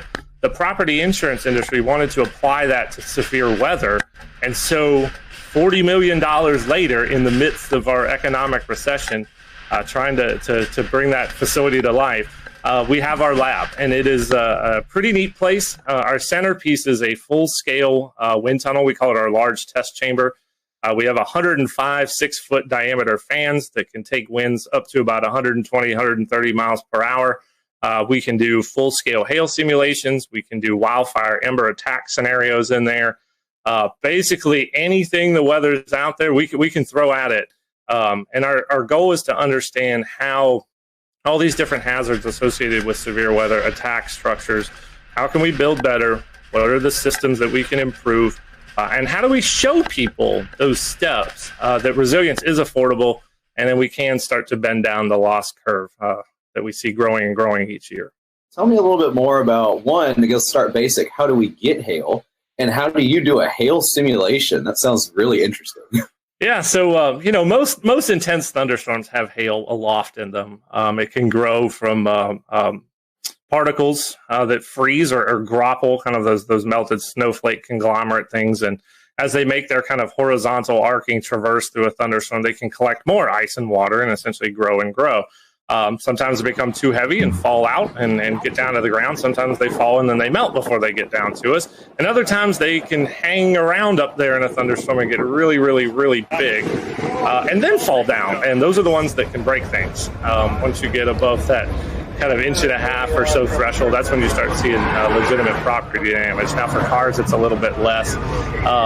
But for us, it's duplicating the properties of hailstones in the lab. And we can propel them or fire them at materials, basically using electronic controlled potato guns. So in our small lab, we have a single, actually we have two setups, basically cannons with barrels that have a pressurized air tank, and we calibrate that to an exit velocity and associated kinetic energy that a hailstone would have when it hits things. Now in our big chamber, if you ever come to visit us, you can go out in there and look straight up, and you'll see a whole bunch of light pieces of PVC pipe. Well, that are the barrels that can basically put down a swath of hail across the footprint of our large test chamber. We can do 3 different sizes and shoot as fast as 1 per second. So really unique piece of capability. I do a lot of work both in the small lab, very meticulous scientific testing, but we can also test the full roof system on a building. You have a job destroying things with hail. That sounds really fun. That's a little bit of what we do. We try to break things in the lab so it doesn't happen out in the real world. That was really interesting. I can't wait to tell my friends and family that you guys shoot hail out of potato guns for testing. So that's kind of cool. Talk about some of the hail studies that you do in the lab. You mentioned something earlier about recreating hail crystals, and you're actually building hail in the environment in which it forms. What we found out, because of the strength, it can do about 3 different things when it hits your roof. It can bounce off. It's really hard hail. It can shatter. That's kind of the hard to medium, or it can just become really slushy. That's the very soft hail. And all of those have different kind of types of damage that they produce on your roof. The soft will kind of dislodge all those granules. The hard bounces and shatters will do more cracks and dents. So we realized all that stuff was mattered, and we needed to simulate it in the lab and also repeat it. That's scientific testing right there, is being able to repeat this stuff over and over and over again. And after about 8 years of work, we released a new hail impact test standard for asphalt shingles, and we have our actually we rated the products that are considered impact rated, and we have a rating scale that's actually out on our website now. So if you're looking to get a roof that's more resilient to hail, I would encourage folks to check that out. It's at ibhs.org. You'll see what products are out there and which ones meet the top of our class and which ones are at the bottom, and where you might want to be. Talk about the size and how much damage hail creates while we're on the topic. I'd love to hear your take on that. Yeah, so a lot of people don't realize hail, we kind of joke, is the Rodney Dangerfield of the severe convective storm hazards. It doesn't get any respect, but in any given year, it's about 60 to 80% of the dollar damage from severe thunderstorms. That's a lot. And we're in probably what will be the 12th straight year of damage totaling over $10 billion. So it's a big piece of the damage that comes from severe thunderstorms every year. Now, when you start talking about damage thresholds, of course, we have the National Weather Service severe criteria of 1 inch. That's when we really start to see some issues, dents and things with auto. On the building side, if you start looking at roofing materials, once you get close to that 1.5 inch mark, that's when you can potentially see some damage. Now, there's a lot of things at play, age of roofs, age of materials, all that, the wind-driven aspect. Now we can go all the way out to the extreme size. And once you get to about 3.5, 4 inch hail, that will puncture the plywood roof deck that you have. So you're thinking fall speeds close to 100 miles an hour, pretty intense hail. That I hope we never have to see here in the Carolinas. I'm sure it's happened before, but that size hail, very rare here. So I don't know what's more interesting, the work that y'all do in the lab, or the fact that you also have field work. Tell us a little bit about your field work and what y'all have done over the years. Yeah, so way back in 2012, we decided there was all this hail data we needed to go get about strength. And a lot of the tests and how we test buildings were all rooted in information going back all the way to the 1930s. So nobody had looked at this stuff for a while. Plus, we didn't know what strength actually did. There was no data on it. So like any good scientist, we just, hey, let's go to the field and let's go measure it. Let's go look. We kind of use the motto, you can learn a lot just by looking, and we kind of took that approach with hail. So we started out back then going out to the field, collecting hailstones after a thunderstorm, doing crush tests, basically measuring the amount of force it took to crush the hailstone. That's how we get to the strength, making very detailed measurements of them, weighing them all. And we did that for about really 4 or 5 years. That was our focus, to collect this really big data set. We'll return to Best of the Carolina Weather Group in a moment. Now your Carolina weather forecast. Here are today's forecast high temperatures for North Carolina. Here are the forecast lows for tonight for North Carolina. Here are tomorrow's forecast high temperatures. And here's forecast rainfall across North Carolina tomorrow. Here are the forecast highs for the day after tomorrow.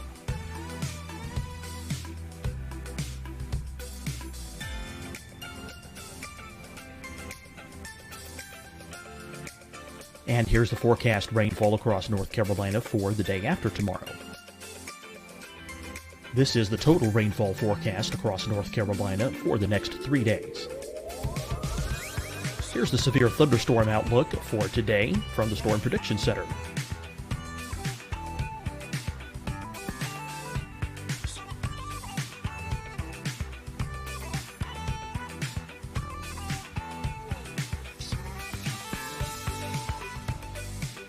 Here are the forecast high temperatures for today for South Carolina. Here are the low temperatures for today for South Carolina. Here's the probability of precipitation forecast across South Carolina today. And here are the rain chances across South Carolina tonight. Here are tomorrow's forecast highs across South Carolina.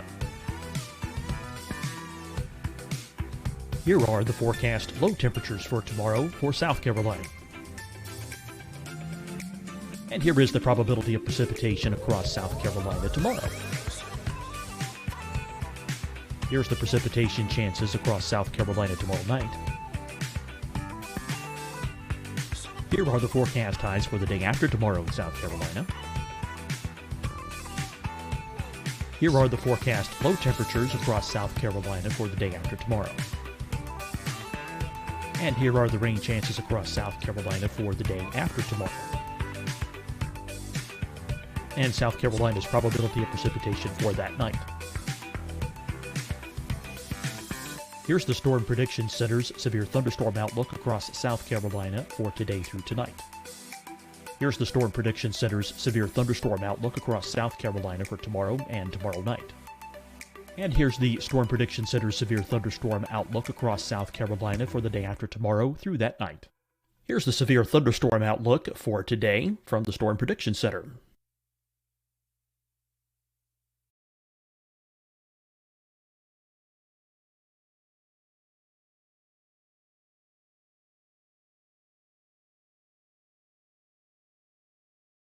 And now here's a live look at weather radar across the southeast. Deciding when to wear a mask isn't about who you know or how well you know them. Just ask yourself, will I be with anyone I don't live with? If the answer is yes, get behind the mask. Help slow the spread of COVID-19. Get behind the mask. Learn more at covid19.ncdhhs.gov. Hi, everyone. I'm Dr. Mandy Cohen, Secretary of the North Carolina Department of Health and Human Services. And when you follow the 3 W's, you protect your family and your neighbors from COVID-19. When you leave your home, practice your W's. Wear a cloth face covering, wait 6 feet apart, wash your hands often. Wear, wait, wash. We're in this together. Stay strong, North Carolina. Fight the spread and take a stand against coronavirus. Wear a mask in public. Stay at least 6 feet apart from others. And get tested. Join us and fight the spread. Visit scdhec.gov/COVID-19. Getting tested for COVID-19 helps you to take the steps needed to protect yourself, your loved ones, and your community. Find the testing location at scdhec.gov/COVID-19 testing. You'll see your Carolina weather forecast at 25 and 55 past. And now back to the best of the Carolina Weather Group on the all-new Carolina WeatherNet.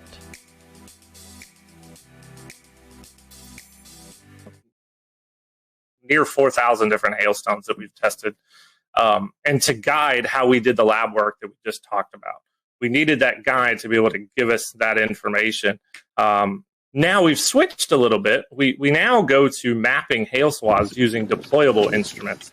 I come from a background at Texas Tech where we built a lot of deployable weather instruments. So I took that and applied it to hail.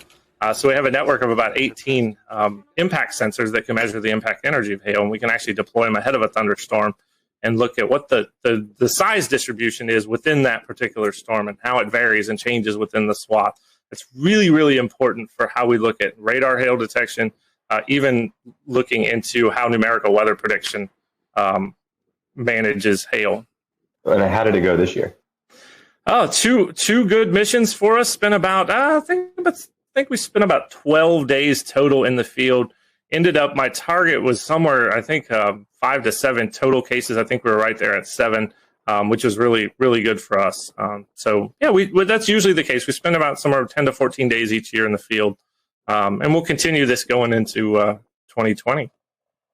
Yeah, and talk about some of the more memorable cases that you guys have covered, maybe some of the more interesting field tests that you guys have done over the past couple of years. Yeah, for hail, a couple of years ago, intercepted a supercell near Eric, Oklahoma that produced just this really narrow swath of just really big 3-inch hail with a concentration maybe 10 to 12 or so per square foot. That's a lot for big hail.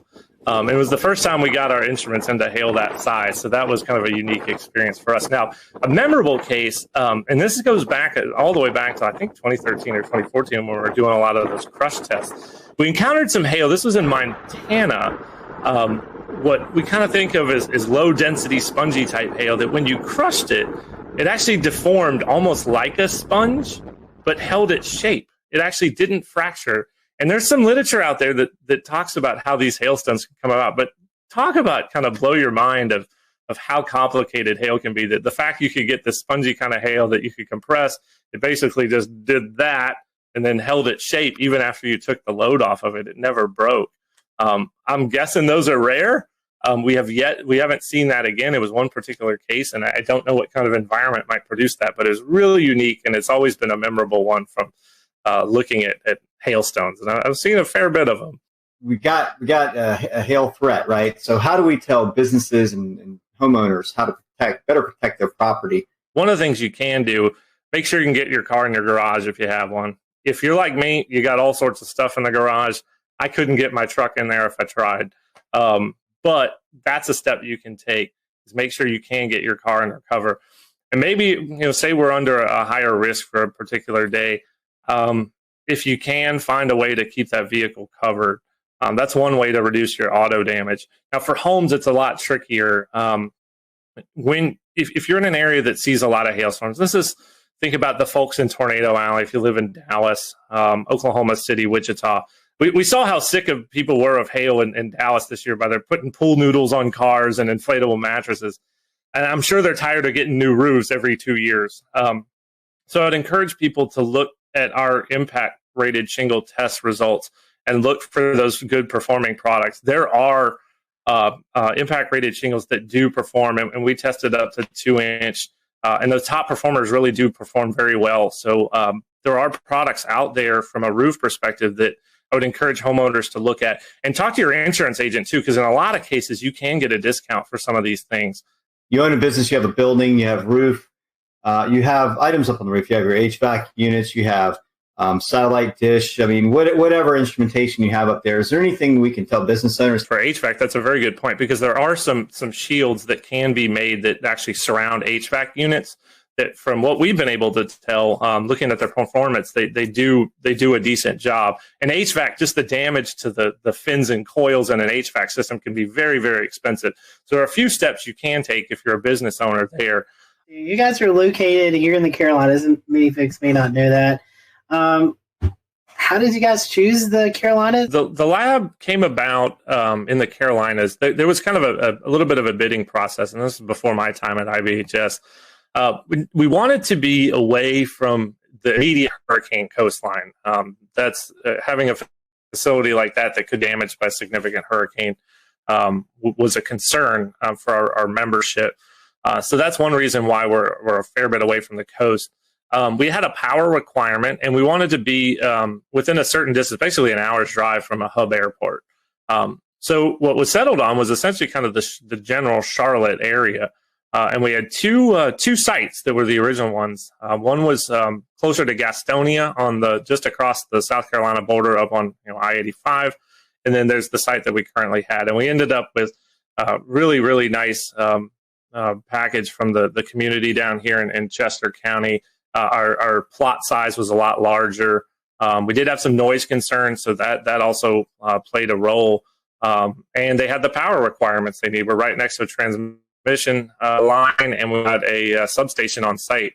So 105 electric medium voltage drives power the fans, and we need some juice. So it all came to fruition, and there we are out in Chester County. And so talk about, you were talking about hurricanes. Talk about some of the wind studies that you guys do there. You have this big wind tunnel, and you actually have some model scale homes, and you can do all kind of testing in this facility. The very unique thing about our facility is that we can do full-scale home testing. We can look at a full home system, and that's really important from a wind perspective to understand how the wind forces are essentially transferred through all the different connections that are within your home, roof to wall, through the walls, wall to foundation, and all the connections in between. you have to really look at it in a system perspective to understand how wind essentially attacks structures and what you can do to mitigate it. So we do a bit at garage door vulnerabilities. We've seen that garage doors can be a huge damage amplifier. Think about it, they're a big hole, really, if they fail in your house. That allows wind to get in and start acting inward, pushing up and out, and can lead to failures. Once you start the damage cascade, it just goes. Tornadoes, it happens very, very fast. Hurricanes, it can happen over the course of, say, 6 to 12 hours. But that cascade is what we're trying to stop the start of that. And we think we can find those mitigation solutions that are not only useful, but also affordable too. So before we kind of wrap up the interview, can you tell us a little bit about how you forecast and how you decide where you're going during your field studies? Yeah, the logistics are actually a fair bit challenging. So we are a good distance away from essentially what is Tornado Alley or the Great Plains. We like it out there, good road networks, good visibility, although we are going to try to explore some southeast hail. There's some environmental questions that we have that I think we're going to try to tackle that. So we basically have to rely on medium range forecasting. So we're looking for just general pattern support for severe weather. So is the Gulf of Mexico open? Is there good moisture transport northward? Maybe not necessarily if there's a trough, but is there just generally enough flow aloft to support supercells? We didn't have the surface features underneath the best flow aloft. It kind of became a day-to-day, almost a mesoscale type forecasting scenario, which is very hard for us in terms of when we pull the trigger. So we work our teams on about a 48-hour leave or 48-hour kind of go, no-go scenario. Using DFS output, Bureau output, try to get our best feel that we're going to get at least 3 operation days out of a mission. We got to have some kind of confidence that we're at least going to get 3. It's just not worth shipping equipment out and bringing the team to the field. So, okay, say we give a go. We actually ship 5 big Pelican cases of equipment. FedEx is fantastic. Out to some target cities, and it's usually where we can store equipment. So Norman, Oklahoma at the National Weather Center, have lots of colleagues there. We've used my wife's grandma's garage in Wichita to store all the cases and equipment. So we do that, pick our target city, fly in. We use rental vehicles. We do try to stay out of the hail as much as we're researching hail, and we've done a pretty good job of that. And we outfit them, get our instruments ready, take all the equipment we need, leave the cases behind, and off we go. And usually each mission is about 7 days. So there's some logistical challenges there, given our distance, but we've managed it quite well over the years. When you're renting the car, do you have to kind of stay quiet about what you're really doing with the car? There's one hail. We were out in the field for a hail event in Cheyenne, and the rental car dealership at the Denver airport, they were dealing with a whole bunch of people who were bringing back hail damaged cars, and I kept thinking in my head, I'm like, we're running a hail research project, and we got perfectly fine vans here. But yeah, for us, it's a safety concern to stay out of the hail, and we do a good job of that. You're talking about these instruments. Can you kind of give us an idea of what's on these instruments? What it's like? Yeah, certainly. They're on little tripods. They're basically little engineering tripods, and then the plate itself is a little small pyramid. It's 1 foot by 1 foot, and it's actually based on a design that was developed at NASA, Kennedy Space Center, and was published in the literature. So we use that same plate design. It's got a little acoustic sensor, a piezoelectric disc that can record the vibration of the plate. So the higher the signal amplitude of that vibration, the larger the kinetic energy of the hailstone that hit the plate. And then we can work backwards to estimate a size. The unique thing about ours, we actually use robotics microcontrollers as our data system. We use an Arduino Do. It's about $35. A lot of maker components. We needed to make them cheap so we can have a bunch of them. And it samples really, really fast, about 5,000 times per second. So we can actually resolve impacts at 0.05 of a second. So that's pretty neat. And it's got some switches for on, off, and data control to make it easily user-friendly. I think we set a record for deployment time of one of these this year in under 20 seconds. I'm going to give out a shout out to Hank Pogorzelski, who's in our Tampa office, who's been with us in the field every single year since we started. Hank went out the door, set the probe up, and was back in the car before I could log the information of where the actual instrument was. So it had to be somewhere in the 15 to 20 second range. So big old tip of the cap to Hank. I think he set a time speed record there. Well, Ian, we've certainly appreciated you giving us some of your time tonight. If our followers want to continue the research you guys are doing or follow along, how can they do that? Yeah, so we got a couple ways. So first of all, if you're a consumer out there and you want to see some of these DIY resilient type solutions and things you can do for your home, go to disastersafety.org. That's our kind of front-facing consumer website. For some of the research work, you can go to ibhs.org.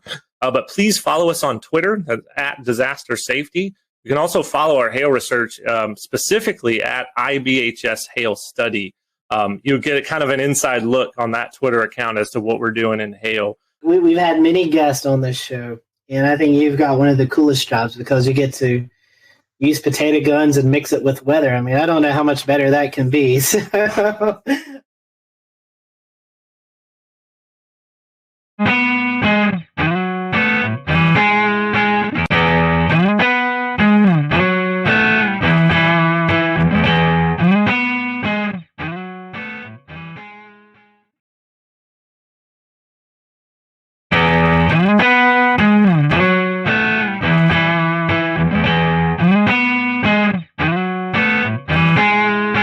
Hello, everyone. Welcome to the Carolina Weather Group. We're happy to have you this evening. Welcome to another episode, and tonight's going to be a fun episode. I'm going to go ahead and apologize. I hope I don't talk too much because we're combining weather and sports, and when we do that, it really makes me happy. Tonight we have on with us Sean Bratton and Mike Ventrisi from the Fantasy Football Weather Guys, and if you play fantasy football, you may have never thought about the weather element to it. And so tonight, we're going to talk a little bit about that. We're going to talk about the product and how you can follow along throughout the year so your fantasy football team is up to par and potentially beating the rest of your people who are not thinking about the weather. So we're happy to have Sean and Mike on with us tonight. And guys, we appreciate your time. We'll go ahead into the conversation since both of you guys are first-time guests with us. We always start off our questions like this. We want to know how you got kind of caught up into the weather bug, the weather story. So, Mike, what is your weather story? And then we'll let Sean tell his weather story. Hey, thanks so much for having us, guys. This question always comes up, and it always starts off with, it's usually always the same answer, right? It's some kind of high impactful weather event that has just kind of brought us into the field. So I grew up on Long Island, New York as a kid, and ended up experiencing Hurricane Bob in 1991. So it knocked out our power. I'm like, what is going on outside? I originally wanted to be a veterinarian, and I would go home and watch the Weather Channel after that hurricane, just watching Cantore on there with during the season. And I realized I should probably change profession pathways and go into that meteorology just because of how nerdy I was, just kind of sitting out under an umbrella watching a thunderstorm. So, but it was Hurricane Bob that really got me into that passion, and that's pretty much why I ended up getting a PhD in tropical meteorology. Yeah, so I didn't grow up too far from where Mike grew up. I grew up in New Milford, Connecticut, so it's in Litchfield County, Connecticut, and I actually still remember this day very vividly. I was in first grade, and we were on our, getting ready to pack up and go home, but they didn't let us because we had a tornado warning. So I was basically plastered my face to the window, looking at these ominous clouds and the rain. And I was just like in awe the entire time. Everyone else was scared. I was there up on the window wondering what the heck was going on. And we were actually kept after school for quite some time until the night, until things got cleared up. We did have a tornado touchdown near our school in Litchfield, Connecticut. So it was a really cool event. And then also the blizzard of 96 was a big high impact weather event that happened in early January of 96. That was a big event for me. I remember that. We had off school, and we had like 24 to 30 inches of snow. So it was a really cool event too. And then of course, I'm sure you hear this a lot, but the movie Twister came out, and that kind of sealed the deal for me after watching that. We were talking off air, but we've done this show for a while, and it seems like that there's a common denominator there with Twister and how many people is brought into this industry because of the movie. Yep. Like us, we all have our other weather day jobs, and we kind of do Carolina Weather Group, for fun, and that's what you guys do with the Fantasy Football Weather Guys. Tell us about what you do in your daytime jobs. I know you guys are both connected in the weather industry as well. Yeah, so I guess I'll start off. And so I work currently for the Weather Company, which is owned by IBM. I when I started my career there, I dabbled with a lot of energy forecasting, pretty much providing weather information to folks who were trading natural gas futures and some of the utilities. But since IBM has stepped into the picture here, they have been transitioned into more of a I guess you could say an analyst. My title is a meteorological engineer, essentially, where my main goal in the company now is to make sure that our forecast offerings are the number one most skillful product out there. So it's been a lot more of data engineering, software engineering, and playing with Twitter on the side, pretty much. It's kind of how it's evolved. For me, I'm actually I teach AP Physics at a school called Lane Tech here in Chicago. So I teach honors in AP Physics, and then I also teach at the College of DuPage. I teach some weather and climate courses there. This is very cool. And so, Sean, that's something, weather, it seems like a lot of people are interested in, but you're actually teaching these kids. We'll get into fantasy football, but I find this really unique. Yeah. What is it like teaching kids weather? I mean, as something I know we all get to go out and do school talks, but you're actually maybe talking to high schoolers, college kids. Yep. What's the field like right now? I mean, is there a lot of interest in weather? Yeah, so I have taught at the high school level and the college level. And in both of those cases, people are just kind of taking it as a gen ed, right, to take that credit. But one of the things that I found is the application of the content really goes a long way. So if you're going to sit there and just read off some slides, they're going to go to sleep. But really getting them involved with the weather, looking at current events, looking at maps. I had students typically do their own map discussions, run their own map discussions once we get into forecast mapping and all of that stuff. And they really seem to enjoy that. And there are a lot of students that have become avidly interested in weather as a result. I have a few people really interested in climate, some more in synoptics and mesoscale meteorology. That's been really cool. We also do kind of like these little trips. The National Weather Service locally here will do balloon launches. And they'll kind of go and kind of experience that, which is a really cool experience for them. But it's really cool. I mean, really just it's a really cool science to bring to life because you experience it every day. And students really enjoy that aspect of actually being able to experience the weather, make your own forecast, and kind of making it come to life. That's very true. Well, let's talk about fantasy football, weather. I told you guys before I play fantasy football, but never really put the concept together until I came across your product. So tell us how did you guys become about? I mean, how did this website blog? I know you guys do a podcast now. How did you guys come about putting the product together? Yeah, me, Sean, and I have been talking about fantasy football and the weather component for a number of years. We've kind of gone back and forth and just saying, hey, did you see that snow game? Like Roethlisberger threw 4 interceptions. He was projected to be the number 1 quarterback of the week. What just happened there? It's been just kind of this informal thing for a while, and it's kind of evolved throughout the year, a couple of years now. We've been essentially, in a nutshell, Sean and I are probably the most competitive people you'd ever meet, and we need to be essentially we're competitive with everyone else. We're also really competitive with each other.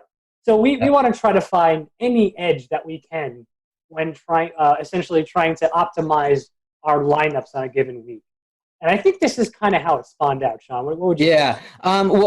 It's kind of funny because Mike and I first started listening to this fantasy football podcast, and we would be always going back and forth. And there's one thing that they always brought up, like, hey, you could become a part of our league of record, meaning you can join their fantasy football league. And these guys are big time. They're all over the place. Everyone knows them. That's in the fantasy football community, the fantasy footballers.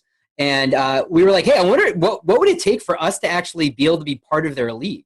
And we were like, well, we're really in tune with the weather and what's going on week to week. Maybe we can trade our experience with weather and letting them know what the forecast is, and maybe they'll let us be in our league. And so Mike and I were actually kind of just pitching this idea, and we're like, wait, as Mike explained, we were thinking about all these events in which weather has played a major role, and we're like, we may have something here. And so last August, essentially, we were like, hey, let's do this. So Mike threw together a website. He's like, all right, we're going to meet at this time every week, do a forecast, and make projections for players. We had a data set we were able to work with at the time, and then we brought on our friend Colin, who's kind of our producer and behind the scenes guy, and our host, exactly. And he's been kind of doing stuff on the side, and it just kind of gained momentum during big weather impact games. We would get people on Twitter and asking us for advice and what was going on, and it's kind of built. And now we're at a point where we brought on Nick Straldi, who also has a PhD in meteorology, and he's working on our quantitative statistical analysis package and user interface on our website to really kind of nail down those numbers, and as Mike mentioned, that kind of give you the edge. So it's just a really cool thing that we kind of were like, hey, let's just try it out, see what happens, and it's kind of gained some momentum over the last year or two. I just want to say one quick thing. All the fancy football weather guys we just mentioned, we're all University of Albany alumni guys. So that's our deep root connection. Well, I'm going to go ahead and share your website. Let's take a look at what you guys have created here. And I mean, this is pretty impressive because it looks like you guys have developed your own modeling within for the continental United States, or what we call CONUS. And so you have U.S. winds and precip primarily for these, with the key, of course. And it looks pretty simple to understand for the average person, right? I mean, for lay terms, this will show a forecast. If we take like west wind, if we have games out west, I assume there's a little bit of a learning curve here, but who came up with this idea, and how does it help enhance your the experience for fantasy football if folks want to get plugged into the weather to maybe determine their outcomes? Yeah, so when we were thinking about these to try to bring up some kind of weather maps here, the first thing we thought about is how do we identify where the stadiums are for people to see what type of weather impacts they could actually be. So essentially, wherever you see those circles with the X in the middle, that's essentially the location of a stadium that actually is predicted is in the upcoming week of games. So you can see here that the Titans there must have a game coming up here. So those stadiums will actually change each week depending on where the home game is. So if you see a little circle with a dot in the middle, that's actually a game where a home game that usually has like a cover on it, so a dome or some kind of retractable roof, so weather won't be an impact there. But the way that we wanted to really get these maps to be helpful is when there are high weather impacted events, those circles will change colors. So you can see often when like an area of heavy precipitation or some stronger winds moves in, you'll see that circle turn to an orange, or even a red. So like the orange would represent there's a possibility of some impactful conditions from weather if there's a football game taking place during that hour forecast lead you're looking at. If it turns red, it means there's a high chance for some impacts. If I were to pick east wind and go forward, you can just go forward. We would see, there's orange right there. So we're showing the folks out there, if you just hit forward on these buttons, you'll see these impacts in time. And I'm trying to see how far out these go. Do these go out? Yeah. They'll go all the way to Sunday. I think recently, the most recent model run, 18Z on Sunday. We got right there. We got one in Miami. I think they're supposed to get some precipitation and maybe some wind. So I think it was on 0Z Monday or 18Z Sunday for this upcoming week. I think that's the only caution that we have for upcoming weeks. It's going to be a relatively quiet week this week, but there it is right there. So it popped up. Looks like Tuesday evening. So it looks like that timeline got pushed back a little bit. But yeah, I mean, that's pretty neat. We'll return to Best of the Carolina Weather Group in a moment. Now your Carolina weather forecast. Here are today's forecast high temperatures for North Carolina. Here are the forecast lows for tonight for North Carolina. Here are tomorrow's forecast high temperatures. And here's forecast rainfall across North Carolina tomorrow. Here are the forecast highs for the day after tomorrow.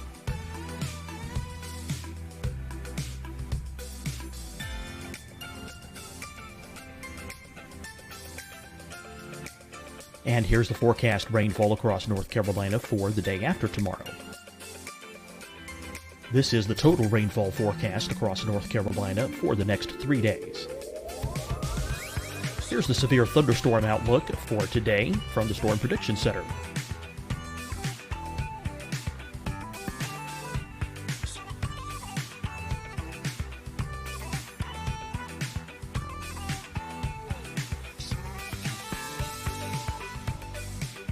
Here are the forecast high temperatures for today for South Carolina. Here are the low temperatures for today for South Carolina. Here's the probability of precipitation forecast across South Carolina today. And here are the rain chances across South Carolina tonight. Here are tomorrow's forecast highs across South Carolina. Here are the forecast low temperatures for tomorrow for South Carolina. And here is the probability of precipitation across South Carolina tomorrow. Here's the precipitation chances across South Carolina tomorrow night. Here are the forecast highs for the day after tomorrow in South Carolina. Here are the forecast low temperatures across South Carolina for the day after tomorrow. And here are the rain chances across South Carolina for the day after tomorrow. And South Carolina's probability of precipitation for that night. Here's the Storm Prediction Center's severe thunderstorm outlook across South Carolina for today through tonight. Here's the Storm Prediction Center's severe thunderstorm outlook across South Carolina for tomorrow and tomorrow night. And here's the Storm Prediction Center's severe thunderstorm outlook across South Carolina for the day after tomorrow through that night. Here's the severe thunderstorm outlook for today from the Storm Prediction Center.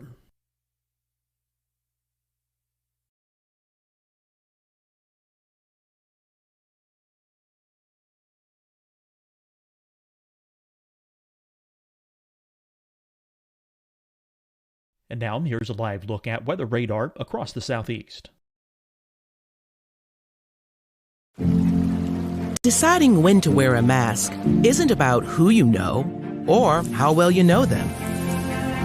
Just ask yourself, will I be with anyone I don't live with? If the answer is yes, get behind the mask.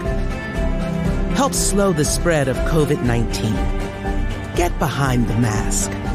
Learn more at covid19.ncdhhs.gov. Hi, everyone. I'm Dr. Mandy Cohen, Secretary of the North Carolina Department of Health and Human Services. And when you follow the 3 W's, you protect your family and your neighbors from COVID-19. When you leave your home, practice your W's. Wear a cloth face covering, wait 6 feet apart, wash your hands often. Wear, wait, wash. We're in this together. Stay strong, North Carolina. Fight the spread and take a stand against coronavirus. Wear a mask in public. Stay at least 6 feet apart from others. And get tested. Join us and fight the spread. Visit scdhec.gov/COVID-19. Getting tested for COVID-19 helps you to take the steps needed to protect yourself, your loved ones, and your community. Find the testing location at scdhec.gov/COVID-19 testing. You'll see your Carolina weather forecast at 25 and 55 past. And now back to the best of the Carolina Weather Group on the all-new Carolina WeatherNet.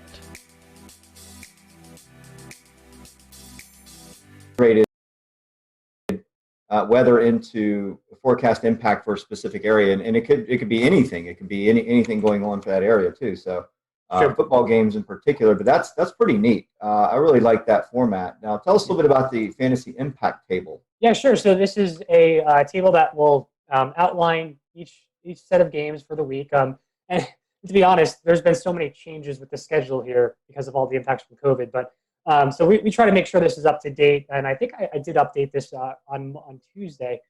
So essentially, it'll show out the slate of games here, and it'll be in chronological order. There are a time and weather impact there.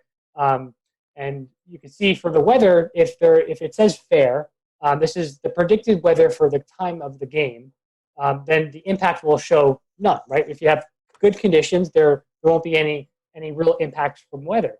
But if you do see certain criteria met in the wind or precipitation, that's where essentially you can see things like a caution, where essentially winds might be, and precipitation might be like this marginal type of event where there's probably going to be some weather, but it doesn't look like it's going to really be a stunter or a significant impact on all the players in the game.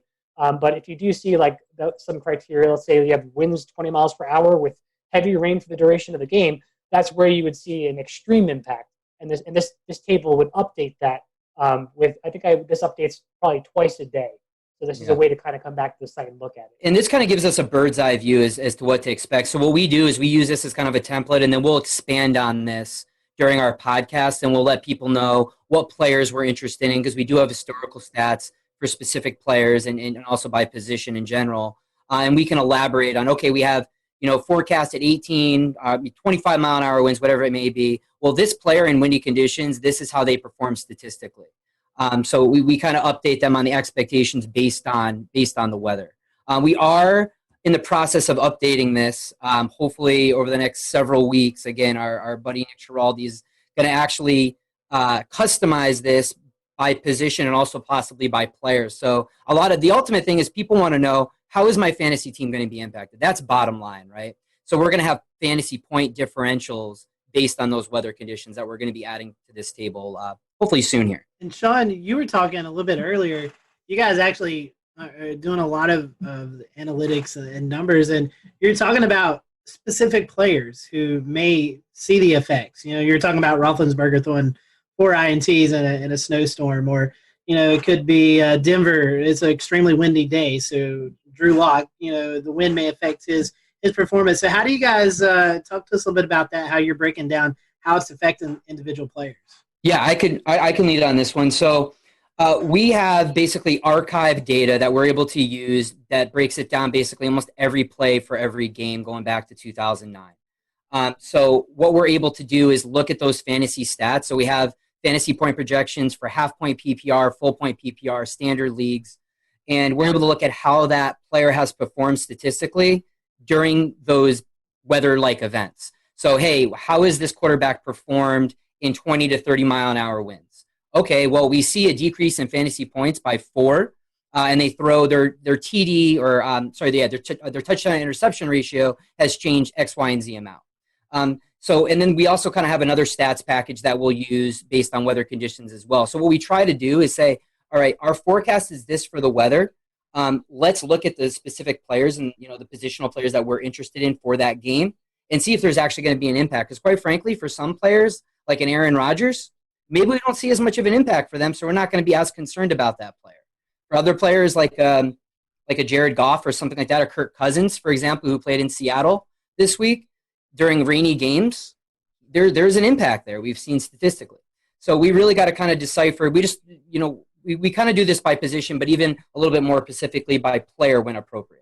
That's really awesome. You guys have been doing this. Obviously, you started the website last year. When we're recording this, it's October 14th. So we're about week 5, I think, into the season, maybe week 6. I can't remember with COVID and all that stuff going on.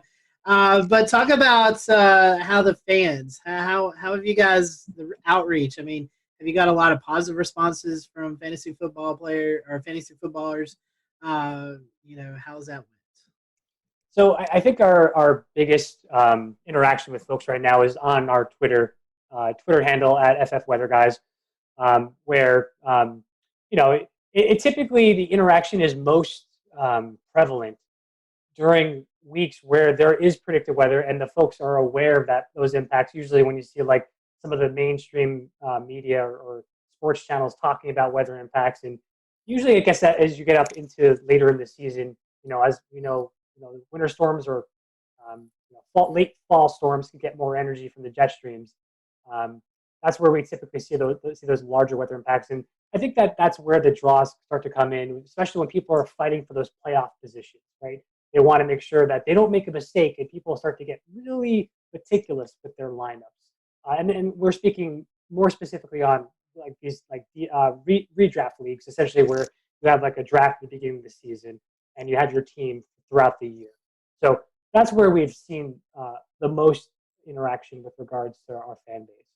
Yeah, and during those weeks, I mean, we'll broadcast on our Twitter feed like, hey guys, this is what we're forecasting. Here's are the impacts, and people will reach out to us. They're like, hey, I'm deciding between playing this player and that player. What do you think? And we'll say, hey, based on what we've seen in these weather conditions, this player has a discrepancy of this. We would side with this guy. And so we've seen this for a variety of weather events. Most people think of the big rain or snowstorms. This also applies for high impact wind events as well. We had 1 week last year that we had 4 big wind events, whereas 25, 35 mile an hour winds, we saw considerable impacts. Yeah. One of those games was the Kansas City Chiefs. And people who were starting Tyreek Hill and Patrick Mahomes, they were really intent on getting some of those deep bombs that just never happened. They didn't get any passes over 20 yards. Yeah. You literally see these coaches' plans. They change their game plans essentially based off of some of these weather conditions. Yeah, when it's bad enough. And even more recently, like Mike and I used this information. We were expecting rain for the Washington game for the Washington football team. And so we actually steered away from Terry McLaurin, and he only had 3 catches for 26 yards, I believe, on Sunday. So, which I mean, it wasn't wet for the entire game, but enough where it played an impact. So, yeah. You mentioned mainstream media. You don't have to drop any names, but have you found maybe a few of those folks sliding into the DM saying, "Hey, what's the weather going to be like?" Everybody's always asking for fantasy football advice. Who should I start? Who should I sit? Have you ever had any messages from folks maybe on the TV that's asked for your opinion? So I don't think we've had any essentially any folks reach out for start-sit decisions regarding that, but we have some interaction with some of the folks from Fantasy Pros and the Fantasy Footballers, and I think there was a couple of folks from Yahoo. It's Yahoo that are all involved in the industry that will kind of interact time to time with us on Twitter. I think last year, one of the guys from the Fantasy Footballers, Jason Moore. Jason Moore, yep. Yeah, he reached out, and it was literally a question about weather, and he's just like, is there any weather experts out there that would understand to know what the actual forecast is here? Because it was during that time of year where it was really high impactful for the people watching for this particular game. And he did reach out to just put a general question. A lot of our fans CC'd him or tweeted at him with our handle, so we can kind of go in there and provide some information. Hey guys, we touched on this a little bit with talking about individual position players and the impacts on them. I was wondering a little bit about the kicking and punting game. I mean, that seems to be an area of the game that could really be influenced by wind in particular, but also precipitation as well. What sense do you guys make of how important weather is on that aspect of the football game? Yeah, that absolutely is. And a lot of this comes down, another message that we speak to is it really matters based on the stadium as well, how the winds are swirling around that stadium, how they're funneled in, and also the field type as well. Is this an AstroTurf? Is this a grass field? So those are all things that play in to how well a kicker can perform in weather conditions. We're in the works right now of gathering kicker data. So I don't want to say anything quantitatively as far as like from a statistical analysis standpoint, but observationally, we usually talk about games after we see them after the week, and we'll talk about kickers, and we definitely notice that higher winds going cross field or going against the kicker definitely have an impact for sure. So guys, on any given Sunday, we can have a very diverse slate of weather across the U.S. Are there any particular locations across, anywhere that you guys forecast for that you find particularly challenging or frequently come up as a caution flag? The most challenging weather for us is convection. It's a really anything in the Florida area, typically in the southeastern United States. This is something that we struggle with early season, late summer into early fall when convection's still blooming. And the high res models will pick up on this stuff. And, we're out 72 hours out. We're like, all right, it's looking like it's going to happen. And we literally have to update people like hourly on Sunday to be like, all right, guys, this is the recent model run. This is what we're expecting. Because, those are mesoscale features that are incredibly hard to predict for a 3 to 4 hour window of time during a ball game. But at the same time, those could be incredibly impactful because you got heavy rains and a lot of wind typically associated with those as well. So I would say those are the ones that we struggle with the most when there's any type of convection. Yeah, those are the events that typically trip our algorithms in our fantasy impact table and some of our maps. If you look at those circles and when we change different colors, you'll see certain model runs show the impacts, and then all of a sudden they take them away because the models are having a hard time resolving the convective features. And sometimes they can sneak under the radar. I remember there was a game last year in Jacksonville where we had this strong northeasterly flow off the ocean that was just bringing these shallow convective cells across the stadium. And it was just like the popcorn variety, and it was just causing. You'd hear we didn't talk about it much in the podcast that week because we the models didn't see it, and then all of a sudden they'd be raining on and off during the game, and Sean was sending us messages. Do you see this rain? It's going. It's the announcers are talking about it. We missed this. Like I'm like, oh my god, the joys of forecasting Florida weather. I can only imagine your models. Is it like a blended run? Is it like a high resolution, like her 3 kilometer going into the NAM 3 and 12, into the GFS out to the 7-day? Do you layer it in that manner? That way you get the higher resolution or the RAP in the first couple of days? So this is something that we're still working on. And right now, as we were kind of spinning up things here, we've been relying mainly on GFS data at first, but we are shifting over to leverage the national weather blend of models from the National Weather Service. So we are going to be shifting over to that because obviously those are the guys that are paying attention more to each location and try to be as skillful as possible. And then we can take that information and convert it into the impact, or how that impacts the specific players. So it takes some of the burden off of us in the forecasting world and allows us to focus on that impact piece. And then we can also elaborate on that. I mean, because we may use that from the National Weather Service, but obviously we have access to the different high-resolution models. And again, that's something that we typically expand on during our podcast. And there may be some games that don't even come up as a caution on our table necessarily because they may not meet a certain threshold. But for us, just observationally, we know these are things that we need to monitor, so we'll mention them during our podcast or on Twitter. You're talking about Southeast convection. I would also imagine maybe lake effect snow. Buffalo, Chicago, Cleveland, Green Bay, all locations that could see that, where one side of town could get 6 feet and the other side could get like 2 inches, Getting back to your social media outreach and your fans, the football fans in general, and how you integrate, how you kind of mesh with everything. How do your fans respond to your products, right? Because it looks like you do everything kind of for free. You're sort of providing that kind of service. And do you find that a lot of fans are really into what you do and share it out, and you get a lot of good response and positive feedback out of it? Or how does all that work? How do you get your how do you know how you're doing overall? Yeah, no, we always appreciate the feedback. We'll have some people that'll reach out like, oh, I really wish I knew this, or I really wish you approached it this way or offered this kind of information. And again, that's kind of how we're working in developing our webpage and our user interface. So most people have been really constructive and just really helpful and really nice, which is not always the case in the weather world, as we know. Mm-hmm. But yeah, no, it's been a really good experience. We used to even do a photo contest where people would, obviously not the case now, at least for most stadiums, but if you were at a game where there was weather, take a picture for us and, we'll put it on our website or show it during our podcast. And people seem to appreciate that as well. Yeah, on our website, we do have something called a mailbag where some folks can come in and write us a question, and we can essentially take that feedback and discuss it and respond back. So that's something that's also an option on the website. Yeah, I think it's this right here. So you can put your message in and submit. And then there was also what you talked about with this weekly weather blog, then the photo contest. So it's like, you give folks an incentive to sort of be more of a part of the website, which I think is great because you're allowing them to interact with you in your domain, which is awesome. So well, talking about the product, we'll start to wrap up here. How can we find you? What's the social media platform of choice? I don't know if you guys do Facebook. I know you do Twitter, but tell us about social media. I know you guys do podcasts, blogs. I even think you might be dabbling into doing some live game updates. Am I correct with that? Yes. Yeah. So we've been moving onto the Twitch platform. So if you twitch.tv/FF Weather Guys, that's essentially we have our show usually on Thursday or Fridays. We try to do it around 8 p.m.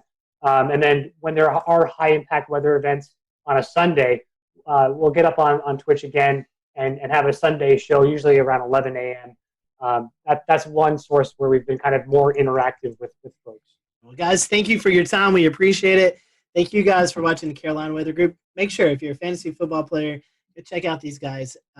Fantasy Football Weather Guys. Google them. You can find the Twitter account, website, all of that good info. And make sure that you tune into the blog and the podcast, as well as the live broadcast there on Twitch on Sunday morning. So until then, we hope you have a great week, and we'll see you next time here on the Carolina Weather.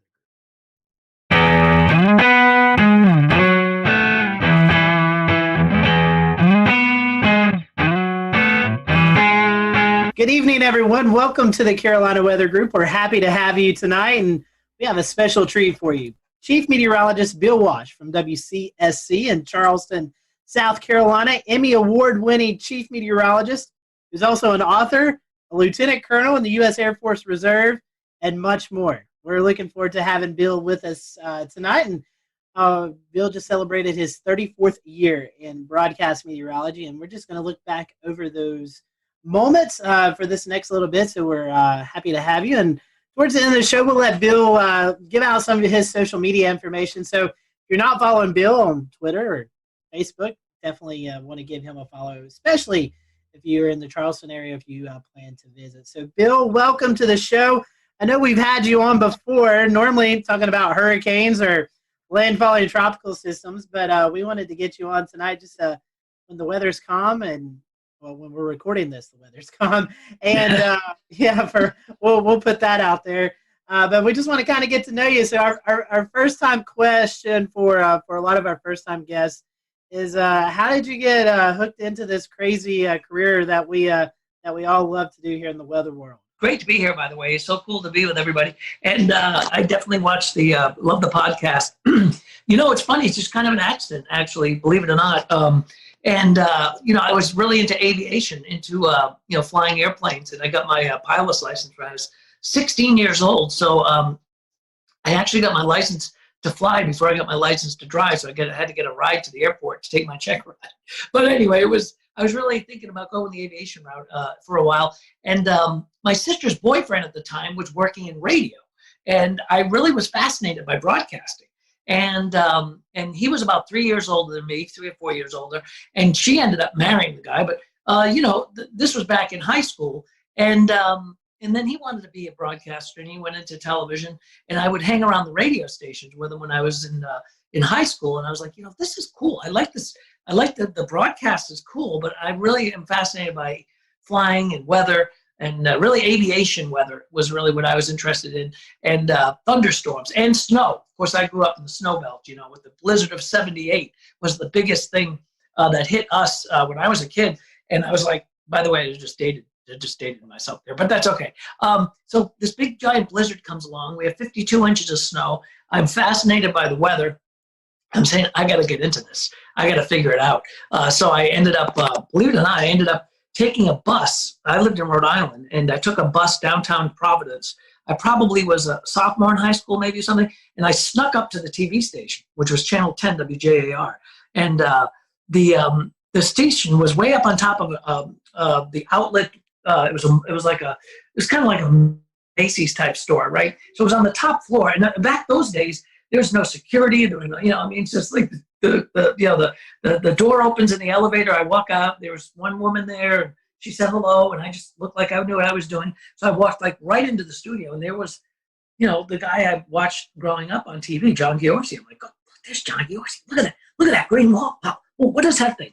Wow, a satellite picture. Holy mackerel. One satellite picture. It was, oh, look at those are the maps that they put the little stickies on. How about that? It was really fascinating. So, at that point I was hooked. So I ended up, knowing that I really like television, I really like weather. I wanted to put the two together. That's kind of how I ended up falling into this stuff.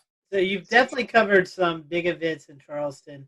Talk a little bit we'll go into some specifics here later on, but talk about your time in Charleston and, what that's meant for you. I know you've been a figure in the community. So what's it been like forecasting in Charleston? Oh, it's been fantastic. Charleston is such a great place. As I said, I was in Rhode Island, and I was looking for a full-time gig. I wanted to I had a great gig. I did, by the way, my dog is here. if you're wondering what, that's Ruby. So what happened was, I was looking for I wanted a, Monday through Friday gig or something like that. I looked very, very young, as I continue to this day, but except for the hair, see? But anyway, so I decided that I'd start looking. I wanted to go somewhere warmer. I really like tropical weather. I love hurricanes. So, and we, at that time, even in the 80s, there weren't that many big hurricane events. So I ended up, throwing my tape out there, and I got a call by the station here in Charleston, WCID, and they said, hey, we're interested in you coming down, maybe being our chief meteorologist. Once their meteorologist was leaving, she was going to have a baby, and she was going to, just leave the business. So I came down here. They offered me the job, and when I flew down for the interview, I actually they took me out to Wild Dunes for lunch, and I saw a dolphin and I saw a palm tree. And I was saying, wow, those are the two. I mean, that's like, I really was kind of like in Florida, but I'm like, this is like Florida without the traffic, So I'm thinking, let's go down there. So I got a chance to come down here to work at Channel 4, and I did for, that was in '86. And then, of course, in 1989, Hurricane Hugo comes along. Well, the worst strike on the U.S. in years and decades. That came up and really slammed right into us perpendicular-wise, right up the coast, right into the coast. And we had 6 feet of water in the building. We were blown off the air. I mean, I was out of my house for 3 months. I had to live with my soon-to-be in-laws for 3 or 4 months. That was worse than the hurricane. But anyway, that was, she could probably hear me. But anyway, it was, he recycled paper towels. Her father. She can hear me. I can't. All right. So anyway, but so that was an event that was just that was a career making event, because here I was, young guy, doing my first weather, my second weather job, technically third because I did part time on cable way back. But anyway, so it was a big deal. And Rob Fowler, my pal Rob, Rob, and he comes on the show, and he and I both worked that storm from different perspectives, different stations. But we were down here within about maybe a year of each other. I think I came in '86, he came in '87. But the two of us really that was our biggest, our biggest weather event. That all of a sudden here we are in our 20s doing that big storm, and they hadn't had one here in years, and it was a devastating storm. So and then in 1993, Channel 5. Was kind of like the big gun in town, and they were their main weatherman was Charlie Hall. He was like an institution. He was an amazing man. He signed the station on. I mean, he was literally the guy who was the first guy on the television station to sign it on. And they called me up and said, "Hey, are you interested in coming over to work with Charlie?" And I'm like, "You want me to work with Charlie Hall? I mean, you want me to?" And they did. And they said, "We'd love for you to work together and build a weather department." And they had Charlie and they had Mike, but they didn't. They had one computer, and it was just an old Liveline 3, I think it was. And they wanted to build a storm center. They wanted to build a weather brand. So that was when I went over to Channel 5. So anyway, that's kind of how I ended up in Charleston. I'd like to reminisce about Hugo a little bit, since it was one of the big storms of my youth. I grew up in Rock Hill, and it was still a big deal up in York County. So I was wondering if Hugo was actually the biggest event for you during your career, even though it was in the early part of your career, and maybe you could tell us a little bit about the lead up and the aftermath of Hugo. I think it was actually. And by the way, Rock Hill, you guys got whacked by that storm. Yes, we did. Yeah, that was still it blew all those glass windows out of the buildings up there in Charlotte. Rock Hill was rocked by that storm. I mean, it wasn't extra tropical until it got. We'll return to Best of the Carolina Weather Group in a moment. Now your Carolina weather forecast. Here are today's forecast high temperatures for North Carolina. Here are the forecast lows for tonight for North Carolina. Here are tomorrow's forecast high temperatures. And here's forecast rainfall across North Carolina tomorrow. Here are the forecast highs for the day after tomorrow.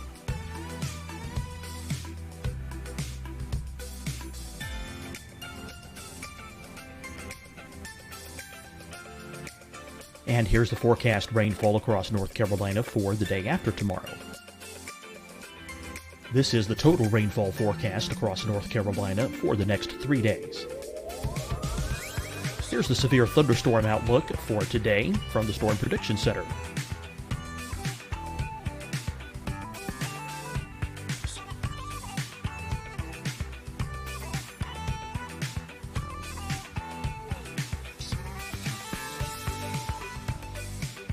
Here are the forecast high temperatures for today for South Carolina. Here are the low temperatures for today for South Carolina.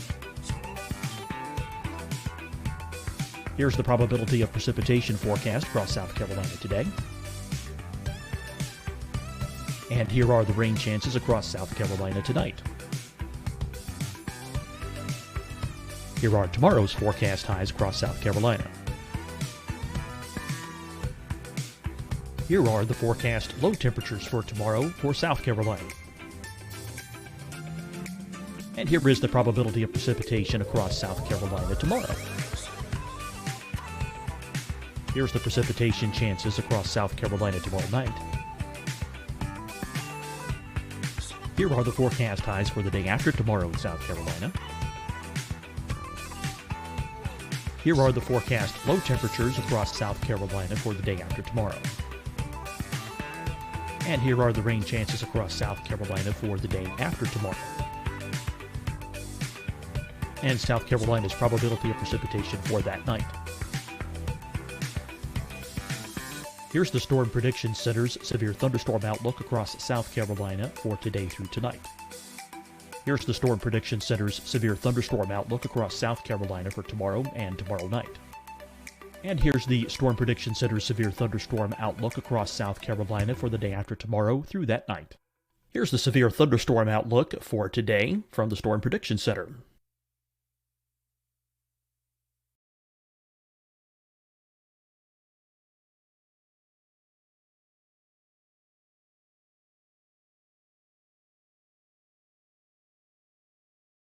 And now, here's a live look at weather radar across the southeast. Deciding when to wear a mask isn't about who you know or how well you know them. Just ask yourself, will I be with anyone I don't live with? If the answer is yes, get behind the mask. Help slow the spread of COVID-19. Get behind the mask. Learn more at covid19.ncdhhs.gov. Hi, everyone. I'm Dr. Mandy Cohen, Secretary of the North Carolina Department of Health and Human Services.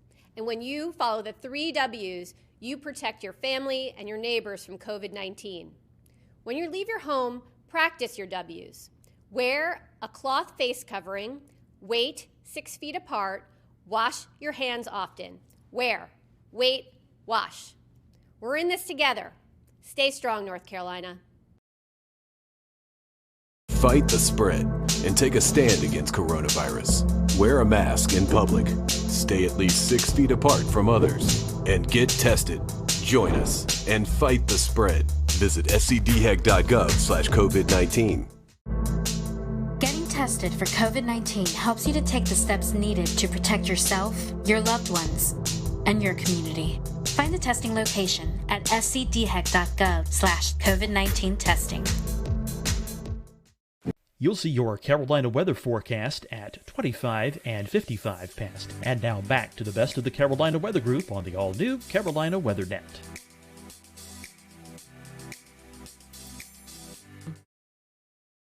So, I think in my weather career, as far as like biggest storms that I've, forecast and lived through, that's got to be at the top of the list, I think. I mean, we've had a lot of, close calls since. We have a lot of, I call them the drive-bys. They come up the coast and then head up toward, the North Carolina, coast and the Outer Banks. So we've had a lot of those types of storms. But Hugo certainly was the largest that really impacted us here, especially as a Cat 4, 135 mile an hour storm. We had a 22-foot storm surge in McClellanville, and they had people being put up in the rafters at that Lincoln High School because it wasn't really, they didn't think the water could ever get that deep in a high school like that. It was a precedent-setting one for me, but also for the station, all 3 stations, it really was, and for Charleston itself. The city remembers it every year, 31 years ago now, hard to believe. But there was, I think that and a couple of the snow events, actually, if you think about it. We had, a couple of years ago, we had a snow event where we had, and I know some of you guys are going to laugh at me, we had 6 or 7 inches of snow. That's a big deal for Charleston. It is a big deal for Charleston. We were, and it was so cold. It was such a cold air event. The cold air was really in place for about 3 or 4 days after that. So it didn't melt off very much. It melted off a little bit during the day, but it was thick enough that it refroze at night. So it was a real mess. So some of these snow events were amazing. Certainly the hurricanes were amazing. We've had a couple of tornado outbreaks. We don't have them, obviously as much as you would back inland. But we had a couple of we had one this year actually in April that was quite impressive. It was, in fact, I think it was the worst tornado outbreak we've had since I've been down here, and that brought a lot of damage, and that was a real strong dynamic system. And we were just, I felt like I was out west there for a few hours that night because it was, they were just, really, it was perfect ingredients. So those, I think Hugo, the snow and, the tornadoes, always an adventure here. Going back to Hugo, there's one other thing I wanted to ask. Even today, do you still see reminders of what happened when Hugo blew through? You do, actually, which is kind of interesting. I was on the Isle of Palms not too long ago, just about a week ago.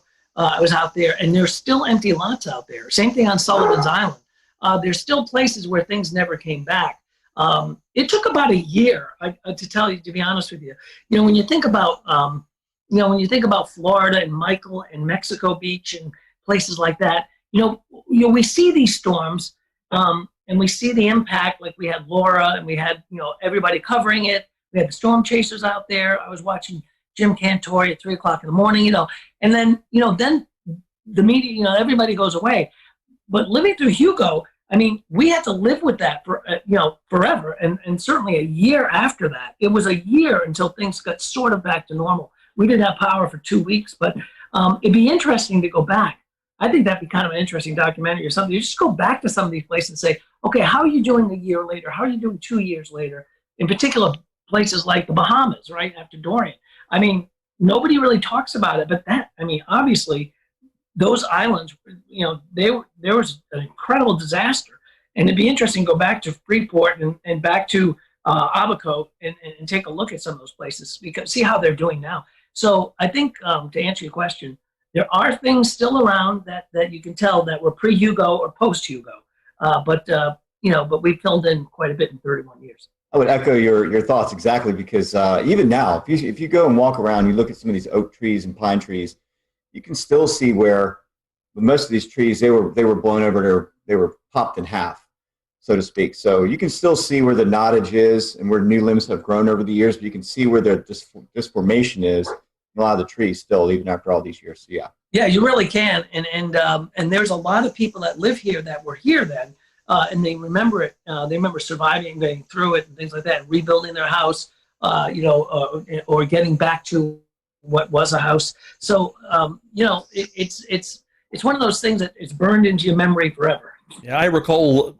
I don't remember the exact percentage, but I remember hearing that a sizable percentage of the trees, of all the trees, were knocked down or badly damaged and would soon die in the wake of Hugo. It was amazing. We were the morning after, we went back to the television station, and the pine trees were snapped at about maybe 20 feet up, 30, 25 feet up. They were all snapped almost at a uniformly, a uniform height, all in the same direction in one way, and then you'd see them all in the other direction, the other way, depending on where you were. And it was fascinating to look at the damage because it was just so widespread.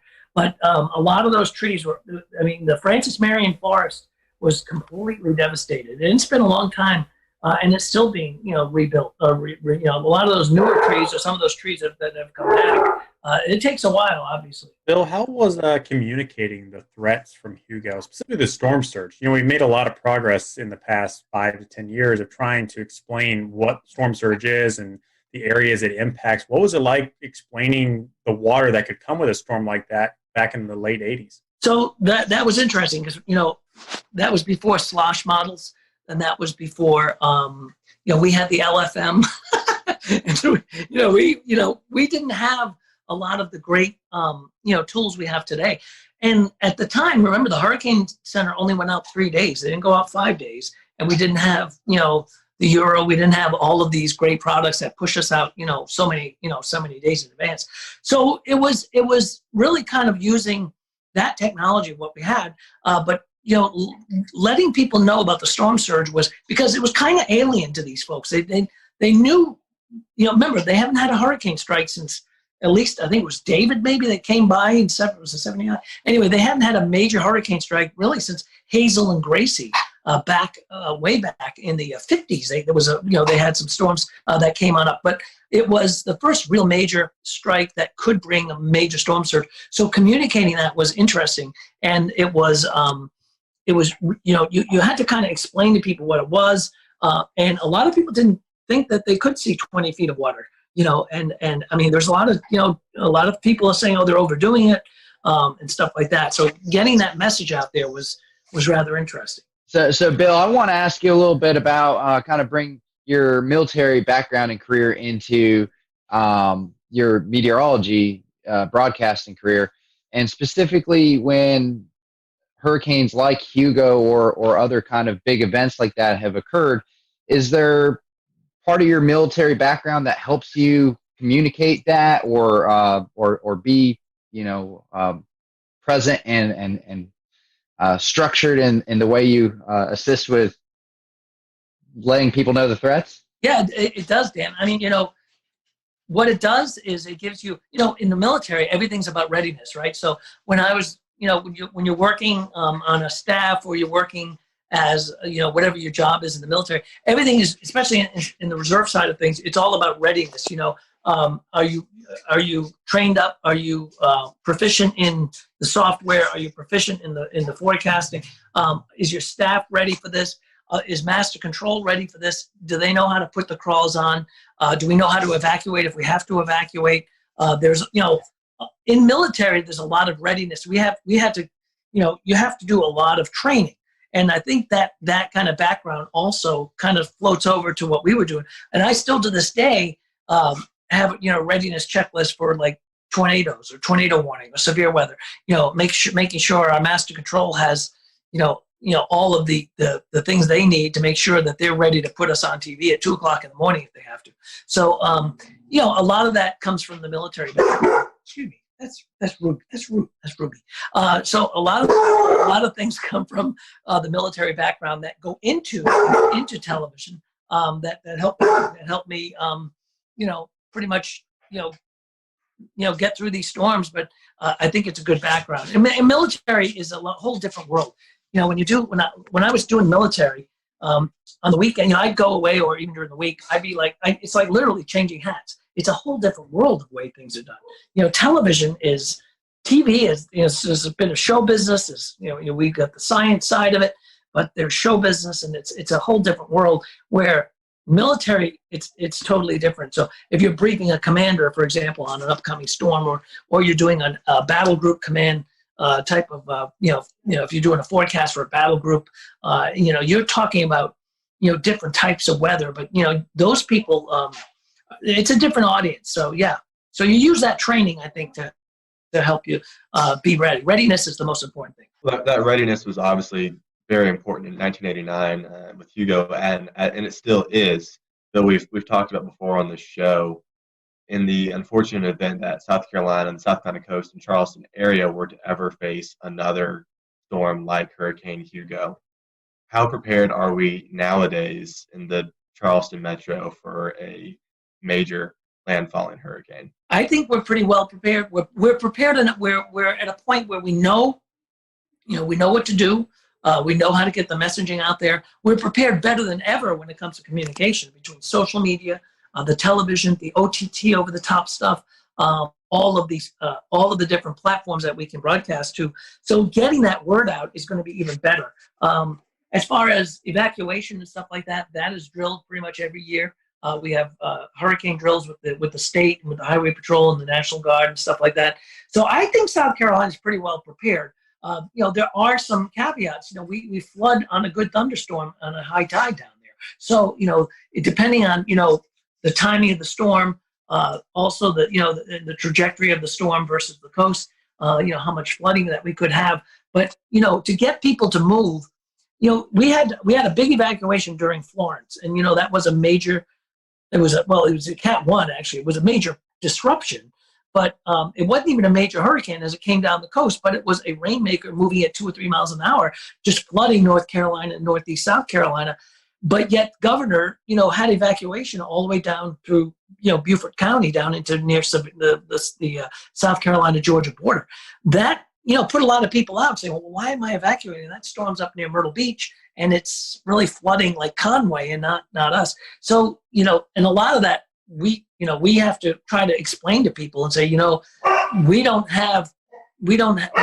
make the evacuation call. We tell you what's going to happen, weather-wise, what to expect. So in that reference, I think we can be ready. But there are always going to be, and I will guarantee you guys, there will be people that stay on the beach, and they did, and they have stayed through storms like Hugo or like Michael or like Laura and stuff, and they may or may not even survive, but they did. I remember during when we had a couple of storms in Florida, down in along the Keys, people staying. Oh, I'm staying through it. I'm staying through it, and then they come back to them like afterwards, like, I'll never stay again. Never. I'm out. I'm gone. Talking about some of these climate change issues that we've had, certainly the sea levels are coming up, and what has your perspective been on how we've had to handle sunny day flooding since you started here going into now? That's funny that you say that because when we do have these 6.7, 6.8 tides on a beautiful sunny day, and you're trying to tell people we have a coastal flood advisory until 11 o'clock tonight, and they're like, it's not even raining. What are you talking about? And then all of a sudden, the pictures start showing up on Twitter of people's driveways being flooded and stuff like that, the drainage in the city. So sometimes it's hard to explain to people that, and it's people want simple answers sometimes, and sometimes it's hard to give a simple answer. And and there's not a lot of simple answers when it comes to weather. It can be complex, but even tides. When you talk about tides and talk about drainage, and you talk about some of the even the extreme low tides. Why boats are sitting up on when you have these blowout tides, boats are sitting up on the on sand, and they're like, did you say that was going to happen? Well, yeah, we did, but don't, so it's, it's just a matter of really schooling people. And sometimes it takes people by surprise a lot of times. It's difficult to communicate that sometimes too in the low country because you have a bunch of visitors. Like I remember when I was there for the NWA meeting in 2013, there was a king tide going on at the time, and you could go down East Bay Street and there was an area that was flooded. And sometimes I think getting the word out to people who aren't local to the area and know this kind of thing can happen every now and then makes things even more challenging. Yeah, that was a great meeting, by the way, Frank. We had a blast. That was a wonderful NWA meeting, and we'd love to have another NWA. We had an AMS meeting here too before that, and it's a great city for that. There's our shameless plug right there. We'd love to see everybody come back, but when we ever have conventions again. But yeah, I mean, it is, and it's hard to explain that to people that they say, hey, look. This is, this is not a rain event. This is not, we're not seeing a major storm along the coast. Why are we getting flooding? And it's a beautiful blue sky day. So, a lot of it's education. The TV folks will tell you all the time that, they give us 2.5 minutes to do the weather and say, oh, by the way, could you explain how this stuff works? So it can be, it's challenging. And I always, when I coach people and doing weather, I'm like, you're taking such a complex thing and you're making it simple, but you have to, you have to cherry pick the most important things and get and let people know about them. What's good about today, though, is that we have things like this podcast, things like social media, Facebook, and I'm sure you guys know, when we have big storms, and ask like Rob and everybody, Ricky will tell you. I mean, we're not only doing television, we're doing Facebook, and it's like you'll do six shows, and they'll say, by the way, can you do another Facebook Live in a half hour? And it's like, wow, I just went through all this, but I have to go through all this again. But again, it's sometimes for a totally different audience. So, we're kind of schooling people along the way as well. Well, Bill, besides the whole weather TV gig, besides the military gig, you've also done some writing, right? I have. That's kind of like a hobby, more fun than everything. Yeah,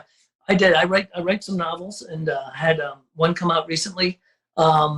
It was right before the COVID thing, so we were setting up these like we would do like Panera Breads from we ended up going to different places to do some book events just to promote the book and whatnot. And then boom, COVID hit. Although we've been doing a lot, I've been doing some Zoom, what do they call them? Book things, book events, like a lot of book clubs and things like that. But yeah, I wrote a novel when I was flying a lot for the Air Force.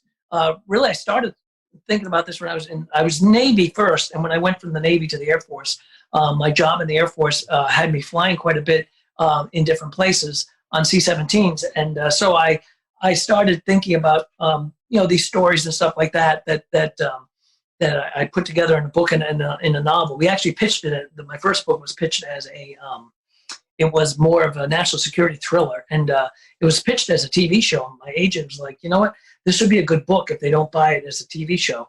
And they didn't go for the TV show, but the other people came up and said, we'd like you to do the book on it. So, so I've done a couple of books and three novels, and it's fun. I mean, I don't do downtime very well sometimes, so I've got to be doing something.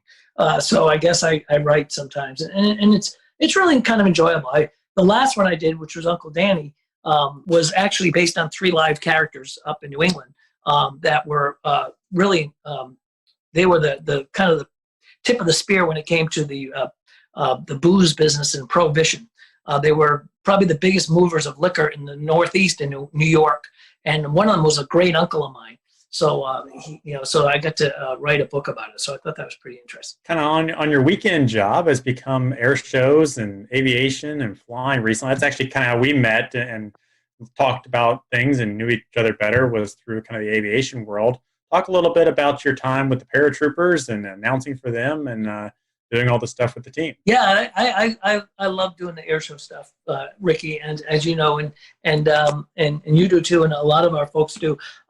So yeah, when I was my last job with when I was doing I was with Special Operations Command with the SOCOM, the Special Operations Command Paracommandos, and my job was kind of a threefold job. I was a DZSO, Drop Zone Safety Officer, I was a weather officer, and I was a public affairs officer. I kind of had 3 hats. So as part of that, I ended up doing a lot of they know I was in television, so I did a lot of the narrations of the jumps, either into stadiums, into air shows. We did a lot of football games and things like that. So I did that for almost 4 years. I was on the team, the Paracommandos team, and it was a blast. So I got me into the air show side of things. I've always been fascinated with air shows. Just from being a pilot, just from being part of aviation. So I started doing some air show announcing. And again, there's some big announcers on the air show circuit. They're fabulous and great friends of mine. And I just kind of fill in when there's a show available. I'll throw my hat in the ring if somebody needs an announcer. And I really like announcing air shows. It's fun. It's a lot of work, actually. It's a lot. I mean, it's a long day. You're usually up in the sun and stuff like that. But it really gets you into the aviation side of things, and it's fun. So I really like doing air shows. I've been working with Airshow 360, a team that does a lot of air show broadcasting. We're kind of trying to take that announcing thing and do like Air Show Live, which is another broadcast company that does air shows. So 360 is like that, is kind of like what we've been doing. So it's fun. It's an enjoyable side gig that I do every once in a while. It's a lot of fun. Talk about how the aviation and weather kind of came together with the Paracommandos and the jump team. You mentioned you were kind of the weather officer. What do you have to look for before you give the go or no go to jump out of an airplane? So you've got a couple of things. Ceilings, right? You got to have at least 2,000 feet. You also have to have wind. The wind at the surface has to be within a certain component. Like for a stadium, 13.5 miles per hour. And then like on an air show outside at an air show, we could go up to 18 miles an hour. We had to make sure that we were going to be clear of clouds. So they wouldn't, if we were doing a high jump or high show, we wouldn't be coming through clouds because you can't bust a cloud. I'd be dealing with that. I'd be dealing with winds aloft a lot because of, where the exit of the airplane is going to be and, where they're going to be landing on the ground. A lot of like doing Navy weather, when you're doing strike weather, weather for, where a strike's going to happen. And that's interesting because your airport's moving on an aircraft carrier. So you've got to do, your departure weather, your strike weather, your return weather, and the return weather may be completely different from where you left earlier that day. So it's kind of the same thing with the paracommandos. The weather may change from the early show, like if you're doing 2 jumps in that air show, the morning show versus the afternoon show. So, it's a constant look and change and tweaking of that. And then you also have to be able to call it off. I mean, the DZSO has the go, no go. So you got a lot of responsibility. You have to, if you have to scrub it, if you have to cancel it, sometimes you have to do that as they're standing in the door of the airplane. So that can be kind of colorful, especially when you have the commander is a Green Beret lieutenant colonel who's, very, very, a lot of these guys they're all special operators. They're amazing people. And they live in kind of a different world than we do sometimes, because, it takes a special person to be a special operator, and they are incredible. But, and to tell them that, oh, no, you can't jump because it's 14 miles an hour, not 13.5, so it can be, you'll be buying the drinks at the bar that night. So it's pretty fascinating. And then I got to jump with the team as well, as a tandem. I jumping with the team, it's pretty fascinating because you end up, and if you've never done this, it's pretty, and you should try it. It's a lot of fun. And I get to, jump with some friends of mine. I got Cantore to jump with us. In fact, we're supposed to meet up at the end of October for a skydive with him and some other folks down in Zephyr Hills. So, it is. It's fast, it's fun, but you just have to be able to make that call sometimes where, it's a scrub. So that's the toughest part, is saying no to a bunch of special operators that don't usually get, weather doesn't bother them for anything they do, but because of the legalities of what we do as a performance team, you had to sometimes say no. So it's pretty fascinating. If South Carolina were to be defined by one food, only one food, what would it be? Shrimp and grits. Shrimp and grits. Oh, I like that. I agree. You think so, Frank? Absolutely. Frank? I love me some shrimp and grits. What's your favorite shrimp and grits down there in the Low Country? Oh, my goodness. There's Fleet Landing is very good. Actually, Poogan's Porch, probably some of the best, and they have the best biscuits in the world. They're about the size of a Volkswagen. Best sheet crab soup, too.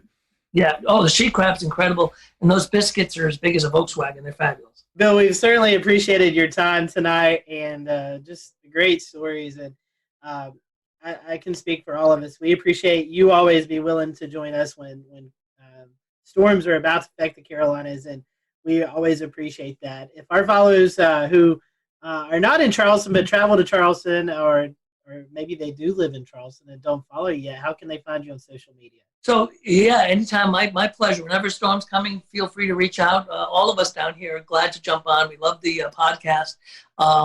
Rob, myself, everybody really, and Dave Williams. So the social media, it's just Bill Walsh TV for social media on the Twitter and Instagram side, and it's Bill Walsh Live 5 News on Facebook. Bill, we certainly appreciate your time, and thank you guys for watching and listening to the Carolina Weather Group. We'll catch you next time here on the podcast and the live streaming show.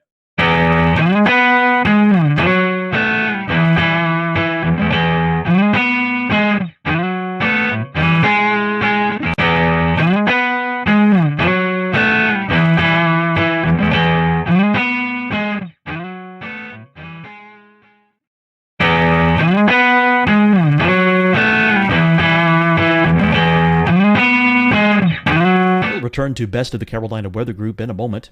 Now your Carolina weather forecast. Here are today's forecast high temperatures for North Carolina. Here are the forecast lows for tonight for North Carolina. Here are tomorrow's forecast high temperatures. And here's forecast rainfall across North Carolina tomorrow. Here are the forecast highs for the day after tomorrow.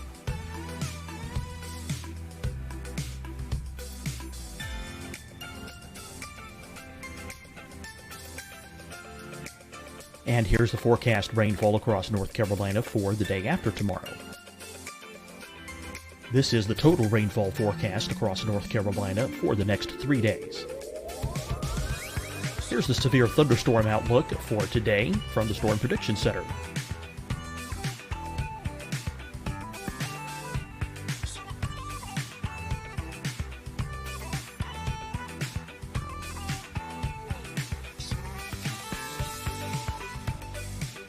Here are the forecast high temperatures for today for South Carolina. Here are the low temperatures for today for South Carolina.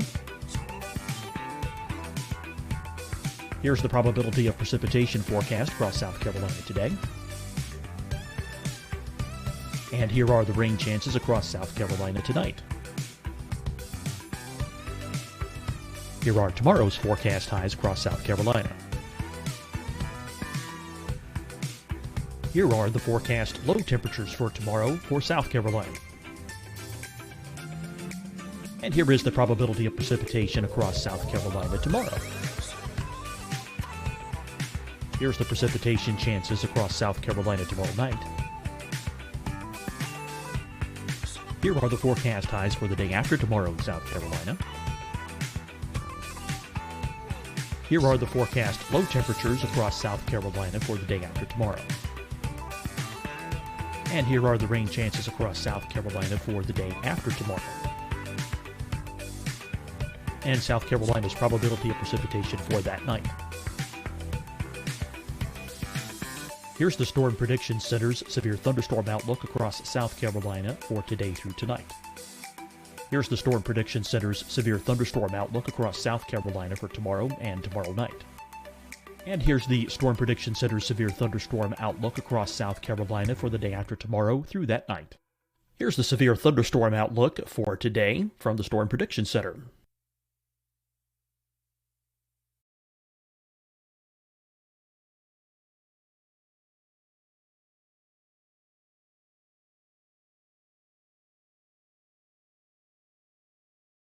And now here's a live look at weather radar across the southeast.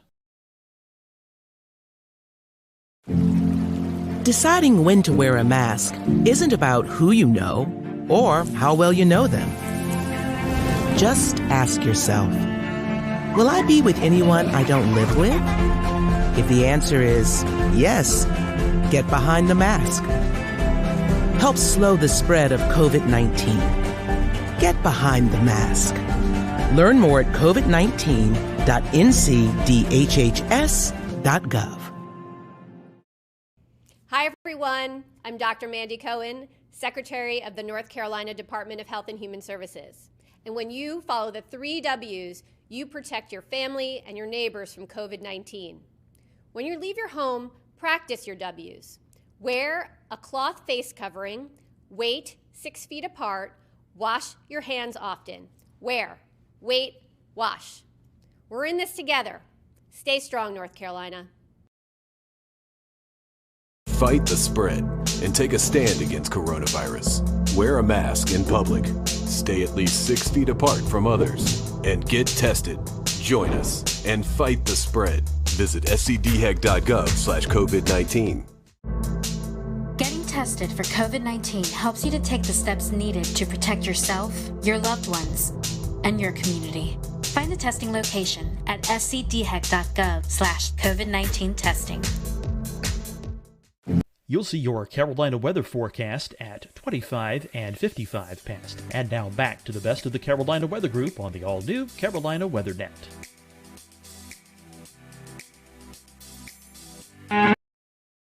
Hello, everyone. Welcome to the Carolina Weather Group. We're happy to have you this evening. An exciting show to talk about emergency management and weather and how the two kind of atmospheres come together, pardon my pun there, but how they work together, the weather community and the emergency management community work together to make sure you all, either if you live in a big city or a small city, are prepared for severe weather, winter weather, whatever the case may be. Joining us tonight is a familiar face if you've been a longtime Carolina Weather Group fan, Miss Ashley Morris, Emergency Management Planner for Baltimore County, in Baltimore, Maryland. So last we had Ashley on. She was in Texas, so she's moved closer to us. So that way, if we ever travel, we don't have to go out to Texas. We can just go up to Maryland. So Ashley, welcome back to the show. And we also have with us Felix Nance, who is the emergency manager for the city of Hominy, Oklahoma, just outside of Tulsa. So Felix and Ashley, welcome to the show. We're going to kind of give you Ashley, I know you've probably already answered this question a long time ago, but we'll give you the opportunity to answer again. It's a question we always start off our shows with. How did you get hooked up into this weather community, emergency management community? What kind of hooked you into wanting to choose this profession? So Ashley, I'll let you start, and then we'll let Felix follow up. Sure. So I grew up being infatuated with weather, and really I got stuck in a thunderstorm when I was 6 or 7 years old and really scared. And my dad's friend who was with me, because we were outside, actually taught me how to count the seconds between the lightning and the thunder to kind of try to calm me down, because I was just sitting there crying. And so after that, I remember just doing that during every single New Mexico thunderstorm that came around. And I would buy storm books, and I was just fascinated by weather. And so originally I wanted to do meteorology and do National Weather Service forecasting. And I went to Texas Tech University with that intent. So I got a bachelor's in geophysics and atmospheric science, and then got up into grad school. Have always been very passionate about kind of the warning systems and the watches and warnings part of weather. And so I kind of stumbled upon emergency management and found out that emergency management is really the field that we're able to make evacuation decisions and do a lot of that public safety stuff, which is what really fueled a lot of my passion with weather safety earlier. And so, very much an emergency manager, but very much a weather enthusiast, but also have that background too, to where I can actually do weather forecasting for my office and provide a little bit of SME on the weather side. I got into it, years ago when I worked for the Red Cross, first job at a high school, and I was an emergency services specialist. Of course, one of the things Red Cross is known for is responding to disasters, and that's how I got interested in the weather back in the days of the weather wire, back when weather information came in on a teletype at something like 40 words a minute. So that was back very old school stuff, and it's just stuck. I've stayed with it, been a Skywarn spotter. It's just a natural progression, actually, from that point on. Questions for both of you here. I want to ask exactly what your role is like and your day-to-day life. What is the typical day in the life of an emergency manager? So it kind of depends on your location, your position, and what you're kind of designated to do. So as emergency managers, we're in the art of doing disaster preparedness, response, recovery, and mitigation for either a city, county, state, or the federal through FEMA. So from a local emergency management perspective, I've done 4 years in city and county emergency management. And so ours is very localized and hyper-focused on neighborhoods, communities, and things like that. And so a part of my role has been a majority of my career participating in writing emergency response plans, creating a lot of partnerships with like public safety, police, fire, EMS, dispatch, public works, and all of the other agencies in our government who would help us respond to disaster, getting everyone in a room to do disaster scenarios, exercises, things like that. And then doing a lot of community engagement, outreach, messaging, trying to get people to be aware of what our risks are and what we kind of expect of them during disaster. And then a very small amount of our time is usually doing response. Obviously, if we had severe weather coming into the area, if we had a big impactful storm, or like the past entire year where we've been responding to a pandemic or some other kind of thing.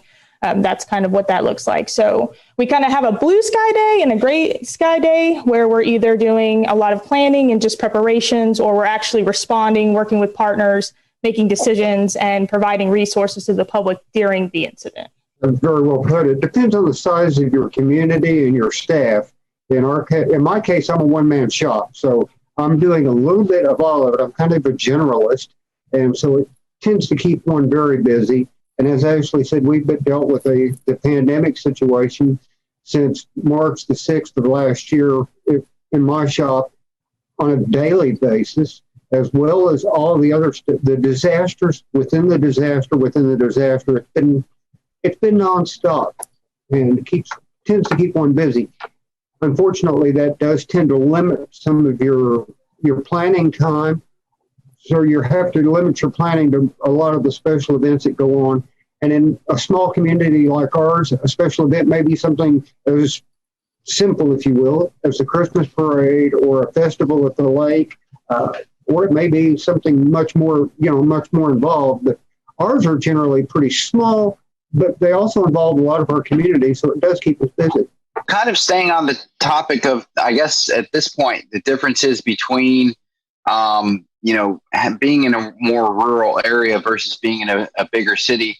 So you explained you kind of wear a lot of different hats there, Felix, and you're kind of generalist.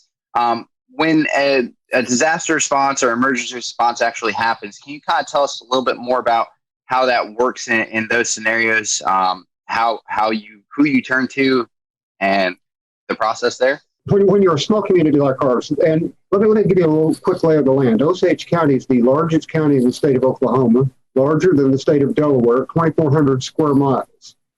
We have the County Emergency Management Office that has a staff of 2. We have the Osage Nation, an Indian tribe, which has a staff of 2, and myself. So basically there's 5 of us in the county. And we kind of work together to make things happen because we can't be everywhere all the time. So it's not terribly uncommon for me to go to another city to assist or to assist the county because of the lay of the land and the lack of personnel. You're dealing with mutual aid situations on a regular basis where you have multiple, the county has 57 volunteer fire departments. So you start, you get out of a wildfire, you're making notes and not necessarily just how many trucks, where they're from. It's a conglomerate affair, and it works pretty well because everybody works together, and that's the key. So you're drilling, you're practicing. The blue sky days are the days you make the big progress because that's when you make the connection. Ashley, can you talk to us a little bit about how that works out kind of in a bigger city scenario?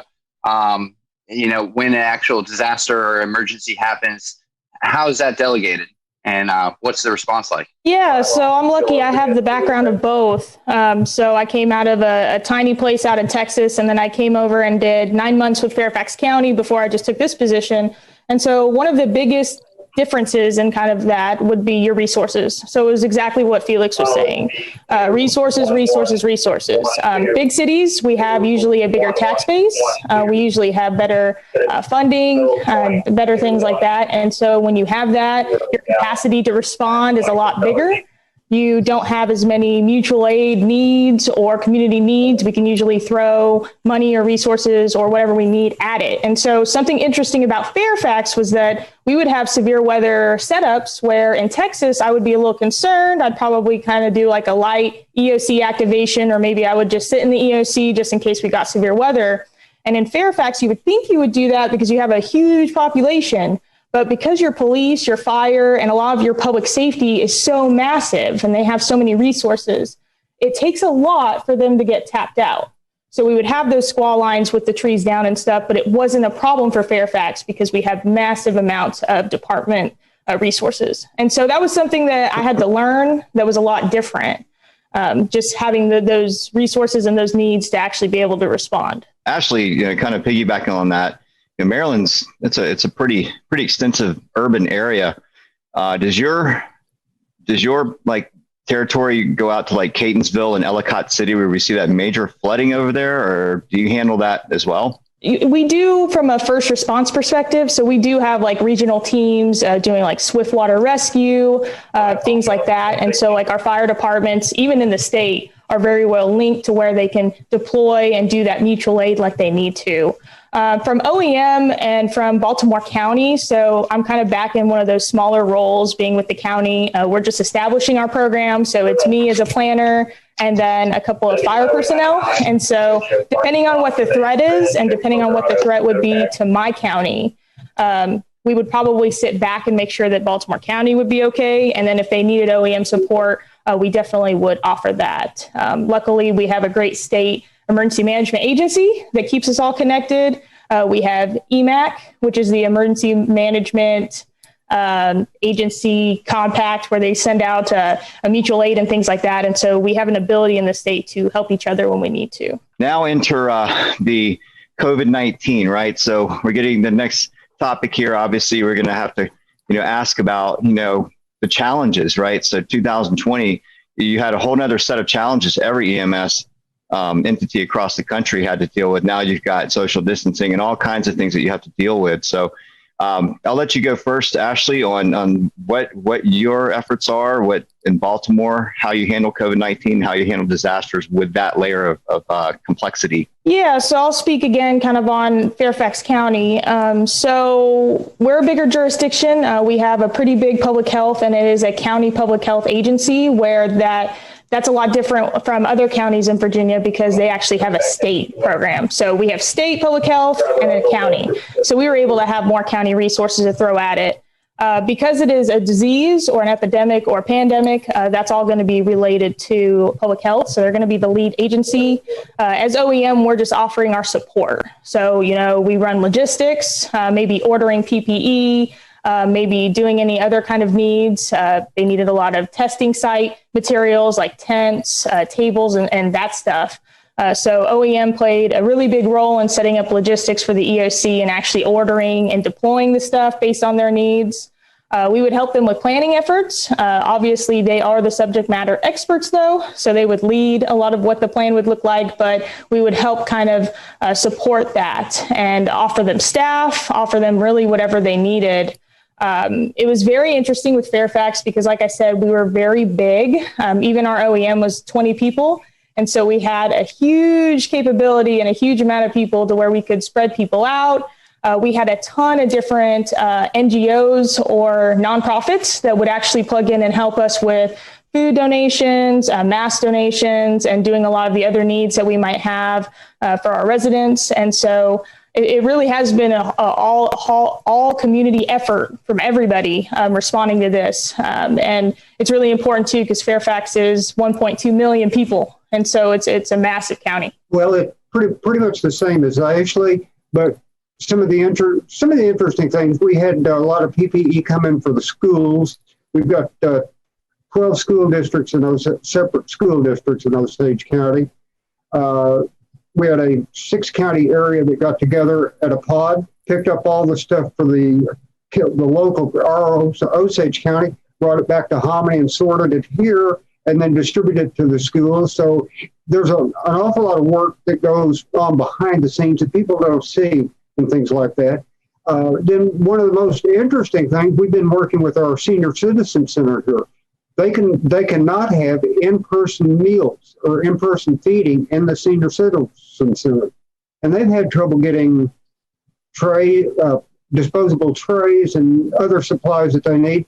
They turn to emergency management, and we pull rabbits out of hats and get them the things they need to help feed our senior citizens. So there's a lot of unusual things that small towns do that the big cities may or may not do, or the people may or may not see, or they may or may not be unusual for them. I mean, picking up the phone and ordering a specific item in a big town is not unusual. In a small town, it may take some doing to get certain items. Well, it certainly is not always the best scenario in every single severe weather setup or whatever weather setup you guys may be anticipating. Sometimes the worst happens. Between Oklahoma and Maryland, you guys certainly see the full gamut of every type of severe weather and threat you need to be prepared for, short of perhaps volcanoes as a kind of geologic threat. When you guys have to make the hard decisions, which I'm sure you certainly do, what goes into that emotionally, and when you just have to make that decision, how do you do that? Ashley, I guess we'll start with that. If we're making response decisions, it's always going to be priority based, and typically we put lives as number one always. And so any kind of action that we're taking, whether or not it's even in preparedness, but even in response, we're going to try to do what we can to save as many people that we can, and then also stabilize. So it goes lives, and then property, and then economic recovery and economic stabilization. So It is really challenging. I think that there are some situations where, you might be faced with a really tough decision. Like, for instance, a dam. You might have a dam that could break. And if it breaks, it might flood 2,000 homes, or you might have to do the emergency release and it might flood a neighborhood. That's a really hard decision to make. But I think that we tend to kind of err on trying to protect as many people as possible. And usually we can kind of have that support from our community in advance. But yes, we are faced with very difficult decisions in a lot of our incident management. Felix, I'm sure that you know just about everyone in Hominy, and everyone knows you. With a 2,000 person town, it's a lot more personal than perhaps it may be with the 1.2 million, I believe it was, in Baltimore. Does that sometimes weigh on you when you see disasters unfolding in your area? It absolutely does, because the chances are, if you don't know the people personally, your kids knew them or went to school with them. So yeah, they're not strangers by any stretch of the imagination. They're your friends and neighbors. But that's also part of the strength of the community, because they are friends and neighbors, and the community bands together. A lot of what we do is, in a situation with a storm, is the pre-storm warnings and get the information out. In the response phase, we leave that to fire and EMS for the rescue part and law enforcement. But we're also out there with them, and not just the day of the event. We're out there with them for a long period of time afterwards. We had a flood in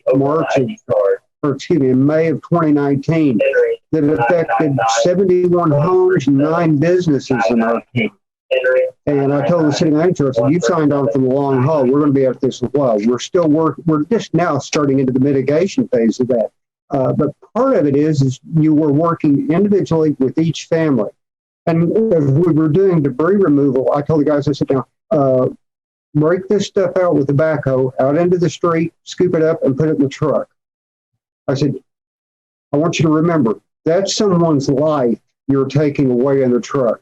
It's not debris, it's not junk, it's not trash until you get around the corner. It's their life." And they all looked at me like, "Never thought of it that way." I said, "Yes, that's everything those people own in some cases. And it's right there in a pile in the front yard, and you're taking it away. They're starting over from zip." So it changes your perspective. And the perspective of your people. So it's important to remember that, one, when the debris is gone and the rebuilding's done, now you've got to go back to those community areas of the community and visit with those people and ascertain long-term needs, make sure that their needs are met both physically and psychologically. So it's a huge, huge job. And it doesn't end.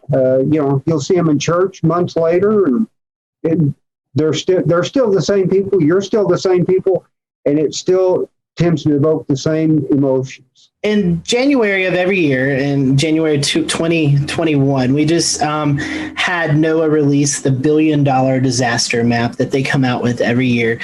This year, I believe there was $23 billion, or 2020 had $23 billion disasters. Felix, I'm going to direct this question to you. And Ashley, living in Texas, you've experienced this as well. A lot of those $1 billion disasters were severe weather events. And Felix, it's known you're in Oklahoma, prime severe weather territory, tornado season. So my question to you, and Ashley, feel free to jump in with your experience in Texas. When you're setting in your office or the EOC or the situation room or whatever the case may be, and that moderate or enhanced or high SPC outlook has been issued for your area, and you're waiting for the storms to develop, and then they do develop, and then they're producing the severe weather. What's it like? Take people into like the situation room. What are those high intense weather days like? And it could be flooding or Felix, there's fires that occur out in Oklahoma a lot. You have your wildfire season. So what are those days like? Take the public into what it's like to be in your office on those intense days. It starts off with a very relaxed atmosphere. They give me a hard time because they'll see me come in and my arms will be behind my head and my feet will be propped up and I'll be watching radars and chat. And different social media sites. And as the storms develop and approach what we call the I-35 corridor, which if you've been to Oklahoma, you're familiar with that. That means they're coming towards us. We're watching the WFO in Norman, which is our adjacent counties to the west, but that's only 20 miles. So I'm picking their brain by reading chat to see what they're seeing in the storms, plus the weather forecast office in Wichita, which borders their county's border is on the north, plus what my WFO in Tulsa is saying. So we're stirring all that together. The intensity level just starts to ramp up. The closer the storms get, the more information you get, the worse they get. The intensity kind of tends to ramp up to a point. Right now, all the fluorescent lighting's on and everything. As the situation gets worse, the radios kind of get turned down. The lights actually get turned down. We have a different lighting setup that we use when that happens to not have bright fluorescent lights. They're toned down on a dimmer, and the noise level goes down. The inversely, as the intensity level goes up, the light level goes down. It's kind of a marked change, and it's like hard to describe, but the quieter it gets, the higher the intensity level, and it kind of just peaks at that point. And it's one of those things where you're sitting there watching and waiting, expecting the absolute worst and praying that, this is one forecast you could bust, and I wouldn't mind. But you mentioned the high levels. That's kind of one of the keys. You're watching the SPC forecast days out to see what they're thinking. You're watching the local WFO stuff and their decision support page. It's a team effort. No one's sitting there making a decision on their own without a lot of base knowledge coming into them. Yeah, and I kind of agree with that too. So doing a ton of different severe weather events in Texas, but also a couple of hurricanes, Hurricane Harvey activation, though we got lucky with it. And then had some activation up here for one of the storms from last year. And so really it all kind of starts with a lot of briefings and a lot of meetings and a lot of conference calls. We're really trying to talk to our partners, our first responders and the entire county, getting people prepared and ready. Trying to get us all on the same page. So in the event that we actually do have to spring forward on a decision, we're all there on the same page. We will open up the EOC. The Emergency Operations Center is basically a giant conference room. We've got screens all over the walls. We put weather radar up on the screens. We put all the different news agencies, local news, national news, all kinds of things for situational awareness. And then it's really just a waiting game, just like he said. So kind of staying in touch with National Weather Service through chat, looking at the latest SPC products, also watches that come out, making sure that we're pushing that to the public because we're trying to get the public to take action on their own before the storms come in. And then also using social media to do a lot of that communication as well. And then once the storm comes, there's kind of that... it's like a uncertainty of what's going on. Like you're kind of lost in the dark because you're sitting in an EOC and there's a storm hitting your entire city or county or jurisdiction. And so you're trying to assess all the weather data and you're talking to your weather partners and you're trying to talk to dispatch and your first responders out there, but you still feel blind. You can't see exactly what's happening out there. And so we're kind of frantic at that point, trying to just find storm reports, trying to get on social media, trying to see if we can get any kind of hint of what kind of damage is going on at the surface. And then once we kind of have a better idea of that, we can start to make those decisions like damage assessment. But we had one storm that came in and we were able to collect all of those storm reports, but we had the media coming up from Austin. And so we had to peg our county PIO to get them prepared for interviews and different things like that. We'll return to Best of the Carolina Weather Group in a moment. Now your Carolina weather forecast. Here are today's forecast high temperatures for North Carolina. Here are the forecast lows for tonight for North Carolina. Here are tomorrow's forecast high temperatures. And here's forecast rainfall across North Carolina tomorrow.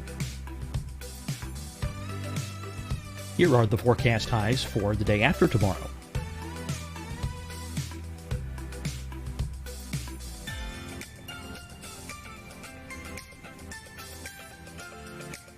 And here's the forecast rainfall across North Carolina for the day after tomorrow. This is the total rainfall forecast across North Carolina for the next 3 days. Here's the severe thunderstorm outlook for today from the Storm Prediction Center.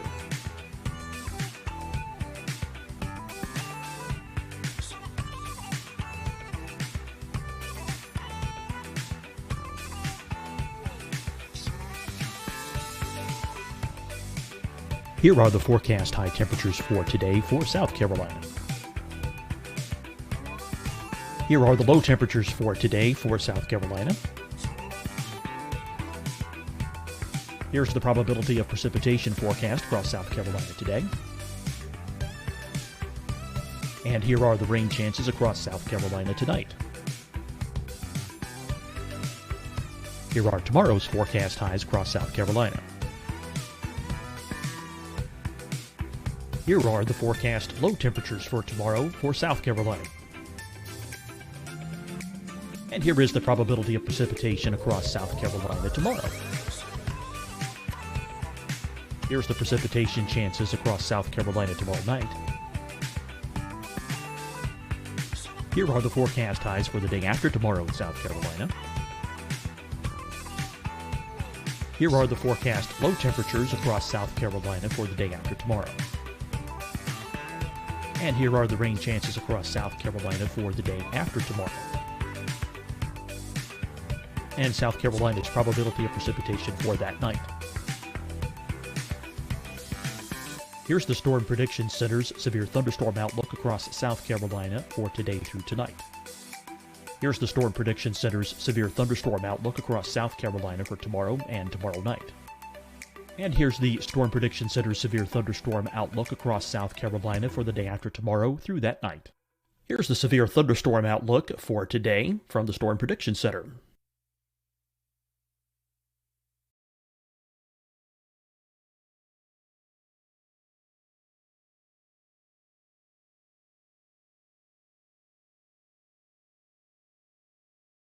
And now here's a live look at weather radar across the southeast.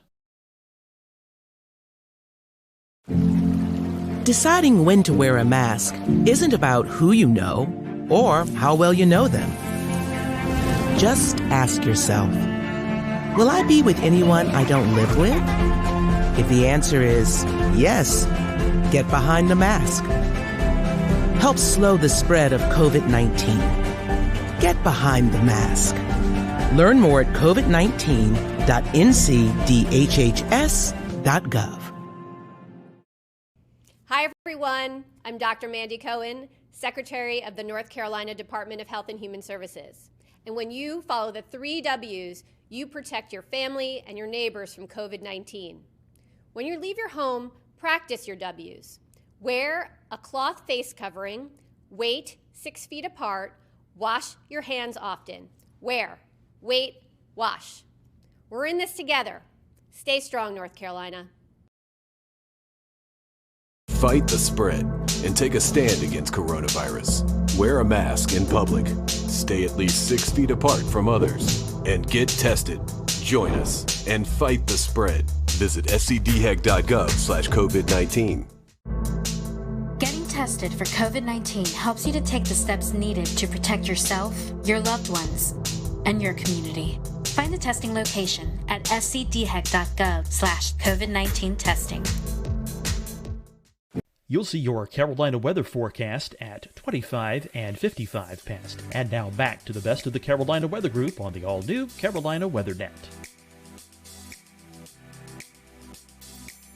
There's quite a bit of adrenaline that comes with that, and then also somewhat of a lack of certainty of what decisions you're going to be making a short amount of time right after the storms. One of the unusual things about it, we both talked about the physical bricks and sticks EOC.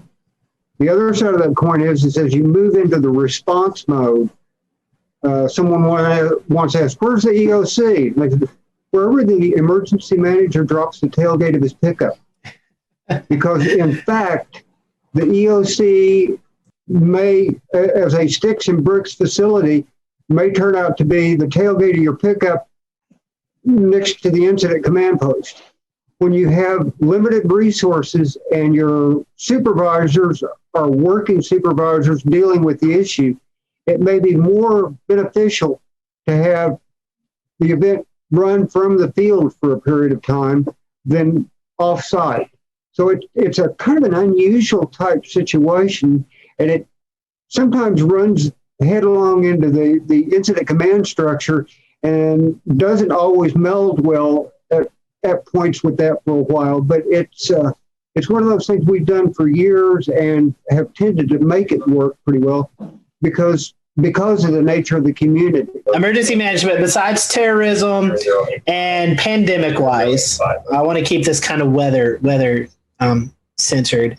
What is the one weather scenario that you just dread seeing coming your way? One thing that scares me the worst is when SPC puts up an enhanced or high-risk day, and you're sitting there waiting because you know the watch is coming, and it will likely be one of the PDS types.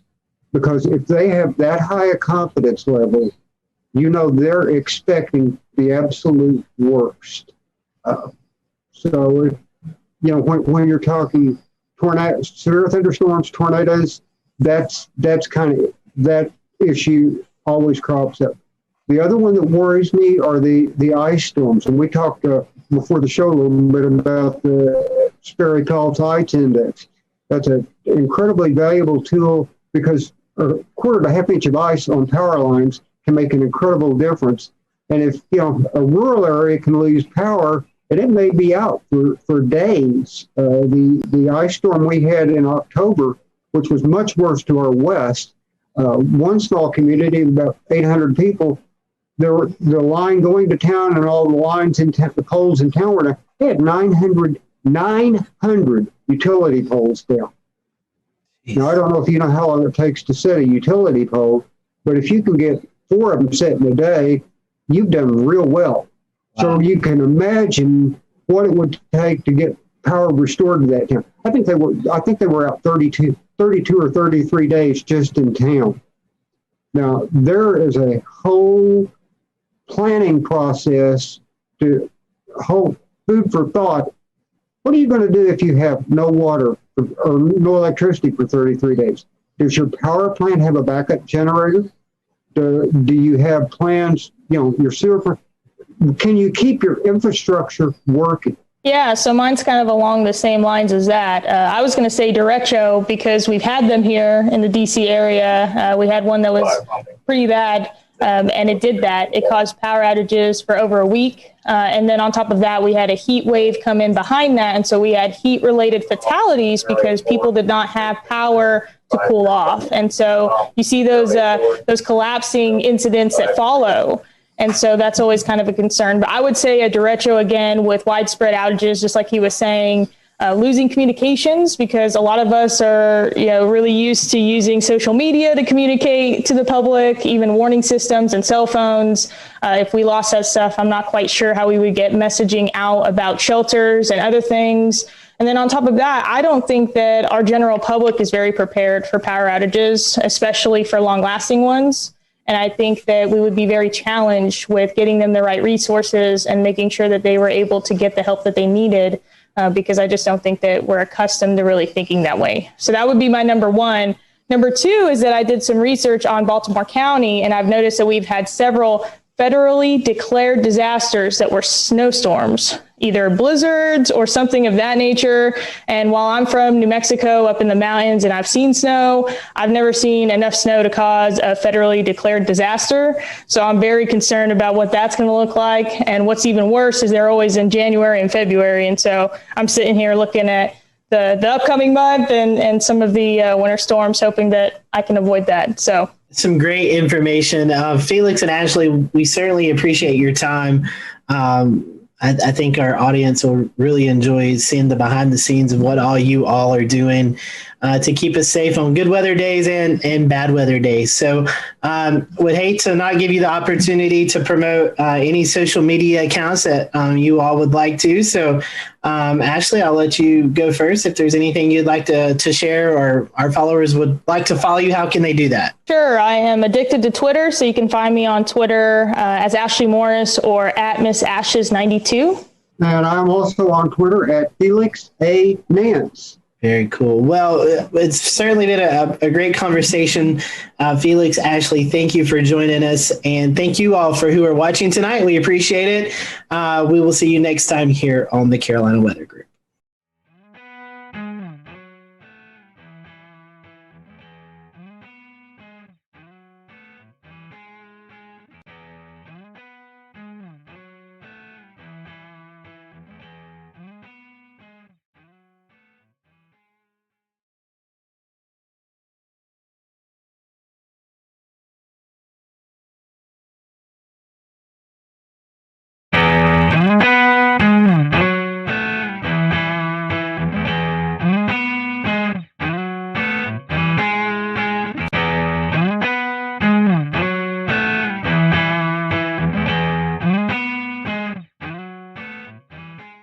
Hello, everyone. Welcome to the Carolina Weather Group. We're happy to have you on this Wednesday evening. We're going to be talking with Dr. Phil Klotzbach, meteorologist and professor out at Colorado State University, as well as Mr. Carl Schreck, who works for NC State University. You've also probably heard him associated with NOAA up in the Asheville office. So, Carl, a fellow North Carolinian on the show tonight, and we're going to be talking about some research that they've put together, and they are trying to get a little momentum behind of this theory of classifying hurricanes not by the traditional way of wind speed, but more of surface pressure. And that is something that we've seen over the past couple of years with, you guys know, living here in the Carolinas, we've had our fair share of tropical weather. So as always, we appreciate you following along. And if you have any comments throughout the show, feel free to drop them in the respective outlets that you're watching on tonight. So, Phil, we've had you on the show several times. We're happy to have you back. Carl, this is the first time for you, so I'll start with you first. Kind of give us the background of your weather history, and then Phil, I'll turn it back to you since and let you kind of give our audience a little bit of background behind you too. So, Carl, I'll let you go first. Yeah, thanks, and thanks for having me on the show tonight. So I grew up right down there in Raleigh, North Carolina, and one of my pivotal moments was in high school when Hurricane Fran made landfall in Wilmington, followed I-40 right up to Raleigh, and just the power of that storm and all the damage that it caused and the power outages and missing school for 2 weeks, which seems like nothing now, but back then that was a big deal. So decided to go on to grad school, and to this day my parents don't understand why I went from North Carolina up to Albany, New York to study tropical weather. But Albany is actually kind of one of the hot spots for tropical meteorology. And I did my PhD, master's and PhD in tropical meteorology up there, mainly large scale things, equatorial waves and the Madden-Julian oscillation on subseasonal scales. And then managed to find my way back here to North Carolina, where I got a postdoc out here in beautiful Asheville, working for NC State University, but at the National Climate Data Center at that time, NCDC. It's since been renamed the National Centers for Environmental Information. Yeah, we're kind of like the research arm of NCEI, doing some of the more fun researchy stuff. And Phil, for those who may have not caught you on a program that you've been on with us before, you study hurricanes, but out in Colorado, so kind of tie all this together and let us know a little bit about you. Yeah, so I grew up in Massachusetts, right on the coast in Plymouth, and so when I was 5 years old, Hurricane Gloria came into Connecticut. But even though it was about 150 miles away from where I grew up, it still had pretty significant impacts there, and that was I've always been kind of really fascinated by the weather, but that's really what got me focused more on hurricanes. And then I did my undergraduate at Bridgewater State in Massachusetts in geography, and then I've done some research on seasonal prediction as an undergraduate. And so I applied to go to CSU, where Bill Gray was, and he accepted me. And I was very, very, very excited to go work with Bill Gray because he's kind of a legend in the field of tropical meteorology and everything. And I went out to CSU in 2000, and I've been working at CSU ever since. So I've been doing seasonal forecasting, part of the team for 18 years now. And if you were to ask Bill Gray why forecast hurricanes in Colorado, he would say it's because a storm surge can't get you at 5,000 feet. That is very true. That is very true. Well, Dan, I think you're going to kick off the topic, so go ahead. We want to talk a little bit about surface pressure in relation to how hurricane damage is assessed. Currently, hurricanes are based mostly on wind speed, but it would be great if you could tell us a little bit more about how the pressure is actually related to the hurricane damage assessments, or how that comes into play at all, other than just forecasting. Yeah, so this was some work, and some of this actually came a little bit motivated from me growing up in the Northeast U.S., where the Hurricane Center has been reanalyzing all those historical hurricanes, and all my major hurricanes from New England are gone. They're taking them away. They know they're only Category 2s by wind speed. And so, if you look at hurricanes hitting in the East Coast, especially from, say, like Georgia northward, the Carolinas, especially up in New England, their structure is somewhat different from a canonical hurricane like the ones you normally see, like a hurricane hitting Texas or Florida. As these hurricanes move further up the coast, they tend to get somewhat elongated. They're a little less symmetric looking. Sometimes they're not particularly, they're not. You wouldn't have those on your wall behind you framed as a picture of what a hurricane looks like. But these kind of big sprawly hurricanes often have a significant amount of damage associated with them. And so basically, if you're thinking about a hurricane, and I think Sandy's probably the best example. I know Sandy was officially post-tropical when it made landfall, but up to about 2 or 3 hours before, it was still classified as tropical. It was a Category 1 by wind. Wind's only about 65, 70 knots, but the pressure was down around 942, 943 millibars, which is an incredibly low pressure. And so the reason the winds weren't that strong was because basically you had a very low pressure in the center, but Sandy, as you know, was an enormously large storm.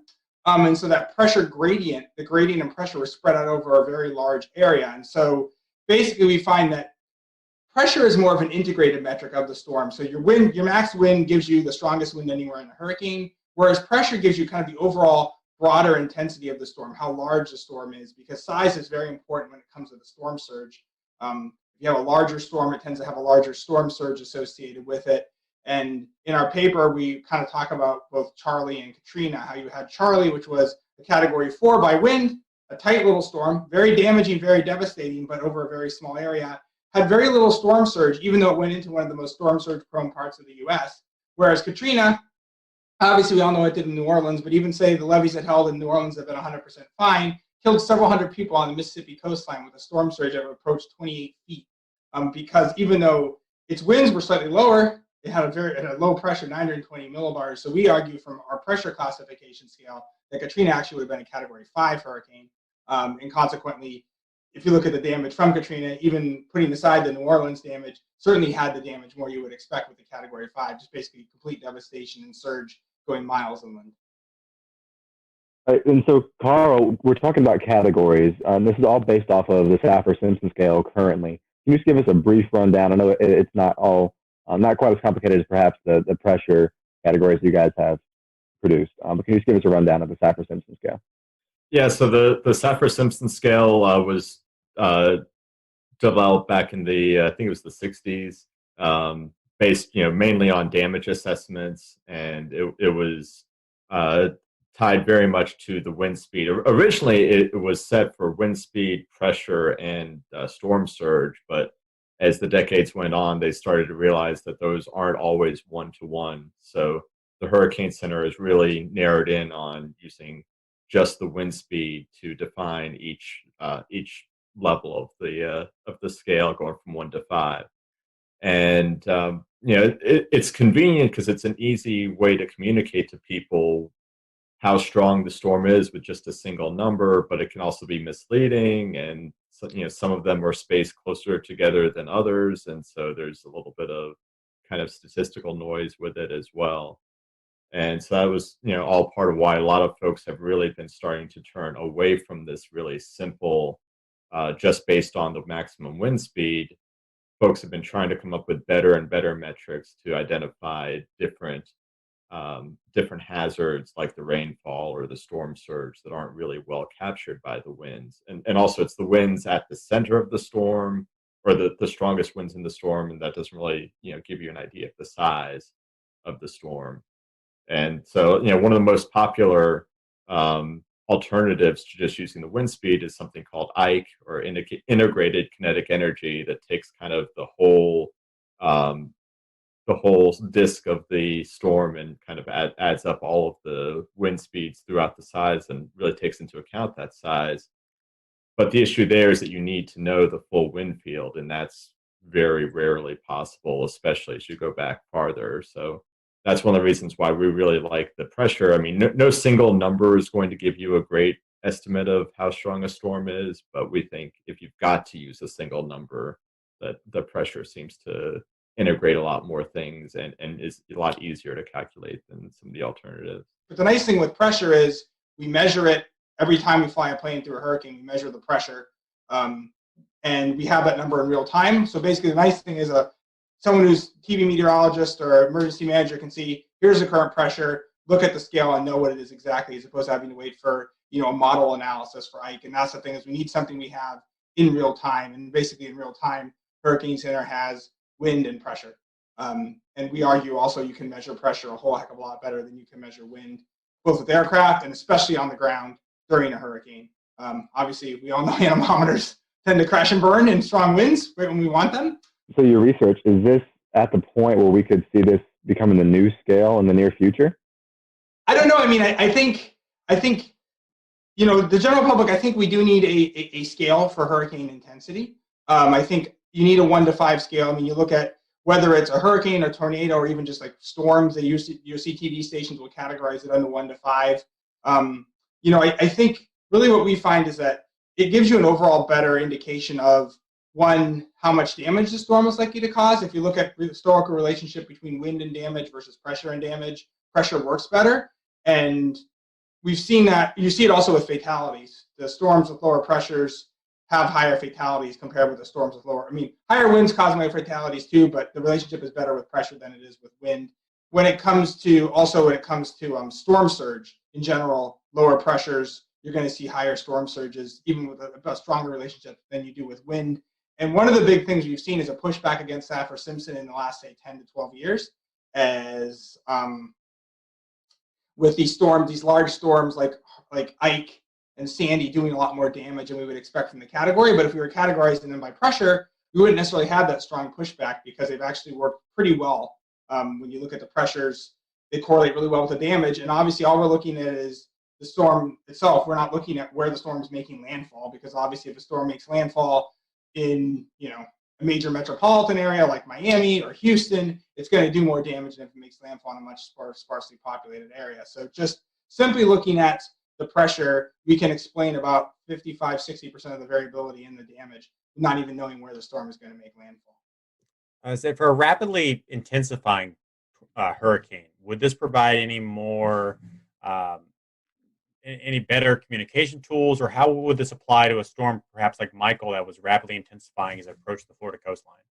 When it comes to rapidly intensifying storms, it should work about equally whether you're using wind or pressure. I would say typically your pressure is going to, you may see the pressure fall. The pressure often will fall just ahead of where the winds pick up, so it might give you a little bit of extra notice. I think a lot of what you find is that pressure works well for these storms. I would say that pressure is going to work a little more robustly than wind when you have an eyewall replacement cycle. Because when you have an eyewall replacement cycle, the storm grows in size, the winds come down, but the pressure will maybe go up a scooch, but it's not necessarily going to go up. You're not going to see as big a dramatic a variation in the pressure as you do the wind. And so often when these storms go through eyewall replacement cycles, it's like, oh good, the winds are coming down, but the pressure is staying the same or even going down at the same time. And so it's not, things are getting better, it's the storm's getting larger. And basically, kind of the way I always figure it is that the pressure's falling, there's other things that come into play, but in general, if the pressure's falling, the storm's either the winds are picking up, the storm's getting larger, or a combination of both, all of which is bad. We saw this a bit with Hurricane Dorian last year, is that once it emerged from the Bahamas, it was kind of, it had weakened, the winds had come down and the pressure had gone up. But then we had a few hours where the winds were still coming down and the pressure was actually dropping at the same time. And so you kind of see the wording that the Hurricane Center was using where it's like, okay, the category may have come down, but the storm is growing in size, so it's not like the risk is getting any lower. And so I think that's why we argue it's a smoother and more continuous function than is the wind overall. It's a lot less volatile. And again, I think really one of the key things is we measure it a whole heck of a lot better too. Well, and you touched on earlier how the winds were, they're always going to be concentrated kind of in a smaller area. The strongest winds, as were the wind field itself, can be a lot larger and still be very damaging. And how does, assigning a number to a hurricane, a category number, obviously when it comes to research purposes, you're going to be able to look at a lot more factors. But when it comes to emergency management and assisting funds that are associated with these storms, can either of you speak to, how putting a number to that storm might affect that system if you have a 4 versus a 2, and how many funds you would be able to get from that, and why it would get better to have a better rating system? Yeah, so I'm not sure exactly how the numbers are used in that scenario. I know that like the Hurricane Center has been increasingly trying to kind of de-emphasize the Saffir-Simpson scale. So like if you look at the warning graphics, the cone of uncertainty, nowhere on there, you have to really dig pretty hard to find the Saffir-Simpson category. It may not actually be in there usually. They usually just give the wind speed and the pressure. They'll put, hurricane, major hurricane, which is category 3 or greater, but they don't really get beyond that because people seem to focus too much on the category, and they'll see, like Florence as it was approaching Wilmington, we've got downgraded from a category 4 to a category 2, but we all knew that the rain threat wasn't going away at all. And with pressure, the downgrade wouldn't have been as significant.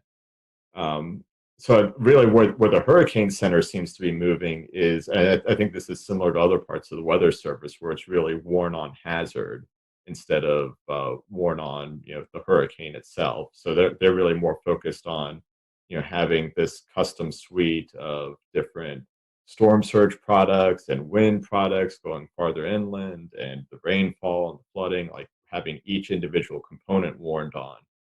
And that's really, I think that's what the emergency managers probably really need, because they really care about what's going to happen in their county, not necessarily what's happening at the coastline if you're not, right there on the beach.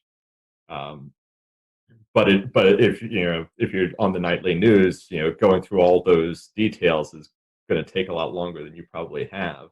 And so that's why boiling things down to just one number still is valuable. It's just a matter of trying to figure out what one number is going to be the best for it. And we think this is a better solution, but we'll see how quickly people pick up on it. Have you guys looked at applying this to typhoons in the Pacific or any other basin? I would love to do that, but unfortunately we don't have really independent pressure measurements from wind. So in the Western Pacific, almost all the assessments are based on satellite. So they have basically what's known as the Dvorak scale, intensity estimation scale. And basically it and all its derivatives are based off of like satellite presentation, and then they assign a wind and a pressure based on that. So unfortunately, the Atlantic is really the only basin we have independent pressure measurements to actually be able to do this analysis. We actually do have aircraft recon that goes back from like 1950 to 1987 in the Western North Pacific. Unfortunately, I don't think, Carl, you can correct me if I'm wrong, but I don't think the pressure is archived in the best track, though, unfortunately. So like this, the statistics at the end of the year, basically the Hurricane Center or the Joint Typhoon Warning Center in the Western North Pacific will go through and reassess the storm, maybe tweak its location slightly, or maybe change its intensities. And so in the Atlantic, they archive the position, the wind, and the pressure. In the Western North Pacific, they only archive the wind speeds. So the other really interesting thing that Phil was touching on. We'll return to Best of the Carolina Weather Group in a moment. Now your Carolina weather forecast. Here are today's forecast high temperatures for North Carolina. Here are the forecast lows for tonight for North Carolina. Here are tomorrow's forecast high temperatures. And here's forecast rainfall across North Carolina tomorrow. Here are the forecast highs for the day after tomorrow.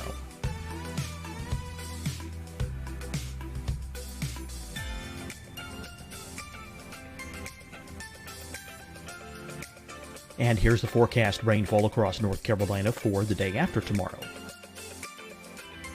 This is the total rainfall forecast across North Carolina for the next 3 days.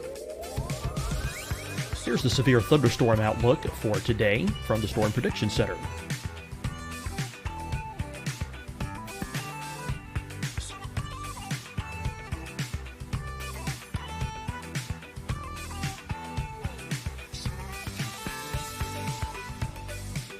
Here are the forecast high temperatures for today for South Carolina. Here are the low temperatures for today for South Carolina. Here's the probability of precipitation forecast across South Carolina today. And here are the rain chances across South Carolina tonight. Here are tomorrow's forecast highs across South Carolina. Here are the forecast low temperatures for tomorrow for South Carolina. And here is the probability of precipitation across South Carolina tomorrow. Here's the precipitation chances across South Carolina tomorrow night. Here are the forecast highs for the day after tomorrow in South Carolina. Here are the forecast low temperatures across South Carolina for the day after tomorrow. And here are the rain chances across South Carolina for the day after tomorrow. And South Carolina's probability of precipitation for that night. Here's the Storm Prediction Center's severe thunderstorm outlook across South Carolina for today through tonight. Here's the Storm Prediction Center's severe thunderstorm outlook across South Carolina for tomorrow and tomorrow night. And here's the Storm Prediction Center's severe thunderstorm outlook across South Carolina for the day after tomorrow through that night. Here's the severe thunderstorm outlook for today from the Storm Prediction Center.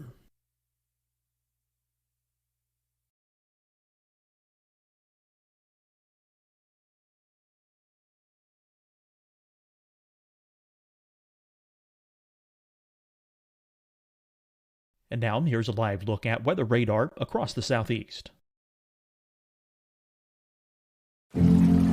Deciding when to wear a mask isn't about who you know or how well you know them. Just ask yourself, will I be with anyone I don't live with? If the answer is yes, get behind the mask. Help slow the spread of COVID-19. Get behind the mask. Learn more at covid19.ncdhhs.gov. Hi, everyone. I'm Dr. Mandy Cohen, Secretary of the North Carolina Department of Health and Human Services. And when you follow the 3 W's, you protect your family and your neighbors from COVID-19. When you leave your home, practice your W's. Wear a cloth face covering, wait 6 feet apart, wash your hands often. Wear, wait, wash. We're in this together. Stay strong, North Carolina.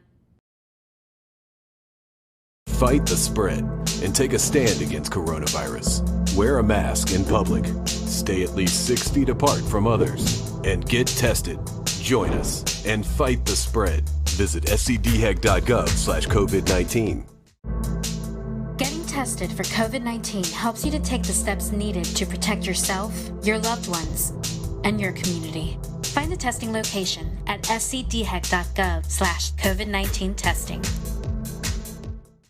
You'll see your Carolina weather forecast at 25 and 55 past. And now back to the best of the Carolina Weather Group on the all-new Carolina WeatherNet.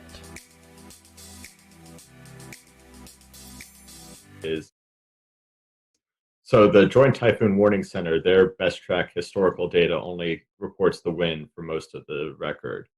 But we do have the pressure fixes from recon data.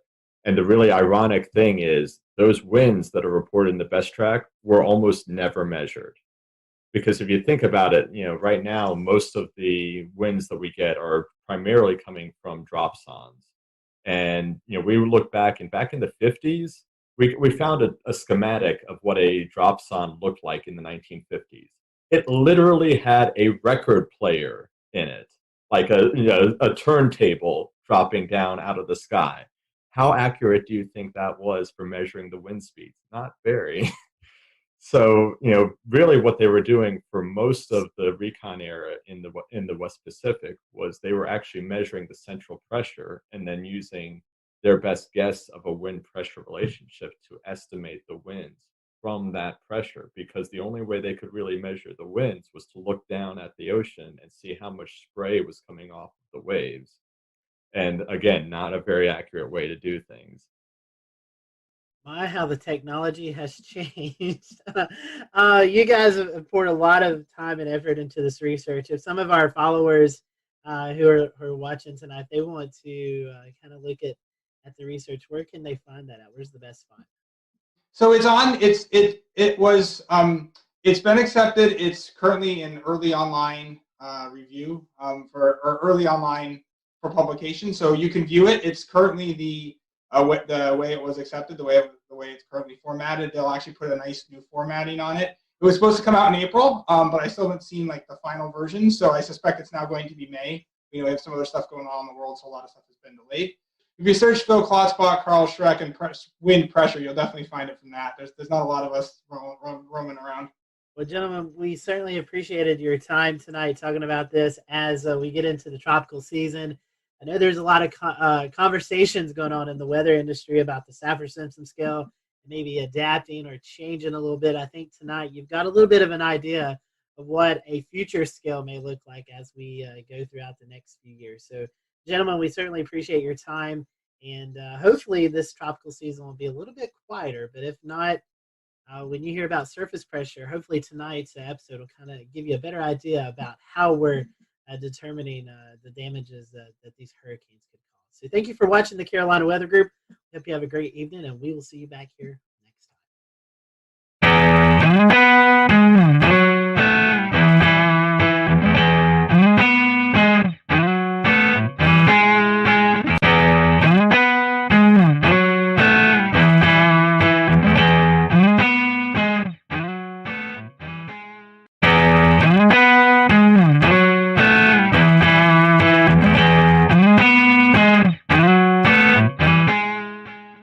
Good evening and welcome to an all-new Carolina Weather Group for this Wednesday, July 28th, 2021. I'm James Brierton here in Charlotte. We have a great show for you this week. It's a brand new episode featuring North Carolina state climatologist Dr. Kathy Dello.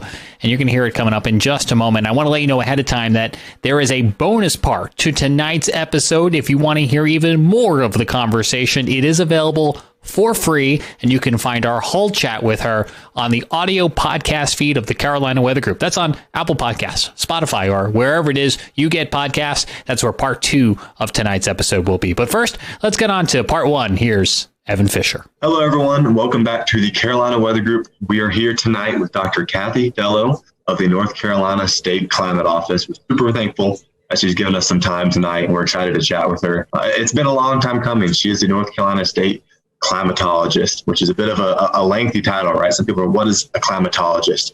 That's a question we're going to cover tonight. We're really excited for this, and we're going to chat more about North Carolina climate and everything that the North Carolina State Climate Office does.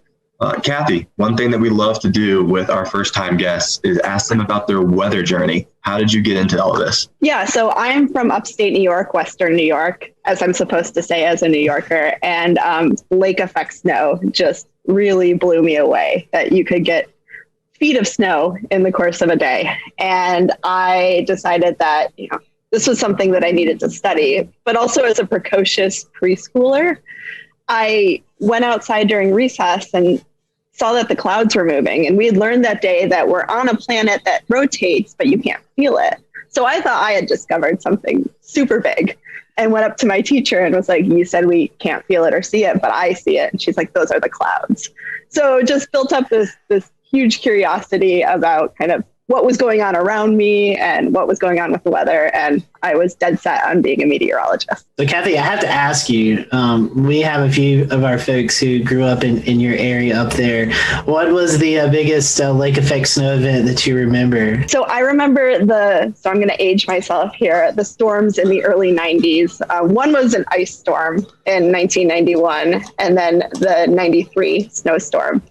And we were out of school for about a week, which is unheard of kind of in Western New York. You get to school when it's snowing, but we were sledding and building igloos. It was fantastic. So it's the one time that New Yorkers can't doubt us Southerners about closing everything during snow. Nope. Except I'm guessing y'all had about 3 feet of snow while it only takes about 3/4 of an inch down here. Yeah. When we were building igloos, it was basically just tunneling through like what the plow had built up. Maybe one day we'll get to experience that. Maybe just in the mountains. We won't wish that on the Piedmont. That might be too much. No. So tell us what a state climatologist does. What do you do over there in DSCO? Yeah, so we are the state's climate and weather kind of knowledge repository. We keep the climate data for the state. And I like to tell people the state climate offices have evolved over time. You know, they started in the 70s, and it was truly a man in a filing cabinet who would kind of write down records and file them away. Clearly, we've evolved beyond that. I'm not putting anything in a filing cabinet these days, but what we do is we're the nerve center, the knowledge center for anybody who wants to understand North Carolina's climate and weather. So people come to us for research. People come to us for outreach and extension. We work with K-12 students. We work with North Carolina Cooperative Extension, and they're all in all 100 counties. And then we do monitoring. We run the North Carolina EcoNet, which sends 1.5 million observations a day back to Raleigh. Wow. So we are monitoring North Carolina's environment every day. Wow, that is a lot of data. Anyone who knows the podcast knows that I'm a huge fan of the EcoNet. Kathy and the crew does a great job at the State Climate Office. They've got stations everywhere from, the furthest west one, Frying Pan, perhaps? I think so. Okay, Frying Pan is the furthest west. Now that I've gotten myself into geography, I might as well go ahead and pitch the question. There's a new furthest east station coming. Can you chat about that? Yeah, so we are putting up a station in Nags Head this summer. It's been a hole in our network. If you look at a map, we don't have any stations on the Outer Banks. We have one on Bald Head Island, and we get a lot of really fantastic, interesting info from there. So it only made sense for us to expand into this place that is so interesting climatologically and weather-wise. So we'll be at Chalky's Ridge State Park. And that gives us an opportunity both on the education side, because we have people that will be visiting the park and learning a little bit more about North Carolina's weather and climate through the EcoNet. And then from a monitoring standpoint, we have stakeholders who have requested a site, especially ahead of hurricane season, to understand a little bit more about their local weather. Kathy, we call this like a Mesonet program, and several states have those, but tell us what goes into put one of those weather stations there. I mean, what are all instruments? What all are you observing, taking in data? What does that look like? Yeah, so it is a 10-meter tower. So they're not small. So when we were thinking about the Outer Banks, it had to be in a place where it wasn't going to be next to a $1 million beach house, obviously.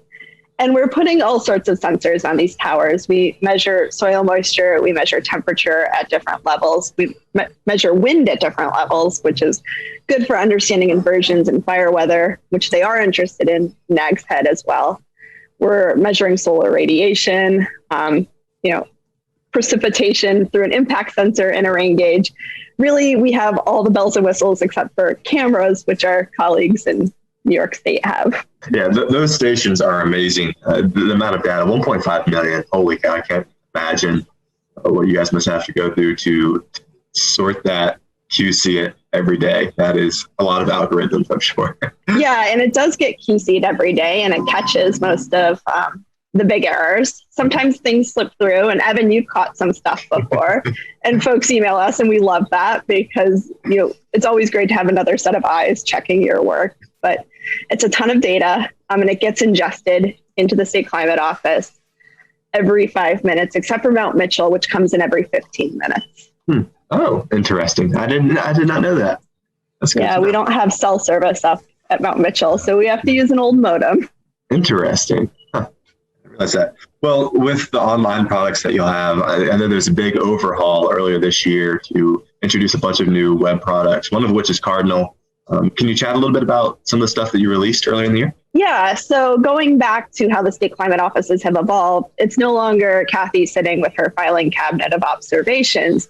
We have all these data coming in from our network, from NOAA, from USGS, and we want to think of a way to serve it up to North Carolinians in a way that's accessible for them to access and use and kind of repurpose for their needs. So we had a system called Kronos. It was developed in 2003. So Kronos was old enough to vote by 2021. And no online system needs to be around for 18 years. And if you looked into Kronos, the code started to get a little bit wacky. So we decided to start from scratch. And we went to North Carolina Cooperative Extension and said, what do you need from us? What would make your job easier when you can't always, call up the folks at the State Climate Office and get the data that you need? So they talked about some online tools that would be really helpful, a kind of three-pronged approach for getting the data. We have Station Scout, which is a way to just kind of quickly look at the data and plot some graphs. Cardinal, which is a way to get a lot of data. And then an API, which Evan, I know you've used, which is for more of our more advanced users. Yeah, I do like to pull more data than I probably should. And it's nice to be able to now. I really appreciate all the new products. It's super, super interesting. And one note for our podcast listeners, I don't know if anyone out there actually cares about grandfather mountain winds as much as I do, but I did just notice last night that a platform has been re-uploaded for the Grandfather Mountain weather station, which it's not technically part of the EcoNet, but it was part of Kronos, I guess, probably the way to say it. And it's fabulous. I'll tweet out a link on the Carolina Weather Group page, and you can find it on June 16th of 2021. Scotty, I guess I'll pass to you. I've been talking a lot. Yeah, well, Kathy, one thing that's new this year, 2021, is the new climate norms. And we get those, I think it's every 30 years. And so we've kind of closed out that cycle. And can you tell us a little bit about why we take like 30-year snippets, and then what has changed from the last cycle to this current cycle? Yeah, so we look at 30-year snippets of climate because we know that day-to-day weather is variable and day-to-day climate is variable. And these were developed even before, the climate really started warming. So they were used for kind of growing purposes and energy purposes. It was a good baseline for everybody to operate from. And they're updated every 10 years, and they're obviously still updated every 10 years. So we got the 91 to 2020 normals a couple months ago. And what they're showing, unsurprisingly, is warmer temperatures. So when you shift that baseline and you have those decades where it has been warmer, it shows up in the averages. But then we're seeing some parts of the country get wetter, including coastal North Carolina. But some parts of the country get drier. We're seeing a massive drought out in the western U.S. where I used to live, but also western North Carolina shows up as dry in the new normals. So we're seeing some in-state variability as well. I see Scotty already scrambling at the keys, going pull numbers. Yeah, so one thing that we're working on at the State Climate Office, which I think is super cool with this conversation, Kathy, is a new climate trends analysis tool. And I've been poking around at it the past few days, and it is really interesting to see how parts of the Carolinas, despite how incredibly wet it has felt, there are parts of the Carolinas that have actually gotten drier, and a significant trend towards dryness over the last 30 to 50 years, I should say. Yeah, I mean, one of the fun things and tough things about working in North Carolina is that our terrain is so variable. So even without a changing climate, the fun fact that Lake Toxaway is the wettest spot in the state and Asheville's the driest spot, and they're so close to each other. We have all this internal variability going on within the state. And then obviously we've got our tropical systems. We get the direct hits on the coast in the east, but then we get these remnants that creep up from the Gulf hits in Western North Carolina. And we saw it last year kind of come at us from both ways. Yeah, I think many parts of West North Carolina are still recovering in a way from 2018. And that was an incredibly wet year. And it did set the stage for a series of wet months going through the rest of 2018, 2019, 2020. It just felt like it wouldn't let up there for a while. And now we find ourselves in a bit of a drier pattern. I think Mount Mitchell is actually having its driest year to date on record, which is pretty unusual considering they had 50 inches by this time in 2018. Yeah, it's amazing. We came off North Carolina's second wettest year on record in 2020. We had this really wet winter. In Raleigh-Durham, it was the second wettest on record. Then we went to the driest spring at Raleigh-Durham Airport. And then the first 10 days of June have been extremely wet. So these swings between very wet and very dry, and farmers are telling us it's too wet to plant. And then when I can get in and plant, the soils are too dry and my crops are being compromised. So it's a big conundrum. Well, while we're on that topic, we, as of this taping in mid-June, you were talking about how dry it's been, especially in eastern North Carolina. As a climatologist, I guess drought is one of your biggest things you have to monitor for the state, and probably one of the most dangerous things, not only because of, we could lose water resources, but also a lot of agriculture in the state of North Carolina. So if you don't mind, could you tell us a little bit about drought and why it's important that we don't get in that condition as we have here currently? And I guess 2016 was the last drought that we saw here in the Carolinas. So drought's not a good thing. I know people complain about it raining all the time, but we actually do need some rain from week to week. Yeah, and it's interesting. So really, a lot of my background is in drought. I was in Oregon for 10 years, and I was our drought person in Oregon, and we had our drought of record in 2015. Since then, there's now been 2 more droughts of record, but almost no snowpack throughout the winter, and that's how the West gets its water supply. So I learned a whole lot about why drought matters to people, who needs the water, when people need water at different times, how different groups compete for water.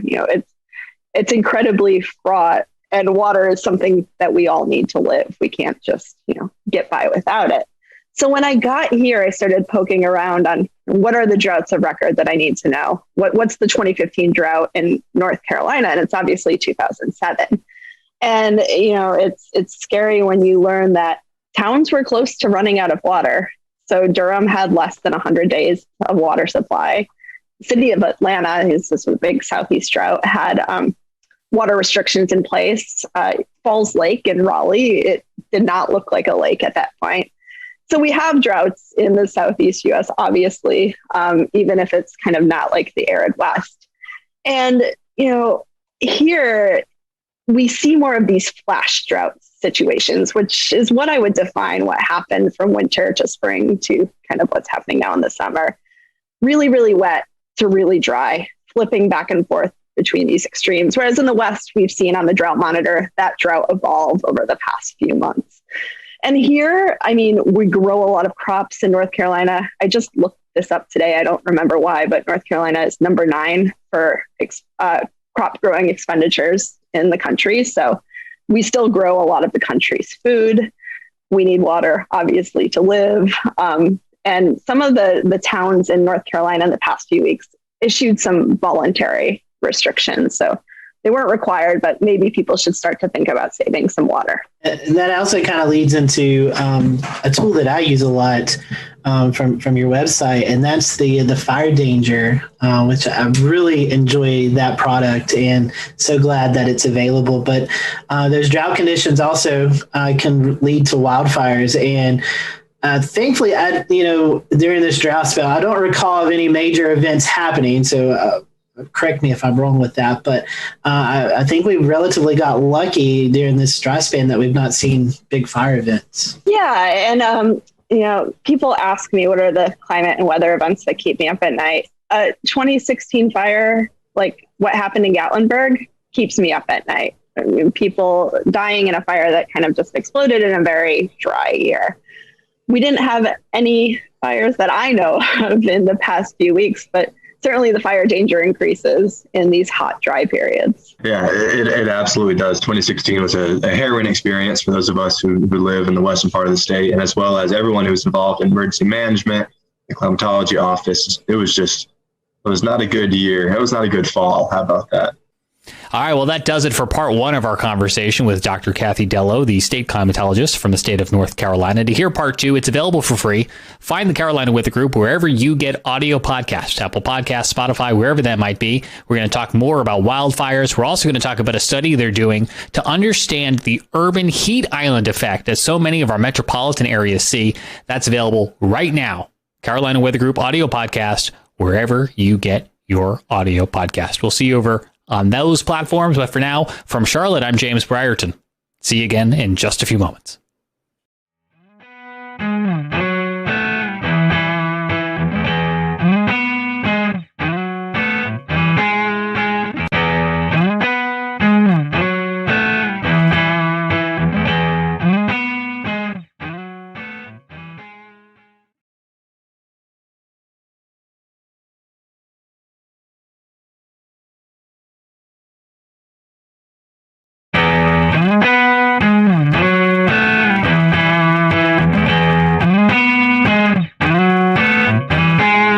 It is September 15th, 2021. I'm James Brierton, live in Charlotte, North Carolina. We have our Carolina Weather Group panel with us tonight, and we are talking about the SpaceX launch just within the hour. You may have seen SpaceX launching from Kennedy Space Center, their first, anyone's first, all-civilian launch to space in the Inspiration 4 mission. We're going to show it to you in just a moment, that SpaceX Falcon 9 rocket and the Dragon spacecraft launching from the historic Launch Complex 39A there in Kennedy Space Center.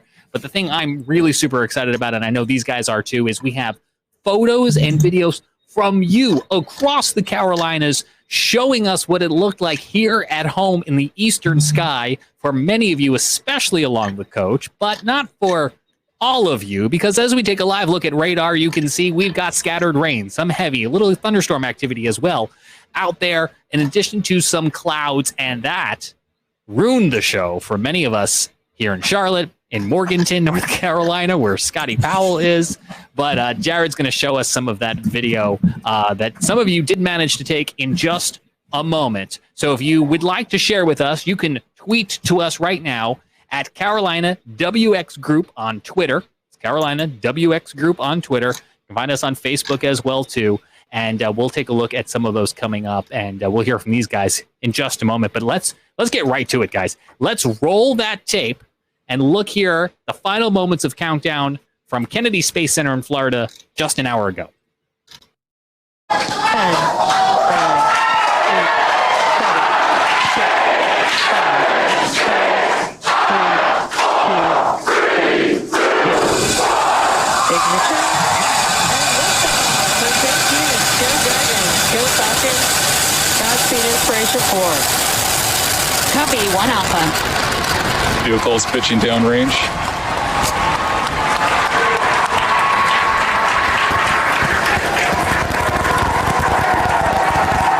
Gauge 1 propulsion is nominal.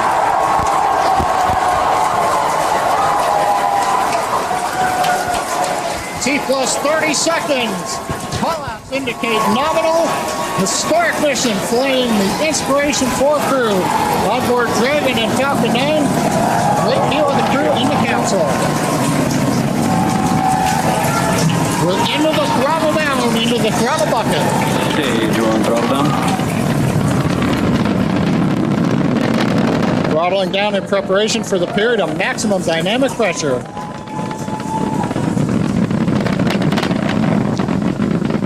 Minute in the flight. 9 is supersonic.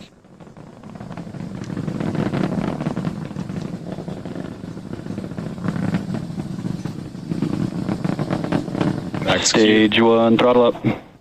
We're through the period of maximum dynamic pressure. Copy, We're 1 throttled Bravo. back up, and 1 Bravo, the call out from space. That's one of the abort sequences. That is a nominal call. Everything continues to be good.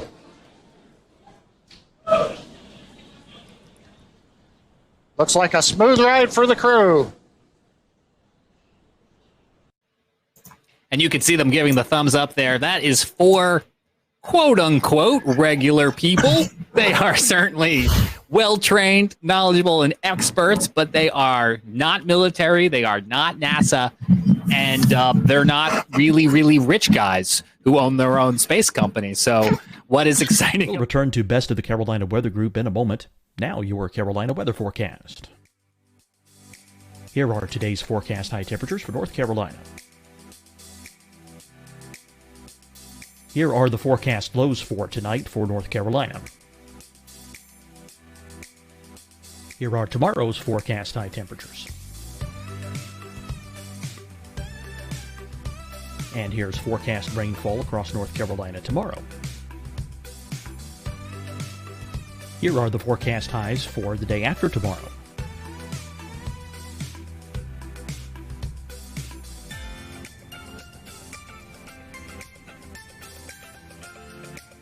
And here's the forecast rainfall across North Carolina for the day after tomorrow.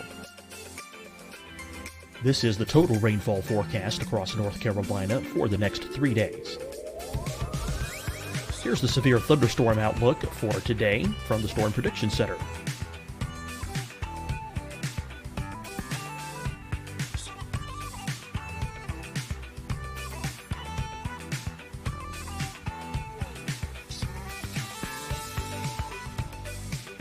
Here are the forecast high temperatures for today for South Carolina.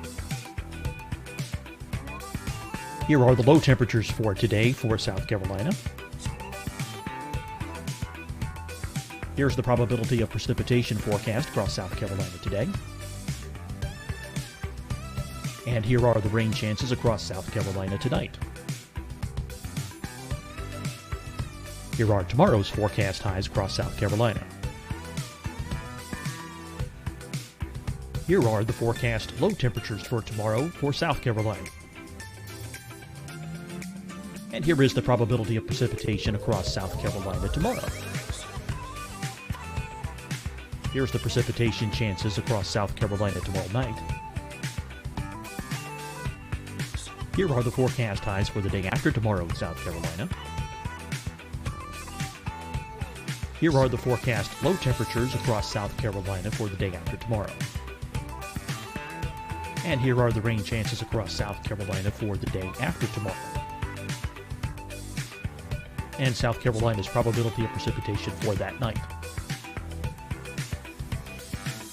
Here's the Storm Prediction Center's severe thunderstorm outlook across South Carolina for today through tonight. Here's the Storm Prediction Center's severe thunderstorm outlook across South Carolina for tomorrow and tomorrow night. And here's the Storm Prediction Center's severe thunderstorm outlook across South Carolina for the day after tomorrow through that night. Here's the severe thunderstorm outlook for today from the Storm Prediction Center.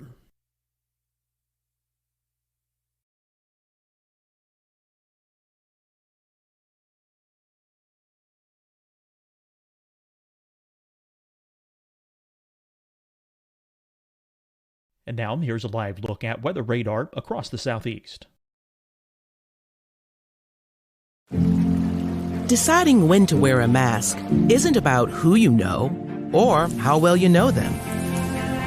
Just ask yourself, will I be with anyone I don't live with? If the answer is yes, get behind the mask. Help slow the spread of COVID-19. Get behind the mask. Learn more at covid19.ncdhhs.gov. Hi, everyone. I'm Dr. Mandy Cohen, Secretary of the North Carolina Department of Health and Human Services. And when you follow the 3 W's, you protect your family and your neighbors from COVID-19. When you leave your home, practice your W's. Wear a cloth face covering, wait 6 feet apart, wash your hands often. Wear, wait, wash. We're in this together. Stay strong, North Carolina. Fight the spread and take a stand against coronavirus. Wear a mask in public. Stay at least 6 feet apart from others. And get tested. Join us and fight the spread. Visit scdhec.gov/COVID-19. Getting tested for COVID-19 helps you to take the steps needed to protect yourself, your loved ones, and your community. Find the testing location at scdhec.gov/COVID-19 testing. You'll see your Carolina weather forecast at 25 and 55 past. And now back to the best of the Carolina Weather Group on the all-new Carolina WeatherNet.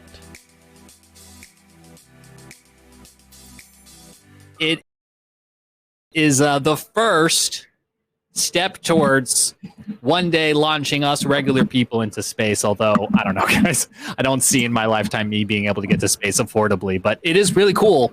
This is all automated. They have to push, as I understand, close to no buttons. And they're just driving this thing from California. But here in the Carolinas, folks like you at home were able to see this. Let's bring in Jared Smith. He is the keeper of the photos and videos tonight. So keep them coming. We'll look for your live comments in chat. But Jared, what are people showing us? Yeah, we got lucky here in Charleston. Really along the entire South Carolina coast, we actually had, it was kind of funny. James and I, we were talking on the phone earlier. I was like, man, I don't feel good about this because we had some showers coming in not too long ago. And I was like, man, I don't know if we're going to get a good look at this. But as it turned out, we got lucky in the Charleston area. And we'll take my screen share here.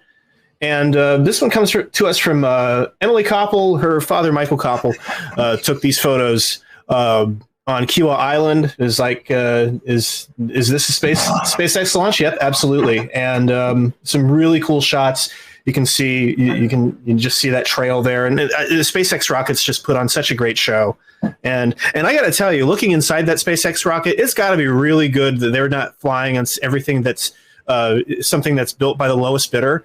I'm sure that it just looks really, really nice in there. And that is the way that I would want to go to space. It looks like they had a really smooth ride, as James said, and I'm really excited about that. So yeah, so this is what it looked like from the ground. This is from Emily. Thank you, Emily. At Total Return on Twitter got a really cool video here. Thought it was a UFO. Nope, it's an IFO. It's an identified flying object. We know exactly what this is, and get this going. Allegedly, we were going to try and get this going. Okay. It would be scary if you didn't know what it was or what was happening. Well, I mean, there's some people who didn't know what was happening. All right, so we're going to fake this. We're going to, for some reason, it's not playing. So I'm just going to drag my scroll wheel here. But you can kind of you get the gist. This thing was hauling butt. Spacecraft are they've got to move very quickly to achieve that escape velocity and get out of our way. And then Christian Morgan, Scotty, he's vacationing in Myrtle Beach. Is that correct? Yeah, he's in North Myrtle Beach this week. So yep. Christian Morgan from WFMY. Yeah, he got a really cool shot here. And then the other cool thing is that we had an ISS pass about 3 minutes after that. The International Space Station came by about 3 minutes afterward. So Skywatchers got one, lucky, and two, a heck of a show tonight. Courtesy of the United States Space Program, cooperation with our international partners, and Elon Musk. So this is just a few of them. If you go off on Twitter, the videos are everywhere right now. It was really cool. It was really neat. Just before we went on, Dave Williams at Channel 4 here, WCIV, he was able to catch not only the liftoff, but also the return. Because remember, the Dragon, we haven't cleared it, so I'm not running it. They literally just before we got on here. But the Dragon rocket, as we all know, it comes back to Earth. It's complete. It's a totally reusable system, and so we apparently were able to see the landing too. So that is pretty cool. That is pretty. We haven't mentioned yet one of the folks going into space, Christopher Simbrowski, is actually a North Carolina native. Grew up in Kannapolis, North Carolina. So really, so he was one of the 4 members on the crew tonight. Went to school in Kannapolis, grew up throughout his high school years, and then moved off. But a North Carolina native on the spaceship tonight. And they are no stranger to things going fast. In Kannapolis, so that is that's right. Probably the fastest the Kannapolis native has ever traveled. So he's got Dale Earnhardt beat by a couple miles an hour. Yeah, he certainly does. And Scotty just passed this one along to me. This is so cool. This is a 30-second exposure. Look at that! Look at that trail! Look at that tail there! Yeah, so cool. And I feel Steve is a reporter at WBTV, and he's from my hometown, so we talk a lot. And he's been down there all week, and he's like, I've just been wanting to get one great sunset photo while I'm at the beach this week, and he hasn't been able to get it, but I think this makes up for that. So I'm so glad you brought sunset up, because, as I understand it, it's actually the setting sun that makes this possible because it's backlighting it. I'm going to go to Dan in a moment for a little bit more science behind how that light works, but they actually had an angle of this from space. Take a look at what the sunset looks like from space shortly after takeoff. There on your screen, you can see a sunrise horizon there with planet Earth just behind the glowing MVAC engine. Okay, I stand corrected. That was the sunrise as they made it around the globe, but still really, really cool. And Dan, you weren't able to capture this rocket launch, but you're no stranger to capturing rocket launches. As we know, you caught one for us here on the Carolina Weather Group from the Outer Banks when this rocket took off from Wallops Flight Facility in Virginia. So you're no stranger to this beautiful photography. What is it like, Dan, to see something like this and be able to capture it with your camera? Right. Yeah, it must be pretty exciting having, for those who had a good view of it tonight. When you see this going through the sky, it seems surreal. You're watching something that is kind of going against the direction of anything that you would normally see in the night sky, and it's moving upwards, and it definitely doesn't look like anything else you've ever seen. So kind of a real interesting experience that connects us to these kind of greater human aspirations and things that we've been able to do that are bigger than just being on the surface of planet Earth. So you kind of feel all that in that moment, and it definitely sinks in. I was trying to explain that to my 3-year-old. The concept of leaving Earth. If you're watching at home right now on our live broadcast here on Facebook, YouTube with Carolina WeatherNet, use that live chat box. We want to hear what your thoughts are on a launch like this, or if you could ever afford a ride to space, would you go? Very, very cool, exciting stuff out there. There's also, of course, they bring an object with them, a zero-G indicator. We've seen some of these in the past. I think it was a dinosaur previously. Well, tonight, their special zero-G indicator has a special meaning. Take a listen. Oh, we can see the zero-G indicator floating around. And it looks like it is a little golden retriever. Oh, like the golden retriever assistance dogs at St. Jude Children's Hospital. That is apropos. And they are doing a fundraiser tonight for St. Jude's on their YouTube page that SpaceX was launching tonight's stream on. So that was some synergy that they brought together. More of these very exciting space photos to get to, including some fresh video from our pal Brad Panovich, who is in Florida, in Disney, vacationing in Orlando. And we're going to run this. It's classic Disney, guys. Besides it being a little windy, you can hear like the theme park music playing in the background. Nice. But you can also hear Brad's raw excitement, him, his kids, his family. Take a listen. Yep, there it is. There it is. Look. That is the Falcon 9.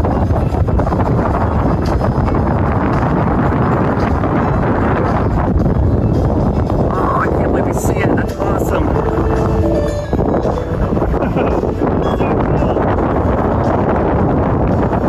There it goes. Go to space.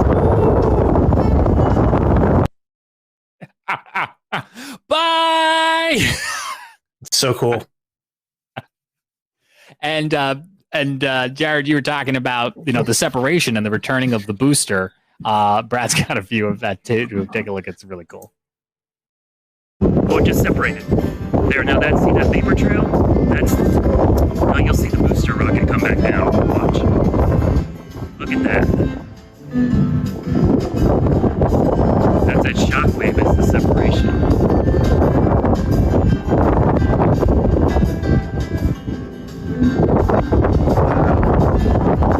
There's the booster. It's coming back. Now watch, the booster will actually come back and land.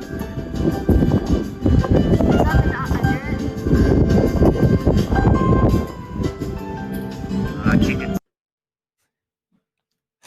I'm sorry. I just love the music. Yeah, no, it was a pretty good bop. Yeah.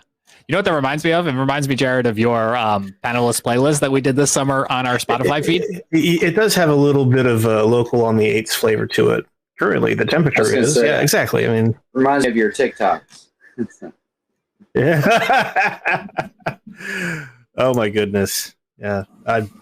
For those of you who are watching and who are not aware, I have found the retro weather channel niche on TikTok. Yes. And it's, quite frankly, it is the energy I feel like that we all need in the year of our Lord 2021. with all these things going on in the world. Sometimes you just need an old school orange local forecast. So, but yeah, I mean that was. It's just so cool to see normals. I think that's the thing. These are not like these are not like your typical, the right stuff kind of things. These are people just having fun, and the technology has evolved so much where it's not such a manual process, as you mentioned. They didn't really have a lot to do. And the user interfaces on the SpaceX on the SpaceX rockets are, just that alone looks really cool. So probably very user friendly and easy to use. You basically you would hope, no right? tech support.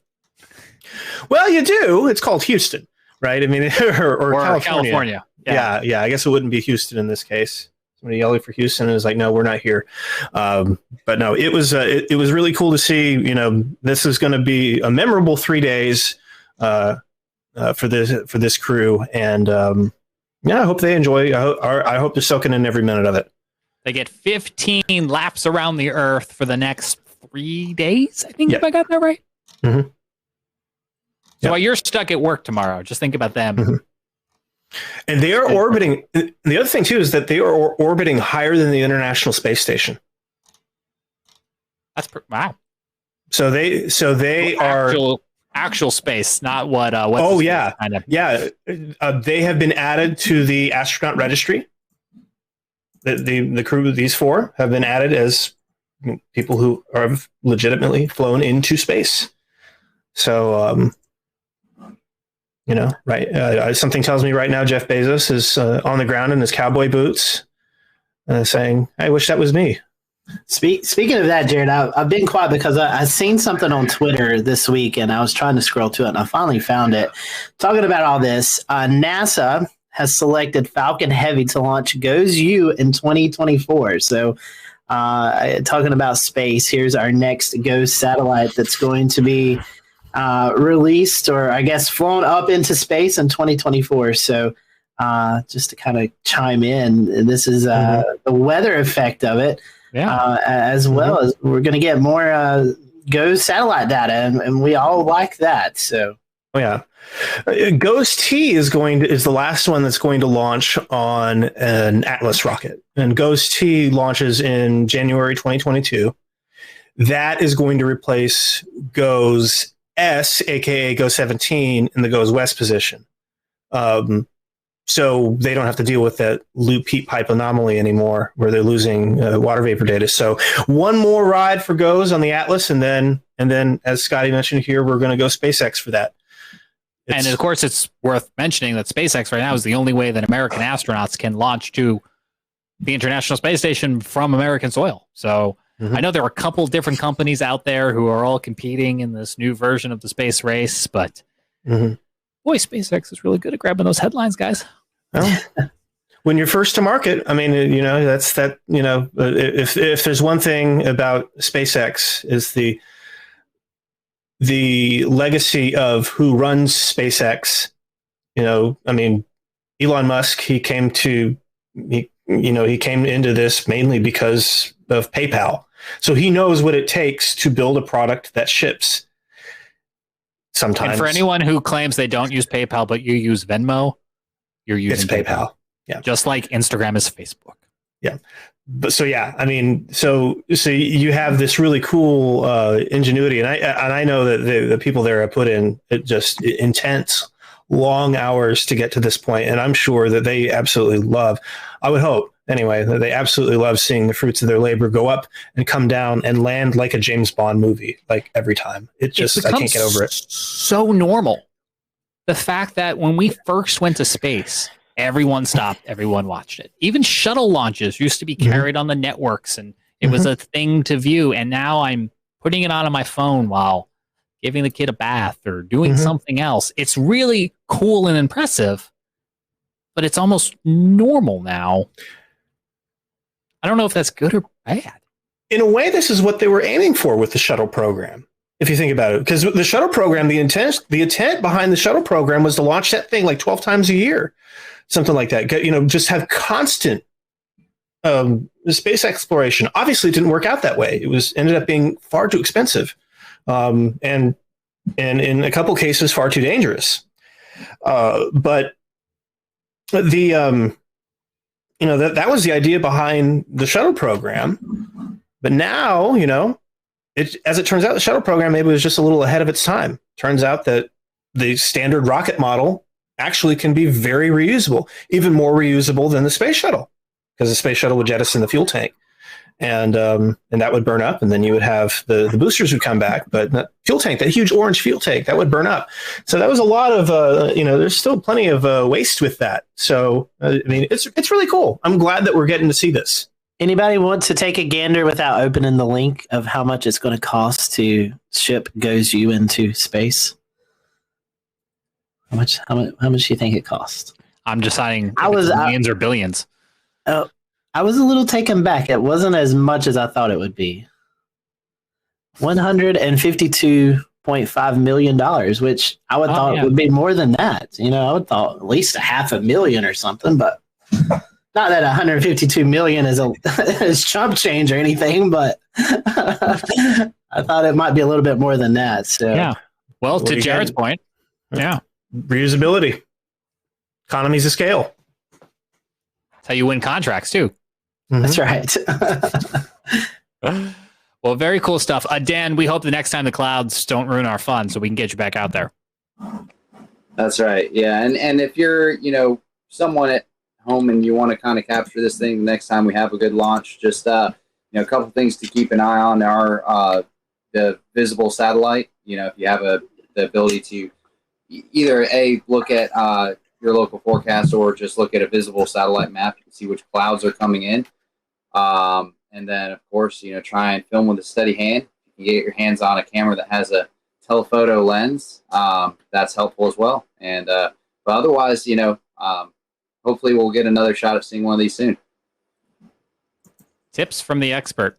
I love it. We'll keep an eye on what they've got coming out of Florida. But, of course, we've really fallen in love this year with wallops in Virginia as well, too, especially if you're in like eastern North Carolina. It's right there for you. Well, that does it for this exciting live edition of the Carolina Weather Group. Thanks for joining us. We will have updates on the tropics on Facebook, on YouTube. So be sure to like, subscribe, hit the bell, sign up. I don't know, whatever you got to do. Sign a blood oath so you get all the updates from us here at the Carolina Weather Group. And if you do find us on Spotify, then you can check out our panelist playlist. We're, of course, happy to have you listen to our audio podcast wherever you listen to audio podcasts. But Spotify had this cool feature where we could play songs and music. And so we did a special series this summer called Panelist Playlist. And if you want to take a listen to it, head on over to the Carolina Weather Group on Spotify. Look for the episodes that have the little music notes at the end of them. And you can be listening to some smooth Weather Channel local on the 8's jazz with your host, Jared Smith and Tim Pounds. So be sure to check that out. I'm James Brierton. On behalf of Scotty, Jared, and Dan, thanks for joining us. And here again, the Rocket Launch. 10, 9, 8, 7, 6, 5, 4, 3, 2, 1. Ignition. First unit still driving. Go Falcon. Godspeed Inspiration 4. Copy, 1 Alpha. Vehicles pitching downrange.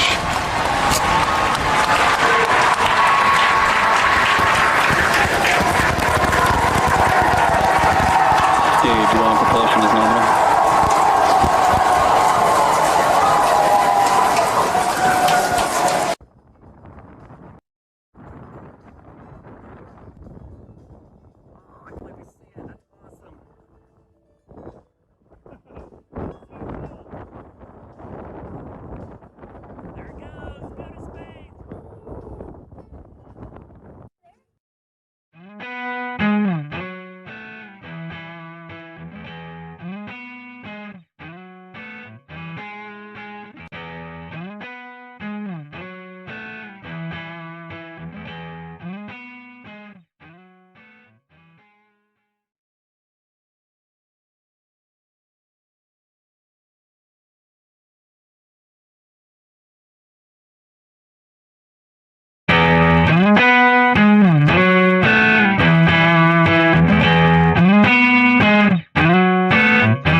welcome to the Carolina Weather Group. This is the Wednesday, April 8th, 2020 edition of our little weather get-together.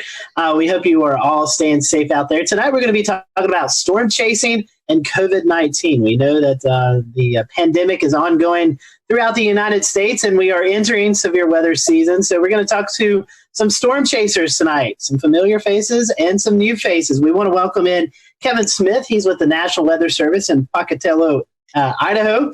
We have on with us Tim Marshall, storm chaser, meteorologist, and engineer. If you are familiar with the weather community, you know Tim goes out and performs damage surveys after these big tornado events. So happy to have Tim on and let him talk a little bit about that towards the end of the show. And our good friend Mike Olubinski is with us. He's back with us, storm chaser, videographer, located out in Arizona and goes out throughout the plains throughout the storm season, capturing all the sounds and the sights of tornadoes and severe weather. So we're happy to have Tim and Mike and Kevin on with us. We may be joined by an additional guest later on in the program. But bring in our guests. I want to bring in Tim Marshall, Mike Olubinski, and Kevin Smith with us tonight. Gentlemen, welcome to the show. We're happy to have you. How's everyone doing this evening? I'm still alive. Well, that's good. We like to hear that. Doing Tim, great. Thanks for having us on. Yeah, Mike. Great to be here. Thank you. Thank you for that. Tim, we'll start with you. You are in Texas right now. Tell us a little bit for your first-time guest. So tell us a little bit about your weather history, your weather background, how you got caught up in this crazy weather community that we're all involved in. Yeah, we've come a long way, haven't we? Many, many years. Well, I've always been interested in the weather. Ever since I was small, I really kept weather records in my house. My parents asked me what I wanted for Christmas. I told them a barometer. They said, "What's that?" And I go, "It's a device that measures barometric pressure, air pressure." And I got a barometer, so I kept daily records. I wrote to TV weatherman. They wrote me back in those days. And then Ted Fujita was at the University of Chicago, and I was in a suburb of Chicago, Oak Lawn. I got hit by a F4 tornado on April 21, 1967. I was about 9 or 10. And I knew right then and there I wanted to study tornadoes the rest of my life and figure out what these things are. And I didn't realize at that time I was going to chase them down, but that came later. But I wanted to go to school and learn about tornadoes, and that's what I did. That's awesome. And Tim, we want to get more into what you do after the tornado later on in the show. Let's bring in Kevin Smith. He's with the National Weather Service in Idaho. Kevin, currently in Idaho, but you also have some ties here to North Carolina. Tell us a little bit about you. Yeah, so great to be on, and thanks for having me on the show tonight. So grew up in central New York, Syracuse area, right in the middle of New York State, and right on the edge of the lake effect snow belts, which might have helped spur a little bit of my early interest in the weather. And I'm not really sure what really got me into it. You know, a lot of people have stories of a big tornado or a big storm or some trigger for them that really launched them into their meteorology careers, their storm chasing careers and whatnot. I'm not sure really what it was for me, but ever since elementary school, knew I wanted to be a meteorologist and was particularly interested in the National Weather Service, just for the public service side, public protection side of everything. So went to college down in NC State, Raleigh. So there's my connection to North Carolina. Started in 2007, working on my meteorology degree and was there for 4 or 5 years. So, got to know a lot of great people down there. And Dan Whitaker and I believe we met possibly doing some local chasing back during that time when I was in college. Got some exposure at the Raleigh Weather Service office, doing some volunteer work there. Whatnot, and I got involved in the ham radio side of weather spotting and the Skywarn programs there in central North Carolina as well. And so graduated in 2012, and just like a lot of people are facing, very competitive these days to get in. We'll return to Best of the Carolina Weather Group in a moment. Now your Carolina weather forecast. Here are today's forecast high temperatures for North Carolina. Here are the forecast lows for tonight for North Carolina. Here are tomorrow's forecast high temperatures. And here's forecast rainfall across North Carolina tomorrow. Here are the forecast highs for the day after tomorrow.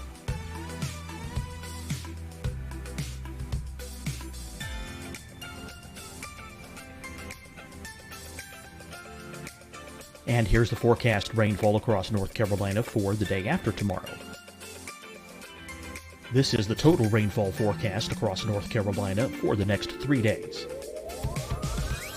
Here's the severe thunderstorm outlook for today from the Storm Prediction Center.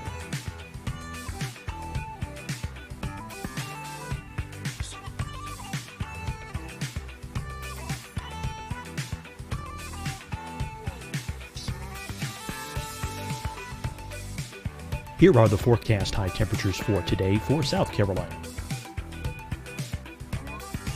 Here are the low temperatures for today for South Carolina. Here's the probability of precipitation forecast across South Carolina today. And here are the rain chances across South Carolina tonight. Here are tomorrow's forecast highs across South Carolina. Here are the forecast low temperatures for tomorrow for South Carolina. And here is the probability of precipitation across South Carolina tomorrow.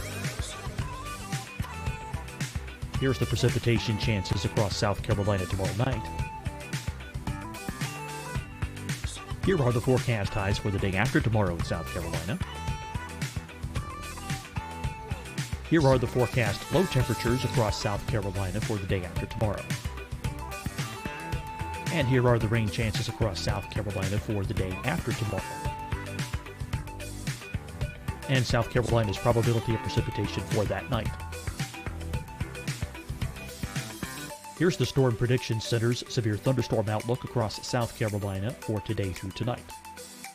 Here's the Storm Prediction Center's severe thunderstorm outlook across South Carolina for tomorrow and tomorrow night.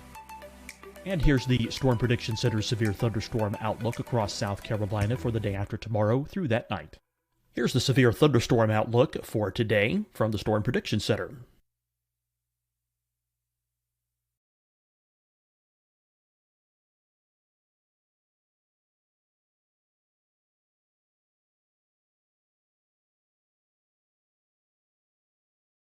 And now, here's a live look at weather radar across the southeast. Deciding when to wear a mask isn't about who you know or how well you know them. Just ask yourself, will I be with anyone I don't live with? If the answer is yes, get behind the mask. Help slow the spread of COVID-19. Get behind the mask. Learn more at covid19.ncdhhs.gov. Hi, everyone. I'm Dr. Mandy Cohen, Secretary of the North Carolina Department of Health and Human Services. And when you follow the 3 W's, you protect your family and your neighbors from COVID-19. When you leave your home, practice your W's. Wear a cloth face covering, wait 6 feet apart, wash your hands often. Wear, wait, wash. We're in this together. Stay strong, North Carolina. Fight the spread and take a stand against coronavirus. Wear a mask in public. Stay at least 6 feet apart from others. And get tested. Join us and fight the spread. Visit scdhec.gov/COVID-19. Getting tested for COVID-19 helps you to take the steps needed to protect yourself, your loved ones, and your community. Find the testing location at scdhec.gov/COVID-19 testing.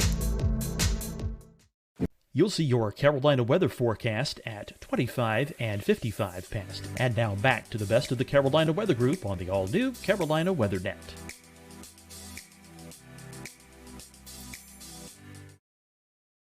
And it took several years of applying and kind of refining my credentials and gaining some more experience in different areas. And during that time, I spent some time actually firefighting and doing private security as my paid job during that period. So a little bit of a break, and then was able to get a job offer at the National Weather Service out here in Pocatello, Idaho, just a little over 3 years ago. And I've been out here ever since. Do you know one of my best friends out there? I'm sorry? Do you know one of my best friends out there, Jeff Hedges? Yes. Jeff was there when I first started. He's retired now, but I was able to work with him for, I believe, a little bit over a year out there. Yep, Jeff and I went to school together at NIU. Yeah, so small, tight-knit community in this meteorology world we live in. Yep. So, and I have about 12 or 13 years of storm chasing experience as well that I've continued on the side. So. Do you know Elizabeth Padian? I have met her. I believe she is or was working at the Boise Weather Service office, and I've met Boise. her. Oh, that's what it was. Okay, yeah. I shot her wedding like years ago, and she was always. She said she was up from one of those offices, and for some reason, Pocatello always seemed to be where she was from, or something in my head. So that's why I remember. Yeah. No, I have met her as well.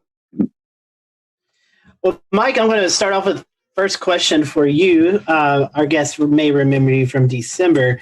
But I want to ask all three of you guys your different roles. Each one of you have a different role in storm chasing, a different agenda, idea of what you want to do. So, Mike, I'll start with you. Kind of tell us, you live in Arizona, so you make the trek out to the plains every year. Kind of tell us about the role that you want as you're out storm chasing. I was just talking to someone today. They were saying something about, I bet you'd probably still go chasing if you didn't have a camera. And I was like, I don't know. Like, I would love to watch a storm if I didn't have a camera, but chasing it and going out to the plains and all that stuff.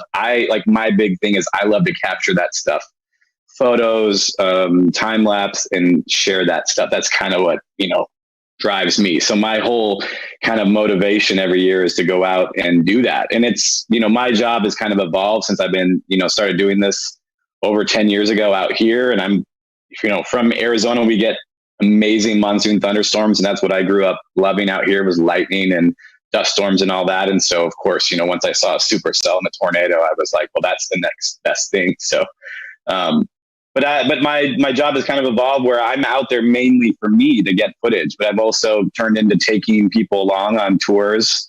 I kind of, do more like, I guess I would kind of call them private tours, where there's 1 or 2 or 3 people coming along, try to keep them small because I still want to get, the footage I want to get. And we've also played guide to having some people follow us that want to get the same kind of footage that we're getting. And we're definitely, when I say we, I mean, sometimes I have my buddy Brett ride along, or me by myself, but we, we kind of have a different mindset. I know Tim, a lot of these guys are right under the tornado. They want to get close up footage. They're getting the damage. They're getting all the crazy stuff. And we're usually in front of it because we want to stay out of the rain and the hail because we want to capture these images. So the footage we're getting is a little bit of a, different type than what other people get, but it's a heck of a lot of fun, and I'm hoping, badly that I will be able to get some more this spring. I'll bring in Brett Adair. He's joining us. I think he's actually out in the field right now, doing a little bit of chasing. Brett, a guest of our show, so if you've been following us, you've seen Brett before. Brett, you do live storm media, doing some stuff for Weather Nation. What's your objective? What's your goal as you go out in the fields and chase? Well, the number one objective has been report. Obviously, we want to get in front of these storms and, in some cases get close and others maybe not so close. Today, the objective was we had some inverted V-type soundings earlier in the day, so we knew hail and damaging winds were going to be the key elements and components for earlier today. So we did a little chasing in the severe thunderstorm watch down in Alabama just to do a little bit of reporting if we had anything. Now we're shifting into nighttime mode where we're moving up I-65 north of Birmingham, headed toward Huntsville, and we're going to go up and see if we can't, confirm anything that might happen. We got increasing shear in the overnight hours, and we're still really unstable. 2,000 to 3,000 CAPE out here as these storms push out of Tennessee and Arkansas. So we're going to be doing anything that we can to confirm any type of damage and see if we get any wind or hail reports up here. And so we know chasing kind of a different scenario this year with the coronavirus going on. Maybe some different rules, perspectives coming through. Tim Marshall, I know you was able to head up to Jonesboro, Arkansas. We'll talk a little bit about that later on. But as you're out in the field, what is your guidelines, or what are you wanting to look for as you're out in the field? Well, we've had to change now. Oh, my bad. Oh, go ahead. Now, right now, I'm on this EF scale committee, and what we try to do is get pictures of certain buildings that are damaged by tornadoes. So that's my mission, and that's why I was in Nashville, I was in Jonesboro and Dallas, looking for these specific damage indicators, as we call them, and get photos of that. We have plenty of photos of damaged houses and manufactured homes. What we want to do is look at more details, like your Walgreens and your cantilever lights that we have, street lights, those kinds of things that we need photos for. So that's what I'm doing, is I'm surveying to get specific photographs. Awesome. That's some great perspective there. Some good information that we get from your storm surveys. Dan, I know you friends with Kevin, and maybe you guys can kind of talk about that side of the conversation tonight.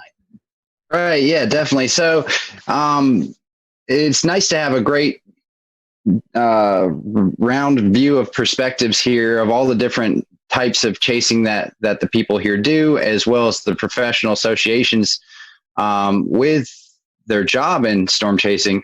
It's one of the perspectives that I thought was really important to have tonight was bringing on Kevin Smith, who's a meteorologist at the National Weather Service. I've known Kevin for a while. We've ran into storms together. We've in North Carolina, we both would end up on some of the same storms as we were chasing it. He's always been someone who has thought very critically to spotter reports and reports to be used for the National Weather Service. So that being said, kind of Kevin, what do you think?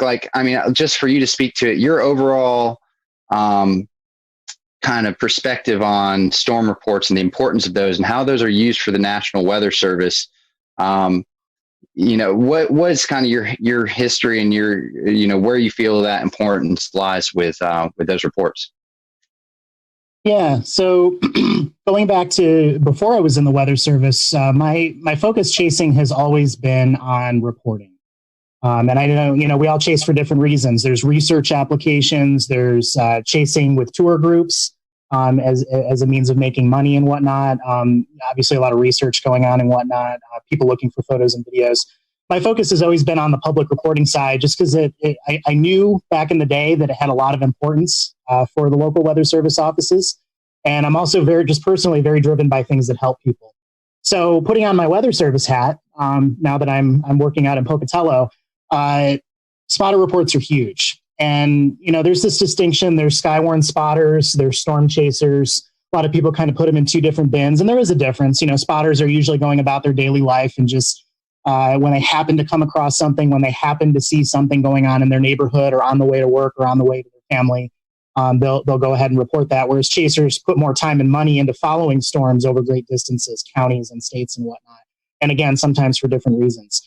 So from the Weather Service perspective, ground truth reports are huge. They are not going away. The importance of spotter reports are not going away. We talk about all these great advances these days in radar technology, dual pole radar, phased array radar. We have satellite imagery that's incredible resolution now with even 1 minute updates if we want that type of data during severe weather. And even with these advances, there's nothing that's come along, and probably nothing that's going to come along in any of our lifetimes, that's going to replace ground truth reports. So the Skywarn program, the practice of calling in reports, whether it's to the media or directly to the Weather Service offices, remains incredibly important for our operations at the Weather Service. And I think that's going to remain incredibly important going forward, even with the advances. Well, thanks for explaining that really well. I guess kind of the purpose of tonight's conversation, how everything kind of comes back around is, how things are going to change this storm season with the threat of coronavirus and the way things are going this storm season already. And hopefully that changes in a few weeks or a month, and, staying ultra optimistic that by late May or June, things will be a lot closer to where they were, before all of this. But that's just the optimistic storm chaser in me. All that being said, I think one of the important things is, what if we're talking 5 years from now and we're looking back at this storm season? What are going to be the biggest takeaways? What are the most important things that may have happened weather-wise from a lot of people staying home, from a lot of research potentially being halted. So that being said, Kevin, kind of back to you about this reporting, just kind of starting there, as we're all trying to make sense of severe weather and trying to figure out the best way to make sense of ground reports and get those in. How do you think that might be affected this storm season? Part of our security is that we just have. It's really hard to tell. So obviously, and probably everyone on this panel is aware, there's a lot of debate right now going on among the spotter community, storm chaser community on to chase or not to chase, and CDC guidelines, and how is the overall season going to be impacted? With everything going on with COVID. In terms of the reports that are streaming into the Weather Service offices, it's hard to tell. We get a lot of reports from the local spotters in each CWA, so each county warning area, the area that each Weather Service office is in charge of in terms of forecasting and warning operations.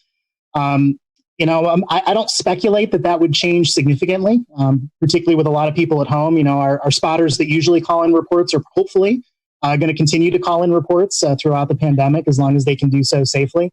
In terms of maybe having less chasers out in the field, it's really hard to speculate on that. Whether that's going to have an impact on the overall verification process or just the amount of reports that are coming in. Officially, from the Weather Service standpoint, we strongly recommend everyone to follow all the CDC guidelines and all the local guidelines related to the pandemic. That's kind of a first priority before we get into, I need to report the wall cloud. But outside of that, pandemic or no pandemic, we want those ground truth reports whenever they can be sent. Kevin, one of the things that you said that stuck with me was the importance that in normal times, these observations can provide to you guys at the National Weather Service. I'd like to have you speak a little bit more to that in just a second, but what I'd like to do to kind of draw a parallel between the two conversations we're having is play a sound clip today from here in Charlotte, North Carolina, where Mecklenburg County Health Director Gibby Harris actually drew a line between what hurricane forecasting is like and what trying to forecast the coronavirus is like, and it plays off of exactly what I think you were just talking about how today's observations determine tomorrow's forecast. This runs about a minute. It's a little long, but I want to let our weather-centric audience hear this sound. We have built the modeling that we're using in this community based on methods that were developed by a team of researchers at the University of Pennsylvania. The CDC has also used this model. We're working with our partners at Atrium and Novant, and it requires data from all three of our systems to run these models. We've adjusted the models with our local data and are monitoring the projections daily. Every time we put in new data and adjust the assumptions based on what we're seeing in our community, the forecasts can shift. These models are not unlike what you see when we have a hurricane. When you see models from a hurricane, you see where the hurricane is and then the cone that goes out from the hurricane. That means that it could happen anywhere within that cone based on the modeling that they're able to do. And the further you go out with the modeling, the wider that cone becomes. That's what we're dealing with in this situation. We have limited data, and we're using what we're seeing in other communities to help us with that modeling. But you have to know that this is a moving target for us, and we're doing the best we can with what we have.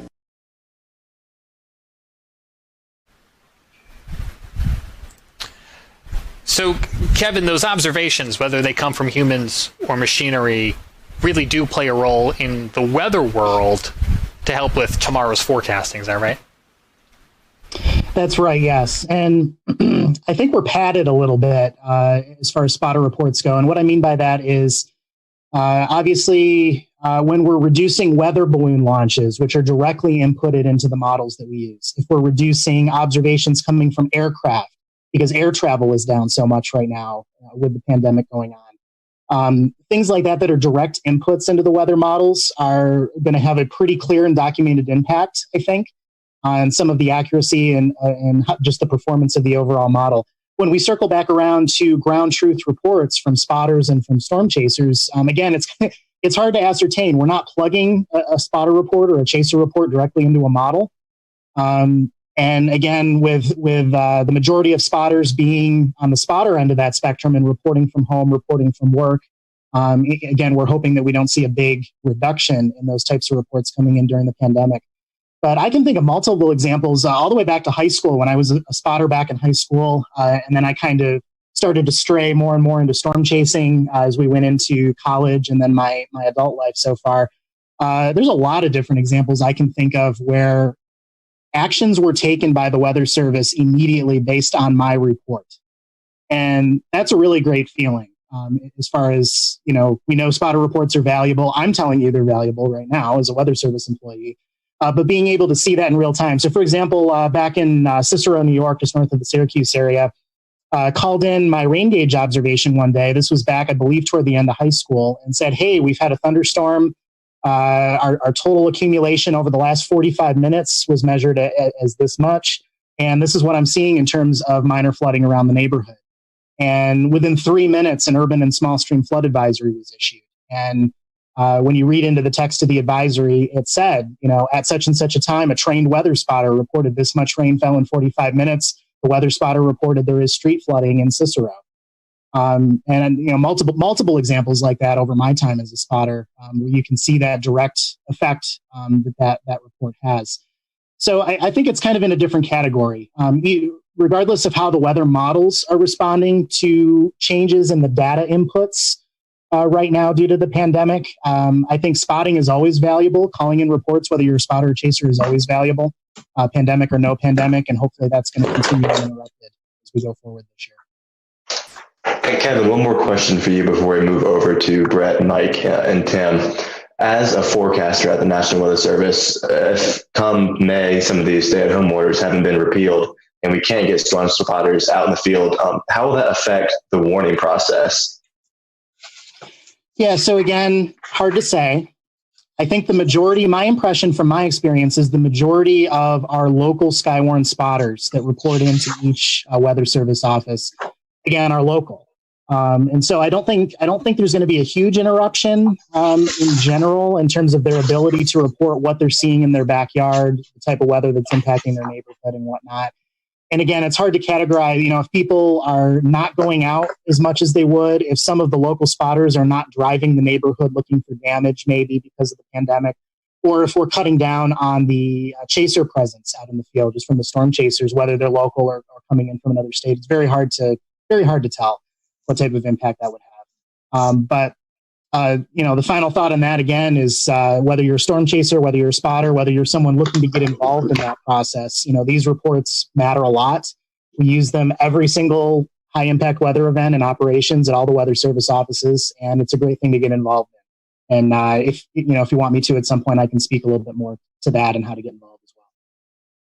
Yeah, actually, Kevin, near the end of after we talk about some more things, we'll be talking about that specifically. And for any of the listeners, it would be great for us to give them things to do that they can do from home to become involved with better reporting and stuff like that. So we'll be actually speaking to that. I think it's a great and very useful thing that we can all kind of try and figure out what we can all do while we stay at home. So, but over to you, Brett. You're out in the car. You're pursuing storms right now.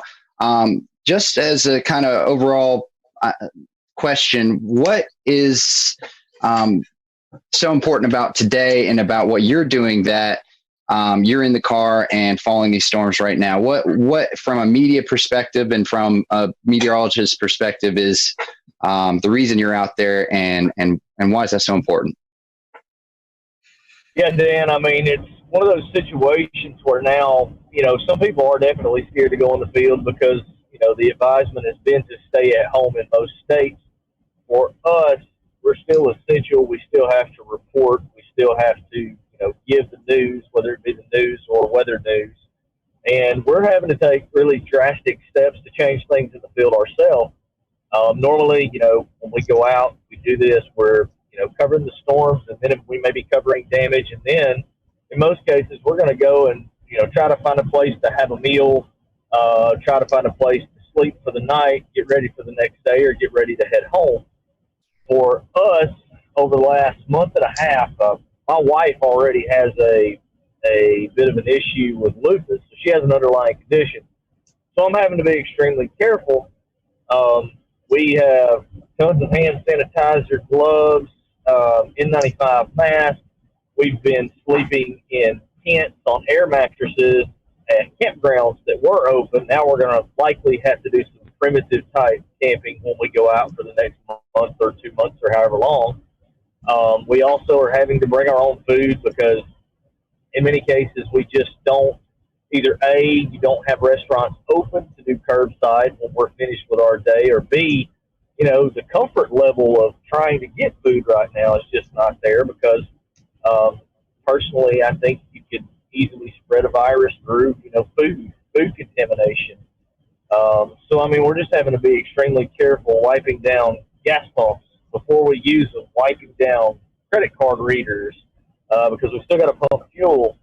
It has really changed the way that we operate, and we're having to really slow down and be more attentive to the things that normally would be second nature to us when we're in the field. So, personally, I'm a little more worried about other things than the storms, and you have to pay attention and really think about things more in depth. And it also, I second guess myself sometimes. I don't want to become complacent about the weather and then have an issue there as well. So it's becoming very challenging, but we still have to be out here, reduce number of spotters.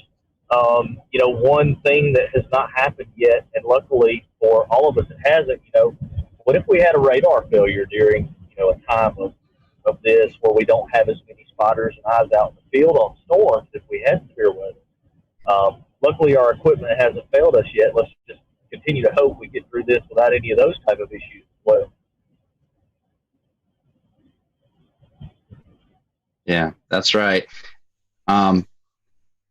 So, Tim, to kind of speak to you, you've already been out chasing as well. You've done your damage assessments. You've seen some of these effects probably as well. Is there anything like what Brett was talking about that you think you've had to change, or that's limited your ability to do your job or to pursue the storms? Absolutely. Everything Brett was saying with regard to carrying hand sanitizer. I have an N95 mask and have gloves, have surgical gloves, have a whole box of them. So every time I go to fuel up, I put on a surgical glove and then go ahead and proceed to use that and then throw it away after I fill up the vehicle. Fast food is the order of the day, obviously, and that's not good for my health. My doctor would certainly frown on that, but that's the way chasing is. So some of the fast food restaurants are still open fairly late at night, and even the Sonics we found were open, and not my first choice to go eat there, but if it's the only thing around, you want something warm there you go. Hotels I have not found to be a problem yet. I've been finding that many hotels welcome to have a visitor because they don't have hardly anybody in the hotels.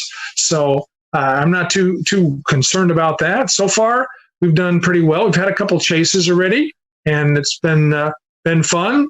But I think what happens is we'll see how things work over the next few weeks and months, and see how bad it gets or if it improves any. And so, Mike, I want to bring you in because Tim lives in Texas, Brett's in Alabama.